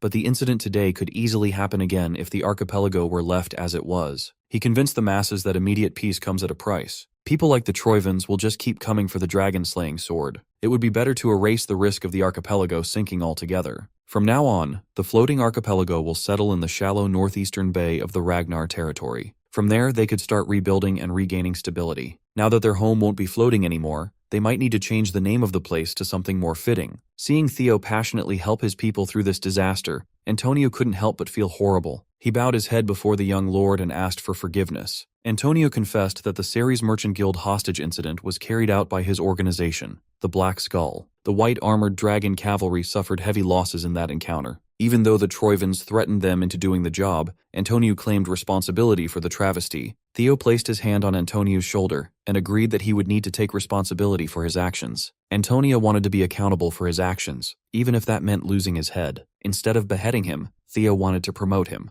Antonio Spinola would make for a great Northern Maritime Alliance leader. The Ragnars already purged the Ceres Merchant Guild. As a result, there are no large-scale distribution hubs in the north now. Theo believes that the floating archipelago's new maritime alliance can fill that gaping void perfectly. Before Antonio could insist that he wasn't worthy of the title, Theo turned to the citizens of the archipelago for their opinion. The first one to raise their hand was the temple priest, highlighting Antonio's sincerity. A few of the citizens followed right after. Not long after that, every single surviving citizen unanimously voted to pick Antonio as their new leader. The man saved lives and stood up for them. Theo already expected such a turnout. Although flawed, Antonio will be a great leader in these trying times. The Northern Maritime Alliance will prioritize the flow of supplies and capital into Ragnar. In exchange, Theo vowed to take responsibility for the archipelago's autonomy and security. Under the honorable Ragnar name, he took an oath. Until the end, Antonio recognized that he's always on the receiving end of the young lord's generosity. On behalf of the Maritime Alliance, Antonio Spinola vowed to cooperate and serve House Ragnar to the best of his ability. With a gentleman's handshake, an unshakable bond was forged. The citizens witnessed the rebirth of their land thanks to the young Ragnar. Just in time, the land rumbled.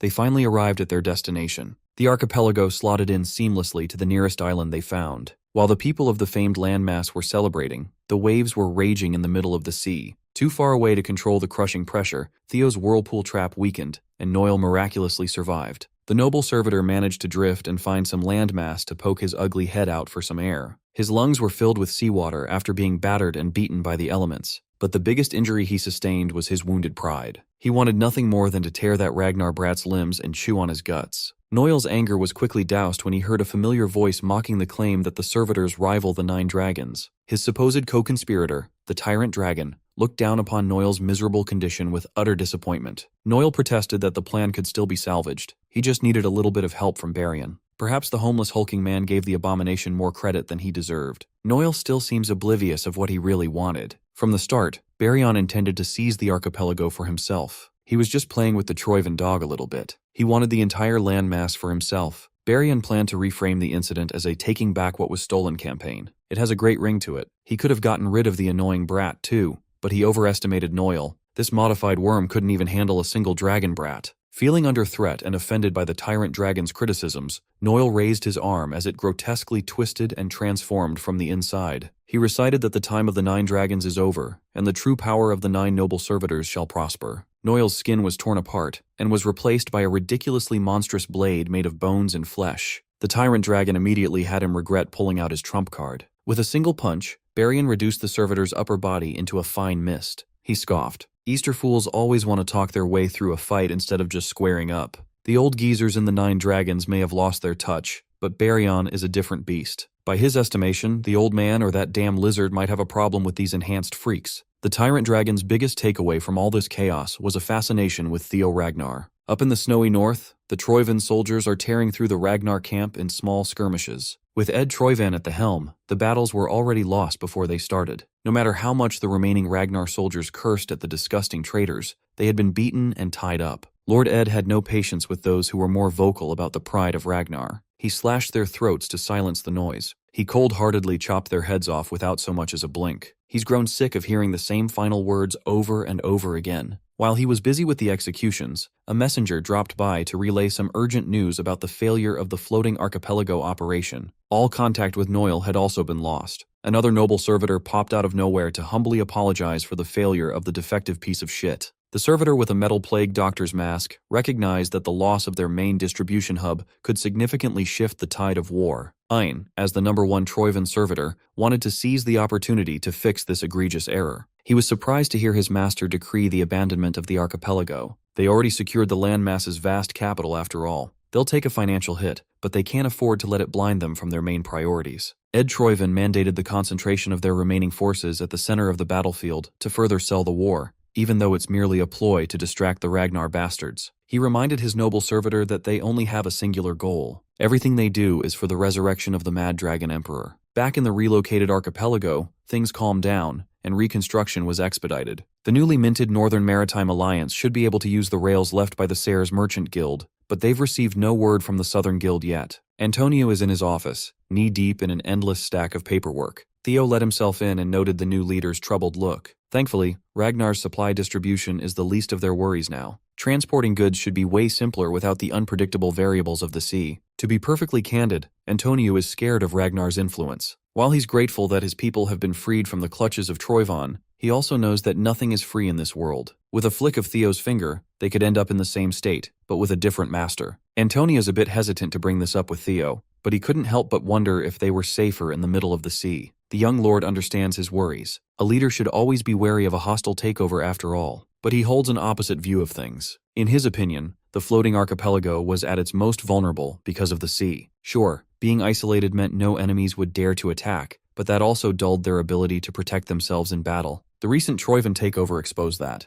They cannot solve the problem of national defense by constantly relying on others. Even if their new geographical location carries risk, a nation must have ways to protect itself. It's actually a good thing that Antonio is worried about that. Theo has some ideas to assuage his worries, and it somewhat relates to the white-armored dragon cavalry. The famous cavalry relies on their airborne wyverns, and the archipelago is surrounded by similar creatures as well. Antonio immediately understood that he was talking about the sea serpents. But those serpents were known to swarm and smash everything in their wake. They've been nothing but a source of headaches and emergencies. Speaking of the devils, sea serpents were sighted at the docks, and the civilians immediately moved to evacuate while combatants prepared for battle. Before Antonio could spin in his chair, Theo assured the man that there was no need to worry. The young lord welcomed his serpents into the archipelago with open arms. Antonio was rightfully skeptical. He's known these monsters as destructive sea thugs all his life. Theo promised that he would teach the people of the archipelago how to tame these majestic creatures. Just like the white-armored dragon cavalry, the archipelago could start its own troop of dragon riders. It was a ridiculous idea. As far as the citizens were concerned, riding and fighting on top of dragons only happened in fairy tales. Theo found that oddly perfect. Kriemhild, the archipelago's hero, was known to ride and fight with a sea serpent in their fairy tales. They could just name their dragon riders the Kriemhild Knight Order. Hell, one of the serpents already took a liking to Antonio. While he was having fun watching the citizens interact with the sea serpents, a messenger came by to inform Theo that a guest was waiting for him. In one of the warehouses near the docks, Theo found someone riffling through stacks of documents. She found it absurd that the young lord accomplished so much in just a few days. Black Snow operative Cleve felt a headache coming on. Supposedly, only those with a null snow rank in Black Snow were supposed to be privy to the top-secret situation in the archipelago. She revealed that her team was already investigating the suspected floating distribution hub and cash cow of the Troivans. That must mean they knew that losing the archipelago would be bad for the war in the long run, yet they did nothing. Before he could ask more questions, another man barged into the warehouse, inquiring about Theo Ragnar. It was none other than Baryon. The great 9 dragon lords wouldn't shut up about the kid, so he had high expectations. But now that he's looking at the boy Wonder in person, all he can see is a pretty boy who can't even do shit. Theo recognized the tyrant dragon, known as Dante Roll to the Ragnars and Baryon to others, right away. Theo gave a polite salute, and Dante urged him to be at ease. It sounds like Cleve was expecting the man, and the tyrant dragon half-heartedly apologized for being late. Cleve reprimanded Lord Dante for letting the archipelago situation get so bad without reporting anything to Black Snow. Theo could gather that the Black Snow and the Tyrant Dragon had been working on this supposed top-secret operation. Cleve blamed Dante for putting the organization in a very difficult spot. He did not like the cut of her jib at all. He extended his suffocating aura around the warehouse, paralyzing both Theo and Cleve. Instead of apologizing for his fuck-up, he muscled them down to their knees without lifting a finger. The pressure inside the warehouse got so bad that it shattered the windows. Theo knew that the tyrant dragon was strong, but this level of strength was simply absurd. He finally understands why in his past life, Ragnar failed to liberate the floating archipelago. The man might look like a muscular homeless bum, but his aura was the real deal. It was overbearing. After subjecting Theo and Cleve to borderline torture, he reined in his aura and laughed. He claimed that he was just fucking around and missed the timing to report new intel. He alleged that he had been observing the Troivan camp's movements the entire time. In Dante's opinion, the 9 dragons don't need to go after small stuff. He wanted to watch and let the problem grow before swooping in to finish it all at once. Then the Ragnar kid showed up and took care of the problem for him. He lightheartedly slapped Theo's back, and the young lord was almost knocked out. The tyrant dragon might be pretending to be calm while joking around, but he's genuinely irritated right now. Dante Roll is a man in the upper echelon, even among the 9 dragons. He is solely driven by the desire for more power. He only joined Ragnar in the service of that desire. He will use every bit of authority for greater power. In Theo's past life, Dante Roll had suspiciously immense financial power. It makes sense now. He must have seized the floating archipelago for himself back then. This man is undoubtedly one of the trickier opponents among the 9 dragons. It would be best to play along with him for now. Theo played the role of a humble soldier and apologized for getting in the tyrant dragon's way. Dante laughed uproariously and told him that no harm was done. In his first meeting with the 6th heir candidate, Theo Ragnar, Dante was quite impressed with the young lord's personality. He offered his hand and gave Theo the stamp of approval as a new heir candidate. The more he interacted with the eccentric musclehead, the more confused Theo became about his true intentions. He gladly took the hand and said some more humble pleasantries. Dante enjoyed his humility a lot. Interrupting their moment, Cleva walked over to pass along Theo's new directive. With the archipelago mission over and deployment no longer needed, all operatives are ordered to join the central front line immediately. Dante approved of the new mission. The kid needs to be on the front lines, getting bloody to protect the home base. But before he departed, Dante wanted to get something sorted first. The tyrant dragon tensed up as he asked Cleve whether the orders to interrogate him about the archipelago scouting mission came from the Black Dragon himself. With thinly veiled hostility, he referred to the boss of Black Snow as that damn Robert Ragnar. Feeling like she was getting crushed by the increased pressure, Cleve confirmed. Dante wanted her to pass along a message to that black rascal. If Robert wanted to get some answers from him, then the bastard should have come here himself. Theo heeded the call without delay and joined his comrades in the war against Troivan up north. The main battleground of the Central Plateau is currently raging on the Blade Mountain Range. Blades of the soldiers from both sides clashed while bombardments from the skies resounded. Aboard his trusty Umbra, Theo Ragnar donned the white-armored dragon cavalry uniform and wasted no time participating. He swiftly flew across the battlefield, wreaking havoc on the Troivan vanguard. Side by side with his brothers and sisters in arms, he cleaved through heads without mercy. Up in the sky, Captain Evelyn Nereville called the shots and monitored the Great Fear debuff. Once she saw an opportunity to strike, all white-armored dragon cavalry units followed her lead and descended. From afar, a different troop stood by and watched the slaughter. Black Iron Cavalry's commander, Thorkel Ragnar, smiled upon seeing the efficient slaughter brought about by the flying units. His vice commander yelled at him for making their soldiers and horses feel bad again. Thorkel simply laughed and insisted that he was just teasing. Slowly putting on his helmet, he assured his vice commander that his men know better than to feel insecure. They are way better than those glorified birds in the sky anyway. The light-hearted Thorkel vanished as soon as he donned his helm. He commanded his troops' attention and gave them a simple directive: crush anything that stood in their way. Once the enemies of today are thoroughly destroyed, they can step into a better tomorrow. Spearheaded by the sharpest tip in the Empire, the Black Iron Cavalry charged with no regard for human life. Lord Thorkel immediately demonstrated his effectiveness in an all-out war. With each swing of his free-flowing spear, Troivan soldiers fell by the dozens. The battle maniac was actually smiling as he beheaded countless foes. A collaboration between the aerial and ground cavalry of Ragnar meant a swift conclusion for today's battle. They'd gained ground, and by nightfall, they were burning bodies in a pyre. Celebrations could be heard from the temporary camps. Thorkel made an effort to visit his little brother's tent to give praise. Theo humbly accepted the commander's compliments. Standing face to face, their resemblance was uncanny. Thorkel insisted that Theo just call him Big Bro. He even invited Lil Bro for some drinks next time. Theo and his comrades maintained a respectful stance as Commander Thorkel left the tent. As soon as the monster of the battlefield left, Theo was bombarded with jeers and teasing from Selford for acting all brotherly with the Black Iron Cavalry commander. His senior forced him to spill the beans about what he did on the archipelago. Thankfully, Aaron stepped in to give Selford a brutal smack in the head. Senior Aaron was much more compassionate about Theo's plight. The young lord just joined the battlefield today. They should let him take a breath at the very least.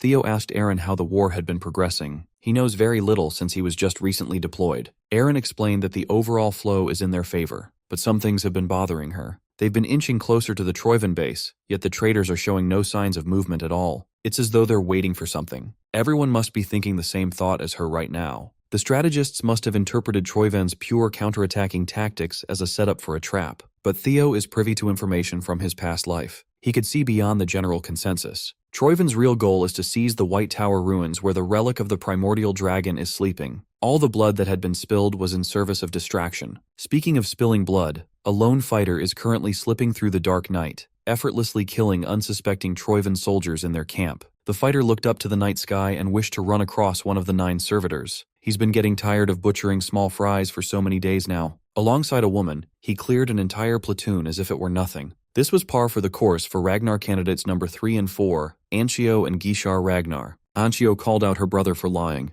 She knew better than anyone that this maniac enjoyed picking on unsuspecting soldiers. A familiar face strode in to back up her sentiments. The tyrant dragon, Dante Roll. Dante had already reprimanded the unruly Gishar when it came to mindlessly wielding his blade. The tyrant dragon was not pleased to see the young lord's rash and unsavory habits. Gishar referred to Dante as master. He also brought up the fact that someone else took all the credit for Dante's work in the archipelago. The tyrant had already moved on. He prefers to think of the bump as the ticket price for a fun show that will unfold. He warned Gishar that someone would soon be rising through the ranks. Gishar assumed that his master was talking about Thorkel. Ancio, on the other hand, could tell that their master was talking about heir number 6. The mention of fresh meat excited Gishar. He believes that with the tyrant dragon as their master, there's no way that they'll be surpassed. Dante Roll simply floated the idea that Theo Ragnar might be the chosen one, and both Gishar and Ancio turned deathly serious. Their master simply instructed them to be prepared for the coming days. When the opportunity presents itself, they must crush Theo Ragnar completely. Several hours before Theo arrived on the battlefield, he was aboard a carriage heading north to the front lines. The fairy dragon was filling him in about the White Tower housing the relic of the primordial dragon. Come to think of it, the general area of the White Tower was the first region Troivan seized for themselves. Thankfully, guardians can roughly sense each other's locations. The fairy dragon warned him that the White Tower's guardian obtained the biggest slice of the primordial dragon's fractured power. His other guardians concurred. Not all relics are built the same. Every guardian relic serves a different role and obtains different powers. Some were blessed with greater strength and equally greater responsibilities. The White Tower's guardian is the most extreme example of that principle. Bad news is that the most powerful relic is currently inside the Troivan territory. Who knows what they're planning to do? Theo had seen what those bastards did to the Leviathan.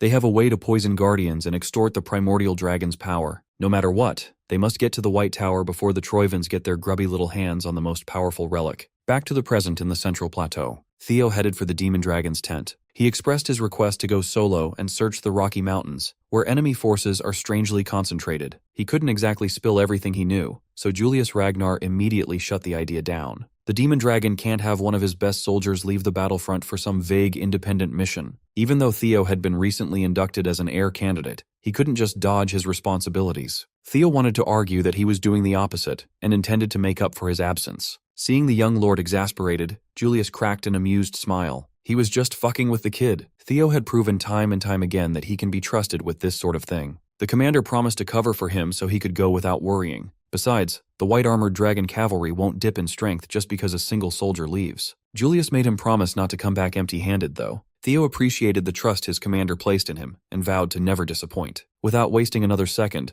Theo hopped on Umbra and stealthily approached the Troivan-infested White Tower. Those camps will undoubtedly spot him if he flies any closer. He had to use the mountain ranges as cover to land. Even now, he's still fascinated by Umbra's ability to camouflage himself to hide at night. The unique trait of an evil shadow dragon mixed with viper blood was simply perfect. Umbra's abilities made it possible to sneak into enemy territory so quickly. But Theo needs to go solo from here on out, so he gave orders for Umbra to fly back to base camp. Moving in complete silence, he parkoured down the treacherous slopes of the mountain range. He made sure he was undetectable and even wore some spy gear. Eyeballing the situation at the base of the tower, the level of security was as tight as he expected. Theo was still a decent distance away from the entrance, and some of the patrolling guards had already caught a whiff of his movements. One guard in particular, feeling on edge, decided to check out the rocks he was using for cover. Carefully encircling the innocuous rock, the patrol guard slowly drew his blade. When he finally took a peek behind the rugged pillar, he found nothing. After a few more cursory checks, the patrolman sheathed his sword and lowered his guard.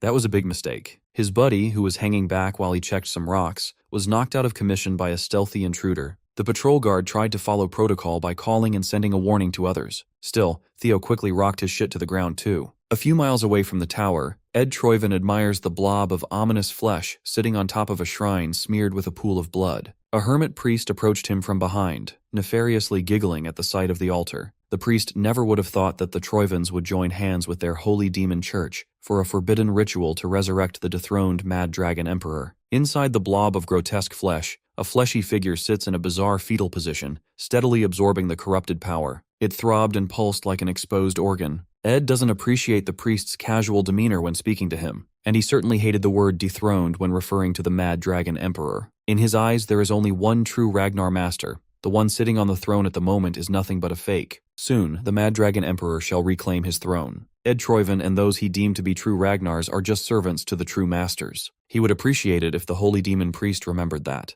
At the moment, the resurrection ritual he requisitioned is nearly done. But to resurrect the great mighty master from the underworld, they still need the right material, the perfect vessel, a Ragnar's body containing the primordial dragon's power. Ed wasn't worried about procuring that final touch. He's more concerned about the key to conquering the White Tower. According to recent reports, the power within the tower is simply too massive. They've been pumping it full of shadow demon toxin, but the resistance is way too strong. Even with the high priest of the Holy Demon Church going all out and barely hanging on, conquering the tower on time felt impossible. Ed did not like that progress report at all. Frustrated by the lack of progress, he unleashed his aura and punished his messenger by making the poor guy eat dirt. He's gone too far for the Mad Dragon Emperor's resurrection. He only needs the primordial dragon's power to cap off the ritual. He won't take impossible for an answer. Ed Troyven warned his people to pull out all the stops and use any means necessary to make it possible. Afraid of losing his head, the messenger apologized for being short-sighted and promised to make it happen. Instead of getting beheaded, he came out of the report with just a broken nose. It's a big W.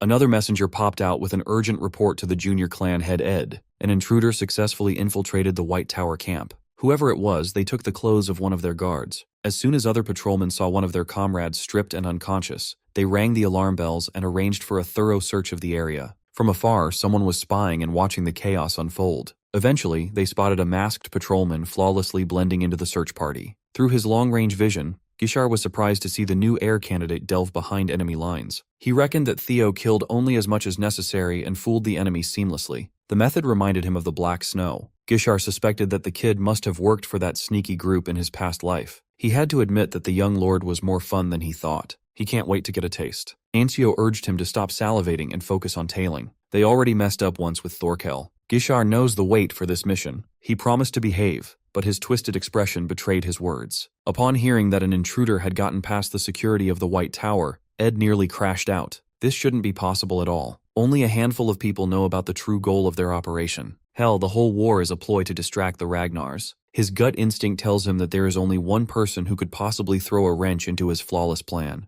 Time and time again, Theo Ragnar had been nothing but a thorn in his side. Before he could let the anger and frustration take over, the more rational side of Ed Troyven prevailed. The messenger fearfully suggested increasing the number of guards to improve search efforts and catch the intruder right away. But Ed had a different approach in mind. From now on, they are changing the plan. He ordered a full retreat from the White Tower camp, only leaving the minimum forces on the ground. It was a bizarre mandate, to say the least. Doing so would only increase the risk of losing the primordial dragon's power to whoever breached their security. But that's precisely what Ed Troyven wants. He was 100% certain that the intruder was the pesky Theo Ragnar. Going by the kid's recent progression, he will surely conquer the White Tower by himself and come out with the primordial dragon's power. With a wave of a hand, Ed summoned his most trusted troops, his noble servitors. If conquering the White Tower is so impossible for them, they can just do what they do best and steal it from the kid. To make sure that everything goes perfectly, he assigned the job to his number one, Ain. Alongside the Plague Doctor was a Goliath, wielding a ridiculously hefty warhammer. His number two, Zwei. The big titty Nazi Dami Mommy and Ed's number three, Dre, completed the team. Never let her touch your pecker. The moment they confirm that the young Ragnar managed to gain the primordial dragon's power, they must kill and steal. That's their directive, and they will follow it no matter what. Down at the White Tower camp, the clueless idiots were still searching for the intruder with torches in hand. With very few people left in the camp after the retreat, the captain decided to split the manpower into two groups. One group will search around the tower, and another will cover the south side. As expected, Theo positioned himself with the White Tower search team. These idiots didn't even question why he was wearing a mask. Theo couldn't help but feel sus about how easily he got through. Sure, it makes his job easier, but a nagging thought bounced around his head. Those seemingly well-trained soldiers didn't even use any password to identify friend or foe, and the additional reinforcements he was expecting never arrived. In fact, compared to his initial scouting, the security had gotten significantly worse. It was almost as if someone was trying to lead him right into the tower. As soon as he arrived near the tower's entry point, the system alerted him to the presence of a primordial dragon's relic. Even though there's a high likelihood of this being a trap, it doesn't really matter to Theo. He touched the ancient walls of the tower, and its draconic origins resonated with his blood. Even if he's trapped afterwards, he's determined to seize the primordial dragon's power before Ed Troyven does anyway. Without hesitation, he dropped his torch and walked into the gate that the White Tower willingly opened for him. Finally, the trial of the White Tower begins. Outside the tower, the hunters tailing him had made their move. Even though their master already told them about the White Tower, Gishar didn't expect to come across a genuine primordial dragon relic in the middle of nowhere. Now it makes sense why the tyrant dragon has been tangling with the Troivens recently. Gishar laughed maniacally upon seeing the Chosen One enter the tower effortlessly. Anchio admitted that the title of the Chosen One was enviable, but titles are useless when you're backed into an impossible situation. The twins picked up Theo's discarded uniform on the way. They can probably use it to stir up some shit. Still, the convenience felt like they were getting baited. Baited or not, it shouldn't matter much. For now, they have to retreat and set the stage before the Chosen One returns. But Gishar refused to leave. He wanted to wait for Theo outside the tower, much to Ansio's annoyance. The battle maniac was just too curious about the kind of face the Golden Boy would make when he dies by a fellow Ragnar's blade. After entering the White Tower, the blinding light slowly died down. Theo's eyes slowly adjusted to the brightness. He opened his eyes to see that he was inside a massive superstructure built with pure white materials, inlaid with countless pillars and rooms. Knowing the threat that the tower might pose to his safety, Theo swiftly drew the white moonlight blade. Given that the guardian of this place inherited the biggest part of the primordial dragon's power, he expected something ferocious. Just in time, a draconic figure with burning red eyes emerged from one of the many doors. Theo tightened the grip on his blade, prepared to go all out at any moment. Imagine his surprise when the guardian of the White Tower walked out, and he's just a tiny little guy with cute beady eyes. In tears, the little guardian grumbled about some weird guys trying to sneak into his domain to infect him with demon shadow toxin. Trying to stop them was supremely annoying. Theo thought he was being pranked or something. Absolutely speechless, he just stared at the flailing lizard and wondered if he had mistakenly entered the wrong tower. He even summoned his other guardians to confirm if this was the guy they all feared. The fairy dragon implored him to stop judging the little guardian based on appearances. The griffin chimed that Theo can't talk shit when he looks like a pretty boy instead of an awe-inspiring chosen one. Seeing his guardians tremble with fear, Theo's worries lessened a little. The little guy apologized for being distracted and properly introduced himself. His name is Keratosicus, Karato in short, the most loyal subordinate of the great primordial dragon and the majority inheritor of the master's power. He's been protecting the Gate of the Pantheon since ancient times. Theo had never heard of the Gate of the Pantheon before. Karato casually explained that it's the place where the gods dwell. The primordial dragon's relics are simply fragments that share his power. In the past, the Master of all Guardians had countless duties he tended to. Guarding the gate that connects the Pantheon and the mortal world is one of them. The inheritor of that duty is none other than little Karato, the most loyal subordinate of the big boss and the upright vassal who preserves his power. Theo's knowledge about the gods is limited to what he's read in the ancient texts. It's quite a shock to hear that they're actually real. He wanted more information from Karato, but the cheerful lizard just looked at him with a dumb smile on his face. It looked like he had spaced out before slowly repeating his full name, Keratosicus. Theo repeated what he'd said, and the little guy seemed to restart his engine. He's a weird little critter. Every guardian Theo's ever encountered can't just be normal. He asked Keratosicus if God really exists. Karato happily answered that they do. In fact, the Chosen One should already be familiar with them. After all, they've been sending him messages only he can see. Every time he experienced a breakthrough, every trial he conquered, every reward he's received thus far, and every notification he's ever gotten through the system were messages from God. Up in the Central Highlands, where the Ragnar executives gathered to discuss strategy, an important meeting was underway. The Black Dragon led the discussion and didn't bother with pleasantries. Everyone knows why they have gathered at the front lines. Including Robert Ragnar, there were 7 of the 9 dragons present for this gathering. With Troyvon's 9 servitors showing up, the war had been raging longer than they anticipated. That's precisely why the 9 dragons were called to participate directly in the fight. The Black Dragon emphasized the importance of briefing everyone about the current state of war. He's open to taking any questions and suggestions afterwards. Before Robert could start, the Tyrant Dragon raised his hand and asserted that he had important matters on his plate, aside from participating in the battlefield. He wagged his finger and let one of his disciples in. Moving on cue, Ancio Ragnar entered the tent. She politely apologized for barging in so abruptly and brought up an urgent matter to the table. Ancio presented a white armored dragon cavalry uniform to the 9 dragons. She alleged that she witnessed Theo Ragnar's betrayal, and the uniform in her hands was glaring evidence of that. As expected, the elder dragon chomped at the opportunity to slander the heir candidate. He was the first to bring up that throwing away a Ragnar uniform is a clear act of treason.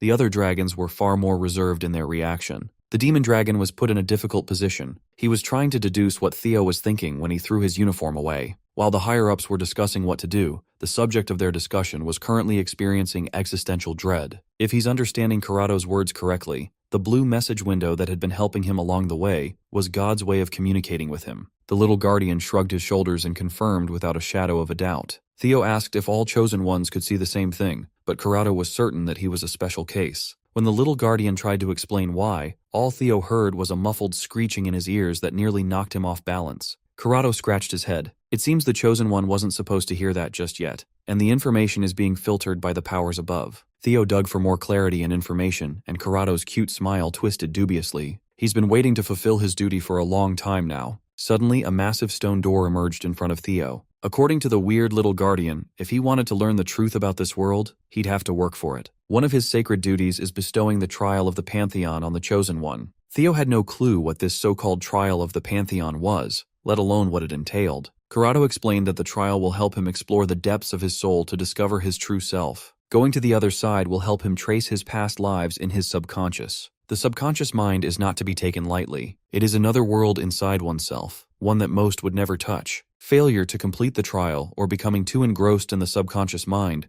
would lead to the challenger's mind shutting off, forever trapped in the endless expanse of one's subconsciousness. But those who pass the test will be deemed qualified to face the truth and get the chance to meet the gods. At this point, Karado had lost all his cute charm. The tower has 12 tiers in total. That's all the explanation Theo will get. It's up to him if he wants to take the challenge. Once more, the message of the gods left it up to him to enter the first tier of the Pantheon trial or not. Theo gripped his blade and tightened his resolve. He wanted answers. Without hesitation, he clicked yes on the message window and strolled into the unknown. The truth behind the way of the world lies behind Karado's summoned door. Tons of questions are running through his mind. He wanted to know whether a great war would happen in this life too. He wanted answers as to why he was deemed the chosen one. He pushed Karado's door open with force and conviction, letting himself be swallowed by the mysterious light. Upon entering the first tier of the Pantheon, he was transported into a bizarre space. It looked like a dilapidated coliseum floating in the vast expanse of space. As Karado's door slowly dissipated into nothing,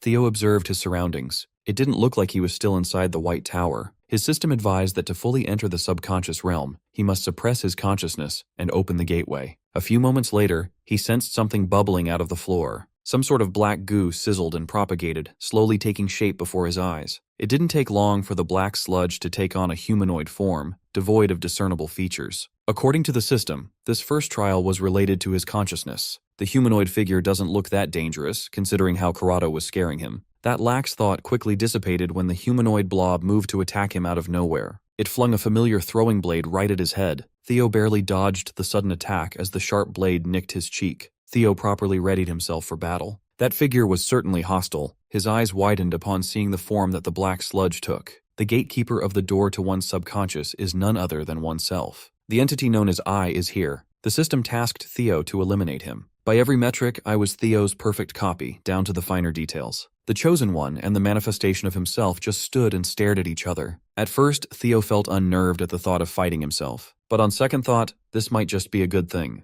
Rather than an unknown enemy that he knows nothing about, wouldn't he rather fight a foe he knows intimately well? It was a reasonable justification, but upon seeing I go all out, spreading his thunderous aura, Theo second-guessed himself. Devoid of wasted movements, I raised his hand and charged his throwing blades with Thunder Dragon breathing, Thunder Stab with the intent to kill. Theo had never been on the receiving end of his own techniques before. He analyzed the trajectory of the attack and used his white moonlight blade to deflect the majority of the barrage and dodge those that were harder to parry. By the time he stabilized himself, the young lord found himself at the edge of the Colosseum with no space to work with. Before he could recover his position, another batch of Thunder Stab-enhanced blades tore through the air with devastating sharpness. Theo wasn't about to get dog-walked by the same technique repeated twice. This time, he was more prepared to respond. As soon as the blades entered his effective range, he unleashed a quintuple dragon's claw, shredding the ground and rendering the throwing blades useless. The aftermath of his forceful attack ruined the already dilapidated floating arena. Theo sighed in relief. Ai's attack was way too potent for his liking. He looked at his perfect copy and amusedly laughed.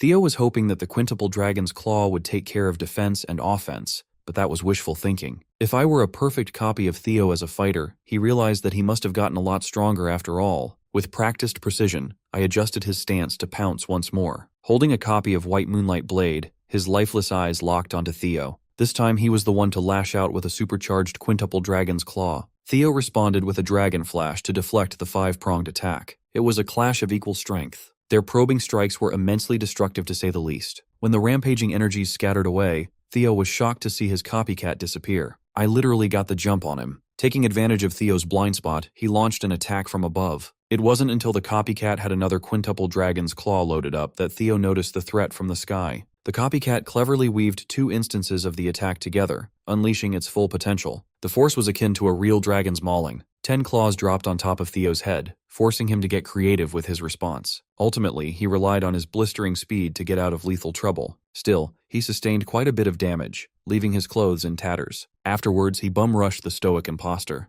Their blades clashed. Given their equal strength, neither of them budged. Theo took on the role of the aggressor, letting sparks fly with each swing of the sword. Whatever move he tried, I responded with the perfect counter. It was a perfect mirror match. No one held the advantage, and no one faltered. All they've been doing thus far is worsening the state of the arena. The copy of the White Moonlight Blade was surprisingly durable and potent, equal to the original. Theo was starting to realize how tricky an opponent he could be. Their sword paths, down to the smallest habits, were freakishly identical. I dodged most attacks with ease as if he knew what Theo was about to throw next. He even nullifies the young lord's big techniques by using the same one to counter. Little by little, Theo is trying his hardest to gain insight into how he could beat himself. By most metrics, this fight had the potential to go on forever. But unlike Theo, who's exhausting his tank with every exchange, this copycat seemingly has infinite stamina. Knowing that he would lose the battle of attrition, Theo realized something that might blow this farce wide open. While he was dodging another thunder-infused attack, his mind was tirelessly looking for a way to trounce his evil twin.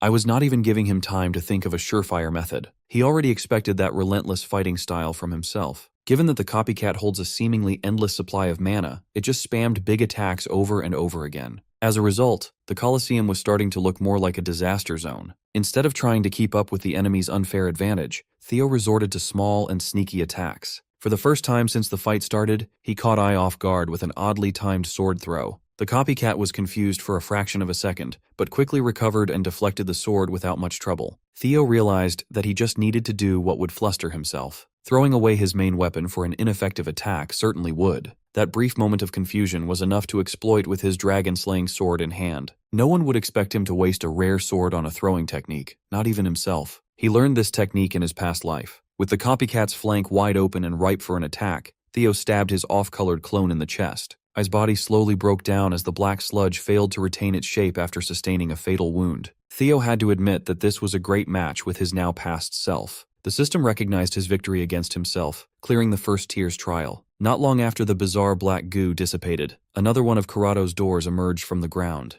The system prompted him to accept the second-tier challenge of the Pantheon, and the young lord confidently smiled. Theo had always been the type of person to finish what he started. Without wasting another second, he pushed the door to the next tier open. Back in the Central Highlands, the Elder Dragon was still enthusiastically yapping about slapping Theo Ragnar with a treason charge. The Demon Dragon questioned Ancio Ragnar's statement. She was implying that Theo deserted his post and defected to the Troivan forces, a very heavy accusation. She insisted that she saw what happened with her own eyes. The young lord crossed into enemy territory of his own accord. The uniform she brought back should be proof enough of such an egregious betrayal. Having known Theo back when he was a cadet, the Sword Dragon refused to believe the allegations. She exchanged some mentally transmitted words with Julius for answers, and the Demon Dragon gloated that he was the only one who knew what Theo was up to. He was quite proud to rub it in her face that the kid trusted him more than her. Nevertheless, he never expected things to spiral into a complicated mess like this. The last time he talked to the boy, he just reminded Theo not to come back empty-handed.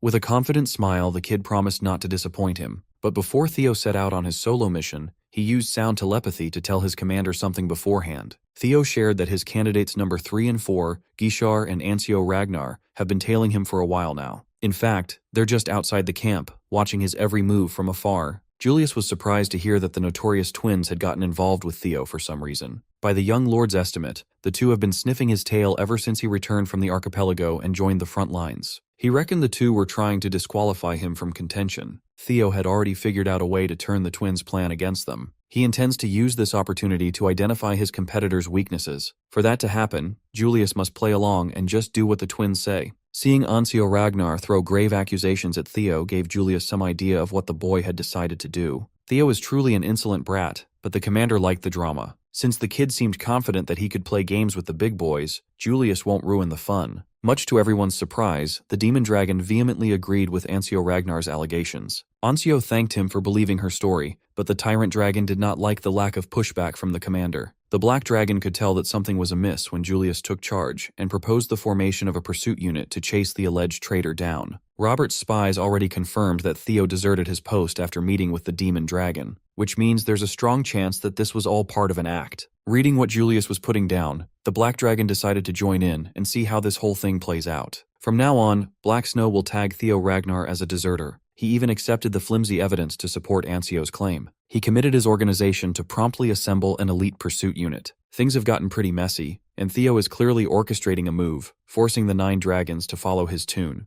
Meanwhile, the suspected traitor was undergoing otherworldly trials beyond their wildest imagination. When Theo entered the second tier of the Pantheon, he didn't know what to expect. He certainly didn't foresee being transported to the Burning Rose Palace from his past life. The contents of the second tier's trial, similar to the last one, are a path towards the subconscious. Seemingly brought back to the past, Theo's eyes narrowed upon hearing a familiarly grating voice. The scumbags who killed him stood before his eyes, calling him the imbecile of Ragnar. The system tasked him with overcoming the trauma that's been tormenting his mind for the longest time. Instead of raging out of control, Theo simply smiled in amusement. It seems whoever's in charge of this Tier 2 trial made a mistake. These bastards didn't invoke traumatic feelings. All they inspired in Theo was bloodlust. In Theo's eyes, this trial felt like a funny joke. Sure, these guys haunted his dreams in the past, but not anymore. Axion cursed at his comedic reaction, thinking that they could cleave Theo down at any moment. Before they could embarrass themselves, Theo dashed behind them as quickly as lightning. He nonchalantly lifted his blade and hacked the first bastard in half. He already dealt with his corrupt instructor before. Doing it again wasn't that big a deal. Theo had the time to aura farm with his abs out, basking in the blood of his enemy. More than the act of killing, he just wanted to make the bastard grimace. It was a quick clear for the second tier's fight against trauma. He was allowed to proceed to the next tier. As he pushes the third door, going up the ranks, Karato watches Theo through his beady, all-seeing eye. The little guardian was intrigued. He wanted to see how high the young one might actually reach. He also knows another entity that must be looking forward to Theo's ascent,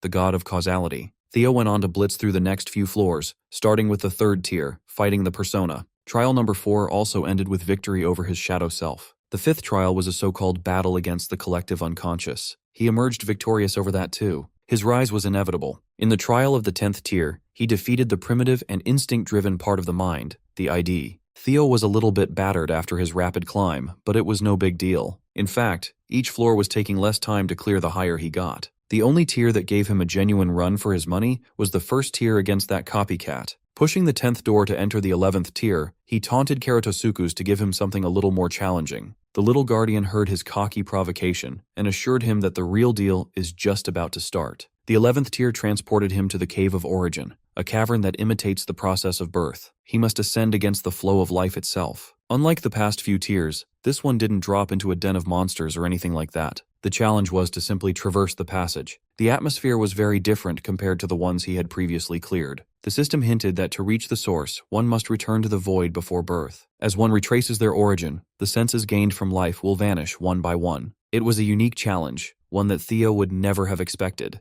Halfway through the passage, he lost his sense of smell. Theo can no longer perceive the sense of the world. When he took another step, the fishy smell that permeated the shallow waters of the damp cave suddenly disappeared. A few more steps later, he lost his sense of hearing, rendering him unable to perceive the sounds of the world. The gradual disappearance of his senses continued as he pushed further. Losing his sense of touch rendered 4 of his 5 senses useless. The last one to go was his sense of sight. Theo can no longer perceive the appearance of the world. To make matters worse, with all 5 senses blocked, mana usage was restricted. Theo was caught off guard by the mana disconnection. He felt like a shapeless entity moving through infinite darkness. In this state, it felt impossible to make it all the way through the cave. Nevertheless, this was not the first time he experienced something similar. It reminded him of the time his father's heart sword cut him in half. Perhaps he could overcome this bizarre sensation of nothingness the same way as well. He called on Griffin, Fairy Dragon, Desert Worm, and Lesser Drake to lend him their assistance, but he didn't get a response as he plunged deeper and deeper into the void.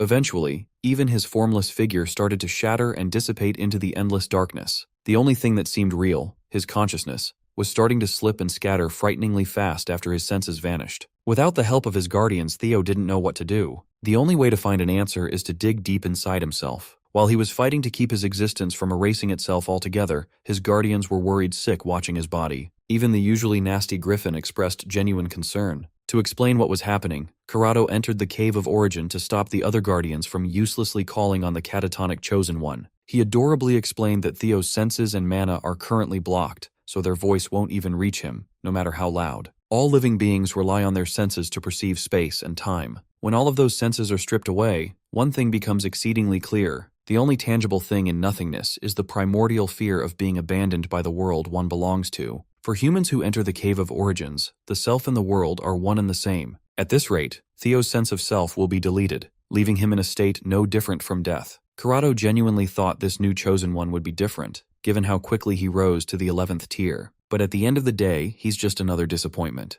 Just when he was about to abandon Theo's lifeless body in the cave, the boy started opening his mouth, repeatedly muttering a single word: kill. A foreign power took over the catatonic vessel, restarting Theo's body with nefarious intentions. A thick, bloodthirsty aura exploded from the boy as he demanded everybody's blood. Even Corrado was taken aback. Theo got up from the cold, hard ground with a posture that resembled a wild animal. Fairy reckoned that their boss was suffering from madness. The Mad Dragon Emperor's remaining ego that the Ragnar Patriarch planted inside Theo had seized control of the Chosen One. Given the Cave of Origins effect, this was inevitable. Instead of fear or uneasiness, Corrado felt fascinated by the young lord's method of collecting his rapidly dissipating consciousness through madness. Inside the void, the remnants of Theo's sanity were being enticed by the Mad Dragon Emperor. In exchange for helping him overcome the trial, he must steal, violate, and destroy everything in the name of the Emperor. All he has to do is take the hand and offer the world up to the wisp of ego lying dormant inside him. Instead of taking the easy way out, Theo's willpower crushed the external influence trying to trick him into the path of slaughter. He forcefully crushed the Mad Dragon Emperor's will with a confident smirk. The old monster felt cheated. Theo was only able to wake up thanks to the power he had already injected into the boy.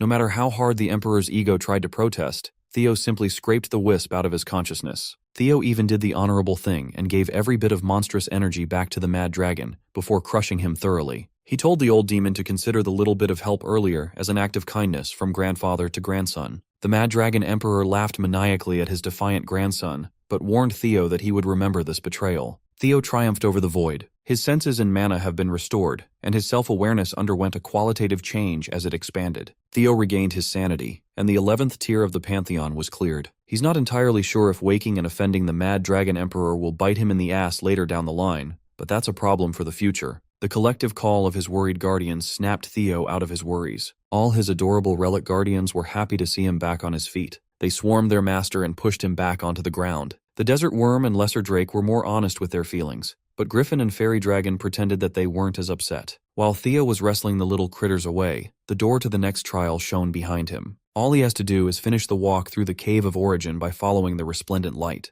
Knowing that he was finally out of the woods, Theo sat down and basked in the refreshing light. Once he's ready, he enters the 12th tier of Pantheon's trial. Much to his surprise, Theo woke up in an unfamiliar body. He slid out of the soft bed, and his feet touched the cold wooden floors. On the bed were plushies that curiously resembled his relic guardians. Theo could not recognize anything in the room. He felt an odd familiarity with the place even though he's never been in this place before. Theo found a mirror nearby and walked over to look at himself. He saw the face of the man he'd seen in that weird dream he had last time. He didn't know why this man kept appearing before him. After trying and failing to find an answer to what's happening, he felt the worst headache assault his brain. A few moments of agony later, the system cleared him for the 12th trial. He also got the notification that the primordial dragon's relic, the White Tower, has been successfully conquered. As a reward, he has gained entry to the 13th and final floor, the Pantheon itself. One moment, he was in a bizarre bedroom. The next, he was staring at countless stars drifting in the vast expanse of space. He subconsciously walked up an invisible set of stairs, single-mindedly heading for an ornate gate. Behind this giant doorway is the Pantheon of Gods. As a reward for conquering the White Tower, his mind gate has been strengthened. Before he could get any closer to the mysterious gate, a flirtatious voice gliding in the infinite expanse of space caught his attention. Lodbrok has been waiting for Theo. The avatar of the ancient dragon, his significant other under oath, was looking fine as well. Her twins were healthy as always. Theo asked how she managed to reach this place beyond normal space when she was supposed to be trapped in her nest. She explained that her real body hadn't left her lair. What Theo was currently seeing was a mere manifestation of her residual thoughts. With the expansion of Theo's mind gate, she can now wander outside through residual manifestation using the young lord as a conduit. Theo's software update also deepened his connection with Lodbrok, allowing him to communicate with her anytime, anywhere. Strengthening his mind gate must have increased his rank quite a bit. Still, she never expected him to reach the peak of the Pantheon so soon. She, of all people, knew just how hard Theo worked to reach these unfathomable heights. He humbly claimed that what he accomplished was nothing special. He only did his job as Lodbrok's significant other. She was impressed that the boy could sweet-talk her without batting an eye. He's as bold as the day they met. Lodbrok touched the gate to the Pantheon with a complicated expression. She's certain that beyond this plane, Sigurd is waiting. Instead of opening to a bright light, the Pantheon's gate suddenly rumbled at her touch. The same black sludge that Theo faced in the first tier seeped out of the tiniest cracks. It happened quickly. Lodbrok was barely able to retreat and put up a barrier while shouting at the young Ragnar to stay close no matter what. In a matter of seconds, the black sludge coalesced and took the form of a creature beyond human comprehension. With its piercing, omnipotent eyes, the nameless sovereign has arrived. The eldritch beast grunted with words of injustice. It yapped about how it didn't deserve to be tormented and vowed to destroy everything in existence. Theo's alarm bells were ringing. There's nothing more dangerous than the nameless sovereign, but something is amiss here. According to Lodbrok, the creature with infinite eyes is one of the so-called outer gods. She has no time to explain the whole lore at the moment. Her attention would be best spent on keeping Theo alive. They need to leave as soon as possible. Suddenly, a bright light exploded, illuminating the dullness of space. Much to Lodbrok's surprise, the manifestation of the outer god was blasted away and completely vaporized. The all-consuming light coming out of the now opened gate did not touch or harm Theo and the dragon in human form. A man stepped out of the 13th gate of the Pantheon, greeting Lodbrok after eons of being separated. Recognizing his voice, Lodbrok craned her neck to look at the man she could never forget. With a chiseled body sculpted by the gods and a face that uncannily resembled an older version of Theo, the man, the myth, the legend, Sigurd Ragnar, showed himself. The young lord stayed back to observe the situation from a safe distance. Sigurd was the supposed progenitor of the Ragnar clan. Instead of looking like an old man, he looked like a supermodel. The vaporized outer god started rebuilding itself from the smallest atom that survived the blast of light. This time, it was a lot more aggressive.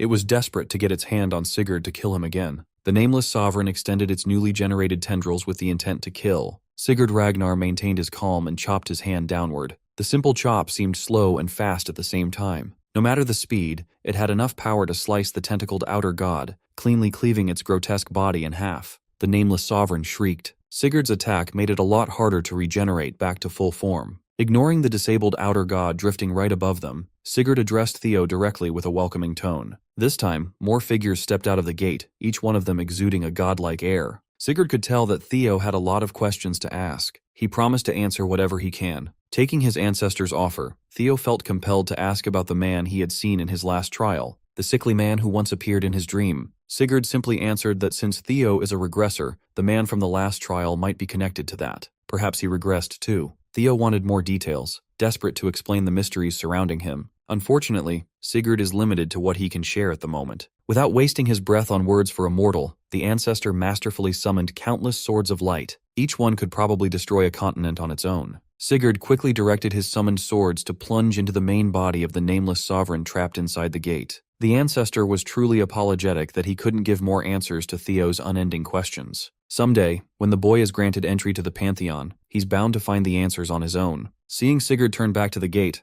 Lodbrok loudly protested. She won't let him leave her without telling her anything again. The dragon tried to chase after her former contractor but was helplessly blocked by another godlike entity. Lodbrok recognized the inconceivable entity as the god of causality. Refusing to look her in the eyes, Sigurd apologized for having to leave Lodbrok hanging for the second time in thousands of years. She simply can't enter the Pantheon yet. With Sigurd's back turned against Theo and Lodbrok, the gate of the Pantheon gradually closed. She tried to call his name, but Sigurd had more pressing matters to attend to. Before the gate completely obscured what's on the other side, the god of causality intently looked at Theo. Those calculating eyes could probably see through his very soul. Theo and Lodbrok were left hanging, unsatisfied by the lack of answers to their nagging issues. At least he had finally completed scenario quest number 7. As far as Lodbrok knows, the horrific monsters on the other side of the gate are from outside their world, similar to the nameless sovereign. Sigurd and the other gods are holding them back at the moment, but they are going to be Theo's opponent in the future too. The rules of the world do not apply to them. yet they relentlessly seek to destroy something so fragile. The only advice Lodbrok can give the young lord is to spread his wings and become stronger. He must do his best to protect the world he's grown fond of. Unexpectedly, the system granted Theo an additional reward for simply witnessing the Pantheon. He can now freely wield Nirvana as the proud new owner of the strongest primordial dragon's relic, the White Tower. In addition to Nirvana, he can now access the ability known as Dragonization. Uncharacteristically, the system wished him a splendid journey ahead. It now referred to Theo as the bearer of causality's blessing. After a wild ride through the 13 tiers of Pantheon, he was transported back to the White Tower, where Corrado was cheerfully waiting. Seeing Theo play around with his new power, the little guardian was amused. Theo didn't even realize that something was very different about his body. Draconic scales formed a protective gear all around his frame. His hands turned into bulging dragon claws. On his forehead were intimidating horns. Dragonization is in full effect. Now that he's aware of the massive change his body just went through, Theo stretched his limbs to get a feel for his new form.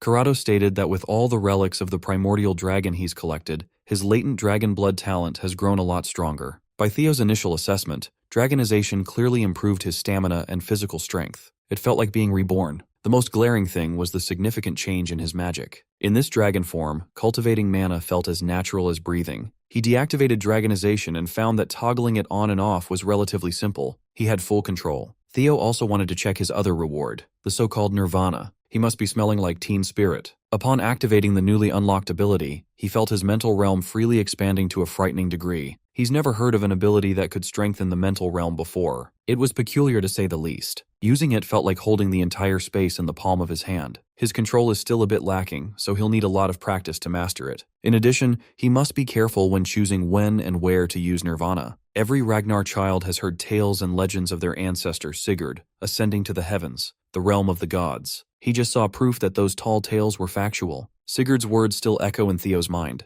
The man strongly implied that to learn the secrets this plane of existence hides, he must hurry up and become one of the gods of the Pantheon. Aside from Sigurd's cryptic quest, the presence of the god of causality in the same space completely threw Theo off. From his perspective, it's almost as if the Ragnar clan isn't just the ruler of the north, but a greater entity that protects the world from inexplicable cataclysms. According to Corrado, he hit the nail on the head. It is Ragnar's duty to protect the world and to make the noblest sacrifice. That means the Chosen One is born with Ragnar blood to ascend as a deity and help in the fight against the vicious outer gods, alongside the god of causality. Shooting his shot, Theo asked Corrado if all these grand ideas were in any way related to that mysterious man's foreign world from the 12th tier trial as well. The little guardian admitted that he was fascinated by Theo's 12th trial, but he genuinely doesn't know the answer to his question. It would be up to Theo to figure that out on his own. Despite seeing all sorts of grandiose and godlike scenes in the 13th tier, his mind kept coming back to that foreign world. Now that the trial has been completed, Corrado hurriedly pushed the Chosen One to leave the tower. Before kicking him out back to where he came from, Corrado warned the kid that an uninvited guest was waiting for him outside. Theo smirked upon hearing that. His bait worked just as expected. It wouldn't be polite to keep a guest waiting, would it? Cracking his knuckles, Theo was transported back to the material world. One of the White Tower's entrances exploded with light. Theo found himself at the base of the tower. White snow was pouring directly on his bare skin, but the cold did not bother him in the slightest. He didn't have to search for his guest. Gishar was the one who excitedly approached him out in the open field. The maniac complained that little brothers should never make their older brothers wait for so long. In a just world, Gishar believes that Theo should be the one waiting on him. Holding oddly shaped double-headed scythes in both hands and an aggressive stance, his intention was clear. He emphasized calling Theo little bro, thinking it would provoke the Chosen One. Instead of being annoyed, Theo slightly lowered his head and apologized for unintentionally acting impolitely towards big brother Gishar. Gishar kept up his edgy tough guy act, insisting that there are only a handful of people alive who can match his name to his face. Theo wouldn't have recognized the guy if he hadn't encountered Gishar one time in his past life. He briefly caught a glimpse of this absolute freak at a friendly sparring arena for influential heir candidates. At that time, Theo had been working as a spy, and the eyes of everyone in the arena were glued to the spar on the main stage. That day, many people saw that not all heir candidates were built the same way.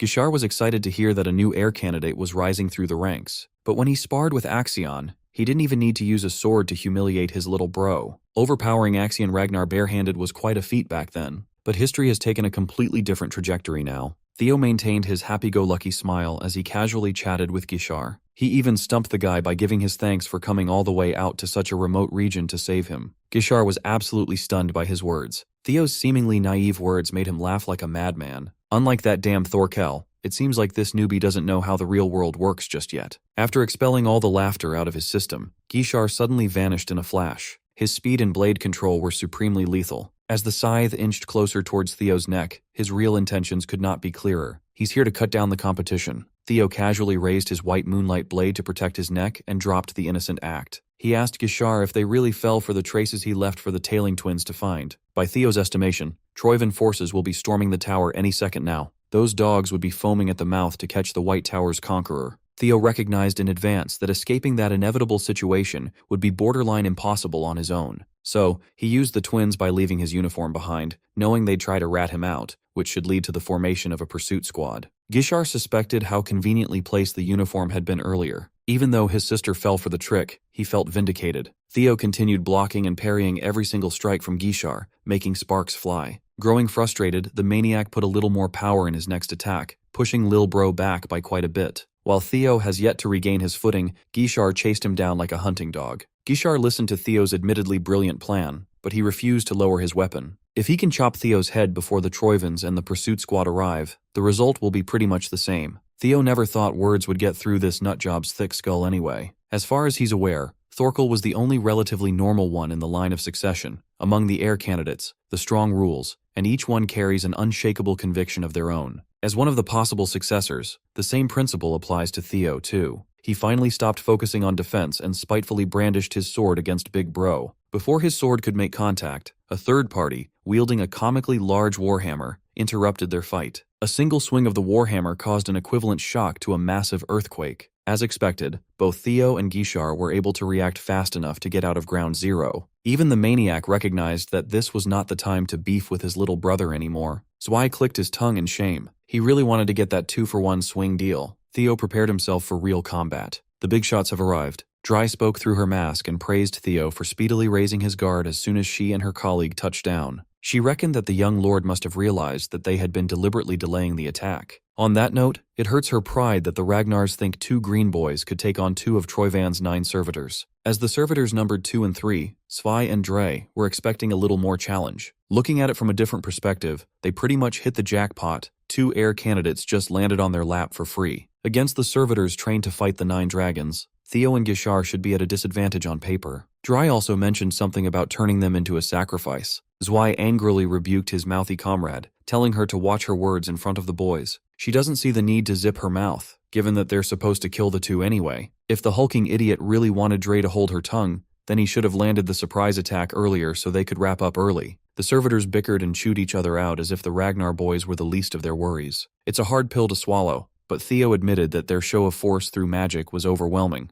It's a good thing they're not very cooperative with each other. Theo was thinking of a way to make use of an opening when Dre suddenly charged in his direction with her claws ready to strike. It quickly became obvious that the woman was frighteningly quick. In a span of a few seconds, she carved up Theo's body like he was fresh meat. Thankfully, he managed to limit the damage to shallow wounds. He counted 30 attacks in that very brief moment of inattention. Even worse, he felt that the last attack had come dangerously close to slicing his neck open with a much stronger cut. Dry seemed impressed that he survived her opening move. She was genuinely trying to chop his head off with that last bit. She finally remembered that Theo was the boy who took out Noel on the archipelago. Dry grumbled that the failure should never have been deployed to such an important mission. If she had been given the job, things might have gone down a lot differently. Hearing her call the fearsome servitor a failure bruised Theo's ego a little. Noel was the first opponent to give him a real challenge in a long time after all. Dry sensed that her words were affecting the adorable young lord. She liked getting him all hot and flustered. Since she finds him very handsome, the big titty Nazi dommy mommy promised to keep his face intact. Instead of cowering or focusing on defense,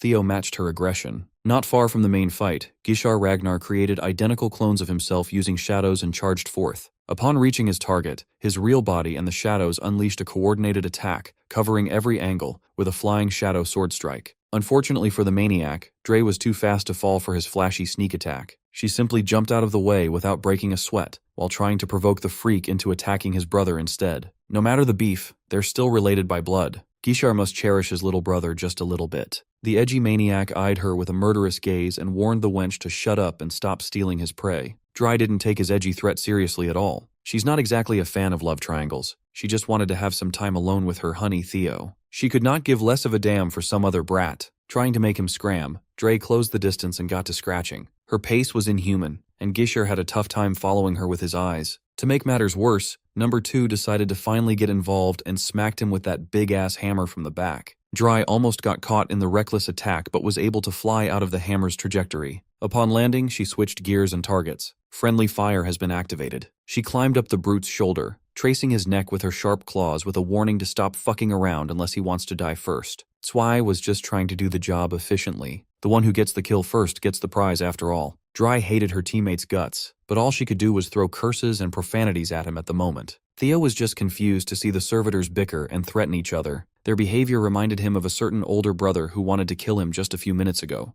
Thankfully, Gishar's wrath against Theo had been completely shifted towards the servitors. He busted out a long-range attack from the Shadow Sword slaying arts, the 1,000 ink daggers. Gishar had murder in his mind when he called dibs on the big one. Dry watched from afar and teased the brute to be careful of the pissed-off Ragnar brat. She made sure to return the favor and kept the big hunk of muscle in position to be an easy target. Once Gishar got close enough to let loose his 1,000 ink daggers, Dre playfully jumped away, letting Zwei deal with the deadly predicament. The wench was giggling to herself now that she could finally solo the handsome young lord again. All they have to do is pick up where they left off and speak through their blades. Theo had adjusted his approach, taking Dre's abnormally high speed into account. He raised his blade in anticipation of a straightforward attack. He was able to effectively block both of Dre's claws. Theo was starting to realize that a fast-paced fight like this was way harder than any simple brute strength competition. All it takes is one mistake or lapse in judgment, and he'd be minced meat. He can confidently say that this woman is faster than Navan. Despite her breakneck speed, she's still precise enough to always aim for his vital points. Theo figured out a plan so risky it might just work. He deliberately exposed a juicy vital point that could be exploited.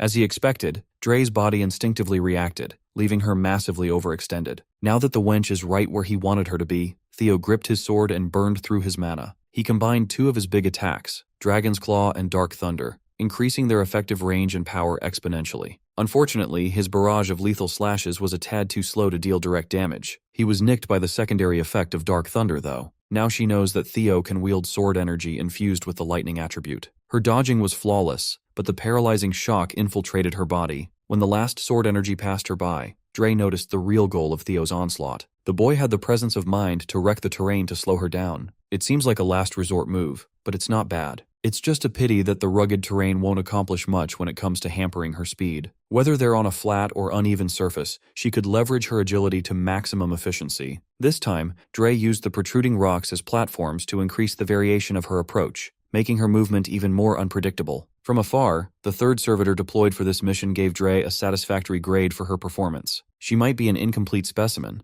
but she has 30% of the Black Dragon's abilities. Ain furiously wrote down his observations in his notebook, treating the life and death conflict like a scientific study. The number one servitor was more surprised that Theo Ragnar managed to stop and counter Dre for a brief moment. He kept his eyes peeled as the young lord pulled out another surprising move. Ain could tell that the next few minutes were going to be fun. Currently, Dre was just gathering speed as she tried to lure Theo with deliberate openings, hoping to trap him with the same method he had used earlier. But the young lord was patient. He just kept himself hidden in the dust and debris while she continued taunting him to come out. Dry complained that she hates men who make women wait, so, like a gentleman, Theo summoned his dragon construct, Nibelung, to bite her fucking head off. Even without a proper footing, Dre was able to flexibly pivot her body out of harm's way. When the dust cleared, she saw the young lord and froze in disbelief. Their master warned them about this possibility. The boy was able to use dragonization. Theo really thought he could cheese her in midair. It failed, but it was a good try. Dry looked at his draconic form and couldn't help but blush upon seeing his wild side. In his current form, Theo had no problem keeping up with her absurd speed at all. While continuously ramping up the pace, Dre jokingly accused Theo of dabbling in shady experiments with dragons, just like the servitors. She admitted that she liked his current appearance way more than his plain human look. He's way more her type looking like this. Theo alerted her that things are about to get even more fun. He was able to infuse his blade with much more dark thunder, and, combined with his heightened speed, Dre was caught in a difficult position. Theo slashed away, and the speedy servitor was left to deal with the brunt of his attack. His draconic eyes stayed on target while his mouth curved into a mocking smile. For the first time since they started exchanging blows, he was able to make Dre bleed. Ain climbed a nearby cliff to get a better lay of the land. He was impressed with young Theo's performance thus far. This was his first time seeing dragonization. The boy went from barely reacting to Dre's speed to clearly overpowering her now. Ain admitted that in his current form, Theo must be stronger than the 9 servitors in their normal state. They are teetering on a very dangerous slope, but Ain could also see beauty in peril. Once he wounded Dre, Theo got a lot bolder with his attacks, continuously worsening her injuries. Dre finally shut her mouth, knowing that taking it easy could get her killed. Before things could become worse for her, she made the call to end the young lord in one strike. If her previous attempts could be considered light scratches, Dre's next attack was like a bomb. Ain mumbled to himself up in his private viewing deck. Theo Ragnar certainly surpassed his expectations by a long shot. On Zwire's side of the field, Gishar was proving that he didn't get his heir candidate title for nothing. He was keeping up with the musclehead with pure skill. In addition, he was risking his body for every hit with a manic smile on his face.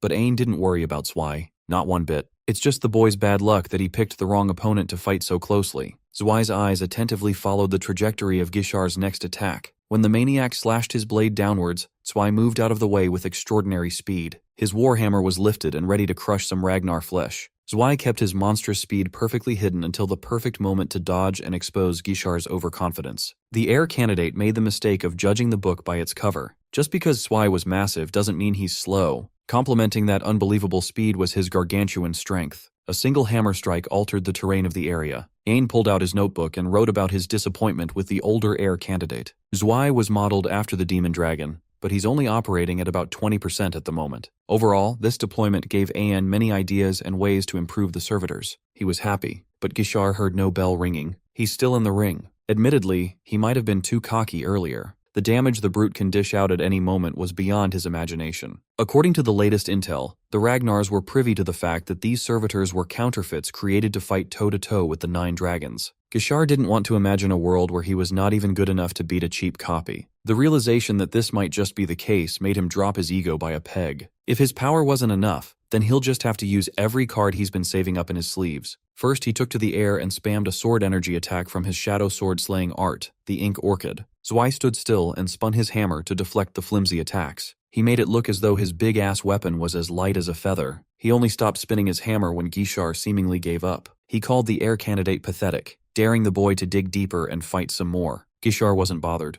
The real attack was just about to start. After the Ink Orchid spam attack, he constructed ink chains extending from all over his body. The chains were anchored by dark blades that lodged deep in the ground. This elaborate setup that chained up Zwei right where he's standing was derived from Gishar's shadow sword slaying arts, the cosmic web. It looked like the musclehead was having a hard time liberating himself from the inky chains. Still, he found it ridiculous that the kid thinks a little toy web can stop him. Without a hint of arrogance, Gishar admitted that this technique would not be nearly enough to keep the monster restrained. But that's okay. Zwei wasn't his primary target anyway. Gishar used the chains as footholds to keep himself from touching the ground. Zwei has had enough of the dude's petty tricks. He easily broke the cosmic web, trying to take him down with a simple flex of his muscles. That's when the second part of the technique was triggered. The broken chains set off an explosive reaction that buried Zwei under tons and tons of rubble. Meanwhile, Theo had done very well for himself on the other side of the battlefield. Once he adjusted to fighting with Dragonization on, he easily managed to cripple the speedy servitor. Without her arms, it was easy to tie her up on some loose debris. Theo chose to let her live for now. He promised to return to his commander with full hands. A live servitor prisoner would be a nice gift to the demon dragon. Dry's black heart skipped a beat. She was smitten with his strong and sweet side,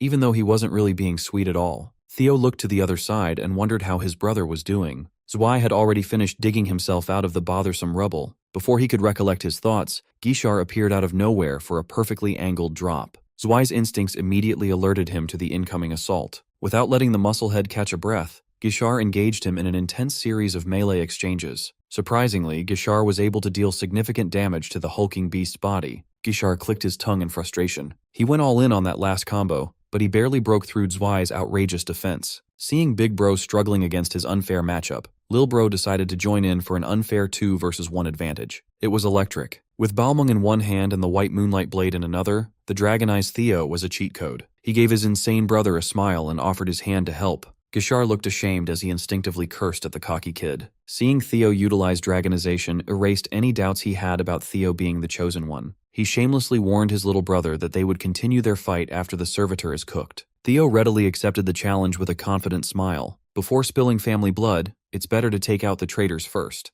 Gishar had the nerve to call Theo complacent, and that complacency will get him killed. He estimated that Zwei is on a whole other level compared to the woman Theo turned into an armless mannequin. Theo agreed 100%. Meanwhile, Black Iron Cavalry's commander, Thorkel Ragnar, rallied his forces to announce that by the sacred laws of Ragnar, they had been deployed to arrest Theo Ragnar under suspicion of treason. In truth, Big Bro doesn't believe that Theo would forsake the family. Doing so would be a denial of the patriarch himself. Should the accused resist arrest, summary execution is authorized under Ragnar's martial law. The Black Iron Cavalry rolled out in full force. When the news of Theo's alleged betrayal reached his comrades in the White Armored Dragon Cavalry, they turned to Evelyn for answers. Commander Julius shut them up with a firm order to move out at once. Captain Evelyn fought against orders to line up and capture one of their own. The Demon Dragon assured her that this unit doesn't give a damn about political trifles. They just have to trust their comrades like they've always done. Evelyn followed the commander up in the air with the whole squad in tow. The Tyrant Dragon caught a glimpse of the Wyverns leaving and felt unnerved. He was annoyed,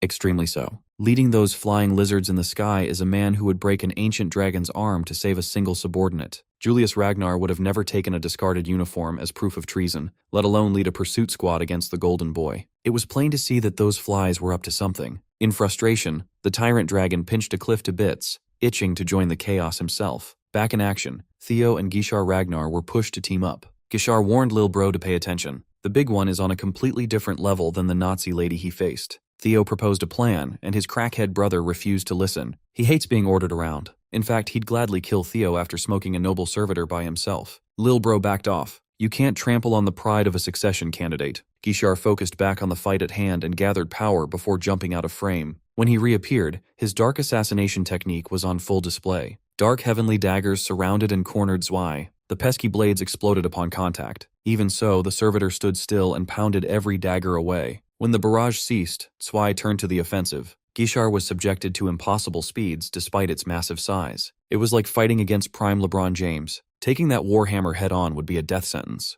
Gishar's defense could only get him so far. Deflecting forever won't get the W. So, he waited and watched for a momentary stance break opening. To make matters more tilting, Zwei started talking trash about the so-called Gale Dragon. Theo honored Gishar's wishes and chilled out on the sidelines, but the fight was taking longer than he expected. He might as well interrogate his prisoner in the meantime. Standing before the captive Nazi lady was the Plague Doctor, number 1 of the 9 servitors, Ain. She was nerding out about how perfect Theo's chain and dagger mechanism was. Theo had never felt a mana so overwhelmingly ominous and alien. Ain surrendered that 30% of the Black Dragon's power wasn't sufficient to beat dragonization. You see, the 9 Servitors project modified humans to create monsters rivaling the 9 dragons of Ragnar. Test subjects were numbered to indicate power level. Dry, the 3rd subject, housed 30% of Black Dragon's power. Theo found all this 30% nonsense pathetic, upsetting the woman under the mask. In response, Ain injected Dre with a mysterious substance, jabbing a giant syringe up her neck. Dry tried to plead for mercy, promising to fight again. It was futile. The substance deformed her body in grotesque ways. In just a few painful moments, she died in an explosion of guts and gore. The boom was induced by mana hole backflow.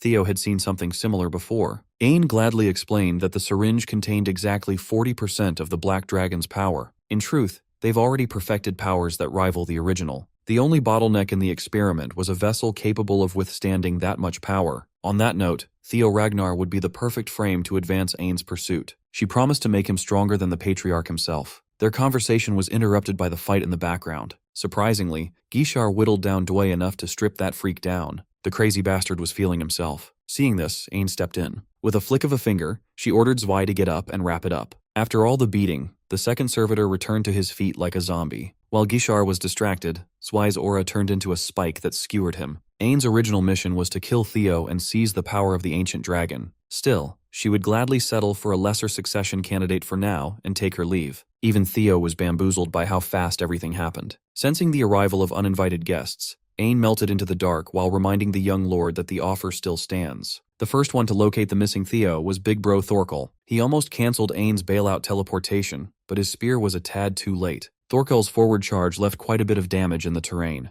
Theo approached his brother to ask for a pursuit squad, but was cut off immediately. Thorkel officially put him under arrest on suspicion of treason. Not long after, the rest of the Black Iron Cavalry caught up to their commander. Almost at the same time, Julius and the White Armored Dragon Cavalry also pulled up. Seeing 2 succession candidates stare each other down turned the atmosphere tense. To make matters worse, the Tyrant Dragon and Ancio Ragnar have arrived. Naturally, Ancio was alarmed that her brother was nowhere to be seen. By her estimation, the intervention of the 9 servitors must have complicated things. In the worst-case scenario, Gishar must have been taken. Even after hearing that one of his students was possibly in danger, the tyrant was pleased to have something he could use to crush that insolent Theo Ragnar. Tyrant Dragon, Dante Roll, swaggered into the scene to insist that, in the midst of war, immediate execution is the only fitting punishment for treason. Theo would love to share his side of the story, but there are more pressing matters at hand. This time the tyrant tried to put his hands on the young lord. Thankfully, Commander Demon was there to stand up for his protege. Julius won't allow anyone to kick his boy around with such flimsy evidence when they now have a bloody servitor corpse taken down by Theo. The tyrant continued pressing like a stubborn kid, so Commander Julius planted his foot down. Those who keep pushing nonsense will be dealt with in the ancient dragon style. As expected, the tyrant was always down to clown with Julius. On the brink of throwing diabolical hands, Theo broke up the tension. He asserted that Gishar was defeated and captured. They might be able to chase after those servitors. Upon hearing that a succession candidate was abducted, the opinions of the soldiers swayed towards Theo's side. He promised to address the charges in a proper trial, but rescuing his brother has to be the priority. Evelyn thought that no matter how reckless, the tyrant should put a disciple's safety above politics. She was wrong. He didn't want to hear any of that Gishar bullshit. As a matter of fact, he doesn't like all the yapping around. He'd rather duke it out right now. If Theo cannot prove his innocence, Dante might fuck around and execute the young lord on the spot. Preparing to get bitch-slapped by the tyrant, Theo underwent dragonization. In front of every soldier present, he condemned the tyrant while putting Gishar's rescue at the forefront of everyone's mind.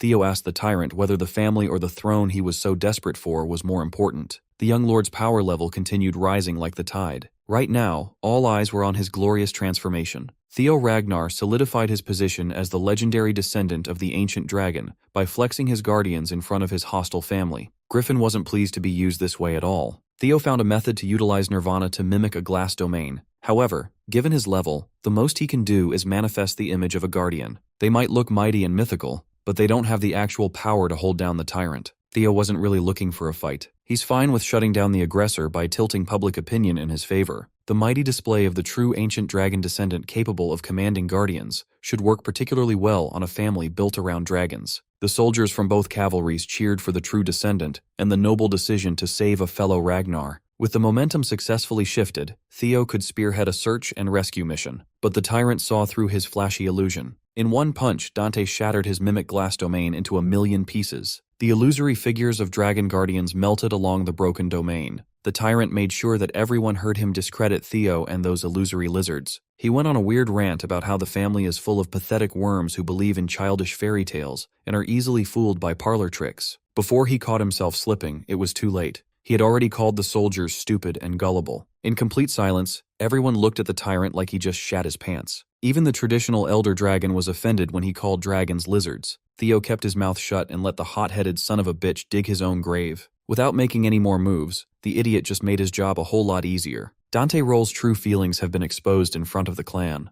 The legends he called stupid might just become his downfall. Knowing his fellow 9 dragons, the tyrant decided to double down and push through with even more force. He conceded that if these legends are so impressive, surely they could handle one of his attacks. Theo failed to account for how crazy this dude really was. Halfway through the blatantly flagrant attack, time stood still. Everyone felt a presence that stopped them in their tracks. Upon landing, he plainly asked why his soldiers were aiming for each other's throats instead of bringing in enemy heads. The entire battlefield lit up with his pure aura. Patriarch of the Ragnar clan, Kyle Ragnar, had arrived. How can he entrust the front lines to these bickering kids? As soon as they recognized the patriarch, every soldier dropped to their knees for a formal greeting. Julius didn't offer any excuses while Dante desperately insisted that he just wanted to punish a traitor. He cited that Theo is wearing the threads of the enemy, dragging the Ragnar name through the mud. For that reason alone, he asked the patriarch's permission to carry out the boy's execution immediately. Kyle's dog must have forgotten its place. It's barking too loudly today. A dog that bites whoever it wants when the master is standing right in front of it needs to be taught a lesson. With an increase in downward pressure, Dante buckled and folded. Kyle turned to the others and demanded a status report. Commander Thorkel Ragnar was one of the few who could still speak. He detailed that the 4th successor, Gishar Ragnar, was kidnapped by Troyvin. On board with Theo's plans, Thorkel suggested the immediate formation of a pursuit squad rather than arguing over petty politics. Kyle turned his attention solely to Thorkel and reminded him of an ironclad truth. The family operates under the law of the strong. Losers deserve death. Despite the complicated relationship with Gishar, Thorkel doesn't want to lose a brother. How can they speak of the clan if they abandon their own? Once again, the patriarch corrected him. Ragnar is not a place for playing happy family. Even so, Theo added on to Thorkel's argument, but not because of familial ties. If they don't save Gishar, they won't lose a single successor. They will lose the honor and fear associated with their family's name. The Ragnars must instill a terror greater than death into their enemies. Now more than ever, they must punish those who dare lay a finger on a Ragnar warrior so that no one would dare do such a thing again. Terror is the key to never being looked down upon ever again. Dante called Theo's effective speech bullshit sophistry,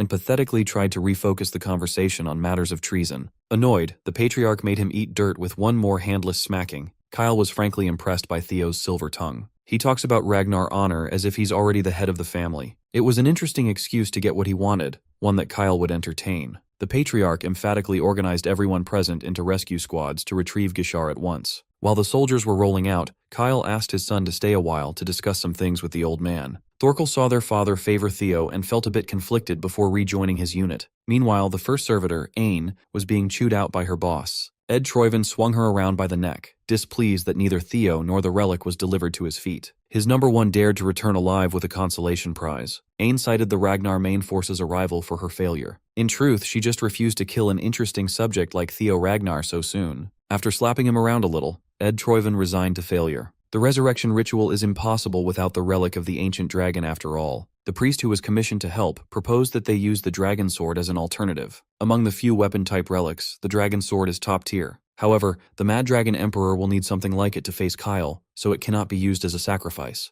To make the Troyven situation more dire, the Ragnar main force had finally unleashed their attack. They are pushing through the front lines faster than ever, claiming they are looking for their successor. Ed knew the patriarch was a man who would just shrug off the loss of one successor by citing the law of the strong. Waking up from his slumber, Gishar rage-baited Ed Troyven. He thinks his master and sister were the ones pushing for his rescue. The priest asserted that it was only a matter of time before their HQ was discovered. Even with the barrier of the demonic cult, they could only buy so much time. On the other hand, abandoning the site and fleeing will set them back for another go at the ritual. Resurrecting the Mad Dragon Emperor is impossible anywhere but in the northern territories as well. They barely clinched the edge of the north. If they retreat now, they might not be able to set foot on this icy land again. In desperation, Ed made the call to use Gishar Ragnar as a sacrifice along with the dragon sword. It was far from optimal, but they were left with no other choice. Realizing that he's headed for a fucked up ritual, Gishar's screams for help were silenced. The demonic cult must finish the ritual before the angry Ragnars break through. It was a gnarly and bloody process, being a sacrificial lamb to the mad dragon.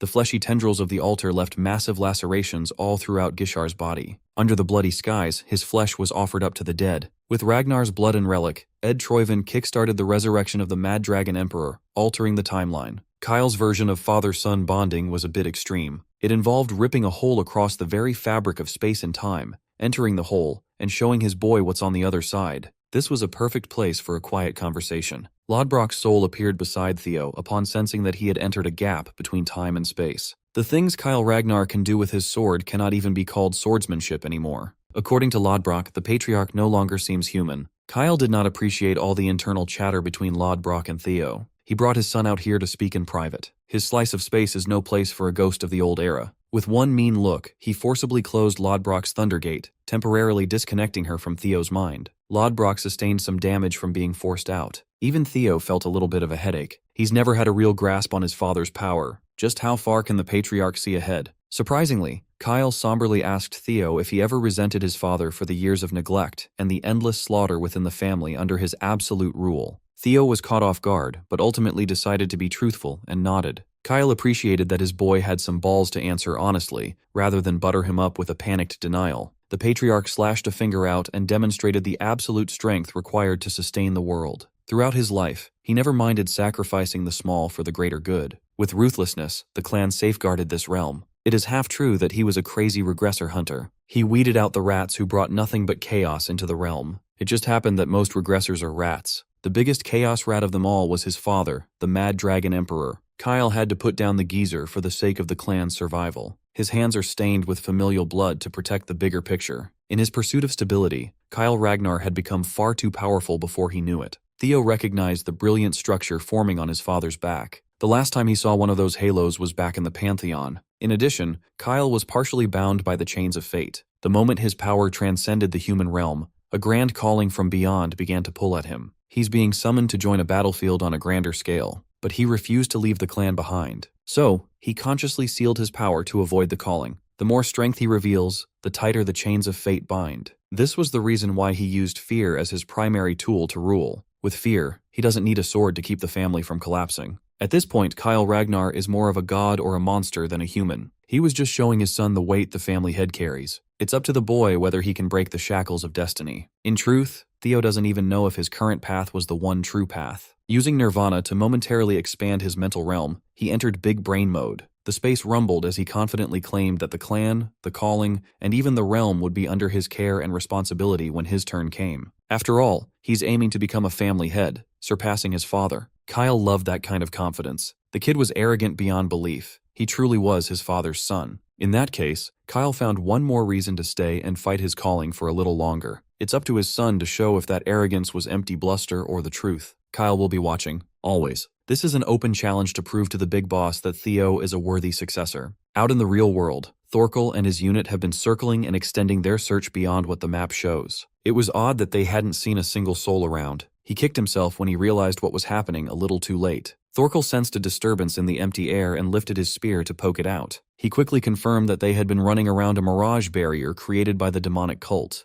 The commander tore the barrier apart, exposing the horrors hiding beneath. The altar made of flesh had seemingly burst apart, painting the entire HQ with tainted blood. The Ragnars quickly got to work and investigated every crevice of the blood-soaked spot. Identification results are in. They found the withered remains of Lord Gishar Ragnar, lifeless and drained. Upon hearing such ridiculousness, Anchio forced her way to what remained of the flesh altar. She threatened to kill anyone who would stand in her way. The Black Snow investigators gave her space to mourn her brother. Anchio Ragnar was deeply affected by her dumbass brother's death. It hasn't been long since Gishar died. Thorkel agonized over the possibility that they could have saved his brother if he had found the place sooner. Thankfully, Julius was there to accompany him. The place was brimming with traces of demonic cult rituals. The body of a successor and the faint lingering energy of a relic paint a clear picture. Anchio was going through the stages of grief, while her master looked like he couldn't give less of a damn about the death of his disciple. She will remember this day. Instead of making sure that his remaining student was okay, the tyrant was admiring the move that Ed Troyven just pulled. By this time, Kyle and Theo have left the private rift in time and space. They both sensed a familiar stench in the air. Kyle even joked about cutting his father's head off again. Knowing that something in the world had just shifted, the patriarch implored Theo to stand on business. In this life, trials always come sooner than expected. There's no doubt about it. The Mad Dragon Emperor has been brought back to life. From the start, Troyven's primary goal with this war was to resurrect the previous patriarch. Ragnar couldn't confirm it at first, but the gruesome remains of the ritual altar proved the Mad Dragon's return. They decided to end the war once and for all before Troyven could unleash that power. Under a more aggressive assault, Troyven lost most of its ground and was pushed to the brink. However, a month of extensive investigation yielded no progress in finding the Mad Dragon Emperor. The 9 dragons convened to figure out their next move. Julius believed that their recent wins were leading them to a trap. The tyrant dragon entered the meeting late, his mouth still as filthy and antagonistic as ever. Fresh from the front lines, the tyrant insisted that an old fossil back from the dead was no big deal. His priority was simple: wipe the floor with the corpses of the enemy that they could see. The results will speak for themselves. A fellow 9 dragon chastised him for being a short-sighted fool. She explained that the Mad Dragon's specialty was mental manipulation. Once that old monster makes his move in earnest, Ragnar might crumble from the inside. She implied that the tyrant might have already fallen under the enemy's control. Dante snapped back at her to worry about that weak daughter of hers instead of worrying about his business. The Black Dragon stopped their bickering. Regardless, the momentum is on their side right now. Once the capital is captured,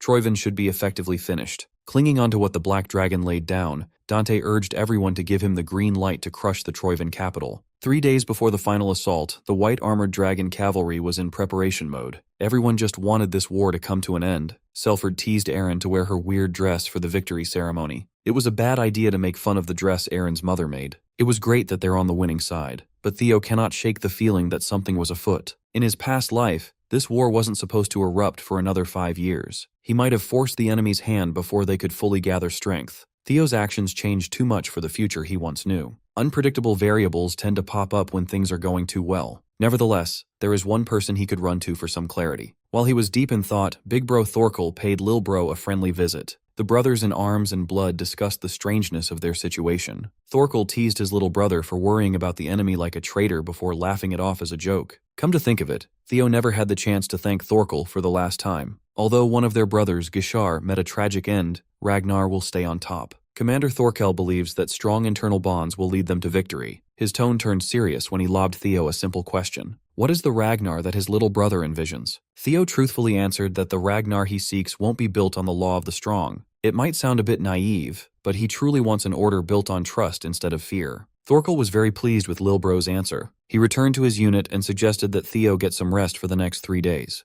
Throughout their interactions, Theo found that Thorkel was the same as he had been in his past life. They share a lot of similar perspectives on most things. They are competing for the seat of the family head, but as an ally, there is no one more reliable than the guy. Now that they have some downtime, Hulkus invited Theo to a quick spar for old time's sake. Unfortunately, he's got somewhere to be. He summoned Umbra and mounted his partner to go and check on the future. Isolated and alone, Commander Thorkel pondered his little brother's answer. He was proud to have a brother he wouldn't want to fight against in a good way. While he was chilling, he spotted a random old man trying to cross a raging river. The old man buckled and was almost washed away by the moving water. Thankfully, Thorkel was there to save him. The commander suggested taking a safer but longer route around the bridge, but it sounded like the old man was in a terrible rush to cross the river as soon as possible. He's got some herbs tucked away in his pack for his sick grandson waiting on the other side. Well known for his kindness, Thorkel offered his back to the old man. The old man and the valiant commander trudged through the raging river while they casually chatted. After sharing stories about his own family, the geezer asked the commander about his. In truth, Thorkel never felt close to his father. Kyle Ragnar made it very clear that his clan is not a place for playing family. The geezer's question got him all sad and shit.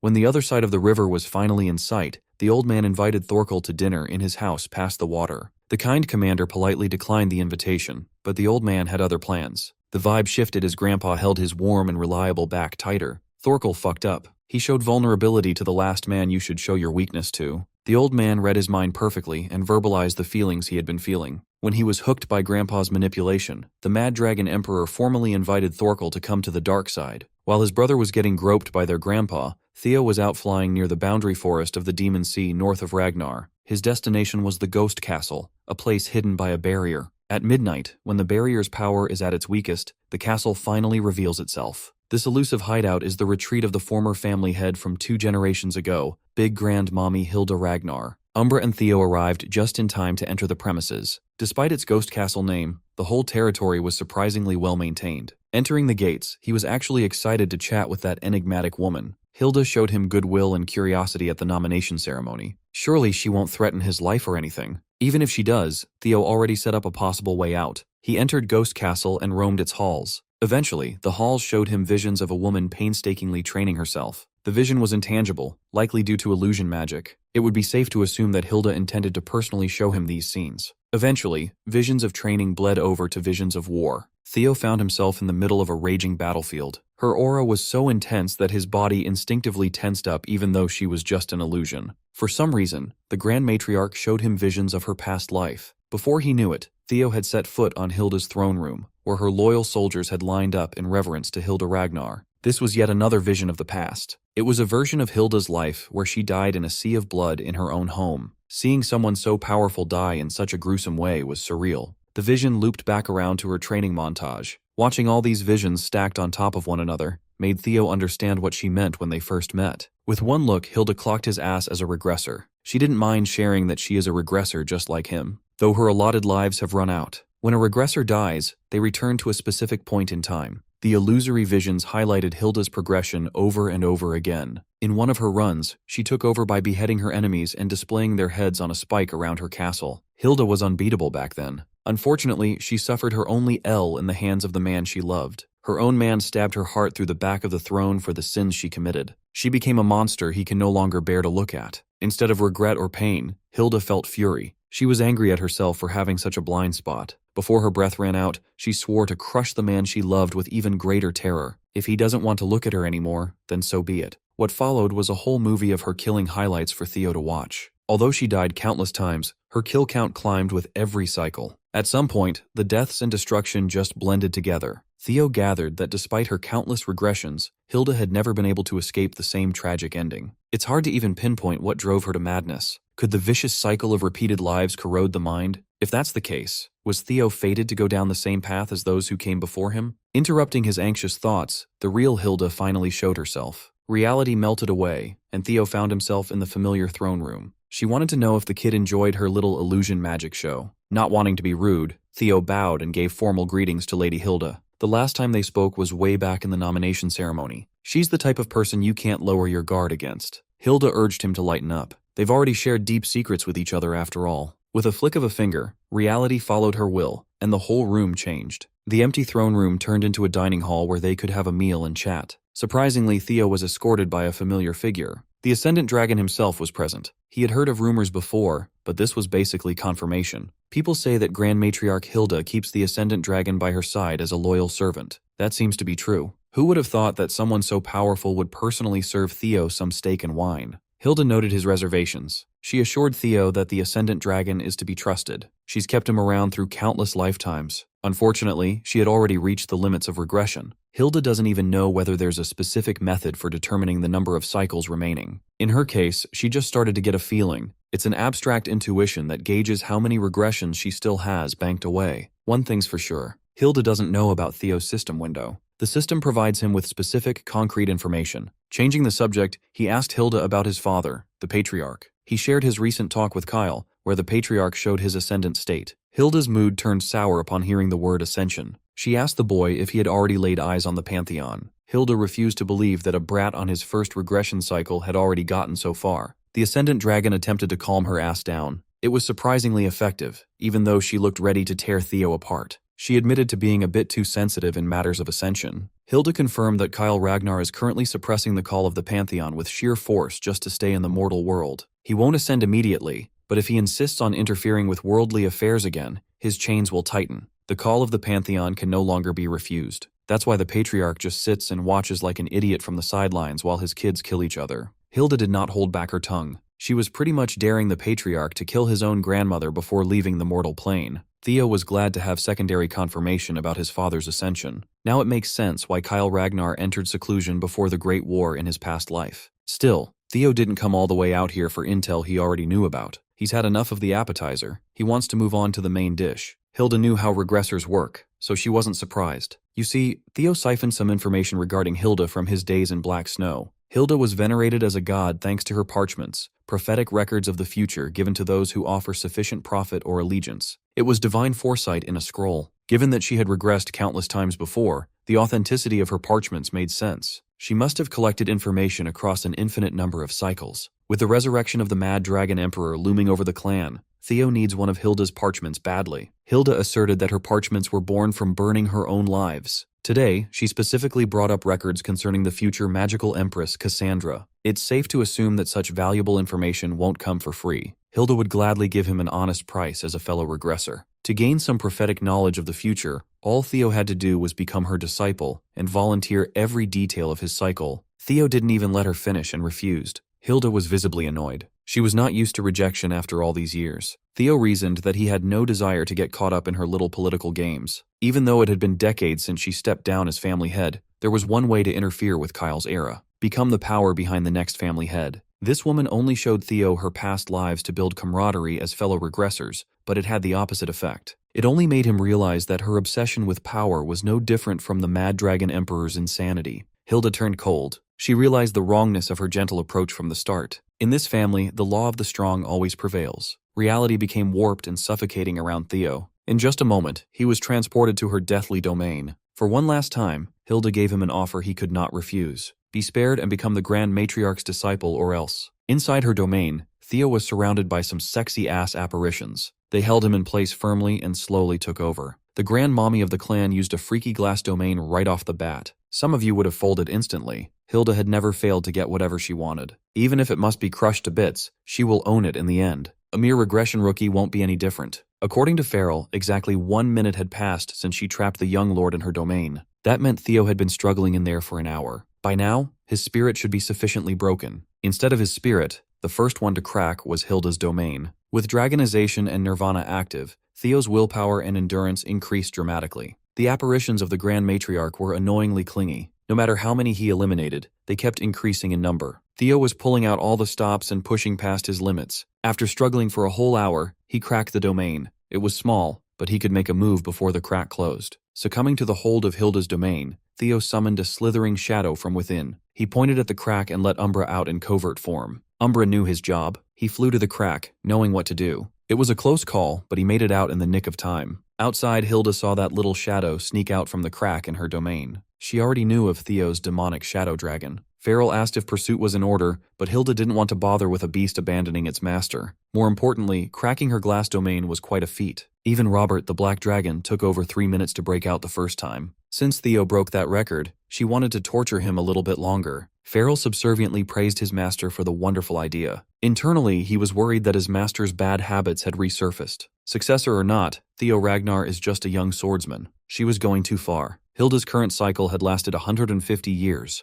Considering all her past lives, no one knows how long she's been alive. Farrell doesn't want to watch a promising young sprout wither away, but her loyalty to the Grand Matriarch was unshakable. Hilda finally changed her mind when another uninvited guest entered her home. She told Farrell to step back, anticipating a grand entrance. As expected, the newcomer came in hot by opening a forced entrance through the ceiling. It was none other than Robert Ragnar himself, the Black Dragon. Robert looked at the glass domain and remembered his days being tortured by it in his younger years. With a light touch, he shattered the whole thing from outside. He's not very fond of fun and games at all, especially when the survival of Theo Ragnar is at stake. A few moments later, Theo puked up some nasty black substance and woke up. Umbra came through for him. That little fella got him the help he desperately needed. He knew that Robert had been tailing him ever since his talk with the Patriarch. It wasn't really a secret. The Black Dragon dropped hints of his presence multiple times before. Robert was likely sent by his father as a watcher, but he always felt more like a protector rather than a spy. Theo tried to play dumb, but Robert knew how clever the kid could be. He thanked the Black Dragon for the help.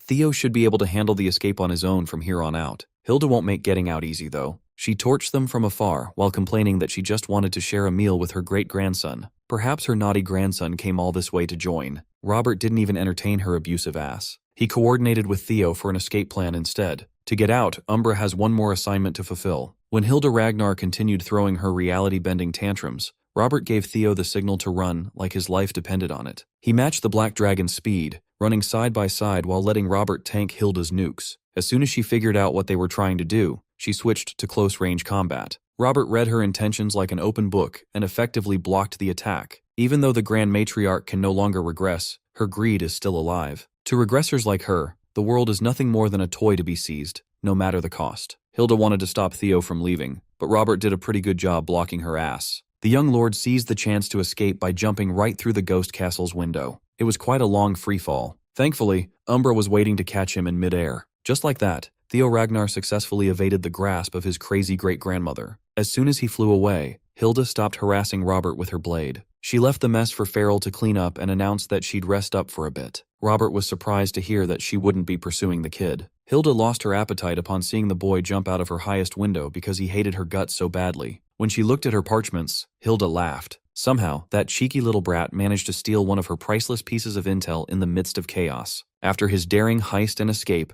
Theo headed to the Priamos East slums of the Edda Empire. In a humble house in the slums, a little girl woke her mother up after having another scary dream. The mom assured the little girl that it was only a dream, even though the bad people killed Mom in that dream. Unnerved by this revelation, the mom gently asked if little Cassandra was hurt by the bad people too. She wasn't. She was tied up and forced to watch her mommy's death. The mom reassured little Cassandra that everything would be all right. Putting her back to bed, Mom instilled in her that even if her dreams come true, it's never Cassandra's fault. They will always be on each other's side, mother and daughter. Tonight, the bad people arrived. The dream wasn't just a dream. Theo hadn't even changed his clothes yet. He flew non-stop, according to the info written in Hilda's parchment. It's hard to think that the legitimate heir to the Empire, later known as the Magic Empress, Cassandra Edda, spent her early years in the slums. The Ragnar clan works under the greatest nation on the continent, the Edda Empire. Long ago, the imperial family, the Edda clan, unified the continent by leveraging their special hereditary talent of future foresight.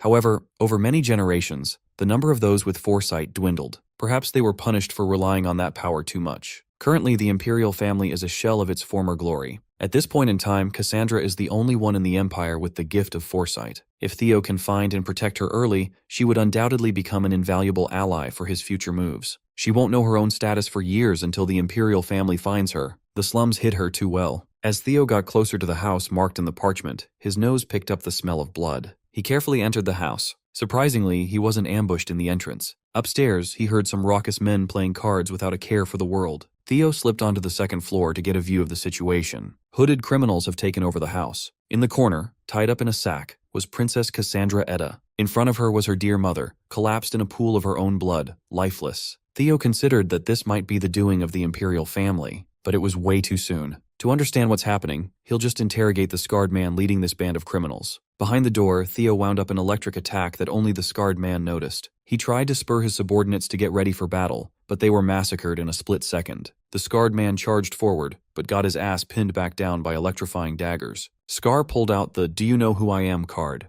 which works perfectly for Theo. Right away, Scar recognizes the young lord who should be at the front lines. Given that he knew an awful lot about Theo and the war effort, Scar was clearly working for Troyvan. Although clueless as to how everything got crossed, the 8th servitor of Troyvan, Act, wanted to grab the opportunity to take Theo's head by force. He was earnest in his effort to grapple with Goat, but a single dagger was all it took to stop him dead in his tracks. Theo had been messing with interdimensional threats lately. It's nice to see him deal with a scrub. As a servitor, Act had some tricks up his sleeve. His skin turned bright red like a second-gear Luffy, desperate to drag the young Ragnar to hell. In truth, Act didn't want to die here. Things just got messed up when he tried to meet up with the Azure Peak squad. That squad was supposed to retrieve Cassandra soon. Theo wasn't surprised by number 8's mad dash. These servitors always resort to killing themselves when things go south. He easily danced around Act's predictable pattern and cut that red bastard's head off once and for all. Both head and body made separate, lifeless thuds when they landed before exploding in a blaze of demonic glory. Theo re-entered the house and respectfully covered up the mom's remains. Hilda's parchment never mentioned Troyvan targeting Cassandra. The Mad Dragon Emperor's return must have created another wild variable in play. In a way, Theo felt partially responsible for this unknown woman's death. Cassandra sensed some movements and asked if her mom was okay, begging Theo to say something. Upon getting a closer look at the future Empress, he realized that she was blind.